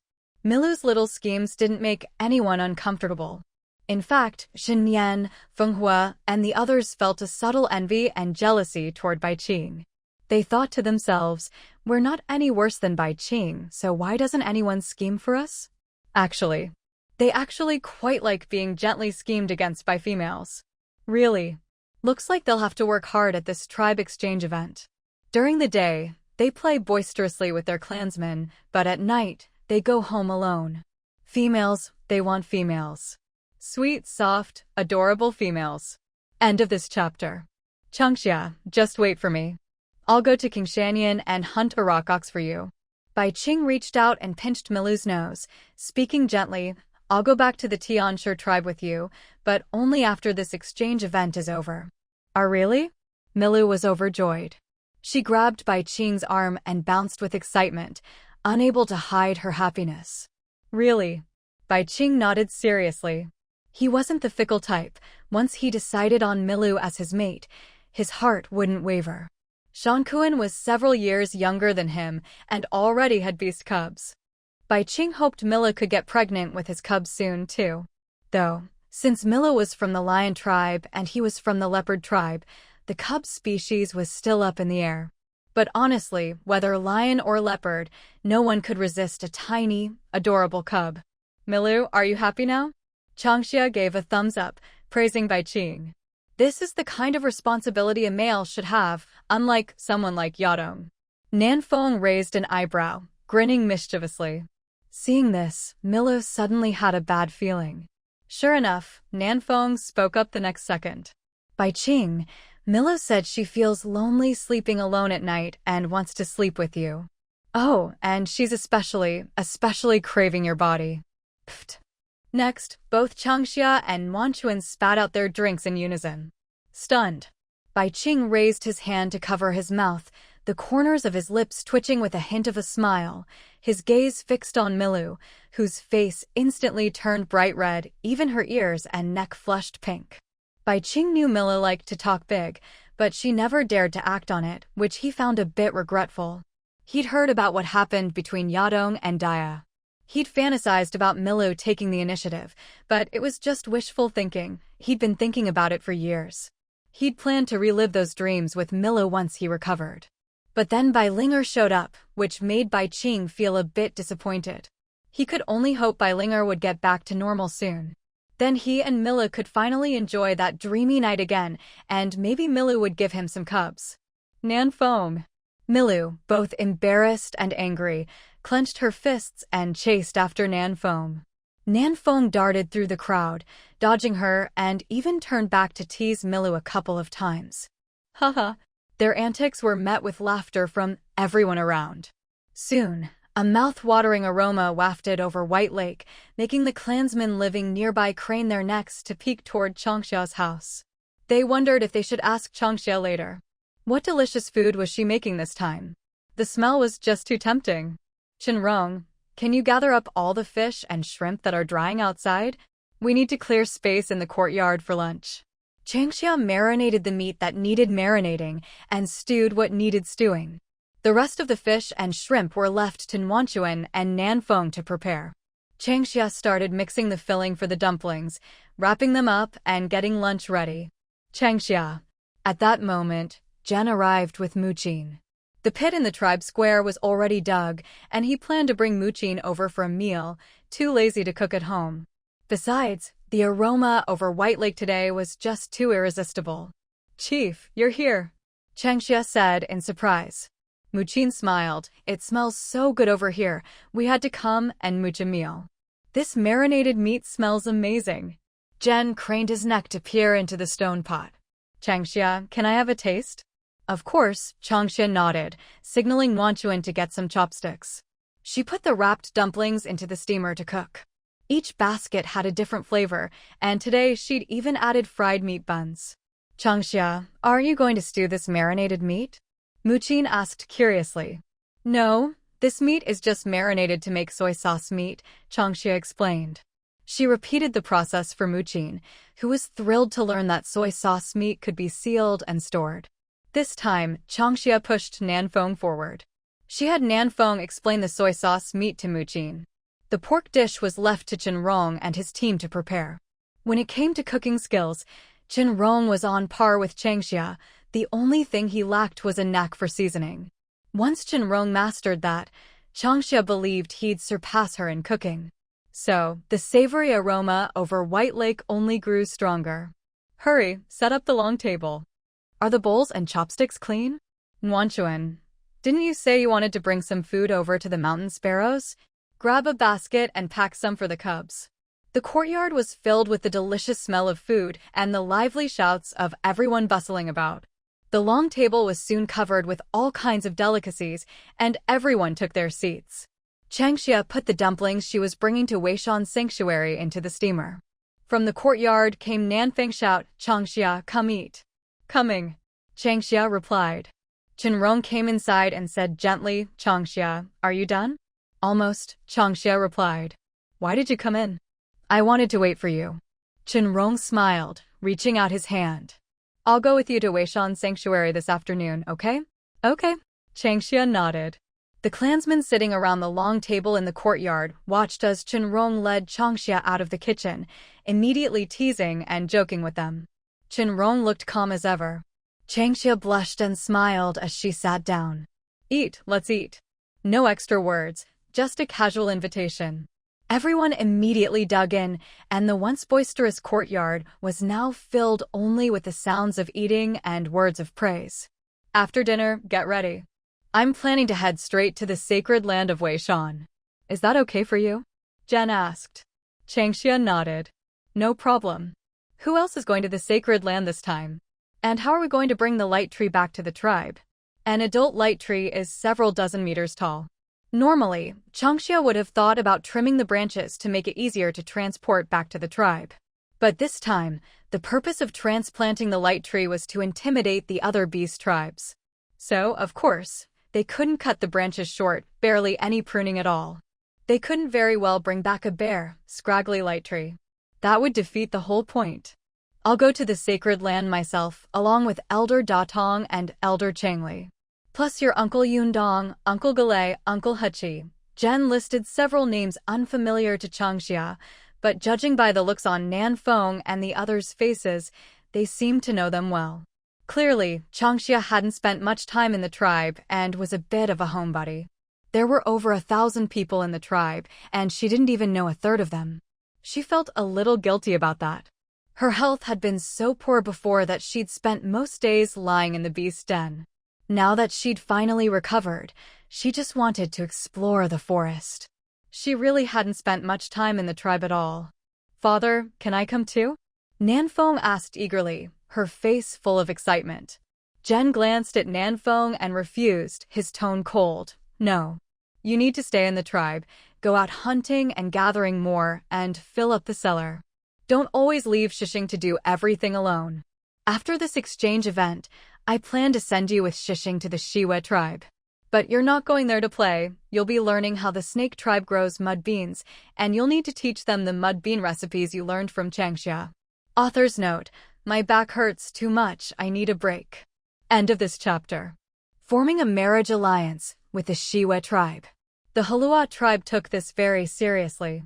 Likewise, those like Yadong and Baiqing who chose to marry females from other tribes would all go through the same process. With Suyu overseeing the Twilight Forest, there were no shady dealings or closed borders. As long as you could offer something of equal value, anything could be traded. Marriage alliances meant both tribes would share information and resources. If not for the Beast Tribe's fertility issues, Suyu would have always encouraged intertribal marriages to promote the common development of all Beast Tribes. "Father, is it really that urgent?" Nanfeng paused, surprised. Jen glanced at Nanfeng and, seeing she wasn't as resistant as before, felt a wave of relief. He'd always complained about Nanfeng, but deep down, he just wanted her to grow up and mature. After all, parents can't be there for their children forever. The shaman always says, knowledge only counts if it's passed on. You're going to the Heluo Tribe to share our tribe's knowledge with them, and to learn from the Snake Tribe in return. Knowledge and wisdom are what will help the beast tribes go further. Jen spoke calmly. The Twilight Forest had changed the most in the past 100 years.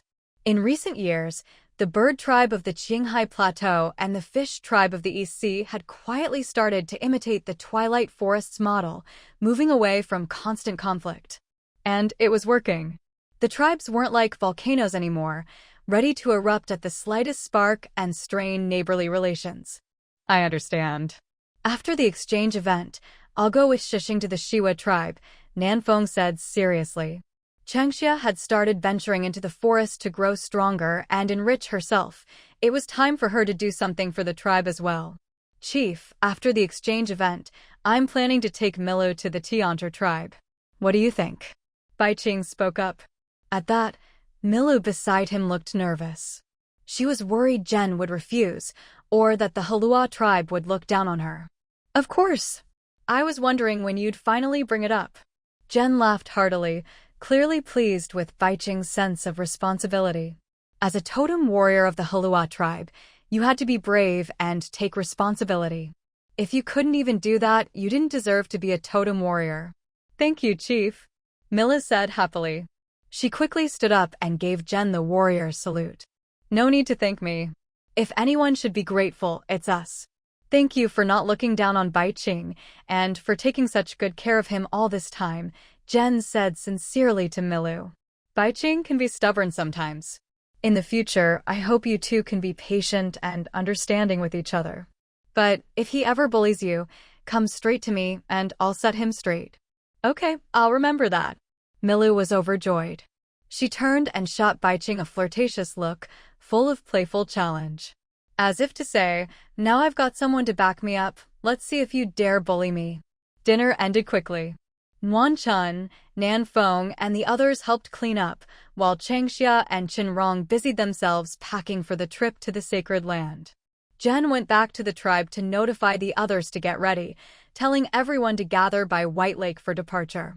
I really don't want to wear these beast hide shoes. They're too thick, stuffy, and make my feet stink, Changxia complained, sitting in the corridor and eyeing the shoes Shen Rong had brought. If there was one hassle about the last trip to Misty Ridge, it was having to wear beast hide shoes. The forest was full of bugs and snakes, but straw sandals were light and comfortable. The problem was, they left you open to bites from insects and snakes. Especially this time of year, when those creatures were everywhere and impossible to guard against. Wanna wear straw sandals? Shen Rong guessed what she was thinking. If you let me carry you the whole way and don't touch the ground, you can wear them.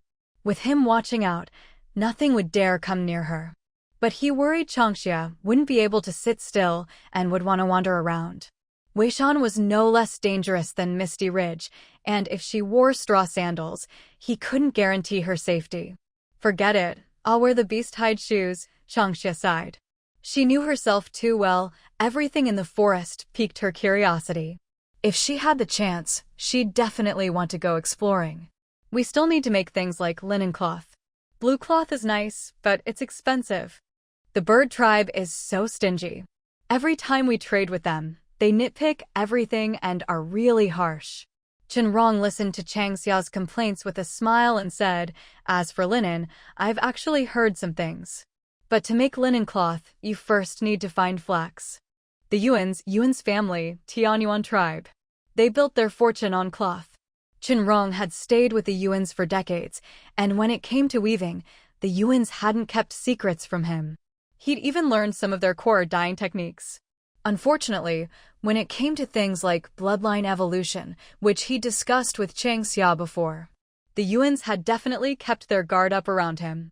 Looking back, Shen Rong realized why those Yuans his age always looked at him with contempt and disdain. It wasn't until Changxia mentioned bloodline evolution that Shen Rong finally understood what those looks meant. How ridiculous. Even without an evolved bloodline, he still outperformed them. What were those Yuan beastfolk thinking? Was it just because his mother came from the eastern lands, born in the Twilight Forest? Or because Yuan He was rebellious and refused to marry a noblewoman from the Yuan family? You know how to weave cloth? Changxia asked in surprise. Changxia knew a little about weaving, just the basics. She'd secretly planned to try making linen herself at home if she ever found flax. But it was a technical skill, and she wasn't confident she could pull it off. Who would have thought Shen Rong was a treasure trove of knowledge? The Yuans built their fortune on cloth, Shen Rong said with a smile. Among the nobility, every family guards their secret techniques fiercely. It's how they control the lower classes and slaves. Almost every noble family has its own secret skills. The Yuans specialized in weaving, and over 60% of the cloth in the Heluo Tribe came from them. Just imagine. The wealth the Yuans had accumulated was astonishing. Richer than a nation wasn't just a saying, it was fact. Can you share the secret? Chang Xia asked. Shen Rong snorted. The Yuans never treated me as one of their own, so why should I keep their weaving secrets for them? Not only was he going to tell the weaving secret to the Heluo Tribe, he wanted the Heluo Tribe to spread it far and wide, so that the entire Twilight Forest, no, the whole Eastern lands, would know how to weave cloth.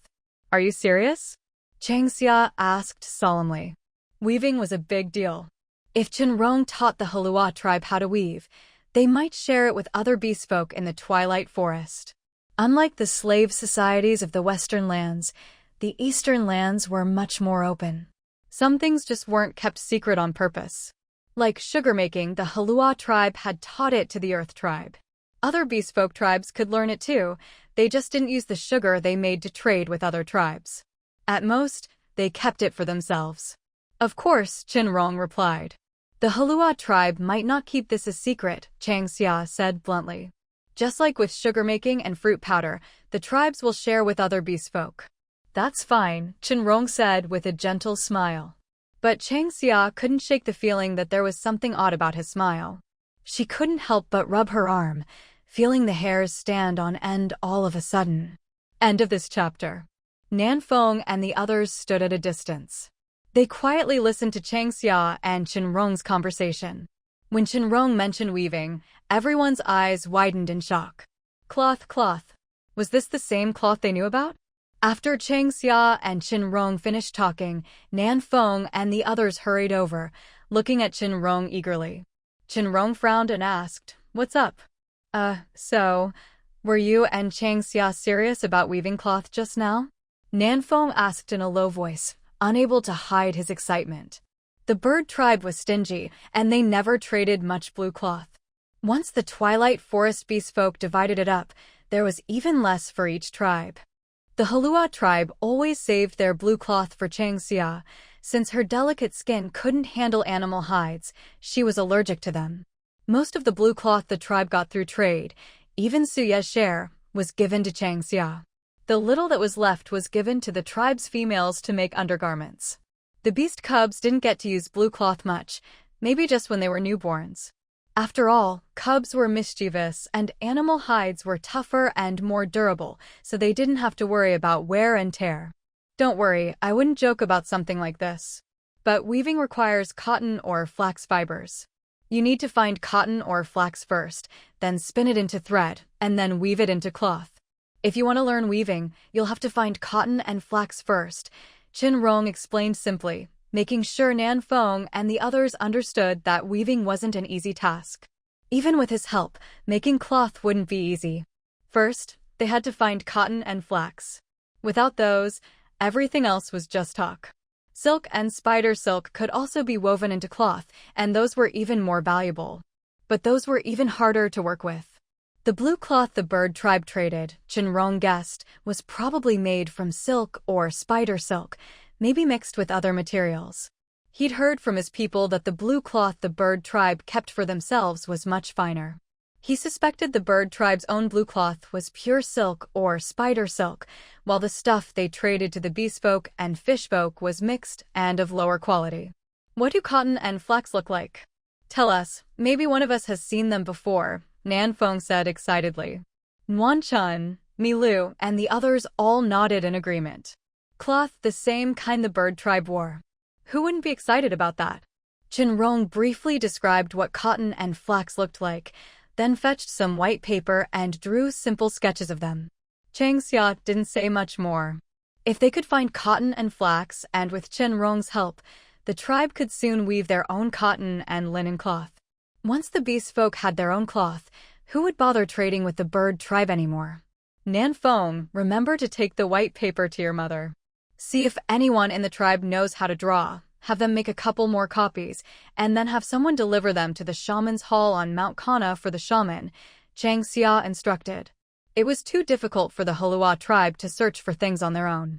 But if Xi stepped in and mobilized the entire beast race of the Twilight Forest, Chang Xia believed it was only a matter of time before they found cotton and flax. Don't worry, leave it to me, Nan Fong patted her chest. She still had the chicken coop and duck pen blueprints Chang Xia had given her tucked there. She planned to head to the southern wilderness by lake by that afternoon to scout the terrain and decide where to build the coops and pens. She wanted to get them built as soon as possible and move the fence by the lakeshore over as well. Shen Rong, I've put on the animal hide shoes. Chang Xia stood up and stomped her feet. As soon as she put them on, she couldn't help but want to kick them off again. Wearing them was exhausting. Shen Rong tied his beast pouch, medicine pouch, and water pouch around his waist. As for baskets and other miscellaneous items, Shen Yan and the others helped carry them to the lakeshore. Once they decided whether to travel in beast form or human form, they'd figure out how to carry the baskets. Chang Xia walked a few steps to get used to the shoes, then, following Shen Rong's example, tied her beast pouch, medicine pouch, and water pouch around her waist. None of these could be left behind. They were essential for survival in the forest. They were heavy, but no beastman dared leave any of them behind. A short while later, the group arrived at the lakeshore. Jen and the others were already waiting there. Chief, Chang Xia, and Shen Rong greeted Jen and the elders one by one. Jen didn't waste words and got straight to the point. Beast form, full speed ahead. Switch the baskets for beast pouches and hang them around your neck. We'll rush to the Wei Mountain sacred ground and try to return to the tribe before dawn tomorrow. After speaking, Jen glanced at Chang Xia. Chang Xia, let Shen Rong carry you on the journey. Ahem. With Chang Xia's petite frame, if she really tried to travel in beast form, Jen worried the others might accidentally trample her without even realizing it. She was just too small, even smaller than a typical chinchilla beast form. For beastmen, this was quite unbelievable. The tribe doted on Chang Xia, and her delicate beast form was a big reason why. After all, who could bear to see such a cute little thing get hurt? Especially since she could even meow adorably. Chief, is that a wooden cart? Chang Xia's mouth twitched as she pretended not to hear Jen's last remark, instead staring at the wooden cart beside the elder Da Tong. Yes, it's a wooden cart, Jen nodded. You rode one last year at the Normandy market, remember? So you taught us how to make these. The body is made of ironwood, so it can handle the speed of beastmen running without falling apart. I didn't expect the tribe to actually have a wooden cart, Chang Xia said in a daze. With a cart, transporting the light tree would be much easier. Still, they'd have to wait until they reached the Wei Mountain sacred ground and dug up the light tree to know for sure.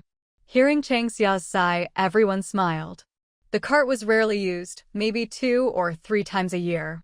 Jen had brought it just in case. If they could carry the light tree back themselves, they'd probably abandon the cart. Dad, since we have a cart, why not just tie the baskets to it? Nan Fong complained. Let Shen Rong and Chang Xia ride in the cart and keep an eye on the baskets. After all, the cart needed to be pulled to Wei Mountain anyway, so why bother unloading the baskets?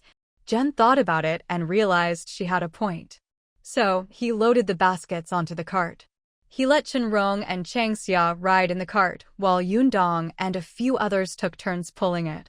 Looking at the cart, Chang Xia smiled. Now that we have a cart, we should try to tame a few black-horned oxen in the future to help pull it. When the females go out gathering, the ox carts could help. Jen didn't react much to this, but the females nearby, like Mu Qin, looked very interested. Using tools didn't conflict with the development of the beast race. Tools were invented to help beastmen live better lives, so Chang Xia wasn't worried that they'd become lazy or spoiled. Let's go. Seeing that Shen Rong and Chang Xia were ready and the baskets were secured, Jen turned to give Mu Qin a few instructions, then transformed into his beast form and sped off toward the Wei Mountain sacred ground. The others let out beastly roars and followed close behind. End of this chapter. Just then, Chang Xia opened her mouth to say something. But with Yun Dong and the others moving so fast, as soon as she opened her mouth, it filled with wind, even distorting her lips. She quickly ducked her head and curled up in Shen Rong's arms. "Chang Xia, are you okay?" Shen Rong asked softly. He'd been lost in thought and hadn't noticed what was happening to Chang Xia. "The wind's too strong," Chang Xia mumbled. Okay." Shen Rong was a bit confused, but he wrapped his arms around Chang Xia, letting her snuggle against him. Speed meant a bumpy ride. Shen Rong didn't mind much. But Chang Xia was getting dizzy from all the jostling. Her head was spinning and she didn't know where to put her limbs. Luckily, Shen Rong was holding her, otherwise, she might have been thrown right out. That would be terrifying. "Shen Rong, move over a bit. I want to transform. This bumping is too much. I'd rather use my beast form and lie down." They sped through the southern wilderness by Lake Bai and into the wilds by the small river. If anything, they were moving even faster. For the first time ever, Chang Xia actually asked to transform into her beast form. At this speed, she was afraid she'd be shaken half to death, which was just too scary. So Chang Xia decisively followed her instincts and transformed, choosing to lie on Shen Rong's back in beast form to make the ride more bearable. "Transform." Shen Rong raised an eyebrow, a hint of delight in his eyes. "All right, I'll move over," he said, making space for Chang Xia to transform. Chang Xia bent down slightly. Very soon, a pile of clothes fell onto the wooden cart. A ball of white fur squirmed out from inside the clothes. Chang Xia hadn't planned on shifting into her beast form, so she wasn't wearing clothes designed for easy transformation. She stretched out her short little legs and struggled to crawl out from the heap of clothes. Shen Rong's deep, reserved gaze flickered slightly, and he felt his throat go a little dry. He reached out, carefully scooping Chang Xia into his arms before slowly folding her clothes. His eyes never left Chang Xia. Except for a streak of gold on the tips of her ears, her brow, and the tip of her tail, she was pure white all over, completely different from the usual chinchilla tribe. Just looking at her, she seemed incredibly noble. So beautiful. "Chang Xia, are you feeling better?" Shen Rong asked gently. He placed the folded clothes, along with the beast pouch, medicine pouch, and water pouch, into a rattan basket so they wouldn't be flung off if the cart went too fast. Chang Xia didn't dare move, letting Shen Rong hold her in his arms. "I'm better," Chang Xia replied softly. Her soft pink little paws gently patted Shen Rong's arm, signaling him to hold her a bit more loosely. He was squeezing her so tightly she could barely breathe. "Shen Rong, ******. Such beautiful fur, smooth and silky. And those little paws so soft with pink pads. So tiny and delicate, she was absolutely adorable." At that moment, Shen Rong understood why the Heluo Tribe doted on Chang Xia so much. Even he wanted to spoil her rotten. "Do you want to take a nap?" "We won't reach Weishan until tonight," Shen Rong asked. She was so small, Shen Rong was afraid that if he didn't hold her tightly enough, she'd roll off and get flung from the cart, and then they'd never find her again. "No, put me on your head. I want to lie there and enjoy the view," Chang Xia said excitedly. Once she got used to the speed, she instantly understood the thrill of racing, and her spirits soared. Her little paws pushed at Shen Rong's arm, trying to climb onto his head. Shen Rong's mouth twitched. "Chang Xia, are you serious?" "Yep." Chang Xia nodded, her face full of excitement. Her little paws kept patting Shen Rong, urging him to hurry up and put her on his head. She realized it was way too hard to climb up there by herself. With a soft sigh, Shen Rong carefully lifted Chang Xia above his head and placed her on top, not daring to let go until she wrapped all 4 limbs around his head, and he was sure she wouldn't fall off. "Chang Xia, hold on tight," Shen Rong reminded her. His whole body was tense, constantly aware of the little Chang Xia on his head. He was terrified she'd get flung off. "Wow!" Chang Xia cried out excitedly, and hearing her, Jen and the others running ahead all turned to look. They saw a new white figure on top of Shen Rong's head. A closer look. It was Chang Xia. Immediately, everyone started shouting and roaring in excitement. Their calls were way more impressive than Chang Xia's little cries, scaring off every wild animal within 10 miles. No beast dared come close, afraid this crazy group of Black Panthers would catch them for a snack. Hey, be careful. Shen Rong quickly reached out to catch Chang Xia as she tumbled off his head. It turned out that the beastly roars from Yundong, Galei, and the others startled Chang Xia. Her little paws lost their grip on Shen Rong's hair, and she rolled right off. It's nothing, Uncle Yundong just startled me. Let me get back up there and enjoy the wind, it's awesome. Chang Xia said excitedly. This must be what it's like to ride a top-tier sports car. The speed was almost like a bullet train. These folk really were amazing. If this were Earth, she'd probably have been blown away by now. Of course, no human could ever run this fast. You sure? Shen Rong asked, exasperated. Chang Xia bounced up and down, urging him wordlessly. Shen Rong had no choice but to put her back on his head, letting her exclaim and marvel as much as she wanted. Right now, Chang Xia was as mischievous as the mountain sparrows. After shifting, even her personality had become cuter and more childlike. Chang Xia was in a great mood. She couldn't help but hum a tune. Of course, it was a chant Xia had taught her, a prayer song for blessings. Shen Rong listened quietly. So did Jen and the others as they traveled. Soon, dusk fell. A cool breeze blew as they looked up and saw the gray mist of Weishan in the distance. But seeing Weishan was one thing, actually reaching it was another. After an afternoon of sightseeing, Chang Xia, satisfied, let go of Shen Rong's head and quietly let him hold her in his arms. She yawned, patted Shen Rong with her little paw, and said, Shen Rong, I'm going to nap. Wake me up when we get to Weishan. Okay, sleep, Shen Rong replied. He carefully tucked Chang Xia into his arms, feeling her soft, rhythmic breathing against his skin. The smile on his lips grew more genuine. Night fell. Chang Xia's group crossed the Wei River and entered Weishan. Shen Rong didn't rush to wake Chang Xia. He planned to wait until they reached the Weishan waterfall.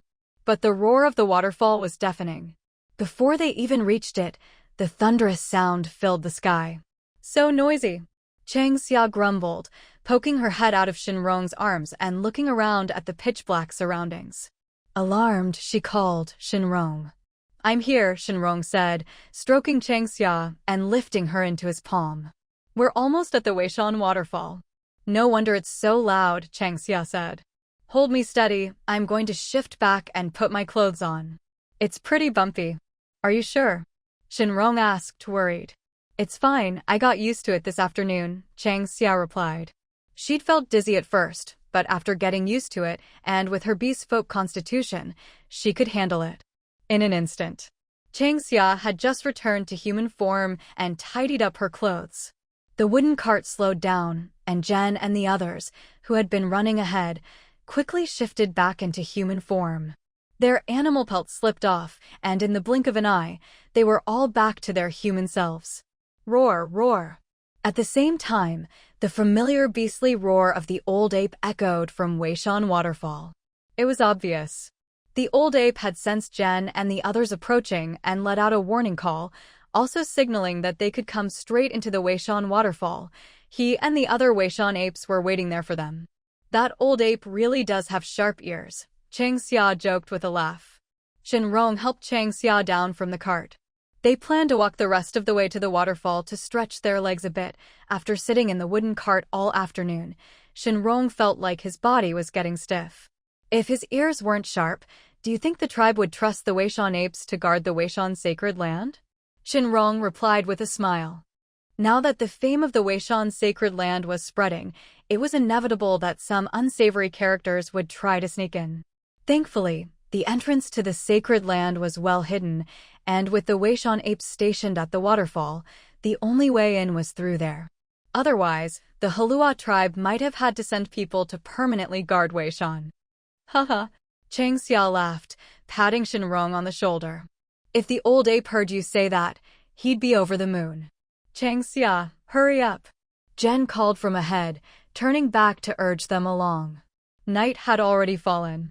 And with Weishan's weather, it was actually a bit chilly. But Changxia had come prepared, wearing 2 thick layers under her animal pelt, so she didn't feel too cold. Her animal hide shoes were just right for this weather.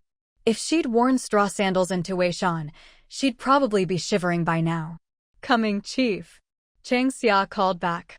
She and Shen Rong picked up the pace toward the waterfall. As they neared, Changxia noticed that the ground was no longer muddy earth, but paved with stone slabs, an unexpected surprise. "It gets really damp around the waterfall. If we didn't lay down stone, it'd be impossible to walk here," Jen explained, seeing Changxia stomping her feet and eyeing the stones. "The tribe helped us put these in."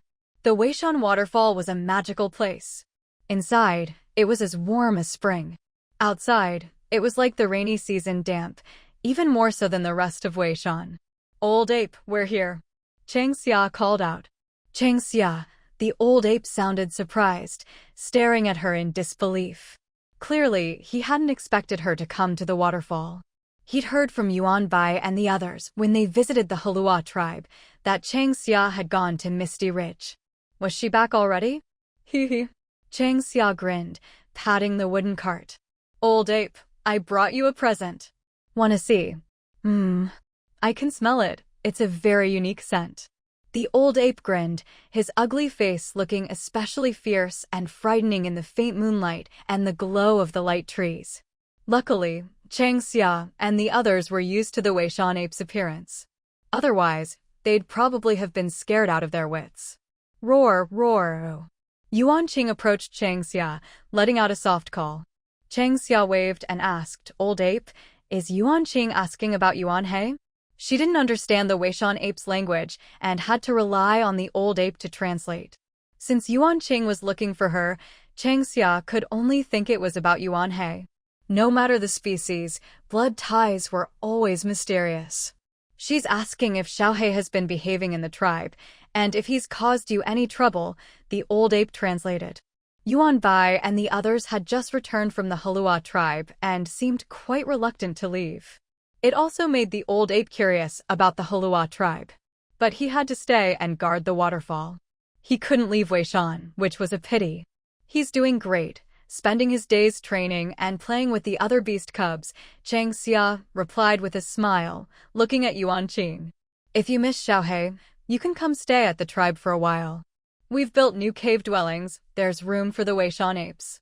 As far as Changxia knew, the tribe had built several special cave dwellings. These were much larger and more spacious than the ones at White Lake. The only difference was that these caves were more like actual caverns, just 1 or 2 big rooms, but tall and wide enough for people to live in beast form. When Changxia first saw them, she wondered if the tribe had built them for the elders who preferred to stay in beast form. But seeing the size and shape of the Weishan apes, she suddenly realized maybe the chief had been planning for the apes all along. Those caves were definitely new. They hadn't been part of the original plans for the tribe. "Oh." Yuan Qing's voice suddenly turned cheerful. The old ape stayed silent, while Yuan Bai let out a sharp cry. Seeing this, Changxia guessed Yuan Bai was scolding Yuan Qing for being selfish. Clearly, Yuan Bai wanted to go to the Heluo tribe too. Before Yuan Bai could continue, the old ape held him back. "We can discuss that later. Did you come here for something?" The old ape stopped Yuan Bai and sent Yuan Qing and the others back to the cave. Then he turned to ask Changxia and the others what brought them here. After all, the Black Panther tribe had come with quite a strong group this time. Though not as terrifying as Pukang and Senda, the old ape still didn't dare underestimate the Datong and Changli elders. At the same time, he couldn't help but marvel at the strength of the Heluo tribe. If the Weishan apes were even a third as strong, the old ape would dare leave Weishan and visit the Twilight Forest. But there are no ifs in this world. We're here to dig up a light tree. In half a month, the Heluo tribe will be holding an exchange event. Different beast tribes from the Twilight Forest will be coming, Changxia said honestly, hiding nothing. Jen and the others sat quietly, helping to light a campfire. "Dead light trees can't shine," the old ape replied, not refusing, but simply stating the facts. If a light tree died, it wouldn't glow anymore. He'd tried taking a light tree out of the sacred land before, but it hadn't worked. Content: Website and navigation info omitted. The sapling of the light tree I brought back to the tribe last time survived, Changxia said. My bloodline ability is different from the others in the tribe. I can communicate with plants. Changxia, are you telling me the truth? The old ape asked seriously. Old ape, I have nothing to gain by lying to you. Changxia looked him straight in the eye, calm and composed. All right, I believe you. But I have a request. Help me plant a light tree by the Weishan waterfall. If you agree, I'll take you all to the sacred land tomorrow to dig up a light tree, the old ape said bluntly. The light tree might be valuable. However, in the eyes of the Weishan apes, light trees aren't as good as fruit trees. Light trees can't be eaten, but fruit trees bear fruit. Deal. Changxia reached out and patted her chest in a warrior salute, sealing the agreement with the old ape. Only after they finished talking did Jen speak up. Light trees are huge. How are we supposed to transport one out of the sacred land? Jen frowned. Light trees grow dozens of meters tall, with thick branches and lush leaves. Jen didn't want the light tree they brought out to end up as just a bare trunk. That would be embarrassing. End of this chapter. At this question, a strange silence fell over the Weishan waterfall. Changxia had already been worrying about this. The Heluo Tribe wanted to transplant a light tree to intimidate other beast tribes, but if all they managed to bring back was a bare trunk, what would be the point? Shen Rong said, Weishan waterfall. Changxia paused, having been lost in thought and not catching what Shen Rong said. Jen and the old ape exchanged glances, then turned to gaze at the Weishan waterfall ahead. Clearly, they understood what Shen Rong meant. Jen asked, Old ape, is the source of the Weishan waterfall in the Weishan sacred land? Yes, to the north. The lower reaches of that big lake are the Weishan waterfall, the old ape replied. At that moment, Changxia also caught on to Shen Rong's meaning. A waterfall 100 meters high, even the strongest beast totem warriors wouldn't dare challenge it. But if it was just for transporting a light tree, and they took proper precautions, maybe it could be done. It's worth a try, Changxia said. With the plans settled, the old ape went back to his cave to sleep. Jen told Changxia and Shen Rong to get some rest. Before bed, Changxia suddenly remembered that Jen had said they'd definitely be back at the Heluo Tribe before dawn. He must have meant dawn the day after tomorrow. After all, returning by tomorrow morning's dawn was impossible. Night fell. Who would dare enter the Weishan sacred land at night? Changxia thought maybe Bai Qing or Bai Linger could try it. With a mind full of tangled thoughts, Changxia leaned against Shen Rong and closed her eyes to sleep. Even though she napped for a long time that afternoon, she still fell asleep instantly. Shen Rong chuckled softly as he held Changxia, adjusting his posture to make her more comfortable. The next day, just as the sky was getting light, Yundong and Gulei returned from hunting with a forest deer. Jen personally went down to the pool and caught 2 whitefish for soup. The white fish from the pool were delicious and good for the body, hard for anyone to resist. Given the chance to enjoy them, Jen wasn't going to be polite with the old ape. Besides, the Weishan apes ate more wild fruit from the sacred land than white fish from the pool. If you don't eat the white fish, it's a waste.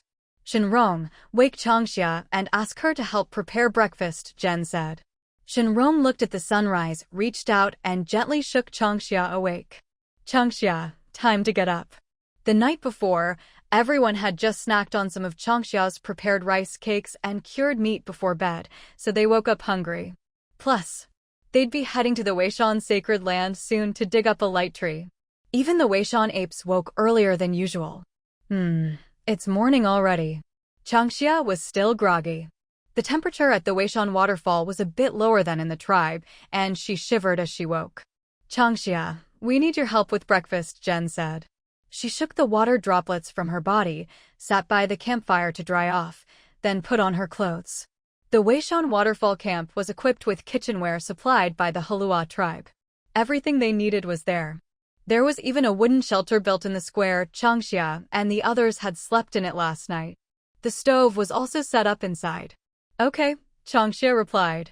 Yawning, she stretched and got up to move around. They roasted venison and made fish soup. With the cured meat Changxia had brought, everyone enjoyed a delicious breakfast before heading into the Weishan sacred land under the old ape's lead. Entering the sacred land again, Changxia didn't feel anything special. They passed through a cave and arrived at the sacred plaza, where the first thing they saw was the beast totem. After a quick, practiced offering to the totem, they headed straight for the light tree grove. They planned to dig up a light tree and also gather some light grass to take back to the tribe. With Changxia's unique abilities, Jen and the others felt confident. "Chief, let's pick a suitable light tree first," Changxia said. By suitable, she meant two things: one that would thrive when transplanted to the Heluo Tribe, and one that would be easy to dig up in the grove. After all, if the trees were too close together, digging one up could damage the roots of the others. So, it was best to choose a tree growing in a more isolated spot, one with other light trees growing farther away. Compared to finding a suitable light tree, gathering light grass was much easier. Any glowing weed growing in the light tree grove was called light grass. There was plenty of it growing among the light trees. Most of it grew right next to the light tree roots. It was easy to find large patches. When digging it up, they just had to be careful not to damage the light tree roots underground. Jen led the group to find a suitable light tree, while the old ape sent Yuan Bai and the two elders, Datong, to scout the route from the hot spring canyon to the nearby lake. Later, after digging up the light tree, they'd have to rely on the lake and river to transport it out of the sacred land. Whether they could succeed was crucial. If not, they'd have no choice but to cut off the branches. Navigation links and site info omitted. At the same time, Changxia and Shen Rong began digging up light grass. Last time, they hadn't been sure, so they hadn't dared to dig up too much. This time, things were different. According to Changxia, they should dig up as much as they could. Once they managed to cultivate it, every household in the tribe should have at least 1 or 2 plants, preferably more. With this, at night, the tribe members wouldn't have to fumble around in the dark anymore. Although beast folk have decent night vision, the longing for light is an instinct they all share. It has nothing to do with eyesight. "Yuanqing, could you help me pick some wild fruit from the orchard?" Changxia turned her gaze to Yuanqing, who was nearby. Yuan Bai had gone to the southern lake to guide the two elders from Datong. Lao Yuan and Jen were busy digging up the light trees. Changxia and Shen Rong were digging up light grass together, with Yuan Bai tagging along. "Woo woo," Yuan Bai called out, nodding. He quickly headed off toward the orchard. "Thank you, Yuanqing." Changxia waved happily. This way, she didn't have to worry about picking wild fruit while digging up light grass. "You glutton," Shen Rong said with a smile. Changxia giggled, carefully wrapping the light grass in perilla leaves and placing them in a rattan basket. Yuanqing has such a good temperament, so gentle. Yuanhe is nothing like him. He's exactly like Yuan Bai. Lately, he's been playing with the mountain sparrows and the others. I really worry for Lao Yuan. Lao Yuan was raising Yuanhe to be the next leader of the Weishan apes. But then again, there were only 13 Weishan apes in total. Leader or not, did it really matter? Shen Rong fell silent. He'd experienced firsthand the chaos those young beast cubs could cause. If Yuanhe ended up like the mountain sparrow, he'd feel sorry for Lao Yuan too. But then, it was Elder Yami who was in charge of training the cubs. Shen Rong felt there was still hope for Yuanhe. But if Yuanhe were left to Elder Pukong or Elder Senda, well, Shen Rong couldn't even imagine the consequences. No, it was just too terrifying. Soon, Jen and Lao Yuan found the 2 most suitable light trees for transplanting. They partially shifted into beast form and began digging. Light trees weren't like vine trees. There were no mysterious plants parasitizing their trunks, so there was no need to be overly cautious. The wood of the light tree was as hard as ironwood, which eased Jen and Lao Yuan's worries. This level of hardness was enough to withstand the 100-meter drop of the Weishan waterfall. Even after falling, the trunk wouldn't break. The branches, however, needed to be carefully tied with vines, and the roots needed to be wrapped up even more carefully. To help with wrapping the roots, Jen had brought along some branches. They had to make sure the light trees were transported back to the Heluo Tribe completely intact. End of this chapter. Beast folk have abundant physical strength. But digging up light trees not only takes strength, it requires focus as well. After all, transplanting light trees means you can't damage the roots, which makes the digging process much more difficult. Every dig had to carefully avoid the roots, so there was no way to speed things up. Shen Rong, let's take a break, Changxia said, sitting down nearby. The temperature in the sacred land was on the low side, but right now Changxia felt a bit hot. She wiped the sweat from her forehead, unfastened her water pouch from her waist, and took a few gulps. Tired? Shen Rong asked gently. A little, Changxia nodded. How much light grass have we dug up? 2 baskets, about 50 or 60 plants, Shen Rong replied. Digging up light grass was easier than digging up light trees, but it was still delicate work. The light grass had to be dug up with the soil around its roots, then wrapped in leaves, and tied up with grass rope. Time was tight, so Changxia hadn't activated her bloodline ability. Luckily, light grass was very resilient. It wouldn't wilt or die for a day or 2 after being dug up. That was much better than the plants from Misty Ridge, probably thanks to the sacred land. Great! Changxia was thrilled. They weren't far from where Jen was working, when suddenly they heard voices coming from that direction. Changxia perked up her ears to listen. Elder Datong and the others are back from the southern lake, Shen Rong said. Changxia was surprised. Let's go hear what they found out, she said, brushing the dirt off her backside and having Shen Rong carry the rattan basket as they hurried over to Jen. Chief, Elder Datong, Elder Changli, how's the situation at the southern lake? Can we float the light trees down the river to the Weishan waterfall? Changxia asked eagerly. Lao Yuan knew the Weishan's sacred land best. But aside from the beast totem, the orchard, and the hot spring canyon, he wasn't interested in the other areas. Once he'd confirmed there was no danger, he hadn't paid much attention. It's possible, Elder Datong said. Short and to the point. Elder Changli cleared his throat, glanced at Elder Datong and explained, the lake is similar to White Lake, but the river below is even wider than the White River, plenty wide enough for the light trees to float down to the Weishan waterfall. We've checked the river, there are no dangerous river beasts. It's safe to use the river to transport the light trees. Of course, there was only one remaining concern. Would the light trees survive the force when they plunged from the 100-meter-high Weishan waterfall into the pool below? That's wonderful! Changxia exclaimed excitedly. Jen and the others had already celebrated, so now they were calm. Chief, have the light trees been dug up yet? Changxia reined in her excitement and asked about their progress. It was almost noon, and after digging up the light trees, they still had to be carefully wrapped and carried to the lake, then escorted down the river to the waterfall. All of that would take time, and if everything went smoothly, it would be afternoon by the time they finished. They had to get it all done before sunset. Otherwise, they'd have to wait another day. After all, beastfolk couldn't stay in this sacred land after dark. Staying here at night could be fatal. Almost done, Jen said, wiping his sweat and gulping down water. Honestly, digging up light trees was even more exhausting than hunting. Still, Jen was happy to do the hard work himself. He wouldn't trust anyone else with it. Similarly, the old ape's side was also nearing completion. Shen Rong, cut some vines. Get ready to tie up the branches of the light tree and melt some resin to wrap around its roots. Changxia calmly arranged the next steps. As for digging up light grass, it would have to wait for another time. Just then, Yuanqing came over from the orchard, carrying several baskets of wild fruit. She set them down and called out to Changxia. Thank you, Yuanqing. Changxia expressed her gratitude. Yuanqing grinned and shook her head, as if to say, no need to thank me. After that, Yuanqing followed Changxia and Shen Rong back to the orchard. There were no vines in the light tree grove, so they had to go to the orchard to harvest them. The elders, Datong and Changli, also came over.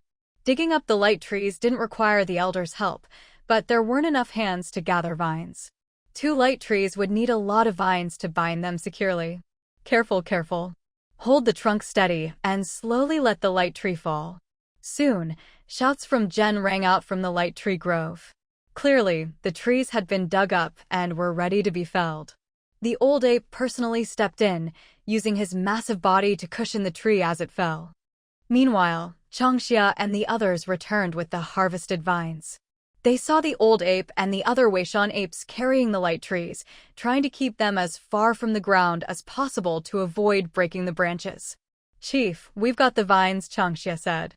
She demonstrated how to tie up the branches, but her strength wasn't enough to make the knots tight. Naturally, the actual binding was left to Jen and the others. Tie it up like this. The tree should fit through the cave, right? The old ape asked.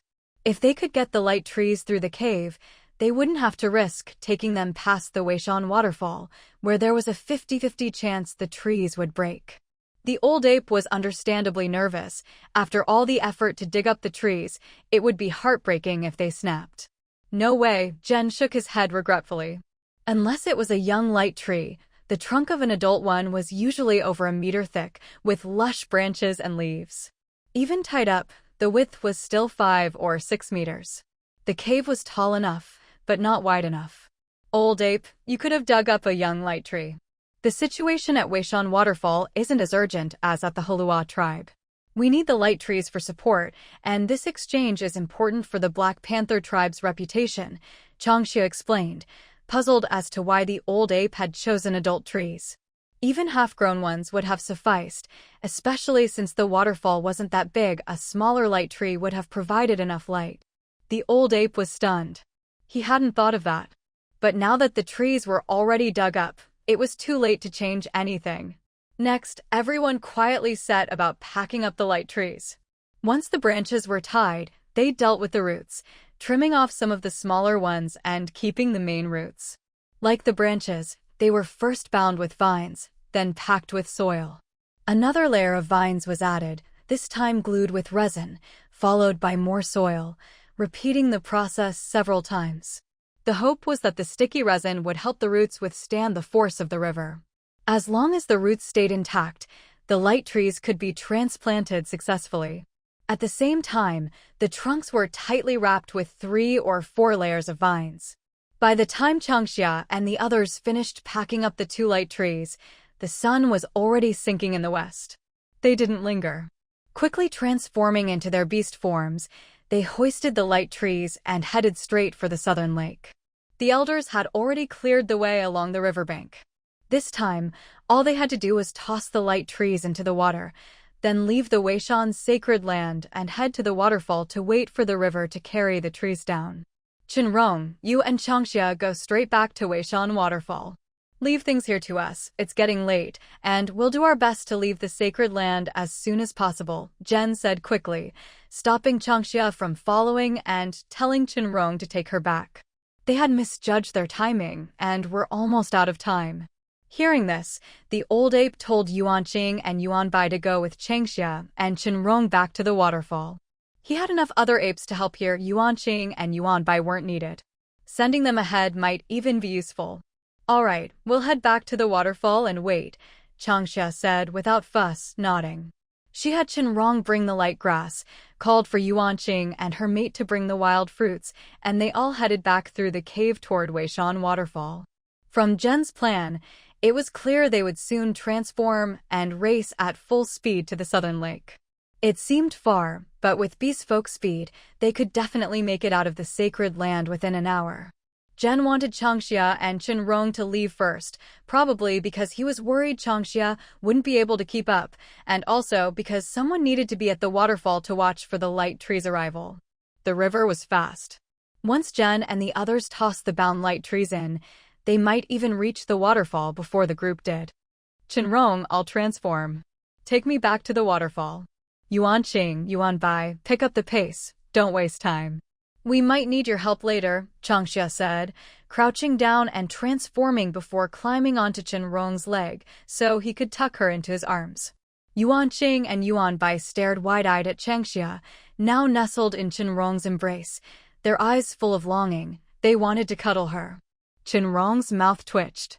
He turned away, hiding Changxia from view. The young beast cubs in the tribe were always thinking about cuddling Changxia in her beast form. Even Nanfeng and Fengyi wanted to do the same whenever they saw her. Now, Yuanqing and Yuanbai were also eager to get close. It seemed the rougher a beast folk looked, the more irresistible they found Changxia's adorable beast form. Don't just stand there, let's go, Shen Rong said in a low voice, grabbing a basket of vines and heading straight across the sacred land plaza toward the cave. Yuanqing and Yuanbai called out twice and hurried after him. Navigation links and site info omitted for translation purposes. However, those big eyes were sneakily staring at Shen Rong's chest. The meaning, of course, was self-evident. A moment later, Shen Rong left the cave, passed through the waterfall cascading from above, and landed on the cliff beside the Wei Mountain waterfall.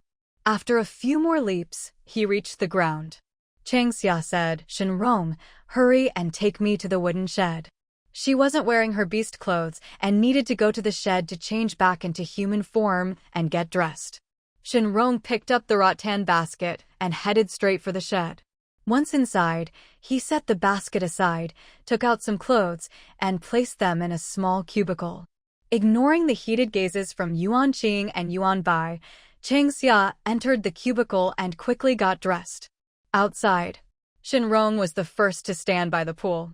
He didn't get too close and at the same time pulled Yuan Qing, Yuan Bai, and the other Wei mountain apes away from the water. The light tree towered dozens of meters high, and the waterfall plunged down from 100 meters above. The force was truly astonishing. Shen Rong was worried about accidents, so he kept everyone well away from the pool. At the same time, he had to keep a constant eye on the Wei Mountain waterfall. The spot he chose had to be just right, easy to defend and easy to retreat from. "Shen Rong, how's the situation?" Changxia, now fully dressed, walked over. Nearby, Yuan Qing and Yuan Bai let out a couple of mournful cries. They sounded a bit regretful. Changxia's mouth twitched, pretending she hadn't heard anything. TCH. Still drooling over her beast form. "It shouldn't be so soon," Shen Rong said. After all, Jen and the others would need some time to get from the light tree forest to the southern lake, and the river would also take time to carry things downstream. Two trees, whether they fall at the same time or one after the other, it's a hassle. Let's hope everything goes smoothly. Changxia sighed. It was all so rushed. Really, it would be best to wait another day. But for the Heluo Tribe right now, even a single day was too tight. "Don't worry, the chief and the others have it all planned out," Shen Rong said. At this point, everything could only be left to fate. Changxia nodded absently, her gaze falling on a patch of open ground near the cliff by the waterfall. It had been flat before, but now there was a big pit. Clearly, the old ape intended to plant the light tree there. The Wei Mountain waterfall was close to the sacred ground, and even at night, this area never got truly dark. That spot was close to the forest behind and near the cave where the apes lived. Honestly, the old ape's choice to plant the light tree there was a good one. Time ticked by. A campfire by the pool was already burning. Night fell earlier on Wei Mountain. Changxia knew this well. It's already dark. Why is there still no movement? Changxia paced anxiously. Jen and the old ape hadn't returned from the sacred ground, and the light tree hadn't come down the waterfall either. Changxia was getting worried. Shen Rong stopped her, making her stand still. "Calm down, Changxia. We've only been back from the sacred ground for 15 minutes. The chief and the others can't move that fast. Besides, it's not dark yet, it's just approaching dusk." Shen Rong tried to reassure her. "Sorry." Changxia took a few deep breaths. After a moment, she finally calmed herself. Oh. Suddenly, Yuan Bai jerked his head up, staring at the sky above the waterfall. At the same time, the other apes all looked up. Shen Rong sensed something too and looked up at the waterfall. Rumble. Changxia wasn't stupid. She could guess what was happening. The roar of the waterfall was deafening. Changxia hadn't lived here before and wasn't familiar with the different sounds of water. She couldn't tell the difference, but Shen Rong could, sensing it from the vibrations. But the apes were the most sensitive of all. Of course, that was because they'd lived by the waterfall for so long. Changxia suddenly covered her mouth, staring in shock as a dark mass plummeted from the sky. After crying out, she snapped back to her senses. That shadow was probably the light tree. Thinking of this, Shen Rong. "Yeah, it's the light tree. Don't go near it." Seeing the huge dark shape swept down by the river, Shen Rong and Changxia both retreated. Looking back, they saw that Yuan Bai and the other apes had already withdrawn to the shed. They really knew how to keep themselves safe. "We underestimated the Wei Mountain apes," Shen Rong whispered. Changxia covered her mouth, snickering. No wonder they were the apes of Wei Mountain. Their alertness was unmatched. Boom! A huge crash sounded. A massive wave shot up from the pool, more than 10 meters high, slamming onto the shore and instantly dousing the campfire by the shed. As soon as the crash died down, another dark shadow appeared above the waterfall. Just like before, another huge shape plummeted down. Another crash followed. Chang Xia and the others were instantly soaked to the bone. The sacred lake of Wei Mountain was connected to an underground river, which probably led to the sea. In a way, that lake was quite miraculous. Even though it was connected to the sea, it was a freshwater lake. Unlike other rivers and lakes in the Twilight Forest, the sacred lake's water level was always stable, with no seasonal changes. So, it was rare for trees or rocks to tumble down the waterfall, let alone crash into the pool below. This was the first time in history for the light tree. Shen Rong, hurry! Chang Xia wiped the cold water from her face, shivering as she urged him on. Shen Rong said, forget the light tree for now. Go relight the fire. With that, he and Yuan Bai rushed toward the pool. End of this chapter. Yuan Bai, don't rush in, Shen Rong called out. He was worried Yuan Bai might act recklessly and damage the light tree further. 2 light trees were floating in the pool, their bindings already undone, and the roots couldn't be seen for now. The once clear water was now murky. Similarly, the river water cascading down from the Weishan waterfall was also tinged with yellow mud. It was obvious why. This happened after the light trees were thrown into the river. Their branches and roots had stirred up the mud at the bottom, making the water cloudy. But soon, the river should clear up again. Shen Rong, how's it looking? Chang Xia called out loudly.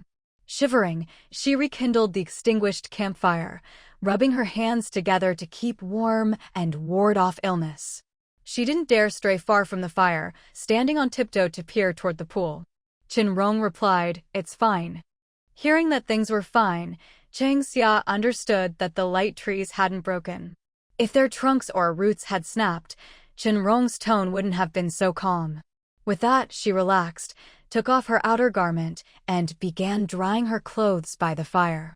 To haul the light trees out of the pool, they'd need to wait for Zhen and the others to return. At most, Shen Rong and his group could only prevent the trees from being swept further downstream. Given the unique structure of the pool, the light trees shouldn't be washed away. The real trouble was that the 2 light trees had become entangled, which would make moving them a bit tricky. Still, it shouldn't be a big problem. As she was thinking this, several figures darted out from the cave behind the Weishan waterfall. Chang Xia. Chief, let's move the trees.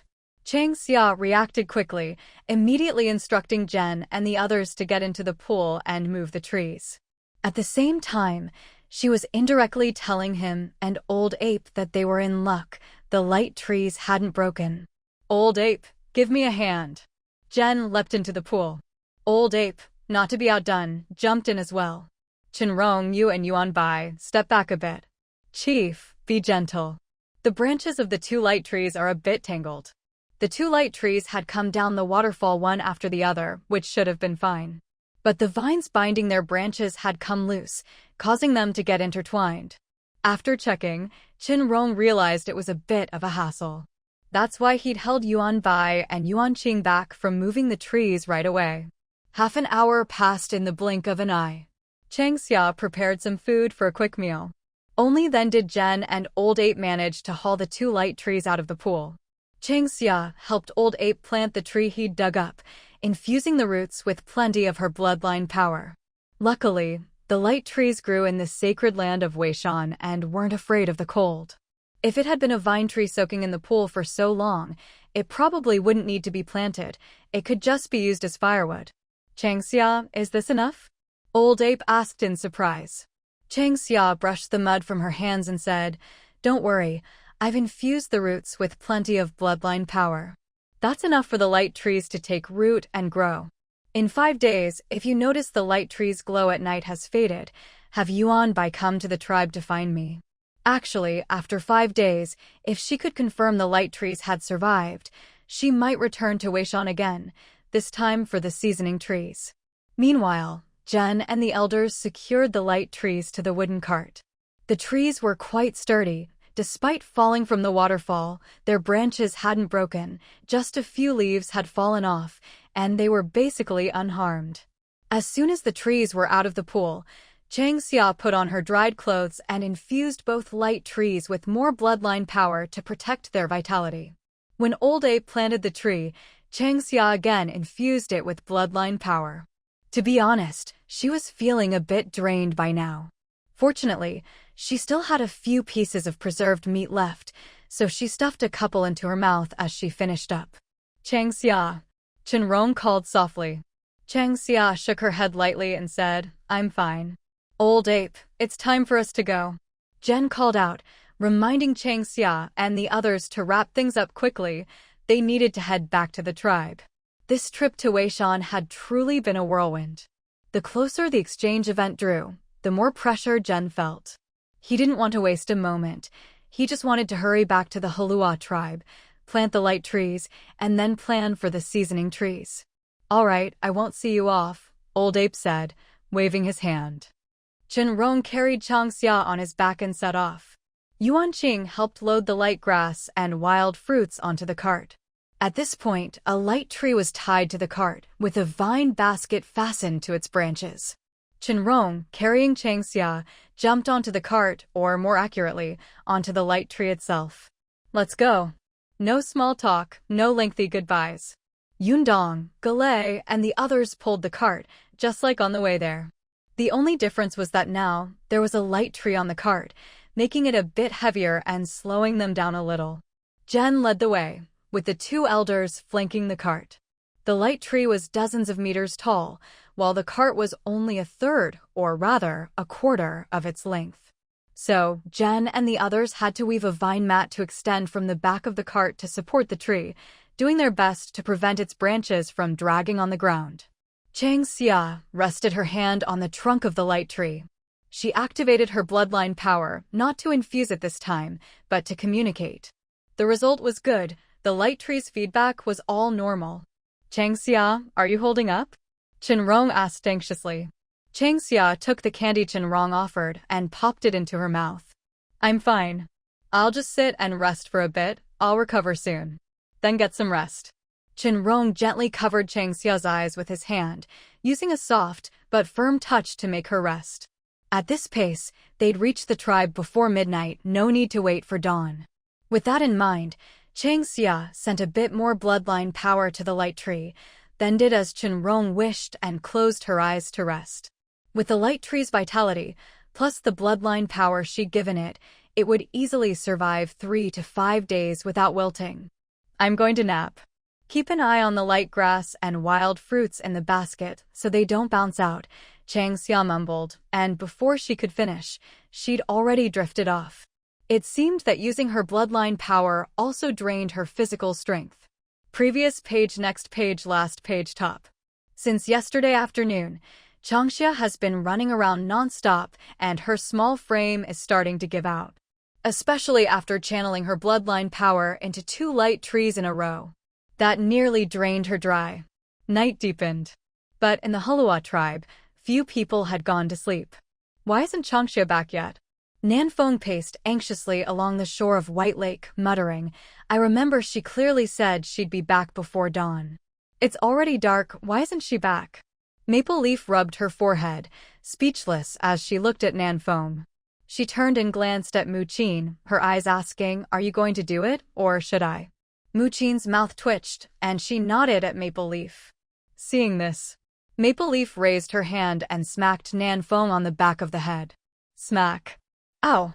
The 2 sharp sounds immediately drew the attention of many tribe members by the lakeside. Maple Leaf, why'd you hit me? Nanfeng cried out, clutching her head.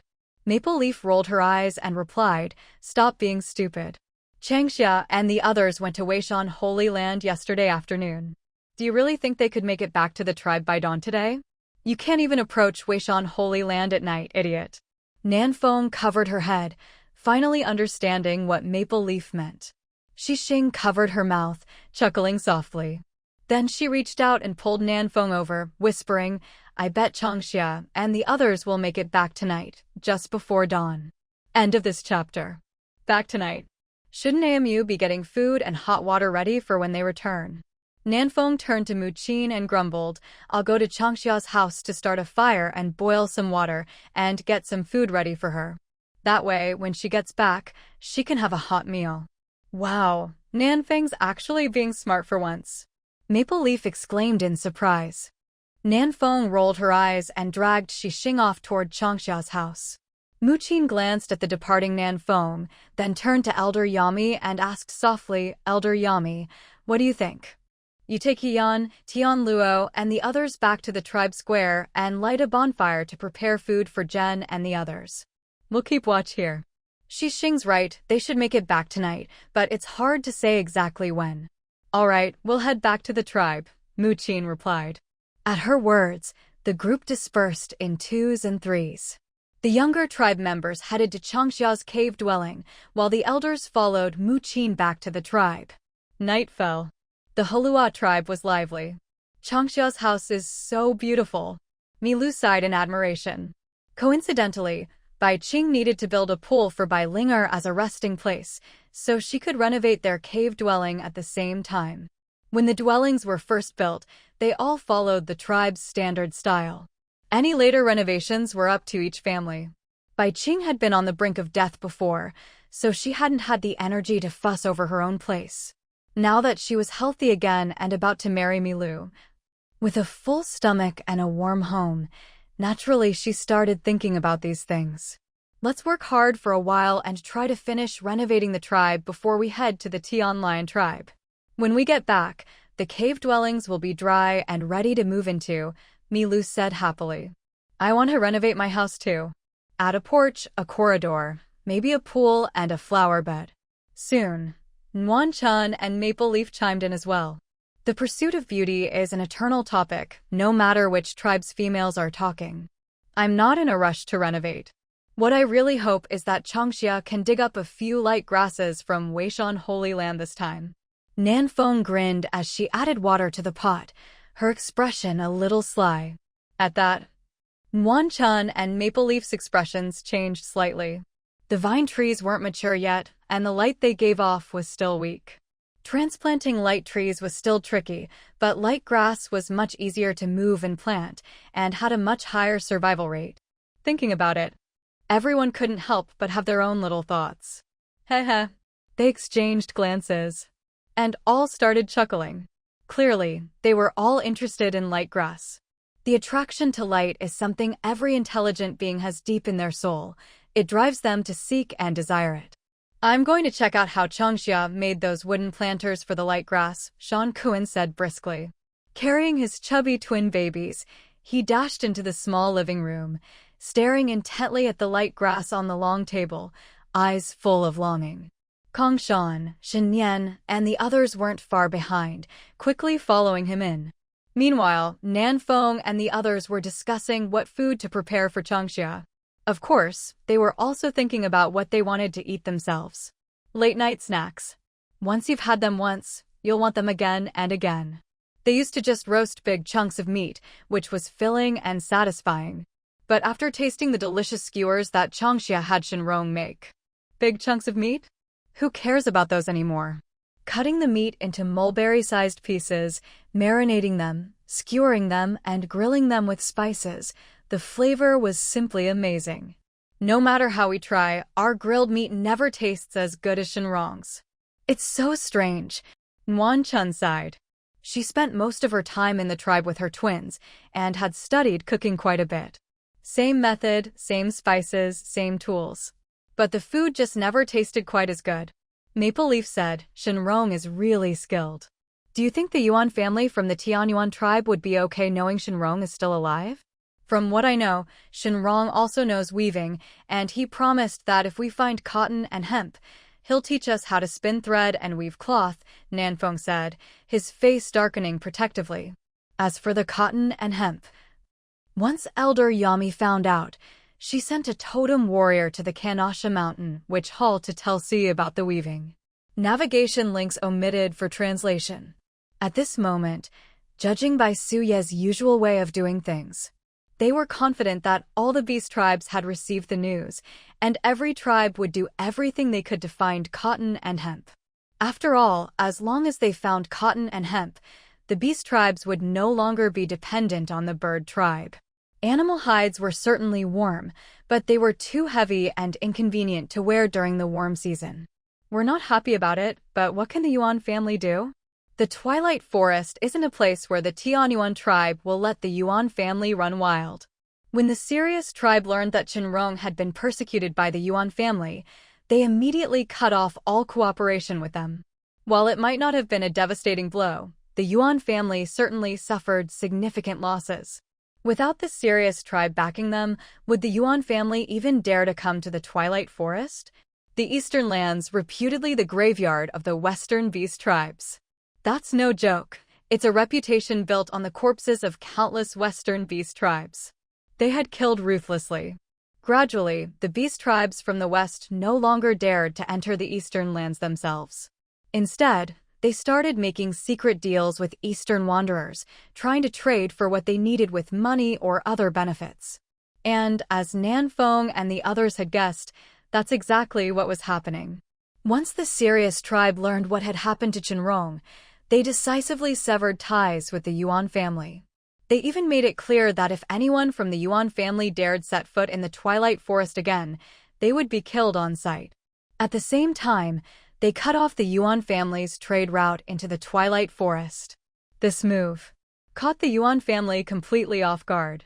They had just started to suspect that Shen Rong might still be alive and were plotting their next move. But before they could act, the Sirius tribe's decisive action shut them down. The gold bars and other goods from the Twilight Forest that the Yuan family had been trading with the Sirius tribe had allowed them to establish a firm foothold in the Tianyuan tribe and gain the influence they'd always dreamed of. Now that the Sirius tribe had torn up their agreement, it was as if the Yuan family had lost an arm. And with their trade route into the Twilight Forest cut off as well, things went from bad to worse. If the Yuan family couldn't resolve this quickly, their position in the Tianyuan tribe would be at risk. The beast tribes were clear about who they liked and disliked, and the Sirius tribe demonstrated this perfectly. I'd love to hear some news from the Yuan family in the West, but it's just too far away. Nanfeng shook his head with a sigh. Maple Leaf stroked his chin and said, "We could ask the fish tribe about it." Who doesn't love a bit of gossip? The fish tribe? This isn't the Normandy Grand Market. The fish tribe rarely comes ashore. Nuan Chun blinked, curious why Maple Leaf would mention the fish tribe now. Milu looked at Maple Leaf and asked, "Are you saying the fish tribe might take part in this exchange?" Who knows? Maple Leaf raised an eyebrow, teasing. End of this chapter. Maple Leaf, come on, tell us. Yeah. Did you hear something from someone? Immediately, everyone crowded around Maple Leaf, making faces and bombarding him with questions. Maple Leaf, pestered by Nanfeng and the others, finally gave in and said in a low voice, "I heard Elder Yami mention that in the future, the exchange event might invite the bird tribe from the Qinghai Plateau and the fish tribe from the East Sea. If that happened, the beast tribe's contact with the bird and fish tribes wouldn't be limited to just the Normandy Grand Market anymore. Whether this would be good or bad for the Eastern Lands, nobody could say for sure right now." Really? So, does that mean we might be able to trade for some good stuff from the bird and fish tribes? The bird and fish tribes are stingy. It won't be easy to get anything good from them. Everyone chatted about it, some optimistic, some pessimistic. But overall, everyone was in high spirits, happily discussing the possibilities. When can we eat the soy sauce cured meat from Changxia's house? You could smell the aroma of the curing meat even through several walls. Honestly, it was mouth-watering. After learning the technique from Changxia's family, Nanfeng, Nuanchun, and the others had all started curing half a side of fresh meat in their own cave homes, planning to eat it before preparing the next batch. "Don't even think about it. It'll be a while yet," Nuanchun said. From curing to drying to eating, the soy sauce meat needed at least 10 days. This was only the third day, still about 10 days to go. "That's so long," Nanfeng complained. "How about we roast some meat and make some braised meat instead?" "Sure. And let's stir-fry a few strong-flavored dishes too." After all that traveling, I bet Changxia won't have much appetite, Nuan Chun suggested. After all the rushing around, Changxia was bound to be exhausted this time. As they chatted, they started preparing the food. Meanwhile, a pot of bone broth was simmering on the stove built in the courtyard of the cave home.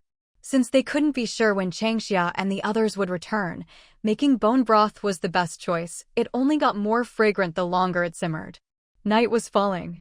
The aroma of various dishes wafted from Changxia's cave home.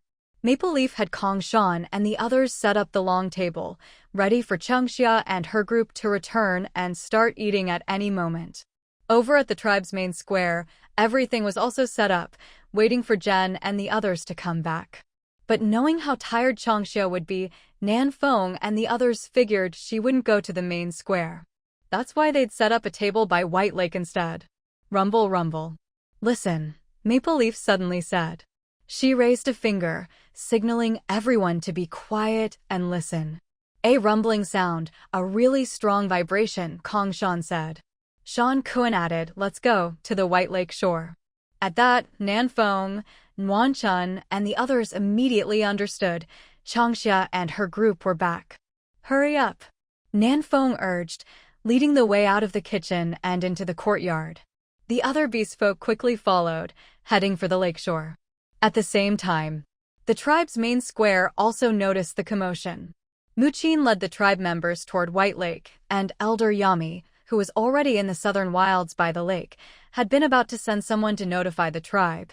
Elder Yami, is Changxia's group back? Nan Feng called out loudly. Elder Yami smiled, glanced at Bai Qing and Milu and nodded. The signal's been sent, Changxia and the others have brought the light tree back. They'll unload here in a moment. Everyone, step back and give them some space. Navigation. Upon hearing this, the clan's people erupted into cheers. Rumble, rumble. The sound grew louder and louder, and the ground shook more and more violently. Soon, several large black panthers came into view. The elders. It's the elders and the chieftain. I see the light tree. It's glowing. So bright, brighter than the vine trees glow. The clan's people chattered excitedly, craning their necks to look at the wooden carts rushing toward them, their faces full of excitement and enthusiasm. The light from a mature light tree was far more dazzling than that of a sapling. Even before it drew close, they could already see Changxia and the others clearly. Roar, roar. Jen let out 2 roars and stopped 100 meters away from Elder Yami and the others. Elder Yami, we did not let everyone down.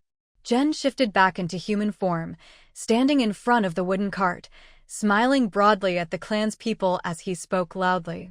Beside him lay a massive light tree. There was no need for fancy words, the facts spoke for themselves. Ha ha. Laughter instantly echoed through every corner of the Heluo Tribe. Good, very good, Yami said. Come on, let's move the light tree to the tribe square. Changxia, can we plan it right away? Yes, we can, Changxia replied loudly from atop the light tree. Come on, a few of you, help move the light tree to the tribe square, Jen called out. This time, they used human form to move the tree, not beast form. After all, the path by White Lake was too narrow for several beast folk to walk side by side.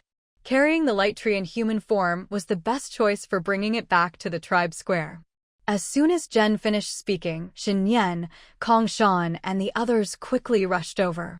Shen Rong helped Changxia down from the light tree and handed several vine baskets to Nan Feng and Nuan Chun, who had come over. Changxia, why do you look so pale? Nuan Chun asked anxiously, glancing at Changxia as she took the baskets. Shen Rong explained, she's a bit tired from channeling her bloodline power into the light tree. She just needs some rest and she'll be fine. As he spoke, he picked Changxia up. At this moment, the clan's people were in high spirits. Neither Shen Rong nor Changxia wanted to dampen their excitement. Naturally, they didn't want to make a fuss over such a small matter and spoil everyone's mood. Hearing this, Nan Feng, Maple Leaf, and the others quieted down and didn't say anything more. Changxia, I made you some bone broth, and there's roast meat and stir-fried meat with chili, Nan Feng said happily, carrying the baskets and walking alongside her. Sure enough, at the mention of food, A flush of color returned to Changxia's pale face. Really? Really? We prepared it at your cave after nightfall. Everything's ready, we can eat anytime. Once we finish planting the light tree in the tribe square, we'll head to your cave to eat. We've got roast meat, grilled fish, grilled shrimp. They followed behind the rest of the tribe at a leisurely pace.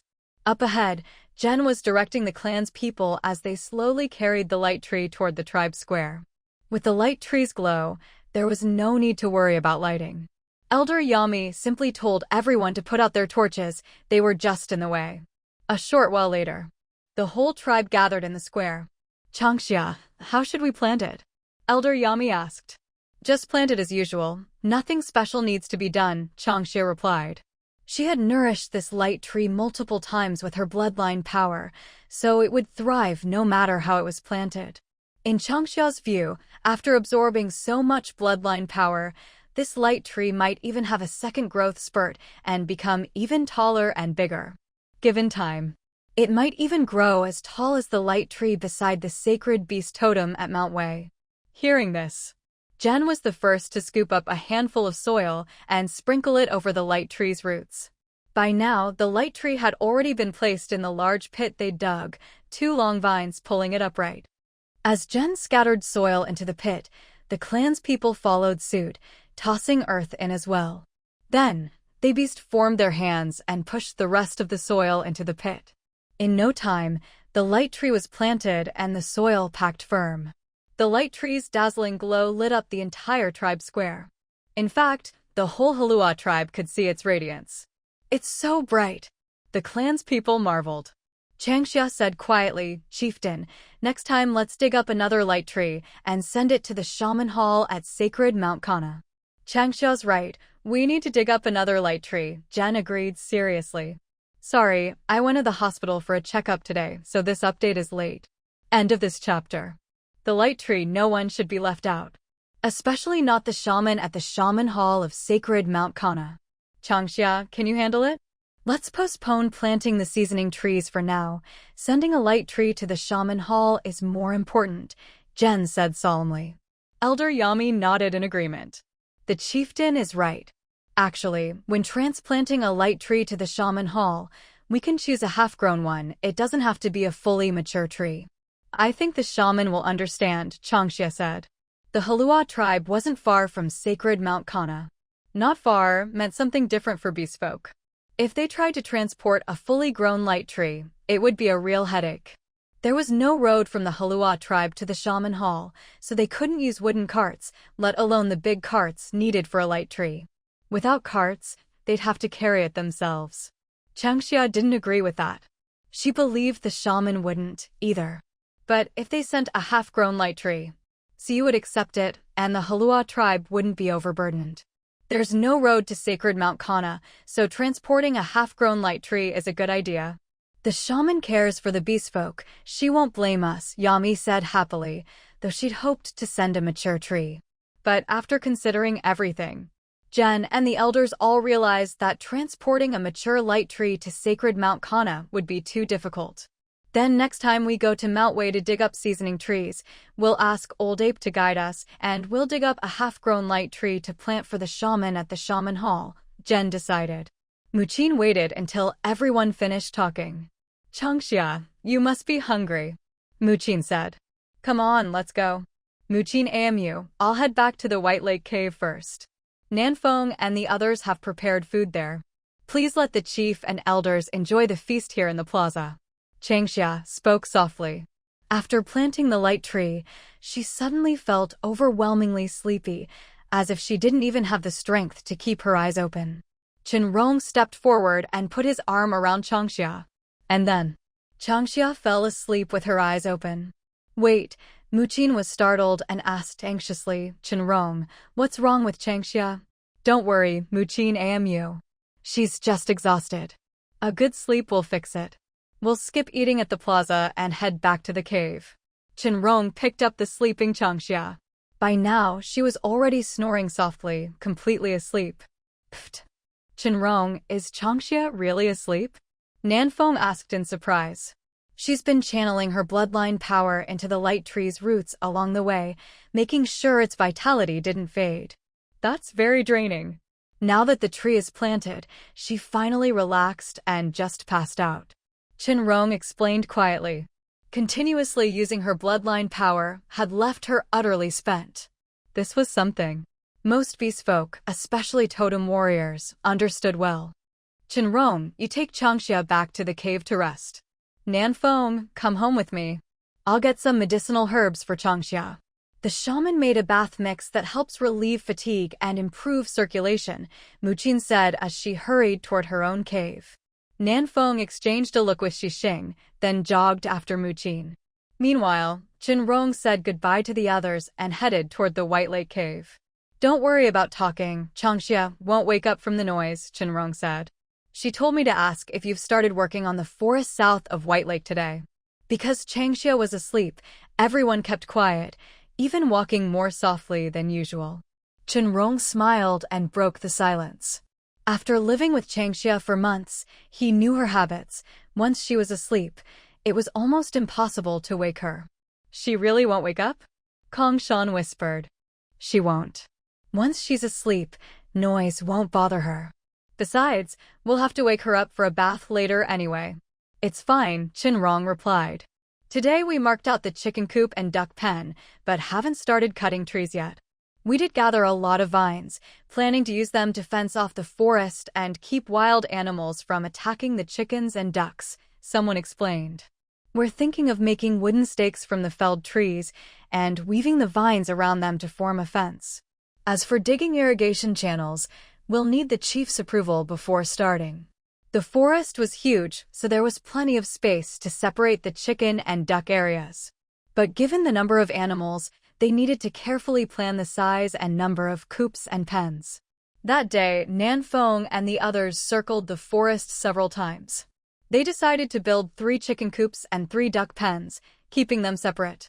The ducks needed water, so they'd dig ponds near the duck pens, while the chicken coops just needed a simple ditch or channel. Previously, Nanfeng thought building the coops and pens would be easy. But once they started, they realized there was a lot to prepare. Luckily, Maple Leaf and Warm Spring helped out. If Nanfeng had to do it alone, he'd be at a loss. Nanfeng, remember to write all this down on white paper. If the tribe ever needs to build more coops or pens, they can use your notes. Even if our tribe doesn't need them, maybe other beast folk will find them useful, Shen Rong said seriously. He'd noticed that, aside from the shaman and chief, few beast folk ever used white paper to record things. That wasn't good. Passing down knowledge by word of mouth was one thing, but written records were important too.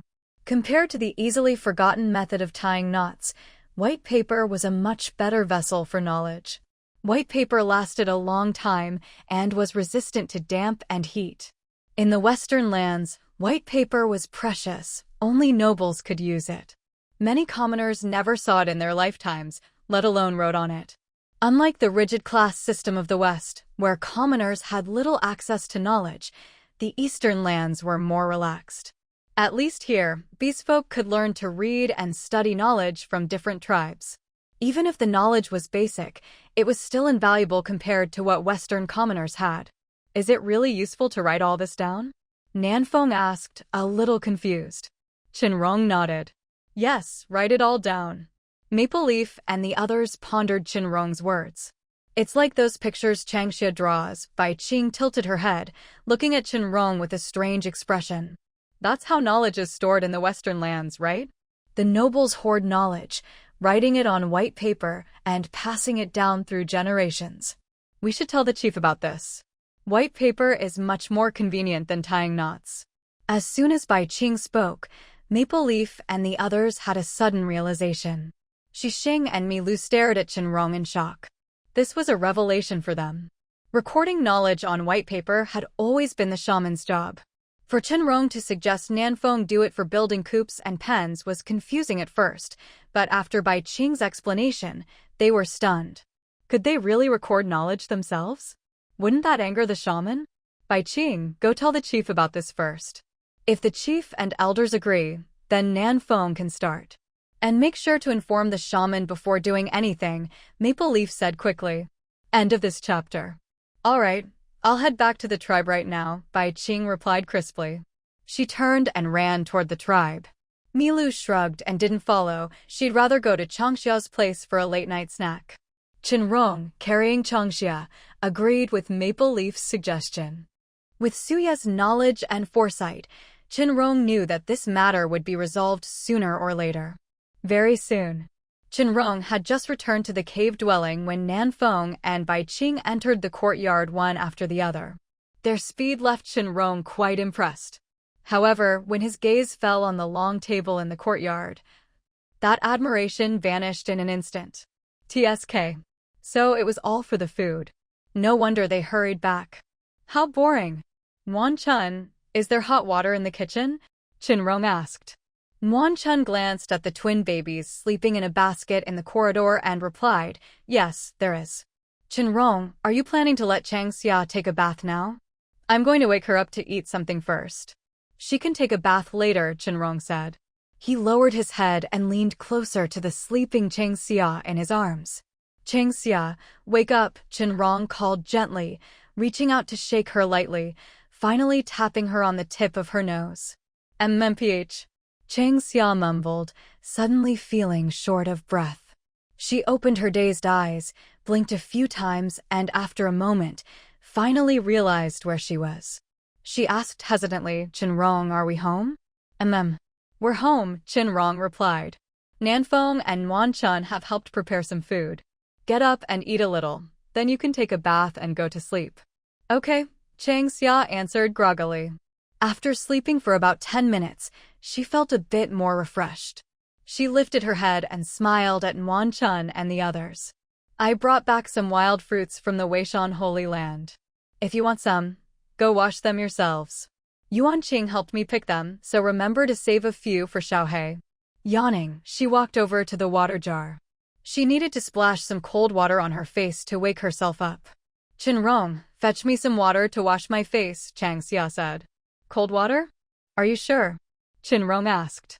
Cold water, Changxia insisted. The weather wasn't cold, so washing her face with cold water was just right. Otherwise, she was afraid she'd fall asleep at the table while eating. She hadn't really done much. But her bloodline ability had been drained quite a bit, and she was exhausted. Light grass. There must be dozens in this basket, wow. Changxia, can we plant this light grass? As they sorted through a few baskets, Feng Yi and the others immediately noticed something good. There was no need to say how great the Weishan wild fruit was, but the light grass was an even bigger surprise. Changxia's light tree saplings and light grass had always been highly coveted, but due to the difficulty of cultivation and their limited numbers, they could only look but not touch. But now, Changxia had brought back a whole basket of light grass. Hee. You'll all be able to plant this light grass, but you'll need to wait a bit. I plan to give these to the elders in the tribe after I've processed them, Changxia explained. At this, Feng Yi and the others calmed down. Changxia's right, we'll listen to you. We're not in a rush to plant the light grass. Later is fine. Everyone agreed, accepting Changxia's suggestion. The beast folk had night vision, but as they aged, this ability gradually faded. Changxia's decision to give the light grass to the elders clearly took this into account. Gurgle. After washing her face, Changxia stood by the long table. Her stomach suddenly rumbled with hunger. Embarrassed, she held her belly and said, haha, I'm starving. Can we eat now? Everyone snapped out of their daze and hurried to pull out chairs. Eat, let's eat. Changxia, have some soup first. In an instant, everyone sat down and picked up their bowls and chopsticks. Who made the roast meat? It tastes a lot like Shen Rong's, really good. In front of Changxia was a bowl of bone broth Shen Rong had served her, and she held a skewer of roast meat Nanfeng had handed over. She took a bite and was pleasantly surprised by the flavor. Wan Chun, eating as she nudged Shan Kuan, said, Shan Kuan and I did the seasoning. Is it good? It's delicious. Changxia gave a thumbs up.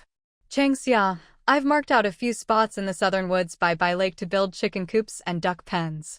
Do you want to check them out tomorrow? The rotten trees are growing well. They look like they're about to take root. Construction in the Bai Lake Commercial District is going smoothly, too.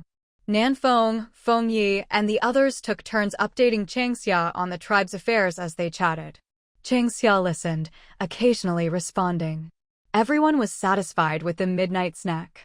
Before leaving, they helped tidy up the long table, each taking 2 wild fruits back to their own caves. Changxia, the hot water's ready, Shen Rong called from the bathroom, asking Changxia to come in for her medicinal bath. Changxia, carrying her clothes, hadn't even entered the bathroom when she caught a strong herbal scent. She wrinkled her nose and complained, "This smell is so familiar. I didn't expect I'd still be soaking in these baths even after recovering." Muqin specifically asked Nanfeng to prepare this for you, Shen Rong said with a smile. Changxia understood, but the smell brought back memories and she couldn't help but comment. She'd grown up with this scent. She couldn't quite say if she liked it or disliked it more. Hurry in while the water's at the right temperature, and soak for a while, Shen Rong urged, impatient with Changxia's dawdling. He reached out, picked her up, and carried her into the bathroom. Changxia said, "If I'm soaking, you're soaking with me." "Sure." Shen Rong agreed. There was no harm in sharing a circulation-boosting medicinal bath. He quickly stripped, rinsed off, and got into the tub with Changxia. "It's hot, really hot. Don't move, it needs to be this hot to work." "Shen Rong, aren't you bothered by how hot it is?"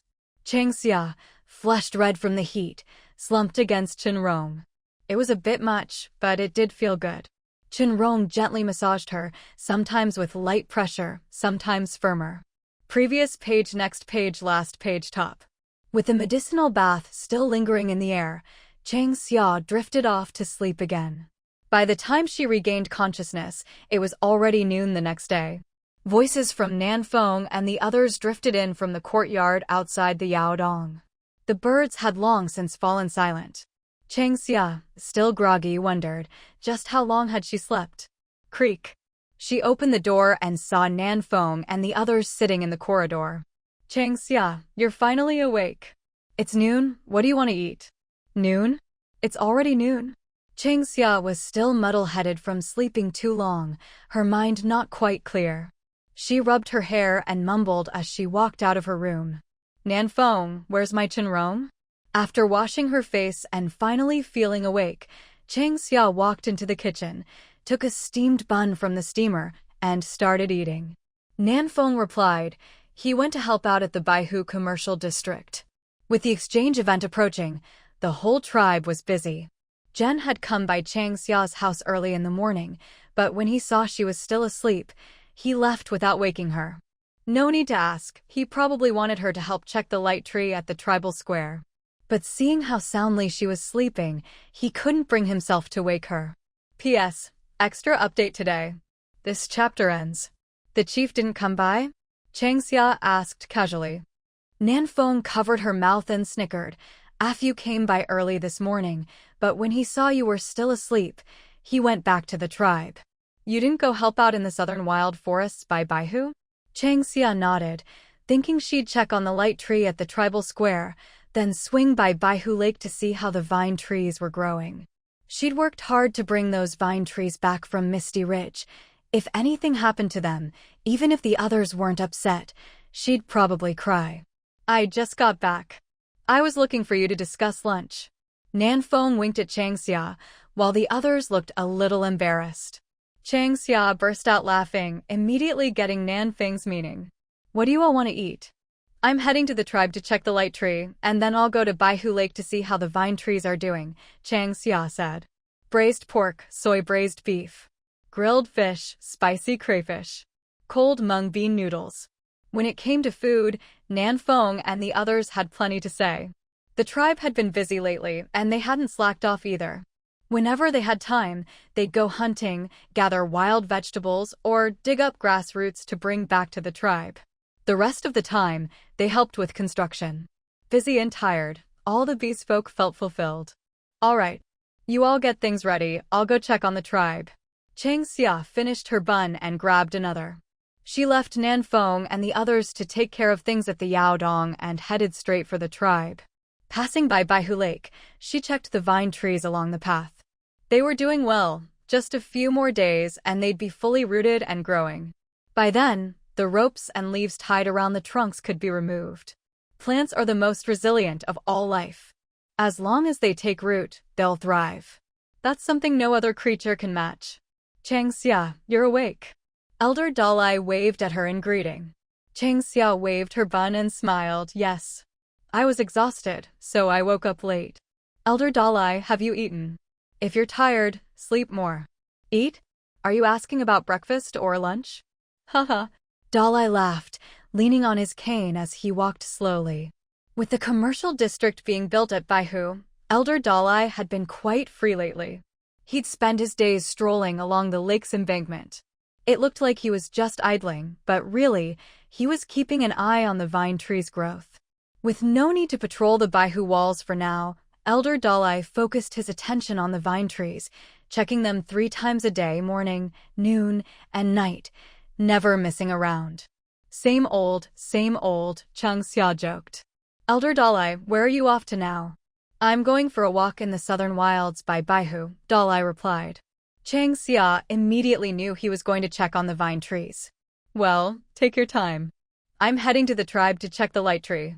She nodded toward the tribe, said goodbye, and hurried off. The sun was blazing, making her feel dizzy. Yawning, Changxia entered the tribe. Changxia. Before she finished yawning, she heard a familiar voice. Looking up in surprise, she saw, Muqin Amu, what are you doing here? I'm keeping an eye on the light tree, waiting for you to come by, Muqin explained. Jen had been here too, but she sent him home to rest. Now that the light tree was planted, they had to think about the seasoning trees and digging up light trees for the Kanashan Witch's Hall. They might have to go to Weishan in the next couple of days. Muqin couldn't bear to have Jen stay at the tribal square, so she sent him home to rest up for the next trip.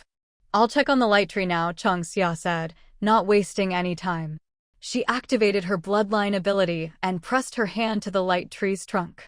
So comfortable, so very comfortable. If I could get a bit more water, that would be perfect. This place is so much nicer than the sacred land, so warm, it makes me want to sleep. The light tree's endless praise made Changxia smile. Huh. This light tree was really something. She'd never met a tree so good at flattery. Listening to its straightforward compliments, Changxia was in a great mood. Muqin Amu, the light tree is doing great. Just water it again this evening. Nothing else needed, Changxia said, channeling a bit more of her bloodline power into the tree. In her ear, the light tree's rainbow flattery continued. Don't stop. So comfortable, so very comfortable. Changxia, is that your name? You're the most beautiful 2-legged creature I've ever seen. Tell me what you want, I'll give you anything, everything. Pfft. Changxia. It's nothing, I just overheard something funny. Muqin looked confused, glancing at Changxia, then at Guangshu. But she didn't ask further, she already knew Changxia could communicate with plants. Bye, Aunt Muqin. After chatting for a bit, Changxia said she was heading to White Lake to check on the vine trees. Muqin didn't try to keep her. Before leaving, Changxia patted Guangshu and said softly, I'm heading off now. Be good and enjoy the sunshine. I'll come see you next time. Changxia, can't you stay just a bit longer? The drawn-out, wavy shout, paired with Guangshu's booming voice, made Changxia's mouth twitch and her pace quicken. Seriously, who would dare give this tree any more attention?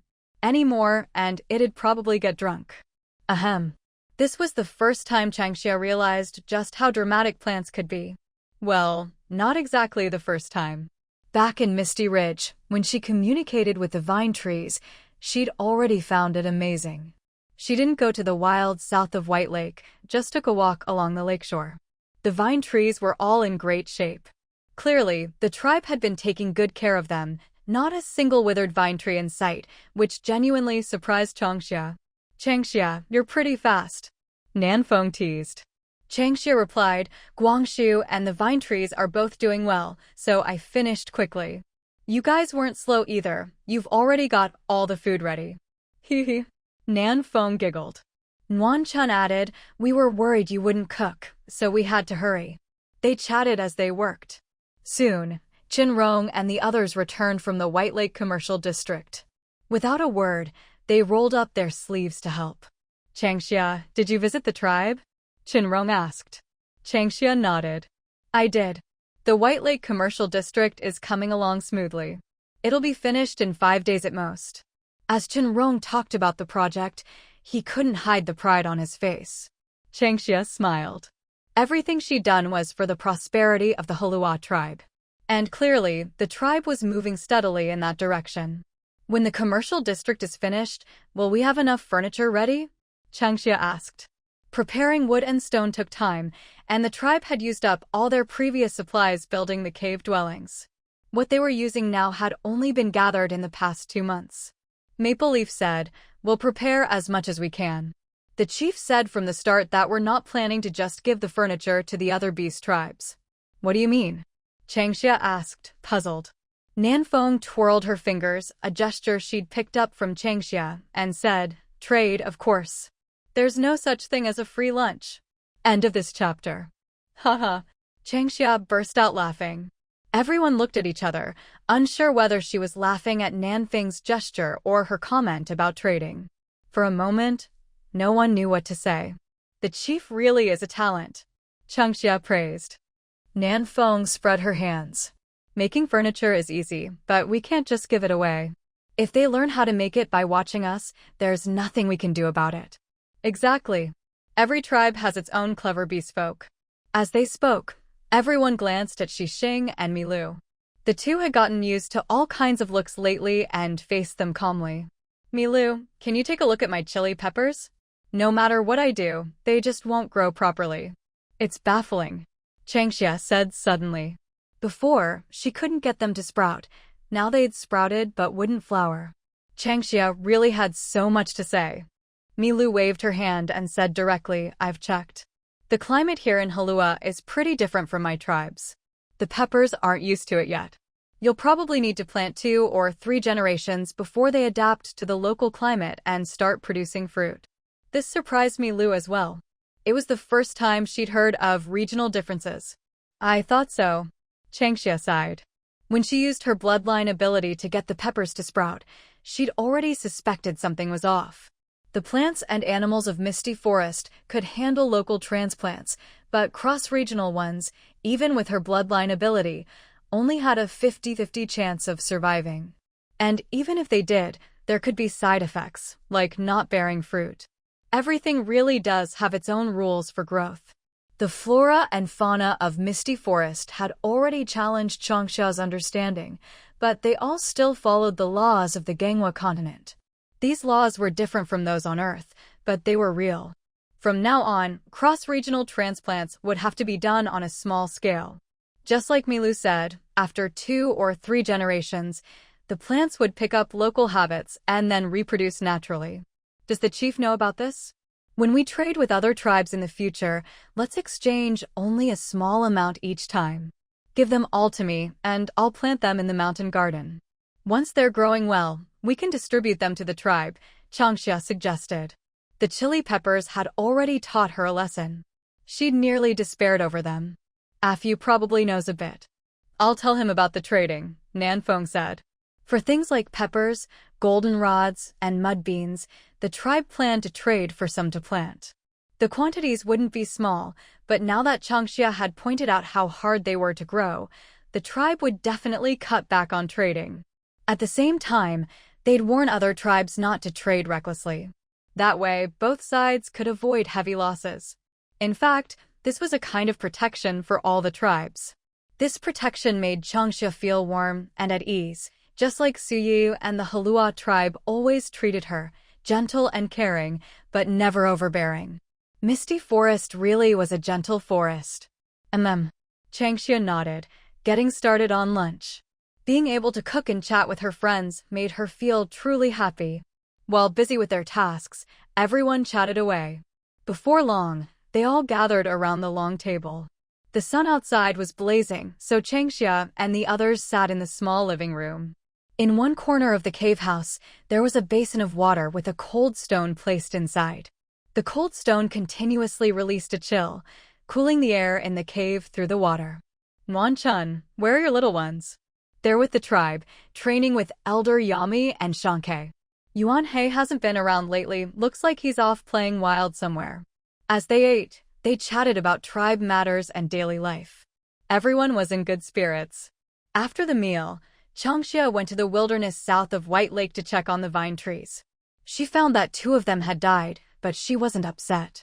Calmly, she pulled them out and brought them back to the cave. Then she headed to her own vegetable garden. The vine trees and wild vegetables in the garden were thriving. Sure enough, transplanting plants from the same region didn't cause any problems, which put Changxia at ease. After a busy round of chores, Changxia returned to the cave once more. She watered the various plants growing in the courtyard and spent a moment communicating with them. The sun overhead wasn't quite as scorching as before. Only then did she set off at a leisurely pace toward the forested wilderness south of White Lake. The light grass she'd brought back was all planted after lunch. Since it was meant for the elders of the tribe, Changxia had Nan Feng and the others help make wooden planters at noon, planting all the light grass in them. Changxia would tend them for 2 or 3 days, and if they did well, she'd send them to the tribe for the chief to distribute to the elders. Shen Rong was still helping out at the White Lake Commercial District.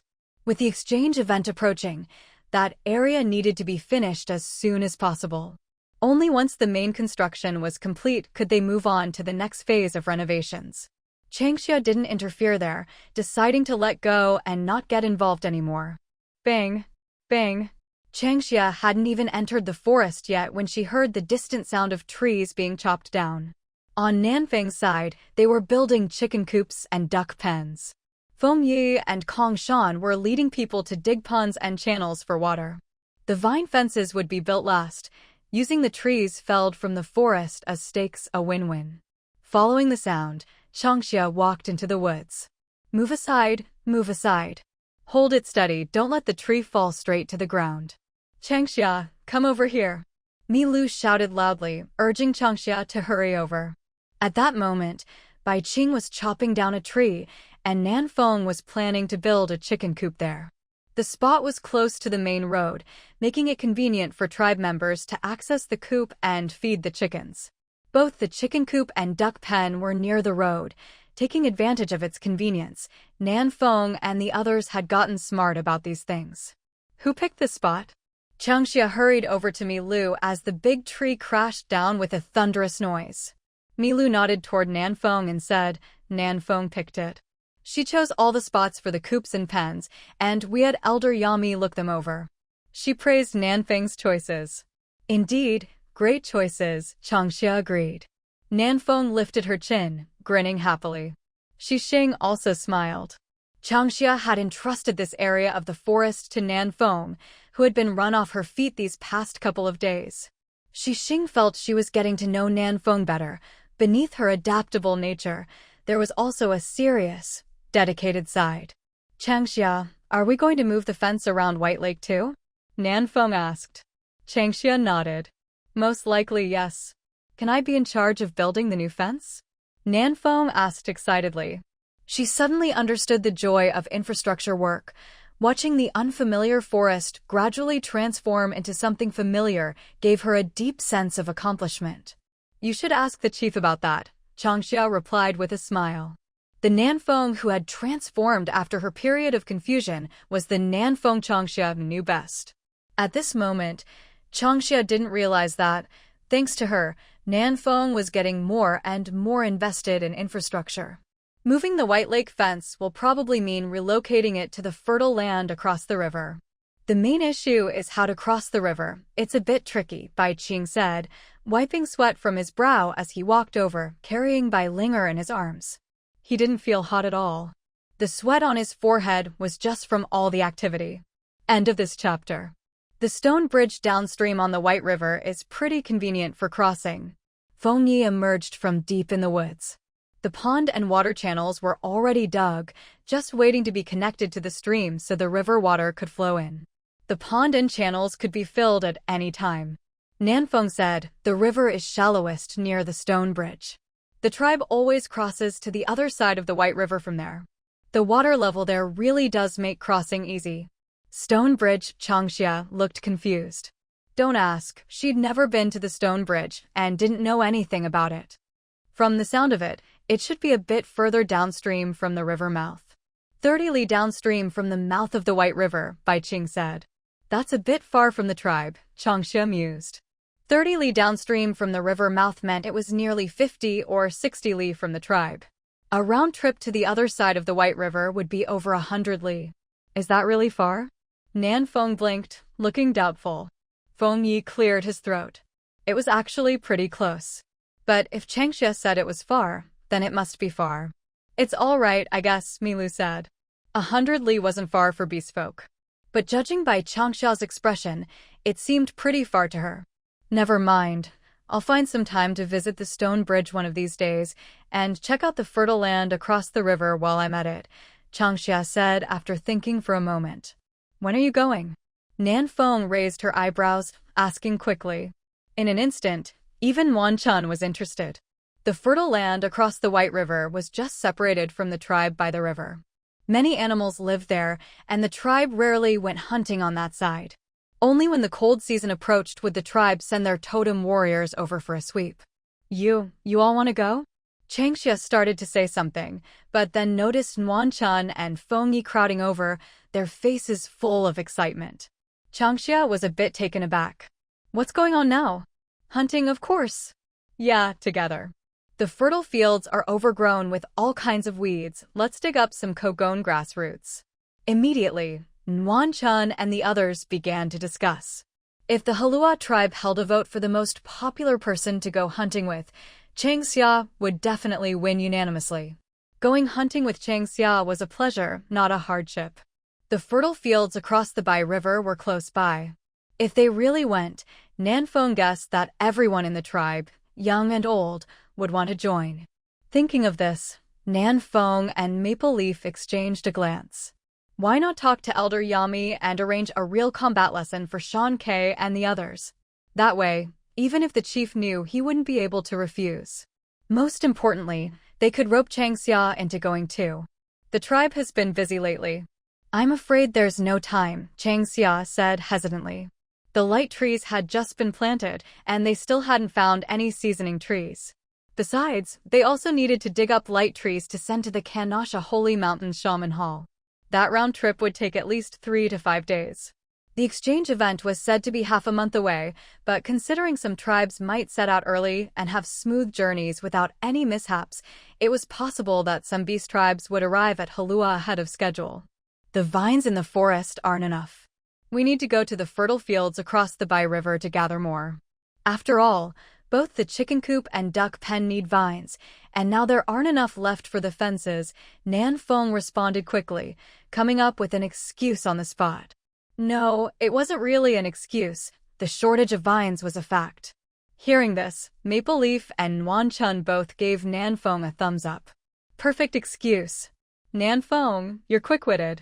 Bai Qing praised. So, tomorrow, Changxia hesitated, suggesting a time. Judging by Nan Feng and the others' expressions, they seemed really eager to go to the fertile fields across the Bai River. The tribe had been working nonstop lately. They really needed a break. Why don't we ask the chief and elders if the whole tribe can go hunting and foraging across the Bai River tomorrow? Might as well organize a spring outing for the whole tribe and have some real fun. As soon as she said this, Nan Feng and the others perked up. Let's go back to the tribe, Nan Feng said happily, tossing aside the vines in her hands. The other beast folk followed suit, clapping the dirt off their hands. Nan Feng, don't you go taking the lead, Maple Leaf said, holding Nan Feng back to stop her from approaching the chief. She turned to Changxia and said, Changxia, you should bring it up. At such a busy time for the tribe, if Nan Feng suddenly suggested going hunting and foraging across the Bai River and with the whole tribe, no less, Maple Leaf figured Nan Feng would probably get scolded by the chief before she even finished speaking. But if Changxia made the request, the chief and elders would at least listen seriously and might even help her come up with a good excuse. Changxia fell silent, glancing sidelong at Maple Leaf, who thought she was being clever. If the other male beast folk in the Twilight Forest knew how cunning Maple Leaf could be, would they still admire her? But Changxia understood why Maple Leaf said this. If anyone else asked for a day off for the tribe, they'd get scolded. Only Changxia could get away with it. She knew this well. The tribe had been so busy lately, a far cry from their usual leisurely pace, and Changxia felt both guilty and a little heartbroken about it. Sometimes, Changxia wasn't sure if this change was good or bad for the beastfolk. You all go home. I'll talk to the chief, Changxia said, waving them off as she headed back to the tribe. As she walked, she thought about picking up Yuanhei and bringing him back to the cave after talking to General. She hadn't seen Yuanhei in days and missed the little monkey. She also wanted to give him some wild fruit and see how his training was coming along. Maple Leaf, do you think it'll work? Wan Chun whispered. Nanfeng, chewing on a piece of Kogon grass root, grinned. If Changxia asks, who could refuse? Besides, she'll definitely come up with the best reason, so my dad can't argue back. When it came to understanding Changxia, Nanfeng was second to none, even the shaman. Get your baskets ready for your kids. Tomorrow we're going to the fertile fields across the Bai River for a day out, Maple Leaf said confidently. She was just as sure as Nanfeng that Changxia would succeed. Milu smiled and said, Bai Qing, tomorrow let's dig up more Kogon grass roots. We're running low on sugar, and there's nothing good to trade with the Earth Tribe. Let's bring some roots back and make our own sugar in the cave. Milu loved the taste of Kogon grass root sugar, especially when it was made with maple syrup, her favorite. She wanted to stock up this year so she could trade for more maple syrup or maple sugar next year to make even more. Sure, Bai Qing nodded, agreeing to Milu's suggestion. While everyone was confident in Changxia, she had already knocked on Zhen's cave courtyard door. Knock, knock. Come in. Mu Qin called out loudly. She was in the courtyard twisting grass rope, preparing for the upcoming exchange event. Aunt Mu Qin, is the chief back? Changxia asked as she pushed the door open. Changxia, Mu Qin stood up, smiling. He's back, taking a bath. The Bai Lake Commercial District is going well, so Zhen let everyone finish work early today. Did you need something? Mu Qin brought over a low stool for Changxia to sit and asked casually. Let me know if you need the rest or any adjustments. I wanted to ask if the chief has any plans for tomorrow. Changxia sat down and said, This afternoon, I took a walk through the forested wilderness south of Bai Lake. Nanfeng and the others were building chicken coops and duck pens, and things are going really well. That got me thinking about the fence by the Bai Lake wall. Is there something wrong with the fence by Bai Lake? Mu Qin asked, a bit confused. She didn't quite understand what Changxia was getting at. What did any of this have to do with whether the chief had plans for tomorrow? Weren't these two completely unrelated things? I want to go check out the fertile land across the Bai River. If we're going to move the fence by Bai Lake, that area across the river would be the best choice, Changxia explained. The tribe has been so busy lately, so I thought maybe tomorrow everyone could go to the fertile land across the Bai River to hunt and gather, just to relax a bit. Mu Qin was stunned. After piecing together what Changxia said, she finally understood her meaning. She turned to look at Zhen, who had just come out of the bathroom after his bath. The moment Changxia spoke, Mu Qin was tempted. Ahem. But this needed Zhen's approval. And they'd also have to discuss it with the tribal elders. With the exchange event just a few days away, going out hunting and gathering now wasn't exactly ideal. Zhen, what do you think? Mu Qin asked with a smile. Zhen stiffened. If it had been any other tribe member making this suggestion, he would have kicked them out without a second thought. But since it was Changxia, he couldn't bring himself to scold or refuse her. Changxia, did Nanfeng put you up to this? Zhen asked. Changxia shook her head and replied, Chief, don't overthink it. This really was my idea. The tribe has been working nonstop for months since we started building the kills. I was thinking of going to survey the fertile land across the Bai River anyway, so I thought, why not let everyone take a day off and go hunting and gathering together? In the past, when the warm season arrived, the Heluo Tribe would always organize hunting and gathering trips, though they usually stayed close to the tribe. I'll ask Elder Yami about it, Zhen finally said. Mu Qin was interested, and Zhen cared about her opinion. He also seriously considered what Changxia had said. The tribe had indeed been working hard lately, with little rest. The exchange event was important, but not as important as the tribe's happiness. When Muqin heard Jen say this, she knew he'd agreed to Changxia's suggestion. She winked at Changxia, who grinned back. Good luck, Chief. I'll head home and wait for your good news. Tomorrow, I'll be waiting for everyone to go hunting and gathering across the Bai River. Changxia said happily, bouncing away as she said goodbye to Jen and Muqin. After Changxia left, Muqin looked at Jen and said, with the exchange event coming up, are you sure you want to take a day off to go hunting and gathering across the Bai River? They both knew that hunting and gathering was really just an excuse for an outing. After all, they'd be bringing the tribe's children and elders. How much hunting and gathering could they really do? Changxia's right. The tribe has been too busy lately. People are getting tired, and that's not good. We're building and developing the tribe so that everyone can live better lives. If the process makes people miserable, it goes against our original purpose. The exchange event is important, but we don't need to treat it like it's everything, Jen said calmly, almost losing sight of what really mattered.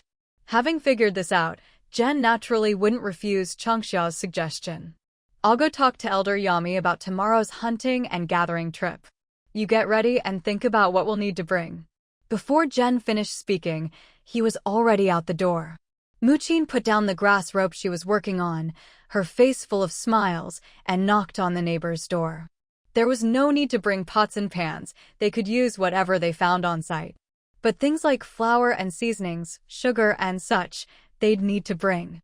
Thinking it over, Muqin decided they should also bring paper and pens to take notes.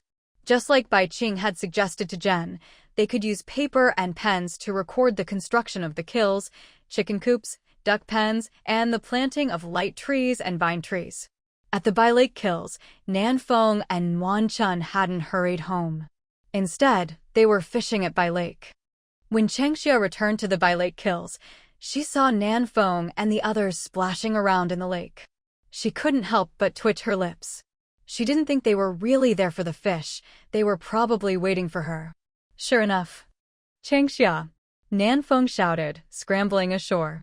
Not caring that she was dripping wet, she looked at Changxia excitedly, like a baby bird waiting to be fed.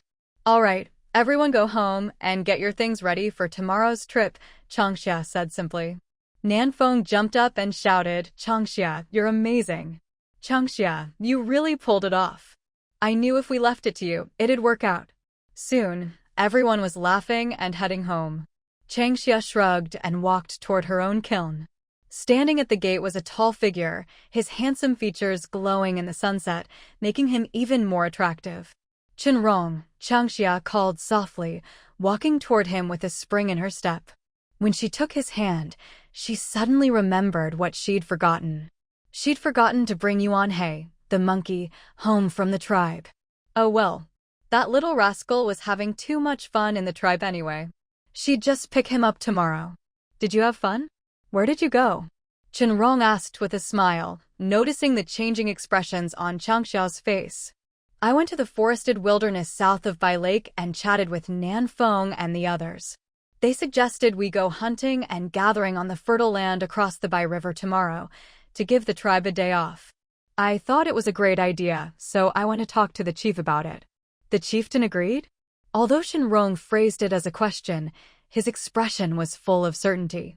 Given how much the Heluo Tribe dotes on Changxia, if she asks for something, there's an 80 or 90% chance they'll say yes. Besides, the tribe really has been quite busy these past few months. The clan folk are in good spirits, but there's an undercurrent of fatigue.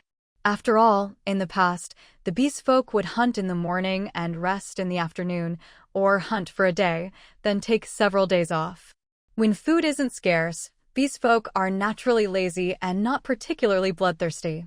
The chieftain said he'd go talk to Elder Yami. I have a feeling he'll convince Elder Yami, and the whole tribe will get a day off tomorrow. Everyone will head to the fertile land across the White River to hunt and forage. We can also take the opportunity to survey the terrain and think about how to build fences and enclosures for raising cattle and sheep. Changxia laughed as she spoke. The two of them walked hand in hand towards the cave dwelling. Then we'll need to bring paper and pen, said Shen Rong. By the way, what food are you planning to bring? Or should we just gather ingredients on the spot once we get to the fertile land across the river? As he spoke, they entered the house. Shen Rong had already prepared dinner, just waiting for Changxia to come home. Thank you too, Sha. Book Friend 854 by 366, Xiao from the Flower Country, Mingwan Lianyo, Sha, Anren, Now, Sha, and all the other generous supporters. The bright courtyard of the cave dwelling.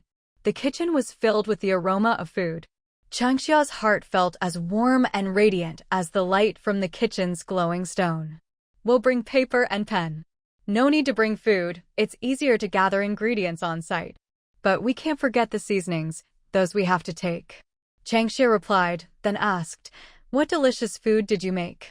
Meat pies, and I cooked some chicken soup, Shen Rong said. He'd noticed Changxia had a fondness for chicken soup, though she preferred her chicken stir-fried. Unfortunately, Songhan chickens weren't edible. Only after they were successfully bred would the tribe be able to enjoy Songhan chicken freely. I'll go wash my hands so we can eat, Changxia said happily. Shen Rong's cooking was getting better and better. Just the smell made Changxia's mouth water. She planned to go to bed early tonight, so she'd be full of energy for tomorrow's trip to the fertile land across the White River. After dinner, Changxia took a bath. Before bed, she and Shen Rong shared some intimate time together. Bathed in moonlight, she drifted off to sleep.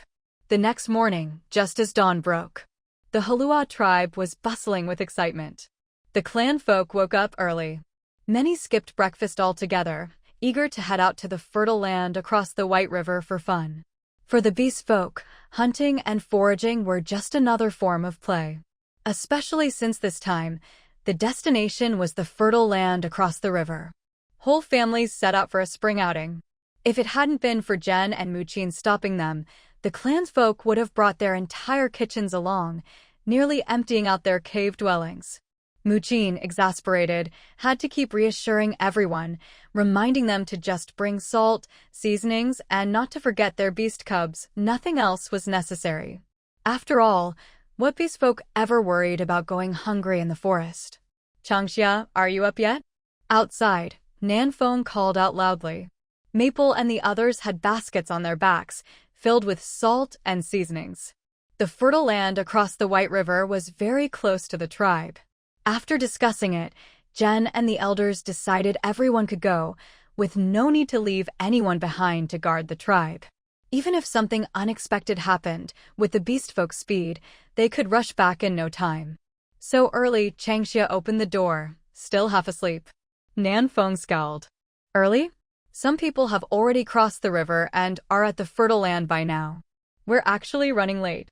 Those without beast cubs, single males and females, had already set out in groups at dawn. By the time they arrived, the stoves would probably already be set up. Changxia was stunned. Seriously? Seriously, Maple replied. But why? Changxia was still confused as Nanfeng pushed her over to the water jar to wash her face. If she moved too slowly, Nanfeng would give her a look of disdain. Nguan Chun put her twin cubs in Shan Kuan's basket and kept a close eye on them. It's rare for the tribe to have a day off and a chance to go to the fertile land across the river. Of course, everyone's excited. The clan folk prefer hunting over foraging. There are herds of sheep and cattle in the fertile land, and sometimes even wild horses. Compared to other forests, hunting there is much easier. The animals living in the fertile land had been intentionally kept there by the tribe. This kind of keeping was similar to the domestication Changxia had suggested. The only difference was that the animals in the fertile land were native, not captured and raised by the tribe. If there's so much game in the fertile land, why does the tribe still go hunting in the farther forests? Changxia asked casually. Maple replied, we only harvest the animals in the fertile land right before the cold season. Hearing this, Changxia couldn't help but exclaim. She'd thought they were just being considerate, not hunting close to home. But Maple's next words dispelled that notion. They were raising the animals just to fatten them up for a big harvest. Changxia, are you ready? There was a knock at the courtyard gate, and Muqin's familiar voice called from outside. Mu, Nanfeng replied, we're waiting for Changxia. You go ahead, we'll catch up. Then hurry up, don't be too late, Muqin said from outside the gate before turning to leave. She'd first gone to check the rattan trees along the White Lake embankment before coming to knock on Changxia's door. Okay, Nanfeng answered. Changxia grumbled. It's just a spring outing to the fertile land across the river. Why does it feel like we're heading off to war? With Muqin coming to hurry them along, it was clear most of the tribe had already set out. At this rate, they'd be the last ones to leave. Hurry up, stop dawdling, Nanfeng said, pinching Changxia's cheeks to urge her along. Navigation. Rankings. Previous page. Next page. Last page. Top. The long summer brushed away the southern wind's hand, glanced at the group of people in the courtyard, and asked, should we bring a few cold stones? Cold stones? Definitely, Warm Spring replied crisply. Maple Leaf, have Kongshan find something to carry them in. With cold stones, we won't have to worry about the heat, and we can even drink nice, cold boiled water. The temperature wasn't exactly hot yet, but with cold stones to cool things down, only a fool would say no. Kongshan, I'll go with you, Snake said. Unlike Bai Qing, they couldn't carry cold stones with their bare hands. But using a vine basket or something similar, they could manage. Cold stones were dangerous. Not as safe as ice crystal grass. If you weren't careful, you could easily get frostbite. After a bit of chaos, the group set off. By now, the tribe had quieted down. It was obvious. Everyone had already left. Yuan He, Changxia was about to ask if they should look for Yuan He in the tribe, but Nanfeng interrupted, don't worry about Yuan He. He's probably already crossed the river with Mountain Sparrow and the others to the fertile fields on the other side of White River. Across the White River, Changxia and the others could see people running and playing in the fields. Changxia says the stone bridge is too far. I think she's right, Maple Leaf said, looking at the figures running on the far bank. It's just a river between us, but we have to walk all the way down to the stone bridge to cross. To cross directly, they'd have to transform and swim, which wasn't convenient. After all, they were all carrying baskets and swimming across wasn't ideal. If we had a boat, we could just cross here instead of walking to the stone bridge, Warm Spring sighed. Could we build a log bridge like we did over the Wei River? Nanfeng asked, turning to look at Changxia. The stretch of the Wei River we crossed was narrow enough for a log bridge, Changxia explained. But the White River near the tribe is much wider, over 20 meters. Using logs to cross that distance isn't practical. It would be too easy to fall in. Unless you went empty-handed. But if you're going empty-handed, the beast folk could just transform and swim across. Why bother with a log bridge? Building a bridge was an option. An arch bridge was out of the question. She didn't know how to build one, but a simple wooden bridge was worth considering. The White River was only 20 or 30 meters wide, not too far. In the twilight forest, ancient trees over 30 or 40 meters tall were everywhere. If they could find the right spot, building a flat bridge to connect both banks of the White River would work. The Heluo Tribe was right next to Mount Kana, and the White River's water level didn't fluctuate, whether it was the rainy season or the cold season. That was why Changxia was considering building a flat bridge. Otherwise, if the river flooded, a flat bridge would just get washed away, a waste of time and effort. Changxia, did you think of something? Changxia suddenly fell silent, piquing Nanfeng and the others' curiosity. A bridge, Shen Rong said, staring at Changxia. Changxia, are you thinking about building a bridge? A river just over 20 meters wide, a flat bridge would be easy to build. All they'd need was a suitable spot and some felled trees. The bridge deck would be simple too, just lay planks over the trunks, like they did for beast dens. As Changxia pondered, Shen Rong, recalling the wooden bridges he'd seen in the western lands, easily pictured several ways to build one in his mind. Shen Rong, you know how to build bridges? Changxia blinked, curious. She didn't deny his guess. She really had been thinking about building a bridge. For the White River, a flat bridge was actually feasible. For other rivers, she wouldn't even consider it. A little, Shen Rong replied. Changxia smiled. Shen Rong's a little was probably more like a lot. Sometimes, Changxia wondered who was really the one with the cheat, her, with her memories from a past life, or Shen Rong, the local, who always seemed to know a bit of everything and could connect the dots so quickly. That little was probably a lot. Shen Rong, you know how to build bridges too? Seriously? Shen Rong, is there anything you don't know? Be honest. Instantly, excitement rippled through the group.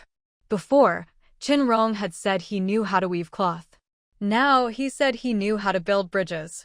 What kind of treasure had Changxia brought back to the tribe? Shen Rong, how would you build this bridge? Maple Leaf asked suddenly. Compared to the fields across the river, building a bridge seemed much more important. Seeing this, Changxia understood what Maple Leaf was thinking. It was obvious. Maple Leaf wanted to build the bridge. Spring outings to the fields could wait. Maple Leaf, we can talk about building the bridge after we visit the fields across the river.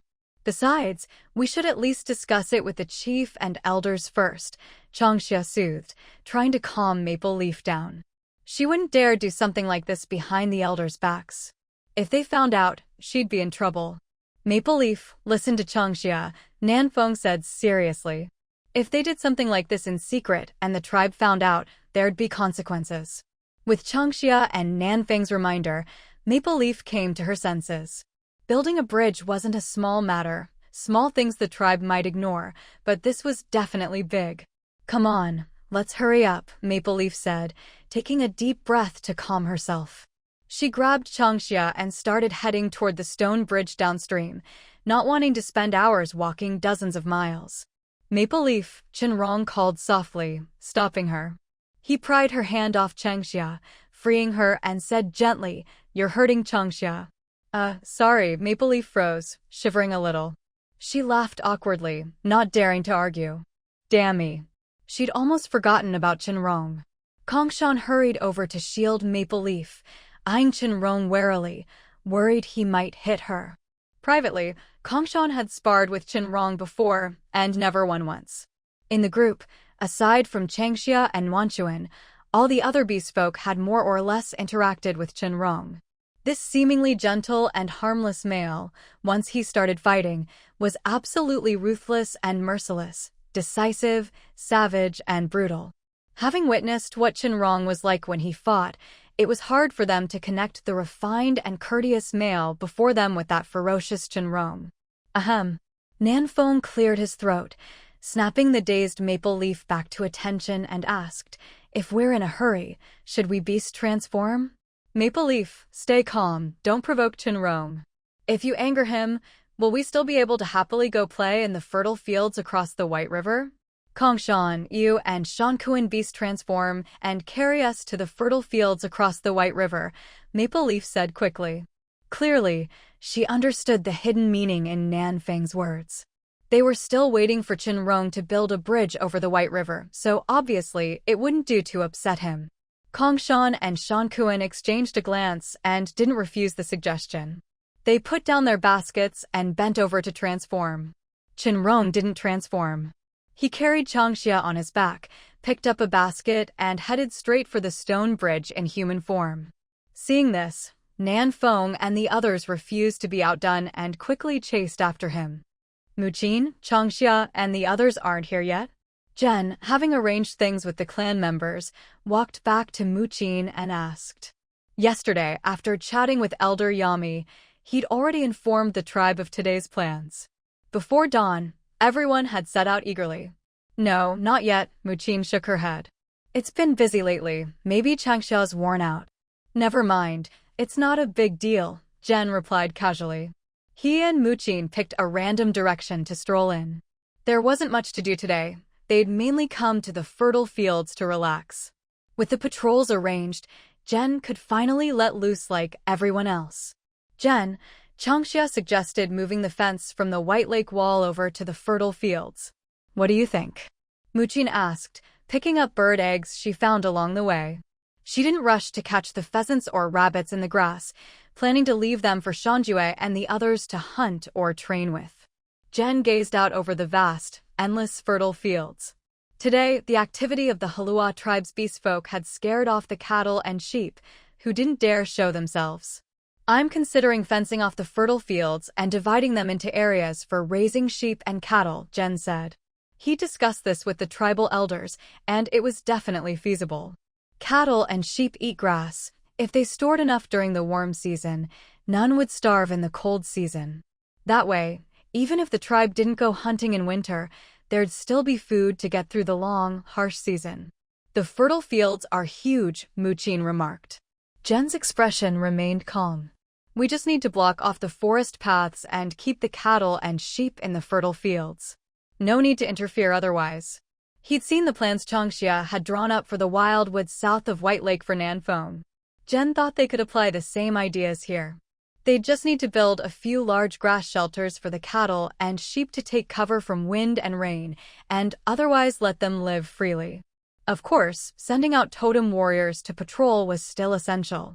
But that brought up one issue: they had to cross the river. What do the elders think? Muqin blinked and asked. They agree, Jen smiled. If they hadn't, I wouldn't have dared bring it up. But crossing the river is a problem. Maybe we should trade with the fish tribe for a few boats. No rush for boats. For the river crossing, you could ask Changxia first, maybe she has a solution. If not, then talk to the fish tribe, Muqin suggested. The fish tribe was notoriously arrogant. Unless necessary, the beast folk preferred not to deal with them, especially for something as troublesome as trading boats. You're right, Jen nodded, agreeing with Muqin. Honestly, he didn't want to deal with the fish tribe either. They were just as slow and pretentious as the bird tribe. Even just talking to them was exhausting, let alone negotiating a trade. End of this chapter. Chief, Maple Leaf is looking for. Suddenly, a voice rang out across the fertile fields. Jen and Muqin paused in their tracks and turned to look at Shen Yan, who was pointing at Maple Leaf and the others not far away, Changxia among them. Come on, let's go over, Muqin nudged Jen, reminding him to hurry up. If Maple Leaf was looking for them, it was probably important. And with Changxia there too, maybe it was something to do with her? As she thought about it, Muqin didn't spare a thought for Nanfeng, who was also there. She'd long since given up on her own child, just waiting for her to settle things with Xixing so she could finally stop worrying. Maple Leaf, what's up? Jen asked. By now, the tribe members had spread out across the fertile fields. Near the streams, makeshift earthen stoves of various sizes had been set up, and groups of people gathered together, faces full of smiles. Changxia, you tell them. Maple Leaf opened her mouth, hesitated, then stepped aside for Changxia to speak. Jen was a bit stunned. He looked at Maple Leaf, then at Changxia, not understanding what these kids were up to. Shen Rong knows how to build bridges. I'd like to build a flat bridge near the tribe, Changxia said. The stone bridge is too far from the tribe, nearly 100 li round trip, which is exhausting. Are you sure? Jen's hand trembled at his side. He tried to lower his voice, hiding the tremor in his tone. Just like Maple Leaf and the others, Jen looked at Shen Rong with eyes full of affection. What a treasure of a male. Changxia truly was the tribe's lucky star. She'd just picked up a sickly male at the Normandy market, and he turned out to be a hidden gem. What a windfall. Building a flat bridge is simple. Building an arch bridge would be difficult, Shen Rong said honestly. He discussed this with Changxia. If it was just a flat bridge, it wouldn't be a problem. The White River's unique features made it quite suitable for such a bridge. If it were any other river, building a bridge would surely require a huge amount of manpower, money, and resources. So, what do we need to prepare? Jen asked decisively. Just like Maple Leaf, she didn't care whether it was a black cat or a white cat, as long as it was a cat, it didn't matter. Right now? Changxia hesitated. Weren't we just here to have fun in the fertile fields today? There's no rush to build the flat bridge, is there? I've got nothing else to do anyway. Why don't you tell me what's needed to build the bridge and I'll get things ready as I go? Jen waved his hands at Changxia to show he really had nothing else on his plate. After being busy all the time, he actually felt a bit out of place now that he was suddenly free. Changxia looked at Shen Rong and said, before we build the bridge, we need to pick a suitable spot. We'll have to measure the width of the river and prepare the timber. The wood should be rot-resistant, durable, and fire-resistant, if possible. Ironwood, Jen answered without hesitation. There was no better wood in the twilight forest for building a wooden bridge than ironwood.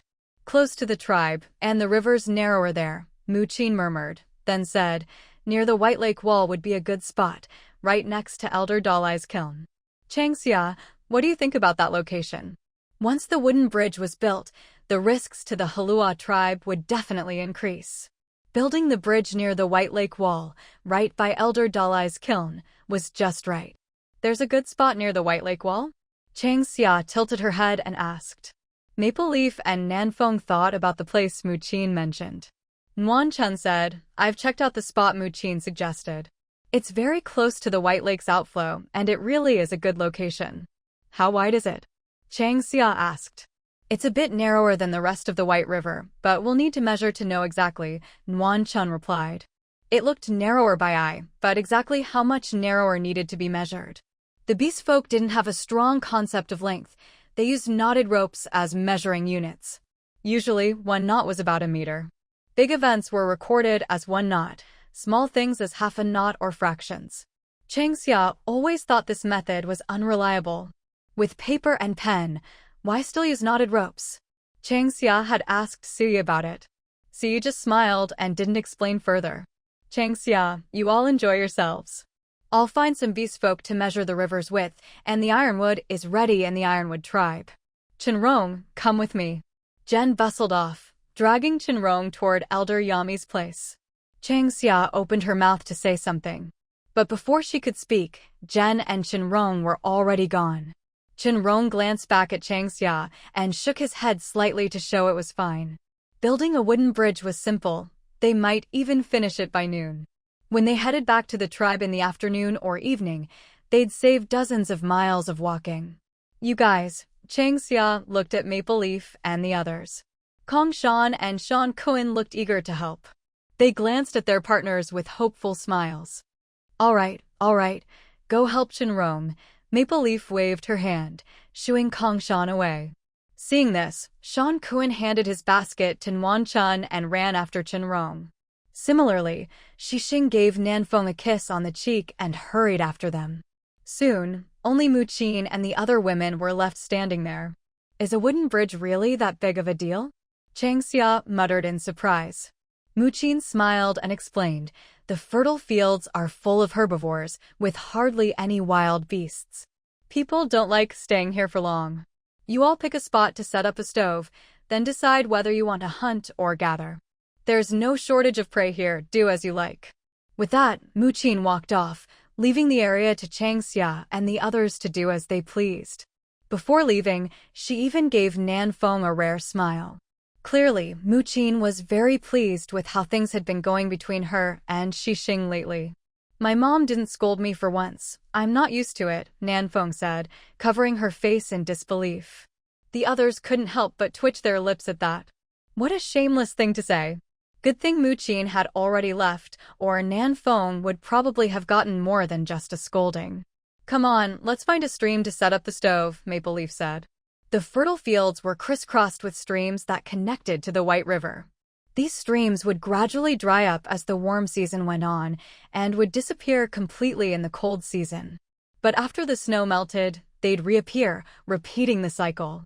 We should find a spot under some shade, too. The sun's only going to get hotter later, Chang Xia added. She really couldn't stand the heat. Hunting and gathering under the sun was unbearable for her. Especially when she was drenched in sweat. She just couldn't stand that feeling.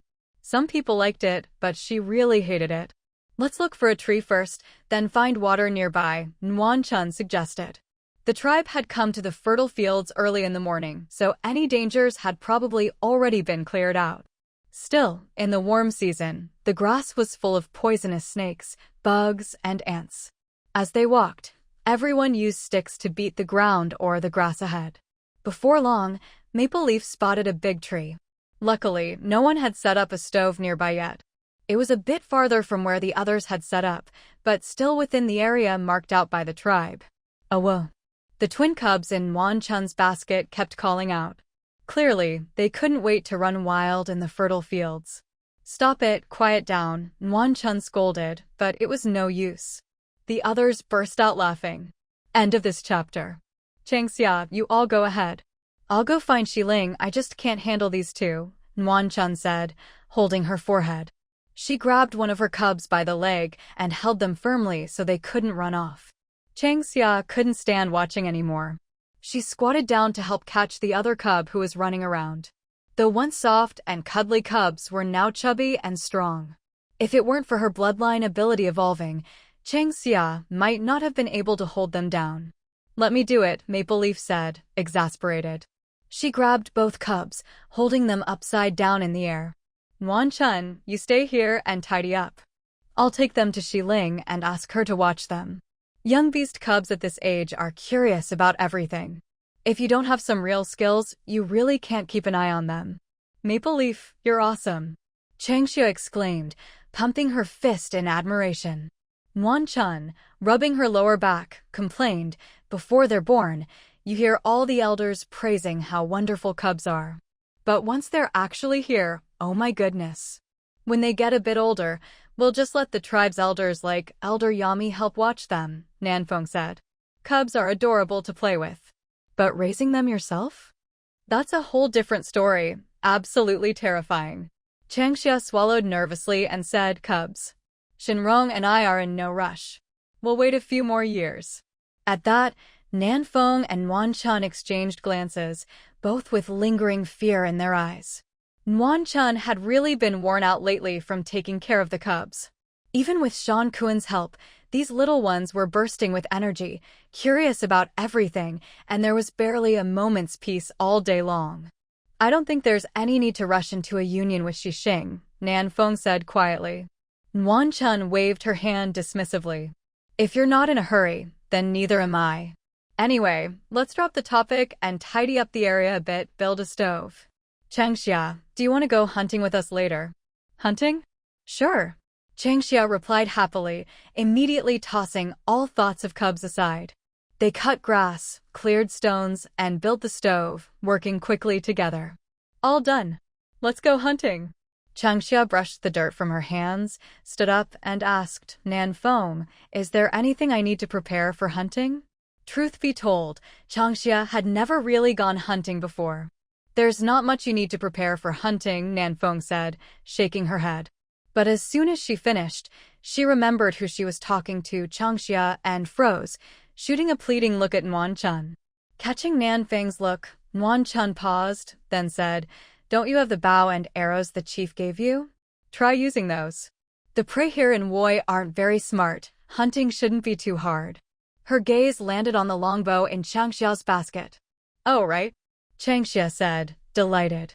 She picked up the bow and arrows, taking a deep breath. "Let's go hunting now." Seeing Changxia so eager, Wan Chun and Nanfeng didn't object.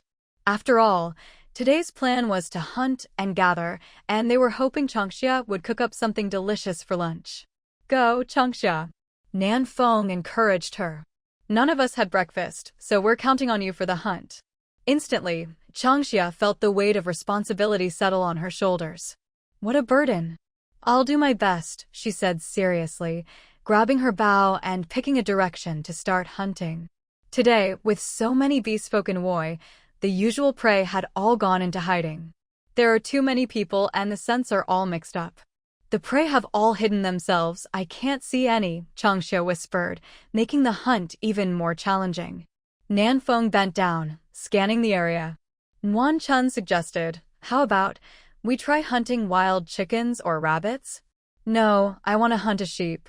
"I want roast whole lamb for lunch," Changxia insisted stubbornly. Wild chickens and rabbits didn't even need a bow, she could catch those with her bare hands. Wan Chun and Nanfeng exchanged a glance. Changxia was determined. "All right, let's track the sheep," Nanfeng said, and began teaching Changxia various tracking techniques and how to identify animal droppings. Changxia listened carefully, and the three of them crept through the grass, inching closer to the forest. Woi was a vast, endless grassland where cattle and sheep usually grazed leisurely.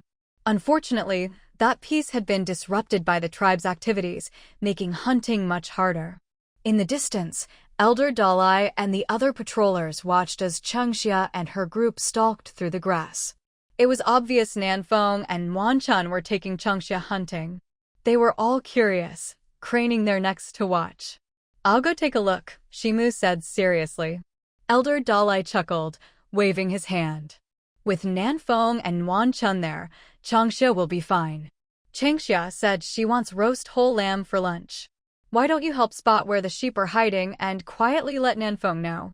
Detong suggested, winking. This idea was met with instant approval. Jen had taken Elder Yami and the others to build a bridge, so the remaining elders were free to chat and joke around.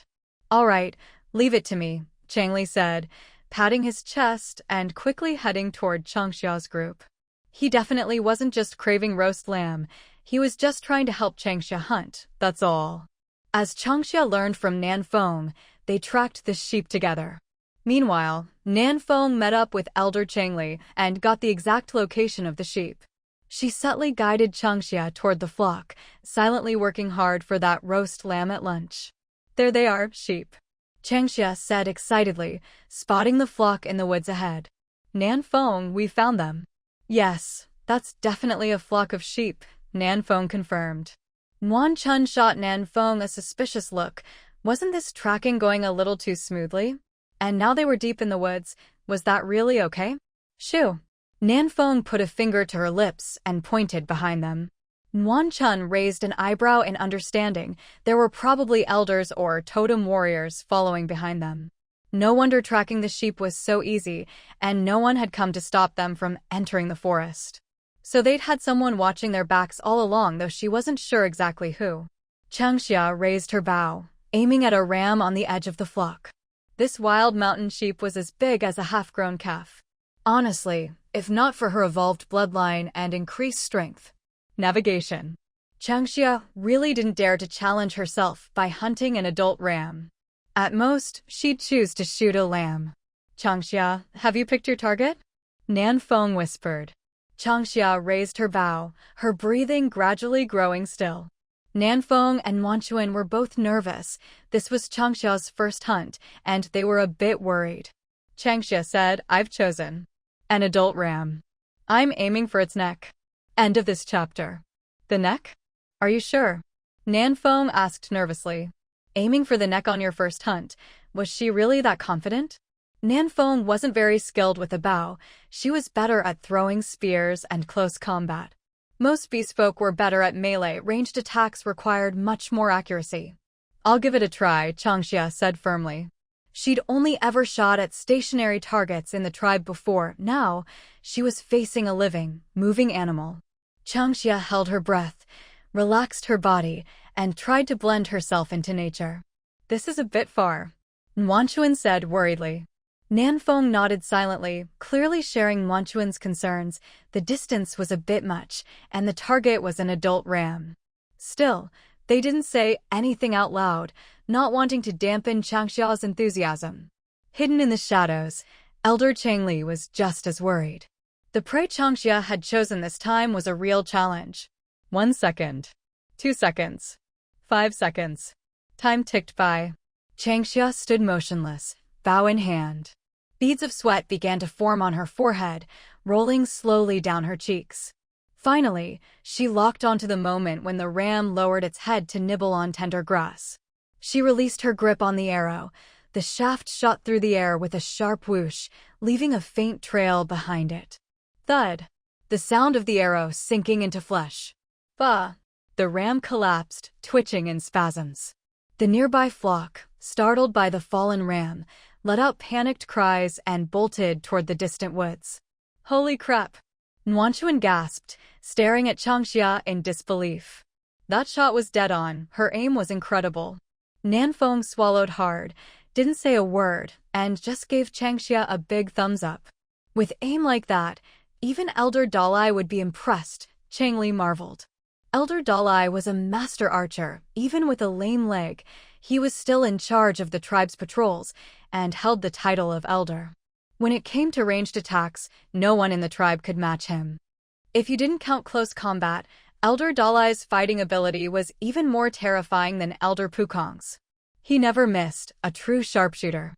Shen Rong had once joked that the Heluo Tribe was full of hidden talents. He wasn't wrong. Even the so-called weak beastfolk tribes of the Twilight Forest had their own unique skills. Weak was only relative to the stronger tribes here. If they ever faced beastfolk from the western lands, Even the weak tribes of the Twilight Forest could wipe them out. Here, even the weakest beastfolk were fierce and tough.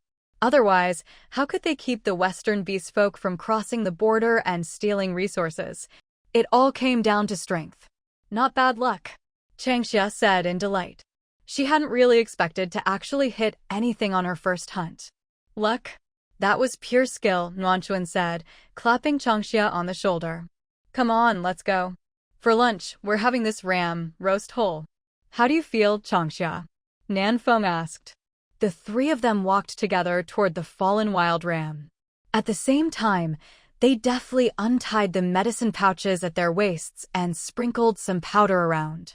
This powder masked the scent of blood, otherwise, it could attract wild animals, which was the last thing they wanted. It was exhilarating, Changxia said.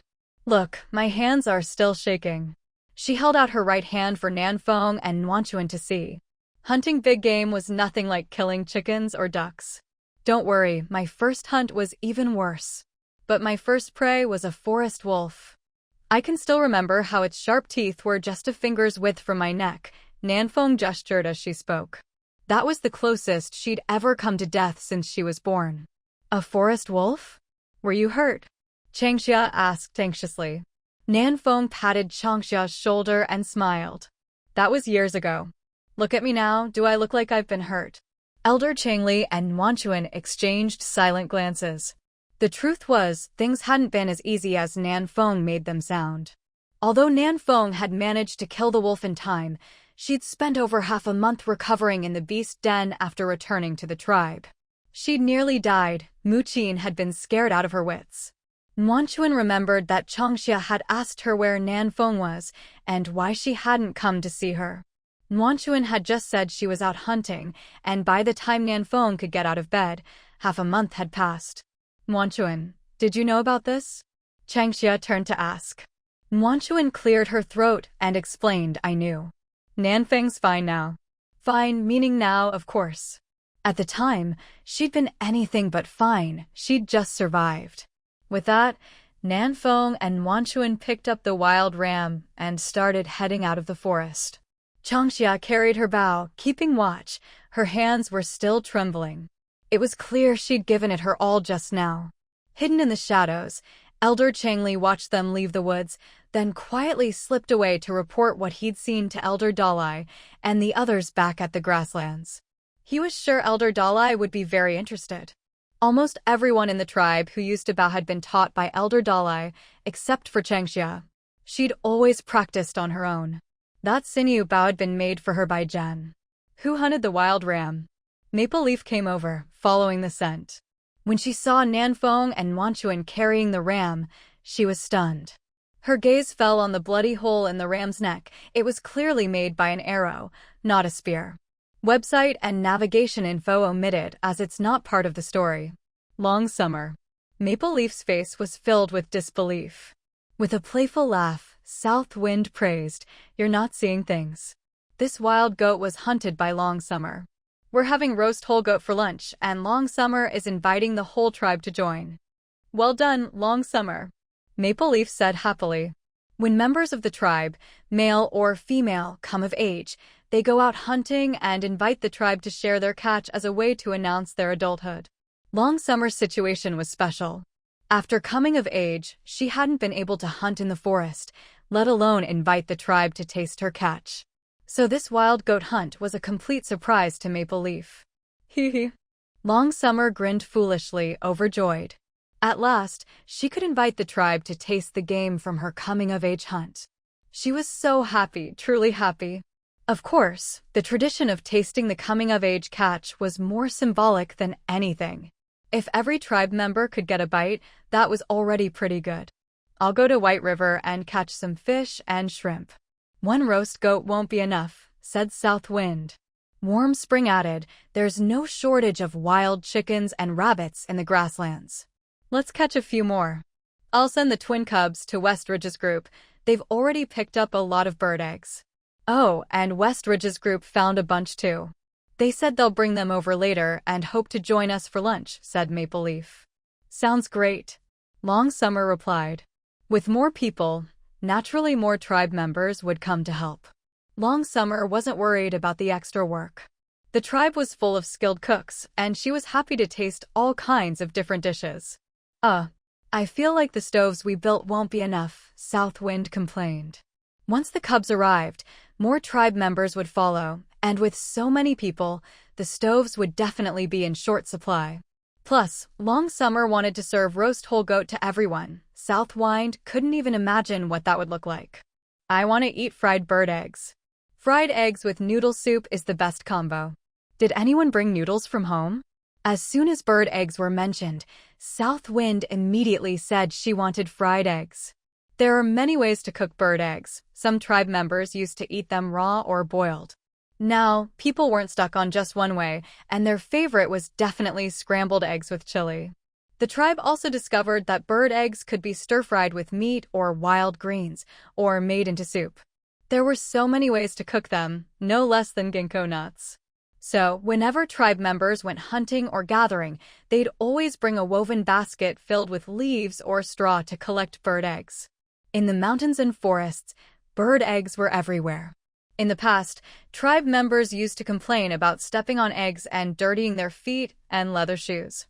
But now, everyone wished they could bring home every egg they saw. With the warm season here, it's getting hotter and bird eggs spoil easily, said Warm Spring worriedly. Other foods too, it's a headache. In the past, the tribe didn't store much food, so Warm Spring wasn't worried. But this year was different. The storage caves were packed to the brim. If anything spoiled, it would be heartbreaking. Lately, Warm Spring had heard tribe members quietly discussing this. Every 1 or 2 days, the caves had to be checked to make sure nothing was rotting unnoticed. The tribe's stored meat is mostly jerky and fried meat, which keeps well and won't spoil easily. The wild greens are all dried, so they won't rot either. As for bird eggs, we just have to eat them quickly, or preserve them as salted eggs or century eggs, Long Summer mused. Neither method was hard. But Long Summer had never made them in her previous life.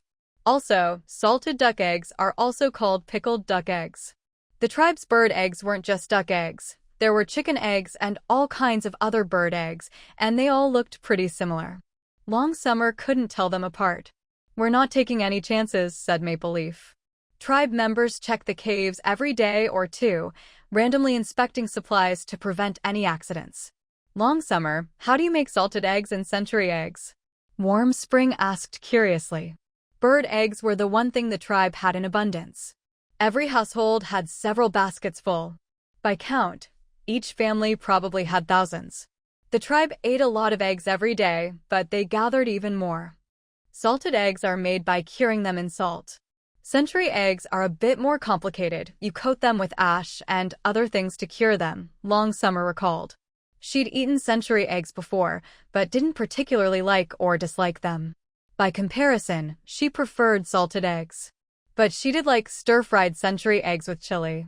Hearing this, Maple Leaf, Warm Spring, and the other beast folk exchanged glances and said in unison, Long Summer, let's go back to the kiln this afternoon and make salted eggs and century eggs together. Hee. Whether they turned out tasty or not didn't matter. They just liked doing things with Long Summer. That's all there was to it. All right, Long Summer said with a twitch of her lips, nodding. Let's give it a try together. I can't promise it'll work. I've never done it before. It'll be fine. Let's pick up some more bird eggs to bring back to the tribe. Long Summer nodded, and Southwind suggested they gather more eggs. They decided to leave this glorious and arduous task to West Ridge and the other cubs, since they were full of energy and loved playing in the grass. As for the wild goat, Long Summer wanted to make roast whole goat. Maple Leaf and Southwind helped by setting up another bonfire rack. Long Summer wanted to keep the goat's skin on to make the meat more tender. Maple Leaf and Southwind started scraping the hair, while Warm Spring fetched water. Long Summer gave West Ridge and the others some instructions, asking them to gather wild ginger, wild onions, and other seasonings they'd need later.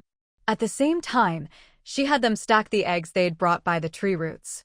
Across the grasslands, the playful shouts of sparrow cubs and others echoed nonstop. Every now and then, tribe members would come by to ask if they needed help. Navigation. Rankings. Previous page. Next page. Last page. Top. When word got out that Changxia would be treating the tribe to a roast whole lamb at noon, the clan's people quickly began to gather around her. Before long, what was once an empty, secluded corner became lively and bustling. Dozens of makeshift stoves appeared, and more people joined in. Now, all anyone had to do was speak up if they needed something. Changxia didn't have to prepare everything herself. She set about making the marinade for the roast lamb, leaving the rest to the others. Let's soak the rice noodles. We'll have noodle soup later. Changxia makes the best fried eggs. I want to learn from her. Mine never taste quite right. Noodle soup? Then I need to watch how Changxia makes her bone broth. Soon, the air was filled with chatter and excitement. Because of Changxia's health, the tribe rarely visited her directly. Usually, they'd ask Muqin or Nanfeng to pass on any messages. Recipes for various dishes were also relayed through Nanfeng and Wanchuan. Today was a rare chance to watch Changxia cook in person, and everyone was eager and enthusiastic. Even the mischievous beast cubs weren't scolded for their antics. Before frying the eggs, beat them well and mix in salt and chopped scallions ahead of time. And don't over-fry them, Changxia explained as she prepared the lamb marinade, answering questions as they came. For bone broth, start with cold water, she added. The clan's people listened and followed along, working with their hands as they watched. The long row of stoves was neat and orderly. The whole scene was bustling and lively, reminding Changxia of a flowing banquet. What was supposed to be a spring outing had turned into a village feast. Well, seeing everyone so happy, Changxia wisely kept her thoughts to herself. After all, fun is fun, no matter where you have it. What matters is enjoying yourself. Once the wild goat was cleaned, Changxia began marinating it. When it was ready, she set it over the fire to roast. The air over the grasslands soon filled with a mouth-watering aroma. Occasionally, the distant roar of wild beasts could be heard, but none dared come close. Any that did would just end up as another dish on the table. Smells amazing. Muqin came over, eyeing the roasting lamb with curiosity. As the marinade sizzled over the fire, the delicious smell drew the mountain sparrows and their friends closer. They couldn't be chased away. Beneath the spit, Changxia was also roasting a few wild rabbits and pheasants. Those cooked much faster than the whole lamb, which would take time. Clearly, Changxia had anticipated this and prepared accordingly. Shiling Muning squatted nearby, turning the rabbits and pheasants over the fire, occasionally brushing them with marinade using a branch, just as Changxia had shown. The tempting aroma made everyone's mouths water. It wasn't just the mountain sparrows who couldn't resist. Even the older beast cubs like Shiling and the others could hardly wait to devour their roasted rabbits and pheasants. But Changxia kept reminding them they had to wait until the meat was fully cooked. Muqin auntie, are the chief and the others done yet? Changxia asked, wiping the sweat from her brow and making room for Nanfeng to help turn the lamb. Thankfully, they'd chosen a shady spot to set up the stoves. Almost, Muqin replied. End of this chapter. Almost? Changxia was puzzled by Muqin's answer. She pressed her tongue to the roof of her mouth and asked quietly, Muqin auntie, what do you mean by almost? Was the measuring almost finished? Or had they found the ironwood needed to build the bridge? The wooden bridge is almost done, Muqin said. Pfft. Muqin auntie, what did you say? Changxia nearly spat out the water she'd just drunk, staring at Muqin in shock. The wooden bridge was almost finished? Changxia wondered if she'd misheard. Shen Rong and the others have been measuring the width of the White River, and Jen has been helping transport the ironwood. In a little while, the first wooden bridge should be complete. This afternoon, we won't have to detour to the stone bridge. We'll be able to cross straight back to the tribe, Muqin said happily. Holy cow, a kind of herb. Changxia was stunned. Utterly stunned. She'd only just mentioned wanting to build a wooden bridge over the White River to make it easier to travel between the tribe and the grasslands, and now the bridge was already almost done. The speed. It was like the infrastructure mad builders back on Earth. Incredible. Shen Rong works fast. If you want to know how fast Shen Rong is, you should ask Changxia. Exactly. Shen Rong may look skinny, but he's got a strong waist. Instantly, all sorts of teasing comments filled the air. Changxia was speechless. These people could turn any topic into a joke. No wonder they were called old drivers, meaning experienced jokesters. This topic is more suited for Milu, Nanfeng whispered. Milu had told Bai Qing yesterday that she wanted to hunt and dig for thatch roots, but neither of them had been seen today. Clearly, they were off working hard together in private. Haha. Maple Leaf Nuanchuan burst out laughing. Changxiajia, can we eat yet? The mountain sparrow, holding Yuanhei, squatted next to Xiling, eyes glued to the roast lamb. Nearby, Wuliu, Luyo, and the other cubs were also squatting in neat rows. For now, they'd stopped playing and were just waiting by the roasting lamb. Changxia shook off her shock and shook her head. Not yet. It would take several hours to cook the whole lamb, and they'd only just started. There was still a long wait ahead. However, the roasted pheasant and rabbit that Xiling was tending were almost done. Xiling, do you guys like spicy food? Changxia asked. If you do, brush on some chili sauce, it'll taste even better. Changxia loved spicy food. Barbecue just wasn't the same without a little heat. Yes! Xiling, add more chili. Muning, brush on more chili sauce. Even before Xiling could answer, the mountain sparrow and the others chimed in eagerly. Clearly, they knew the roast lamb wasn't ready yet, but the pheasant and rabbit were almost done, and with chili sauce, they could start eating right away. So, those little radishes, kids, quietly shuffled closer to the grill again, barely making a sound. Changxia pressed her forehead in exasperation and sighed, "Stop crowding around the grill. If you squeeze any closer, you'll really fall into the fire."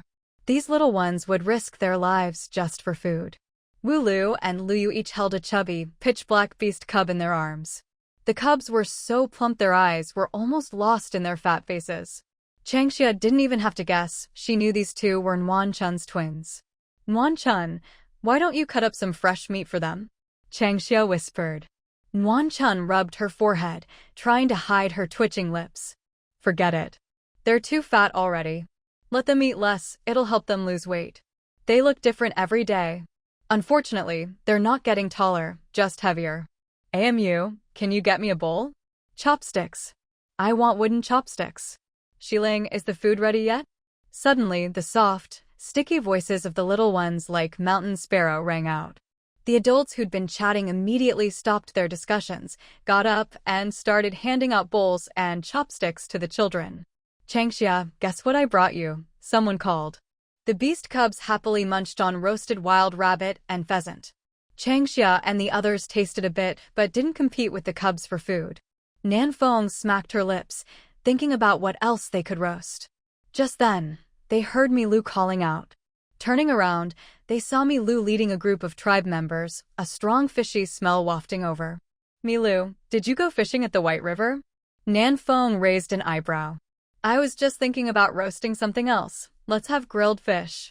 That's right. I just got back from fishing at the White River, Milu replied with a smile. Bai Qing, Hei Ming, and the others carried several big bean baskets, all brimming with fish. There were fish, shrimp, crabs, even snails and river clams. Milu, you got quite a haul. Changxia waved, craning her neck to peek into the baskets. As soon as Nanfeng mentioned grilled fish, the little ones like Mountain Sparrow started getting excited. They looked for the older beast cubs like Xiling and Muning, planning to coax them into helping grill the fish. I asked Bai Qing to catch more fish and shrimp so we can make dried fish to store, Milu explained. Bai Qing wasn't suited for hunting far from the tribe, but since the White River was close, fishing and making dried fish was a good option. The Beast Tribe always stockpiled supplies during the warm season to prepare for the cold season. After the trading event, she and Bai Qing would be staying at the Tianshi tribe for a month. That wouldn't leave much time for gathering supplies. So Milu was already thinking about how to build up her household stores. After all, they had hands and feet, they couldn't always rely on the tribe. Not that Bai Qing would accept it, but Milu herself wouldn't agree either. Milu, great idea. Changxia gave her a thumbs up in admiration. Milu really knew how to run a household. Bai Qing was lucky to have met her. Bai Qing smiled and said, I built a clay stove in the courtyard of our cave house for drying fish. Once they're done, I'll seal them in leather bags for storage. Don't worry, as long as you seal them well, dried fish can last half a year. But the best season for making dried fish is the cold season. If you make them in the warm season, they won't keep as long, so remember to check on them regularly, Changxia advised. As she spoke, the other tribe members nearby nodded in agreement. Some families with fewer supplies started considering whether they should follow Bai Qing and Milu's example, go fishing and make dried fish to store. While Changxia and the others chatted, Mountain Sparrow and the others secretly grabbed a few fish, cleaned and marinated them, planning to make grilled fish. Normally, the beast cubs didn't have much of an appetite at home, but today at the fertile fields, they were ravenous. They thought their sneaky actions went unnoticed. Little did they know, Changxia and the others saw everything. Soon after, more tribe members arrived, bringing all sorts of game, wild vegetables, and other ingredients. What was supposed to be a simple spring outing quickly turned into a village-wide feast. Changxia organized the tables, and everyone worked together. Some handled the game, others started cooking. In the end, it turned into a potluck, with each family preparing a few dishes for everyone to share. This way, no one got too tired, and everyone got to enjoy more delicious food. Changxia, I heard you hunted a wild mountain goat. Shen Rong walked over with a smile, water still dripping from his hands. He'd clearly just washed them. Shen Rong. Changxia turned around happily, pointing to the grill not far away. Yes, the whole roasted goat is almost ready. Did you finish building the bridge already? You guys are really fast. Yeah. Smells amazing, Shen Rong nodded, leaning in to sniff the air and praise the food. End of this chapter. The chief sent us ironwood and timber, plus some resin. Building a wooden bridge wasn't hard, Shen Rong explained. The so-called flat bridge was just a simple wooden bridge built across the White River, nothing complicated. The Heluo Tribe had never built one before, probably because it never occurred to them. If it were an arched bridge, Shen Rong wouldn't have been so confident. Compared to a flat bridge, an arched bridge was much more complicated. Changxia understood what Shen Rong meant right away. This kind of bridge is perfect for the White River, she said with a grin. Shen Rong nodded in agreement. Exactly. For other rivers, you'd need an arched bridge. The White River is an exception, so it's simple. There was no need to worry about rising water levels. Not only could you build a wooden bridge, you could even float logs across the river. As they chatted, tribe members brought over wooden stools, stone slabs, and all sorts of odd things to use as tables and chairs. Dishes of every kind were laid out, and Mountain Sparrow and the others darted through the crowd with grilled fish, laughing and playing. Changxia was grateful for the recent stretch of sunny weather. If it had been raining, the fertile fields would have been full of puddles, and all this running around would have left everyone covered in mud, not a pretty sight. Shen Rong, want some grilled fish? Bai Qing asked, handing over a freshly grilled fish. Let me know if you need more chapters or further polishing. Took the grilled fish and, instead of eating it himself, fed it to first. This made very pleased, and he gave a thumbs up. Nearby was also feeding grilled fish too. As ate the fish offered, he busied himself with preparing beggar's chicken, all the while explaining the recipe too. As for, she didn't let anyone feed her instead, she was feeding. Was busy stir-frying spicy rabbit with a spatula, the fiery aroma both pungent and mouth-watering. Is there anything I can help with? Asked. Shook her head, pointed at the rotating spit with the whole roasted lamb, and smiled. Just help me carve the lamb in a bit. All right, nodded in reply. This roasted lamb held special meaning for her. Although he had taken hunting before, this wild mountain goat was the first prey that had truly hunted by herself. According to the customs of the beast folk in the Twilight Forest, one is only considered an adult after inviting the tribe to share the prey from their coming-of-age hunt. On this trip to the wild plains, had unexpectedly fulfilled her wish. No wonder her smile was so bright and radiant today. Recalled the coming-of-age ceremonies of the Western beast folk.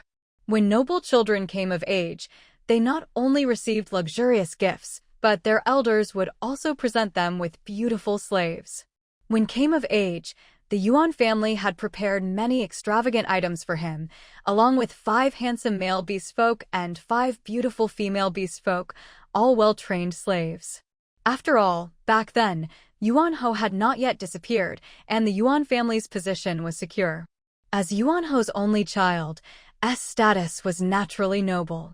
But looking at the Eastern beast folk, their coming of age was so different. One was about receiving, the other about giving back. The contrast was clear. Brush on one last layer of oil, then sprinkle on the chili powder and chopped scallions. Here's the beast knife. Go tell the tribe that the roast lamb is ready. Stopped turning the spit and quickly gave out instructions. Took the beast knife and began carving the roast lamb. And loudly called out to the tribe, letting everyone know the lamb was ready and inviting them to come share it and celebrate with. Handed the first piece of lamb to the chieftain, then to the elders. Quietly sighed, regretting that and weren't present. From now on you are an adult totem warrior. The tribe blesses you. Strive to conquer the twilight forest. May you grow up healthy. Blessings from the tribe rang out one after another. Grinning from ear to ear, accepted the small piece of roast lamb that handed her. Even the twin cubs each got a small piece. They mimicked the adults' howls so adorably that couldn't resist wanting to kiss them. Soon, all that was left of the lamb was a bare skeleton. Ate the last piece, then handed a leaf-wrapped bundle containing 2 pieces of roast lamb and said softly, "These are for the shaman," and understood how much and meant to. In fact, these 2 pieces were actually the first and second cuts. The piece that ate was technically the third. And exchanged a glance, understanding each other without words. Was overjoyed. She clutched the leaf bundle tightly, wrapped it in several more layers of leaves, and tucked it safely into her pouch at her waist. She planned to store it in the cellar once they returned to the cave, so that when it came, she could share it with them, hoping the meat would still be good by then. After finishing the roast lamb, the real feast began. And the others took their bowls and chopsticks and wandered across the wild plains, sampling all sorts of delicacies from the tribe's various tables. Carried a bowl of rice noodles in soup, with fried eggs soaking in it. He craned his neck to look at the dishes on the other tables, and whenever he saw something he wanted, he called over to help. Some tribe members, less concerned with manners, simply carried their bowls from table to table, tasting everything. Elder sighed, lamenting that Elder wasn't here. Otherwise, this would have been his favorite part, eating to his heart's content, which was the greatest happiness for him. But as his bloodline powers grew stronger, such simple happiness became out of reach. "I'm so full, I can't eat another bite," said, clutching her round belly as she sat under the shade to digest. Popped a fish ball into his mouth. His bowl was still more than half full. He'd never liked fish balls before, but they held a special meaning for him now, and he'd gradually developed a taste for them. Naturally, he didn't want to miss out. "I think we should have more gatherings like this in the tribe," said, also rubbing his full belly as he slumped beside her. As he spoke, he was still eyeing the distant tables, drooling. Holding the now sleeping twin cubs, rolled her eyes at and teased, "A few more times like this, and the tribe will be eaten out of house and home." "That won't happen," said. "All the food today was gathered locally. We didn't use any of the tribe's stored supplies." Actually, she agreed with. These fun and delicious gatherings could definitely happen more often. Next time, she hoped they'd go to Song Mountain. After all, Song Mountain had Song Mountain chickens, mushrooms, fiddlehead ferns, and more. Being stuffed like this feels so good, leaned against, asking him to rub her overfull belly, grinning foolishly. A few of the males exchanged glances, but said nothing. End of this chapter. Are you going hunting again this afternoon? Don't talk. Just lie down and rest for a bit. They had arrived at the wild plains early in the morning, and now it was just past noon. In a way, they'd just had a brunch.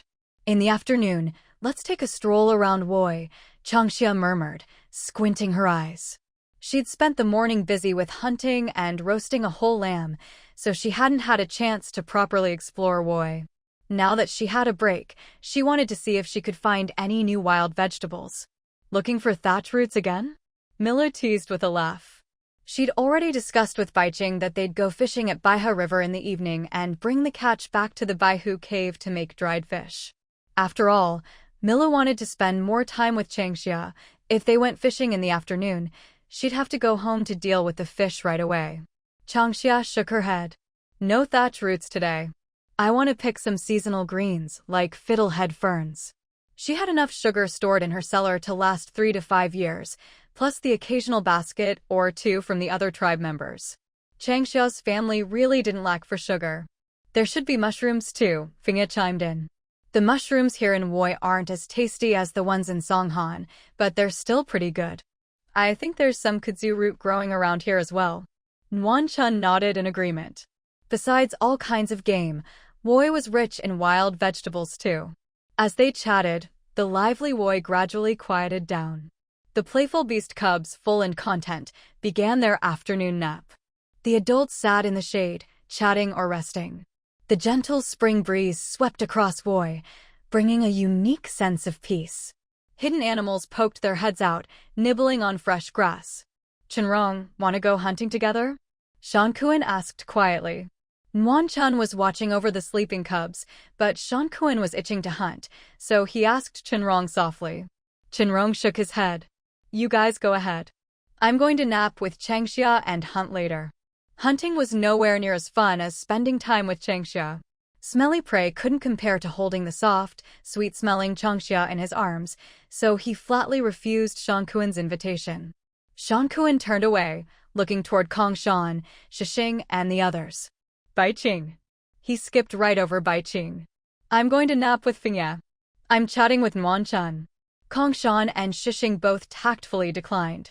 So, all that was left for Shankuan was Nuan Chun's big feet and 2 chubby, heavy beast cubs. Oh whoa. Shankuan wanted to scream. But when he looked down at the sweetly sleeping cubs in his arms, he bit his lip and swallowed his cry. He turned timidly, meeting Nuan Chun's dangerous gaze. Crap, oh. He shouldn't have brought up hunting. He could have just waited until the afternoon. Why couldn't he have just kept quiet? Those guys, Kong Shan and the rest, were just using him to score points with their own partners, and he was the only one who ended up suffering. Shankuan's face twisted in frustration as he glared at Kong Shan and the others. As for Shen Rong, he didn't dare look at him. That guy was way too cunning to mess with. Nuan Chun, I'm not going hunting, Shankuan said, forcing a smile despite the pain. I'll stay with you and the cubs. Get lost, Nuan Chun replied, exasperated. How had she never noticed her mate was this dumb before? He was so dumb it was painful to watch. Pfft. In an instant, Nuan Chun, Fingya, and the others burst out laughing, clutching their stomachs. Changxia snuggled into Shen Rong's arms and quickly drifted off to sleep. The others, seeing that Changxia was quiet, closed their eyes to rest as well. Before long, the sound of gentle breathing filled the air. Jen and Muqin exchanged a glance, watching the young people of the tribe settle down for their nap. Jen led Muqin toward the wooden bridge over Baiha River, speaking softly, Muqin, let's go check out the bridge. Sure. Muqin smiled, taking Jen's arm. She said quietly, Nuan Chun and Shixing seem to be getting along well. When do you plan to arrange their union? Recently, the Heluo Tribe had been forming marriage alliances with other tribes one after another. This was bound to attract attention from the other beast tribes in the Twilight Forest. During this exchange event, the various tribes would surely have something to say. But Muqin wasn't worried about any real trouble. At most, a few of their own single young people might get their hearts bruised. Then again, maybe they'd be happy to take the risk. After this exchange is over, let's have Nuan Chun and Shixing go to the Heluo Tribe, Jen said. Over the years, Muqin had sacrificed a lot for him. Muqin hoped Nuan Chun would find a mate soon, and Jen had done his best to pick suitable males for her. At first, he'd only considered their own tribe. But seeing how Nuan Chun got along with the others, he changed his mind and started looking at adult males from other tribes. Shixing was a bit of a surprise. If Shixing had shown up before Changxia's marriage, Jen probably wouldn't have agreed to let him near Nuan Chun. After all, Shen Rong was a lesson learned. Marrying outside the tribe had its advantages. As long as they brought the outsider mate back to their own tribe, there was no fear of them mistreating their children. After all, living in their own tribe, if anything happened, they could always step in to help. So you've really decided on Shixing? Muqin asked hesitantly. She might always act like she was annoyed with Nuan Chun, but as a mother, who could truly dislike their own child? Any complaints were just out of love and worry. Shixing is a good choice, Jen said quietly. I asked Shen Rong and he said Shixing is fine. Obviously, Jen had Shen Rong test Shixing out. At the same time, Feng Ye and Kong Shan had also quietly checked him over. With Shen Rong's experience, they managed to test Shixing without Nuan Chun noticing a thing. Of course, Shen Rong had provided plenty of tips. Well, if Shen Rong approves, then Shixing it is. The Heluo Tribe is strong, and it's not a bad thing for Nuan Chun to have a mate from there, Muqin said, nodding thoughtfully. Jen was still young and would be chief for decades to come. That was plenty of time for the Heluo Tribe to grow even stronger. At that time, even if they grew old, the tribe would still be able to protect Nan Feng, Chang Xia, and the others. You trust Shen Rong that much? Jen smiled, letting go of Muqin's hand, and pulled out a handful of flowers from beneath the wooden bridge to give to her. He learned this trick from Galay, who loved to make all sorts of gifts for Tian Luo. Flowers were the most common gift. Isn't Shen Rong quite extraordinary? Muqin smiled as she accepted the flowers, lowered her head to smell them, and said regretfully, it's a pity that Shen Rong's background is lacking. Otherwise, he'd definitely be the most suitable person to succeed as the tribe leader. Strength, intelligence. Shen Rong had both. But he came from the Western lands. That alone was enough to erase all his merits. The beast folk of Misty Forest would never accept a tribe leader from the Western lands.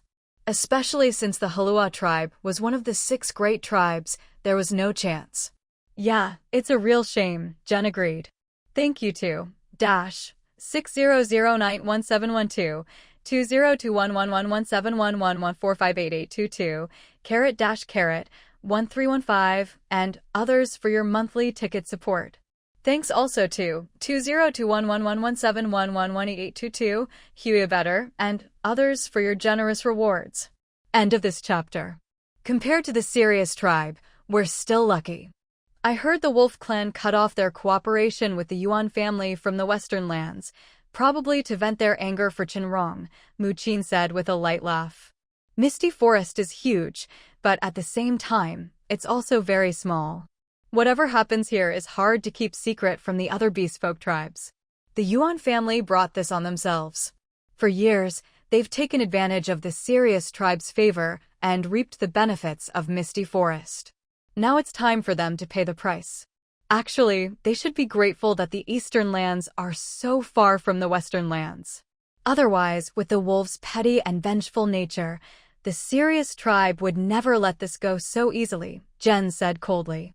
Xingye of the Sirius tribe was no ordinary person. Back then, Xingye was much loved by the shaman.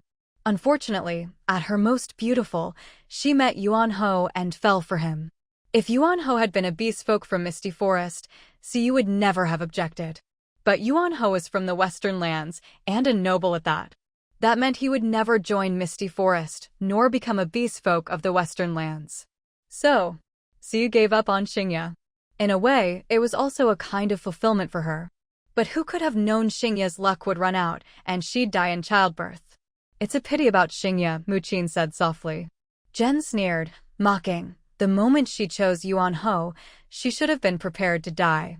After Xingye's incident, Misty Forest completely cut off contact between the beastfolk of the Eastern and Western lands, especially marriage. That was absolutely forbidden. Muqin's eyes flickered at his words, but she said nothing. It was true that Xingye died in childbirth. It couldn't have been the Sirius tribe or Yuan Ho who did something sinister. That kind of speculation was too horrifying and chilling to consider. Now that the Sirius tribe has ended their cooperation with the Yuan family, doesn't that mean the extra golden rods will benefit the various beastfolk tribes of Misty Forest? I noticed Chang Xia really likes golden rods. She's even been researching how to cultivate them. Muqin smiled, changing the subject. Xingye's story was in the past. As outsiders, it wasn't their place to dig too deep. We should trade more with the Sirius tribe this time, Jen said decisively. If Chang Xia likes something, they must trade for it. Spoiling Chang Xia, Jen was an expert, and so was the Heluo tribe. After all, you should spoil your own cubs. Jen. At that moment, Elder Yami walked over. Jen and Muqin stopped talking and greeted her respectfully. Elder Yami. Jen, this wooden bridge is quite nice. Baiha should try building a few more, Yami suggested. She'd come over while out for a walk, saw Jen and Muqin, and decided to join them. In a few days, the trading event will be held. Are all the preparations ready? Please don't worry, Elder Yami. The Baihu Commercial District will be completed in 2 days. As for building more bridges, I plan to have Shen Rong and Bai Qing in charge. The fertile land across the Baiha River is perfect for development. The tribe won't miss out, Jen replied seriously. Chang Xia was ambitious. Jen doted on the tribe's cub and naturally didn't want to let Chang Xia down. Expanding the tribe was just the first step. Next, Jen wanted to keep pace with Chang Xia and help the Heluo Tribe soar higher and higher. The fertile plains are wide open. If the tribe wants to farm, we can't miss this opportunity, Yami said firmly. The shaman supported Chang Xia's reforms in Misty Forest, and as Chang Xia's home tribe, Heluo had to give their full support. Muqin asked, Elder Yami, do you support Chang Xia's proposal to farm? Why wouldn't I? Yami replied with a question of her own. But the Heluo tribe doesn't seem suited for farming, Muqin said regretfully. The chili peppers she'd planted survived, but never blossomed or bore fruit. She'd asked Milu for help, and Milu concluded that maybe chili peppers just weren't suited to Heluo's climate. Muqin, do you really believe that? Yami chuckled. Farming isn't something that happens overnight. Even plants need time to adapt. Just look at Chang Xia. Sooner or later, the Heluo tribe will be able to grow chili peppers, don't worry. Muqin was still young. She wasn't as steady as Elder Yami. The slow progress with chili peppers weighed heavily on her. I understand, Muqin nodded, looking like she half understood. Jen didn't interrupt their conversation, but he was deep in thought. Elder Yami's words seemed to have a deeper meaning. He felt like he understood, but also like he didn't. Well, you two have fun. I'm heading back to the tribe to rest, Yami said, strolling across the bridge toward the tribe. Playing around wasn't really for the older folks. Better to leave the fertile land to the young. Similarly, the elders, including Elder Dalai, all returned to the tribe via the wooden bridge. However, unlike the other elders and old folks, Elder Dalai was still thinking about Changxia, especially her archery skills. Shen Rong, hurry and wake Changxia up. Let's go hunting again. Nanfeng urged, telling Shen Rong to wake Changxia. Shen Rong opened his eyes, unhurried, and said, What's the rush? If we wait any longer, it'll be dark, Nanfeng replied, exasperated. She'd waited and waited, but finally couldn't hold back anymore. By now, all the young beasts were awake and frolicking on the plains, only Changxia was still asleep. If she kept sleeping, it would soon be time to head back to the tribe. Nanfeng, is it dark yet? Changxia mumbled, opening her eyes and looking around. If you don't get up now, it will be. Come on, let's go hunting together, Nanfeng said anxiously. Tomorrow, they'd have to go build chicken coops and duck pens in the forests south of Baihu Lake. There'd be no time for hunting or gathering on the plains. If she wanted to relax again, it would have to wait until after the exchange event. But by then, she'd probably be sent off to the Heluo tribe by her father. Today was a rare chance to have fun with everyone, and Nanfeng didn't want to waste it, so she kept urging Changxia to get up. Okay, Changxia replied, getting to her feet. Shen Rong handed her a water pouch so she could take a few sips and wake up. He turned and exchanged glances with Shixing and the others, all of them sharing an awkward but polite smile.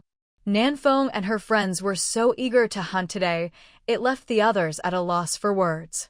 Just a few days ago, they'd only just returned from Misty Ridge. Where did they get the energy for more adventures? After drinking some water and stretching, Changxia picked up her bow and arrows. Nanfeng, where are we hunting? Changxia asked. There were traces of their people all over the plains, and most of the prey had been scared off. If they wanted to hunt, they'd probably have to go into the forest. But the forests near the plains weren't very dense. Nanfeng pointed to the distant woods. Into the forest. This time, let's hunt wild cattle. I'm craving beef stew. Changxia looked at Fengya and Wan Chun. Sounds good. Milu was the first to agree. Hunting was more fun than fishing, and she was curious to see Changxia's archery skills. Nanfeng had been bragging about them nonstop, and Milu wanted to see for herself. Let's make it a competition, Fengya suddenly suggested. At that, everyone stopped in their tracks. Teams of 2, let's see who gets the most, Fengya said, pointing to herself and then gesturing at Kongshan. The meaning was clear. Nanfeng and Milu were eager to try, but Wan Chun hesitated, her mouth twitching. I have a bad feeling about this. She wasn't sure her straightforward partner could win. End of this chapter. Shangkuan froze. He looked back at Wan Chun's hesitant expression. Was his own partner underestimating him? A competition needs a prize, right? Shangkuan said proudly. With Xiling and the others helping, he figured he had a good shot at winning the hunting contest. He glanced at Baiqing and Milu. He didn't comment on the Shen Rong Changxia team. Beating Fengya and Kongshan would be tough, but not impossible if he tried hard enough. Baiqing would be held back by bailing, and Milu was new to the Heluo Tribe and unfamiliar with the area. Hey! Thinking this, Shangkuan's confidence grew. Wan Chun covered her twitching mouth, unable to look at Shangkuan's smug face. For the prize, what do you think, Changxia? Fengya turned to Changxia, wanting her opinion. In past beastfolk competitions, the prize was usually animal skins or bones. Changxia was a bit confused. The prize? Nanfeng saw Changxia's blank look and face-palmed. In the past, we usually used animal skins or bones as the prize. What do you want to use? If we win, I want to eat something Changxia cooks, Milu answered quickly. They had plenty of animal skins and bones. What she really wanted was Changxia's cooking. If we win, I want the same, Changxia's cooking, Nanfeng echoed. Wan Chun just smiled at Changxia, her meaning clear. Changxia's mouth twitched. She turned to Shen Rong and said, did it ever occur to you that Shen Rong and I might win? Hey! Nanfeng and the others all burst out laughing. If we win, none of you are allowed to come to our cave before the exchange event, Shen Rong said, smiling gently. But his words made Nanfeng and the others shiver. So ruthless. That's Shen Rong for you. Shen Rong's words hit Nanfeng and the others right where it hurt. There were still several days before the exchange event. If they couldn't visit Changxia's place until then, it would be torture. They'd always suspected Shen Rong disliked them interrupting his time alone with Changxia, but today he'd said it outright. Changxia, Nanfeng pleaded. Changxia smiled and said, let's go with Shen Rong's suggestion for the prize. She liked being around everyone, but she also enjoyed her time alone with Shen Rong. Sometimes, it was nice to have their own little world. Immediately, Nanfeng and the others sighed in disappointment. But after that, they all got serious. When it came to food, they couldn't afford to lose. Soon, news of the hunting competition spread across the plains. More and more tribe members joined in. So, everyone who had been playing on the plains headed into the forest, agreeing to return before sunset to tally the results. Shen Rong, I'm counting on you. Changxia patted Shen Rong's shoulder with a smile. She was good at archery but not very mobile. Plus, with so many people entering the forest, it wouldn't be quiet. In these conditions, hunting with a bow would be much harder. Don't worry, leave it to me, Shen Rong said seriously. For the sake of some alone time with Changxia, he was determined to win this hunting competition. Choosing a direction, Shen Rong led Changxia deep into the forest. The two of them walked for an unknown amount of time. Shen Rong signaled for Changxia to stop. Changxia flared her nostrils and hesitantly asked, Shen Rong, what's that smell? Suddenly, Changxia caught a whiff of an unfamiliar scent. She'd never smelled anything like it before, and it made her vaguely uneasy. Wolves. That scent belongs to wolves. If I'm not mistaken, this forest is home to a pack of forest wolves, Shen Rong analyzed. The plains were full of herbivores, so naturally, there was no shortage of carnivores. The forest Shen Rong had brought Changxia into was the territory of a pack of forest wolves. Wolves. Changxia's heart tightened with anxiety. Should we keep going? Forest wolves are pack animals. If you see one, there's bound to be more nearby. That could be trouble. Do you want to win, Changxia? Shen Rong asked.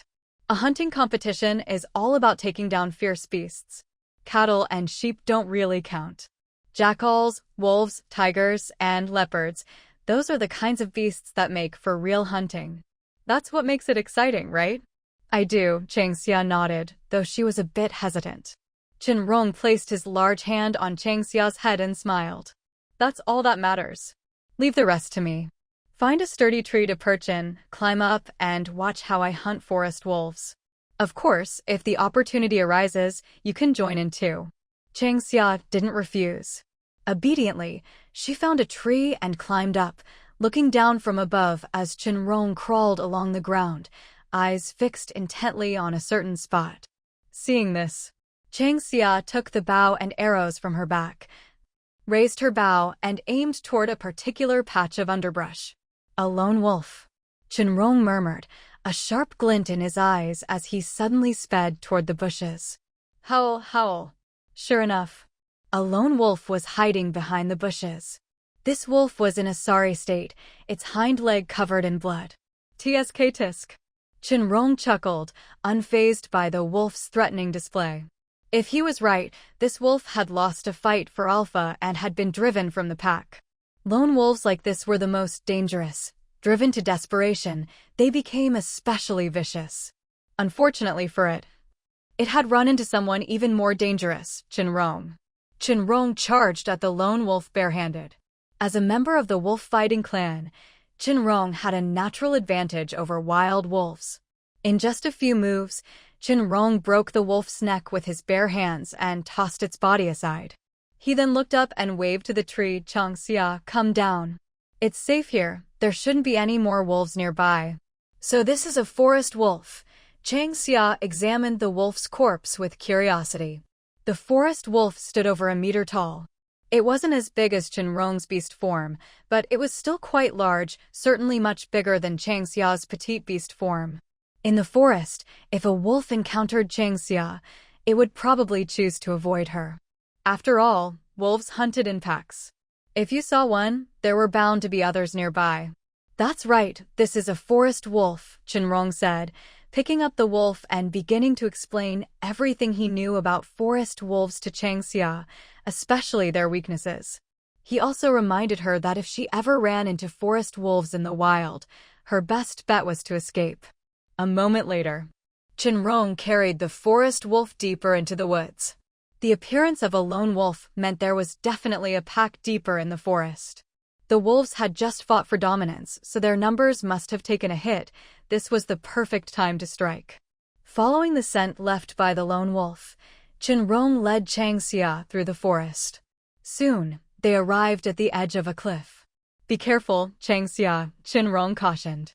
Changxia whispered, Shen Rong, I see 2 forest wolves down by the rocks at the base of the cliff. Is this their den? Shen Rong nodded, smiling. If we wipe out this pack, we're sure to win the hunting competition. The plains were mostly home to herbivores, so running into a pack of forest wolves was incredibly lucky. That's why Shen Rong was so confident. If they took out this pack, victory was theirs. After all, it was unlikely any other beast folk would also encounter a pack of forest wolves. End of this chapter. Are you worried that Maple Leaf and the others might run into other fierce beasts? Changxia countered. Shen Rong raised an eyebrow and teased, do you really think that's likely? The plains are close to the tribe. Do you think the tribe would allow dangerous beasts to roam freely here? This pack of forest wolves probably just migrated here. If we were a day or 2 later, the tribe would definitely send people to wipe them out. Shen Rong had participated in several tribal patrols. He knew that the plains were within the tribe's patrol range. Looks like we really are incredibly lucky, Changxia said proudly. Shen Rong hung the dead wolf on a branch behind him and pointed out to Changxia the 2 wolves by the rocks below the cliff, telling her to aim for the one on the left, while he targeted the one on the right. Clearly, they had decided to wipe out the whole pack. I'll count, and then we'll strike together, Shen Rong gestured, speaking in a low voice. Changxia didn't reply, just flexed her bow and arrows in response. 1, 2, 3. As soon as he finished counting, Shen Rong shot toward the right wolf like an arrow, breaking its neck in a flash. At the same time, He heard a wet splatter, blood sprayed onto his waist and abdomen. "Nice shot, Changxia," Shen Rong praised. Changxia's timing was perfect, and her archery was truly outstanding. No wonder Nan Feng and the others always sang her praises. Even Shen Rong, with a bow, could at best match her. He couldn't do any better. "I've discovered another use for my bloodline ability," Changxia said with a mysterious smile. She'd recently realized she could use her bloodline power to lock onto prey. "Smart." Shen Rong gave her another thumbs up. The long summer truly deserves praise. Ordinary beastmen rarely delve into the intricacies of bloodline abilities. Changxia is definitely an outlier among the beast race. Her achievements today are inseparable from her own hard work. Indeed, heaven never lets down the diligent. The scent of blood is starting to spread. "We need to hurry," Changxia said excitedly. There was no need to worry about the blood scent from the forest wolf Shen Rong had killed. But the one Changxia shot was different. Blood dripped from its neck, quickly staining a large patch of ground red. Even though Changxia sprinkled scent-masking powder in time, the smell of blood still spread in a small area. This cliff was clearly a den for forest wolves, likely home to dozens of them. Once the scent of blood spread, it would only hinder their hunt, not help. "Let's go, let's see who's faster." Shen Rong, seeing Changxia's excitement, issued a hunting challenge. Changxia accepted, grabbing her bow and stepping onto the cliff. Thud! The sound of bodies hitting the ground echoed in quick succession. The two of them moved like ghosts, weaving across the cliff. As the number of dead forest wolves grew, the rest began to sense something was wrong. The Wolf King howled, gathering the scattered wolves together, preparing to fight back against the intruders. "What a pity," Changxia said regretfully. She hid atop a tall tree, using the distance between the branches to shoot down 3 forest wolves. She didn't ask Shen Rong about his kills, but judging by the pace, he'd probably taken down even more. "Oh whoa. When did so many wolves appear in the wildlands?" In the distance, some tribesmen heard the Wolf King's howl and cried out in surprise. Along with their shock, a competitive spirit was sparked. Soon, some tribesmen reacted and rushed toward Changxia's location.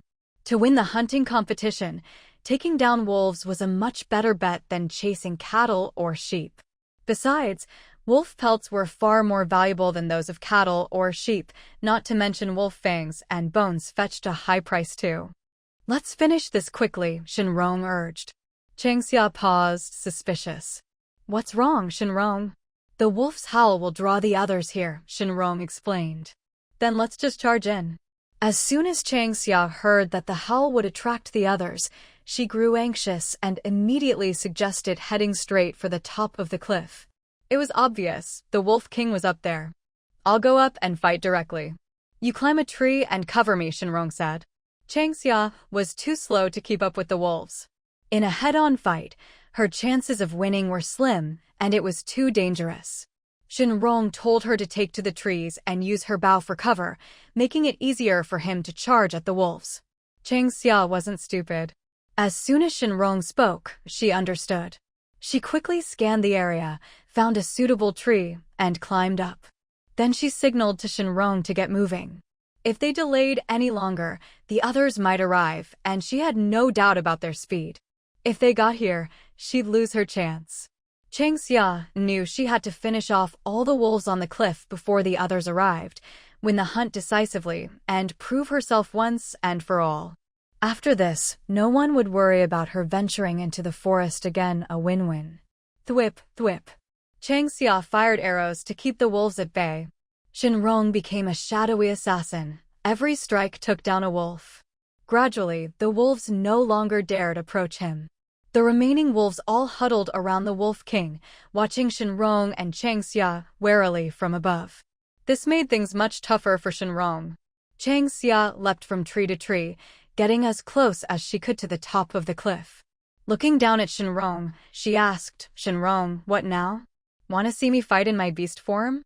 Shen Rong lifted his head, the two of them gazing at each other, one above, one below, their eyes shining with excitement. "Yes!" Changxia replied eagerly. Shen Rong's beast form, a silver-white battle wolf, was the perfect blend of strength and beauty. Every time she saw it, she was amazed.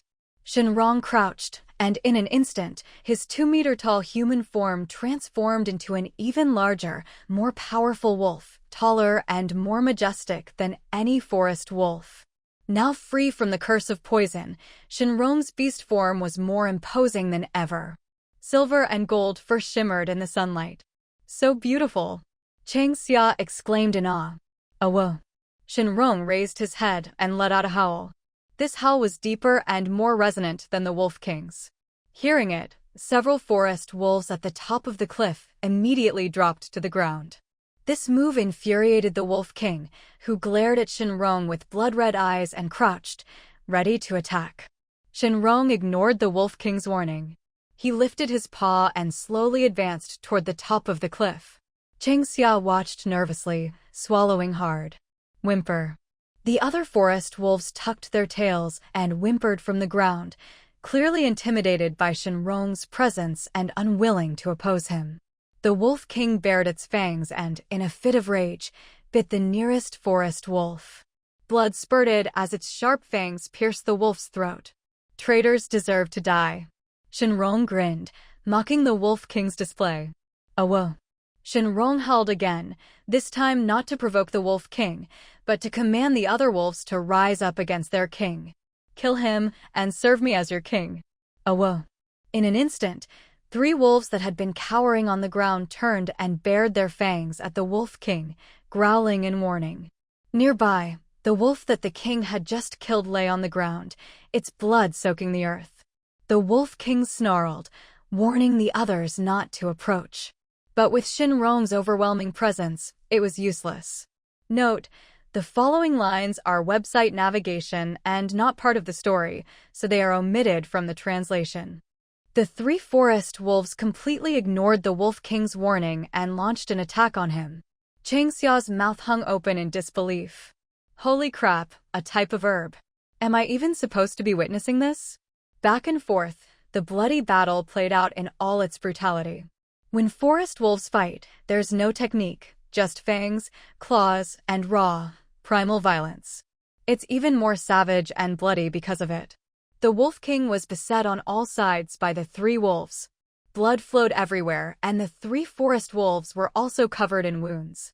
When the Wolf King, dragging his injured belly, managed to kill 2 of the wolves and lunged at the last one, Shen Rong opened his jaws and killed the Wolf King, then finished off the last surviving forest wolf with a swipe of his tail. Standing atop the highest rock on the cliff, Shen Rong let out a resounding wolf howl. Awo! The blood at the corner of his mouth contrasted sharply with his silvery white fur. Ferocious and powerful. Wolves are extremely vengeful creatures, and Shen Rong showed no mercy in saving the 3 forest wolves. From the moment he and Chang Xia set foot on the cliff, the fate of this wolf pack was sealed. Damn. Shen Rong, you 2 really don't play by the rules, Kong Shan wailed. Soon after, Bai Qing, Shi Xing, and the others arrived one after another. Staring at the wolf corpses on the cliff, each of them wore a complicated expression. Forest wolves. A whole pack of forest wolves. Chang Xia, is this good luck or bad luck? Nanfeng complained, looking speechless as she watched Chang Xia slide down from the tree. After confirming Chang Xia was unhurt, she clutched her chest in despair. The outcome of this hunting competition was obvious. For the next while, none of them would be able to go to Chang Xia's house for free meals. This punishment was just too much. I counted, there were 14 forest wolves in total. They must have just migrated to the wild plains and haven't had pups yet, Chang Xia said with a grin. 14 wolf pelts, what a haul. Clothes made from wolf pelts are incredibly warm. Shen Rong didn't have many winter clothes, so these pelts were just right for him. The extras could be made into fur coats for Su Yu and Bai Qing. Chang Xia herself didn't need any over the years. Her tribe had sewn her all kinds of fur coats, enough to last her the rest of her life. Of course, that's assuming she's not picky. The pelts from the earlier kills were all in perfect condition. The ones from the Wolf King and the last few were a bit rougher, but still good enough for making fur shoes or hats. Chang Xia, I want a pair of wolfskin shoes, Nanfeng said seriously, pouting. Maple Leaf and Nuan Chun were both tempted. It's not that they lacked wolfskin shoes, but they wanted ones made from the wolves Changxia hunted herself. With that thought, they all looked at Changxia with eager eyes.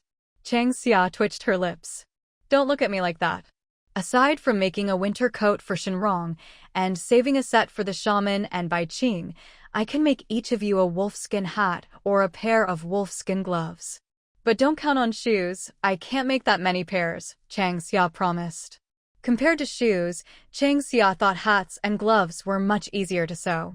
Of course, you could only pick one, hat or gloves. What do you all want? Nanfeng asked. I don't like hats, I'll take gloves, said Maple Leaf. Gloves for me too, said Nuan Chen. Soon, everyone made their choice. In the end, they all chose gloves. Gloves are easier to make than hats and use less pelt. After all, Nanfeng and the others didn't really want to make things hard for Changxia. They just wanted to share in the joy of her successful hunt. All right, once the pelts are tanned, I'll make you all some gloves, Changxia said, patting her chest in assurance. She was already thinking about making a few pairs of knee pads while she was at it. The Twilight Forest is bitterly cold in the cold season. Even with their strong physiques, the beast folk can still get frostbite. Many of the tribe's elders suffer from chilblains every winter, and ordinary ointments don't help, they just have to tough it out. This year, the tribe had built a kiln and kong beds. Changxia hoped this would help ease her people's suffering. Changxia, do I get a pair too? Milu asked excitedly. Changxia smiled and said, anyone who's here gets a share, of course. But only the females, guys.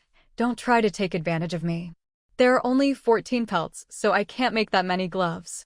But if you have other animal hides, I can make you some knee pads. As she spoke, Changxia bent down and gestured to her knees, explaining what knee pads were.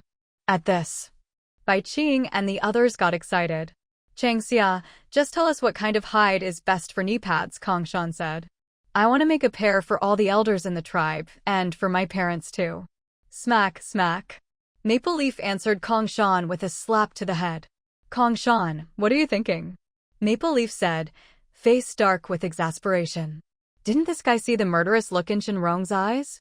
Shen Rong was already a bit annoyed about Changxia making gloves for Nanfeng and the others. Now she was agreeing to make knee pads for Bai Qing's group too. Who knew Kongshan would be so clueless? He just went ahead and asked Changxia to make knee pads for all the elders. No matter how skilled she was, she only had 2 hands. How could she make so many? Changxia, don't listen to Kongshan's nonsense. Just tell us what kind of hide is best for knee pads. I'll tell my mom, and she can get the other women in the tribe to help sew them, Nanfeng said decisively.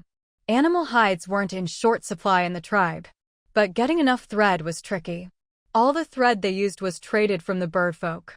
A ball of thread, about the size of a fist, cost a whole animal pelt.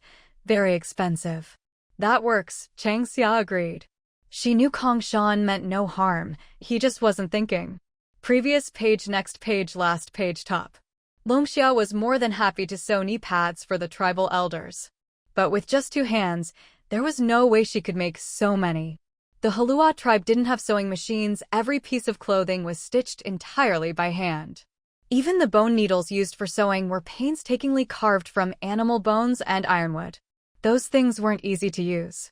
With Longxia's previous physical strength, she might not have been able to finish even a single pair of animal hide gloves in several days. Yes, it was that ridiculous. Everyone helped clean up the battlefield, and soon they left the cliff. At the same time, Longxia asked Nanfeng and the other beast folk about their haul. Apart from Maple Leaf Kongshan, who managed to hunt a black-horned ox, the best the others caught were wild goats, or else just wild chickens and rabbits. With all the commotion in Woi, the smarter prey had all gone into hiding. Longxia and Shen Rong's encounter with the forest wolves was, as Nanfeng had joked, a stroke of luck, or maybe misfortune, who could say? Who took down the forest wolves? How did a wolf pack end up in Woi? After trekking through the woods, Longxia and her group returned to Woi. When the tribe's people saw them dragging forest wolves behind them, they were shocked. Shen Rong stepped forward to explain, letting everyone know the wolf pack had been cleared out. The tribe's people showered them with blessings, praising Longxia as a mature totem warrior, now qualified to enter the forest. End of this chapter. Longxia, are we heading back to the cave? Once the others had left, Shen Rong asked. They'd come to Woi today just to let everyone relax for a day. After a roast lamb feast in the morning, there'd been a hunting contest in the afternoon. It had been a lively day. Most people just participated for fun, and most of the beast folk only managed to catch rabbits or wild chickens. After all, the hunting area was limited, and everyone had brought along beast cubs and elders. No one ventured too deep into the forests of Woi. Once the cattle and sheep had been scared off, all that was left in Woi were small game like rabbits and chickens. Let's go back, Longxia nodded. Wait, Longxia, skin the wolf before we head back. By the way, do you know how to tan animal hides? If not, give it to my mother and she'll find someone to help, Nanfeng said, stopping Longxia from leaving right away. Maple Leaf added, listen to Nanfeng, Longxia. Skin the wolf before heading back. Wolf meat isn't great, but you should keep the fangs and bones. The tribe had plenty of food. They weren't interested in wolf meat. Longxia, not wanting to waste anything, suggested, wolf meat isn't the best, but we could make hot pot with it. Do you all want to come over to my place for wolf meat hot pot tonight? I'm in. Of course. Wolf meat hot pot is my favorite. Longxia's sweat dropped. Weren't these the same people who just said wolf meat wasn't good? Now suddenly it was their favorite? How quickly tastes change. Winter had only just ended. The forest wolves were still skinny, clearly not yet fattened up. Longxia and the others packed up, planning to process the wolf carcasses by the White River. At the same time, they sent word to the tribe to head back. By now, aside from the beast cubs still playing around, most people were packing up, digging up grass roots with stone hoes or beast claws, picking fresh ferns. Everyone was getting ready to return to the tribe. These are pretty scrawny, not much meat on them. It's just after winter. What did you expect for forest wolves to be fat? Carnivores like these only start putting on weight after winter. Too bad for this pack. They'd just settled in Woi when Shen Rong and Longxia wiped them out. This time of year, Woi was crawling with snakes and bugs. Longxia was lucky not to run into any. After all, Woi had another name, Snake Plains. This fertile grassland was home to all sorts of snakes, especially forest pythons. The Heluo Tribe's animal skin pouches and medicine bags were mostly sewn from python skin. About a third of those python skins came from Woi. Longxia hadn't run into any forest pythons today, probably because the tribe had come early. The early arrivals had checked all the likely snake hideouts and driven the snakes and bugs away. Today feels weird, Nuanchuan muttered as she skinned the wolf. Longxia blinked, squatting beside Shen Rong to watch him skin the wolf, not helping out herself. Hearing Nuanchuan's mutter, she couldn't help but ask, what's weird, Nuanchuan? We didn't run into any snakes or bugs in Woi today, Nuanchuan said, puzzled. Nanfeng's eyes flickered, and she exchanged a look with Maple Leaf. Snakes and bugs? Think about how many people were running around Woi when we got here. You think the snakes would dare show themselves? Nanfeng scoffed. What's up?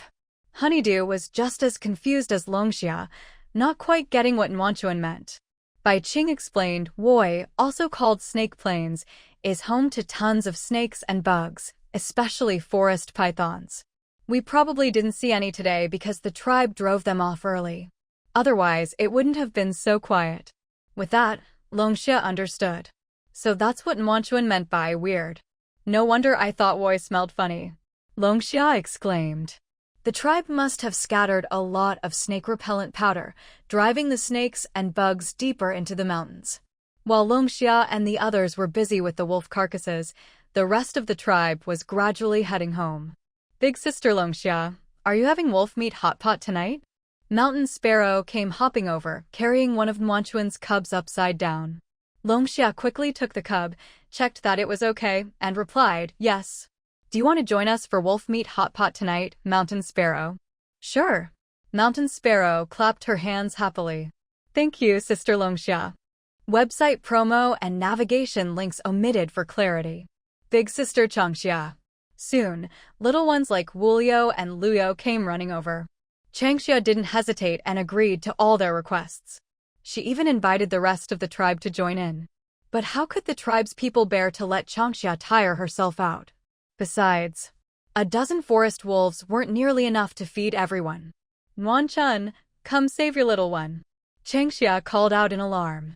She had just rescued Nuan-chun's chubby cub from Mountain Sparrow, only to see Yuan-hei causing trouble for another cub. She was so startled her heart nearly stopped. In a hurry, she called Nuan-chun over to help.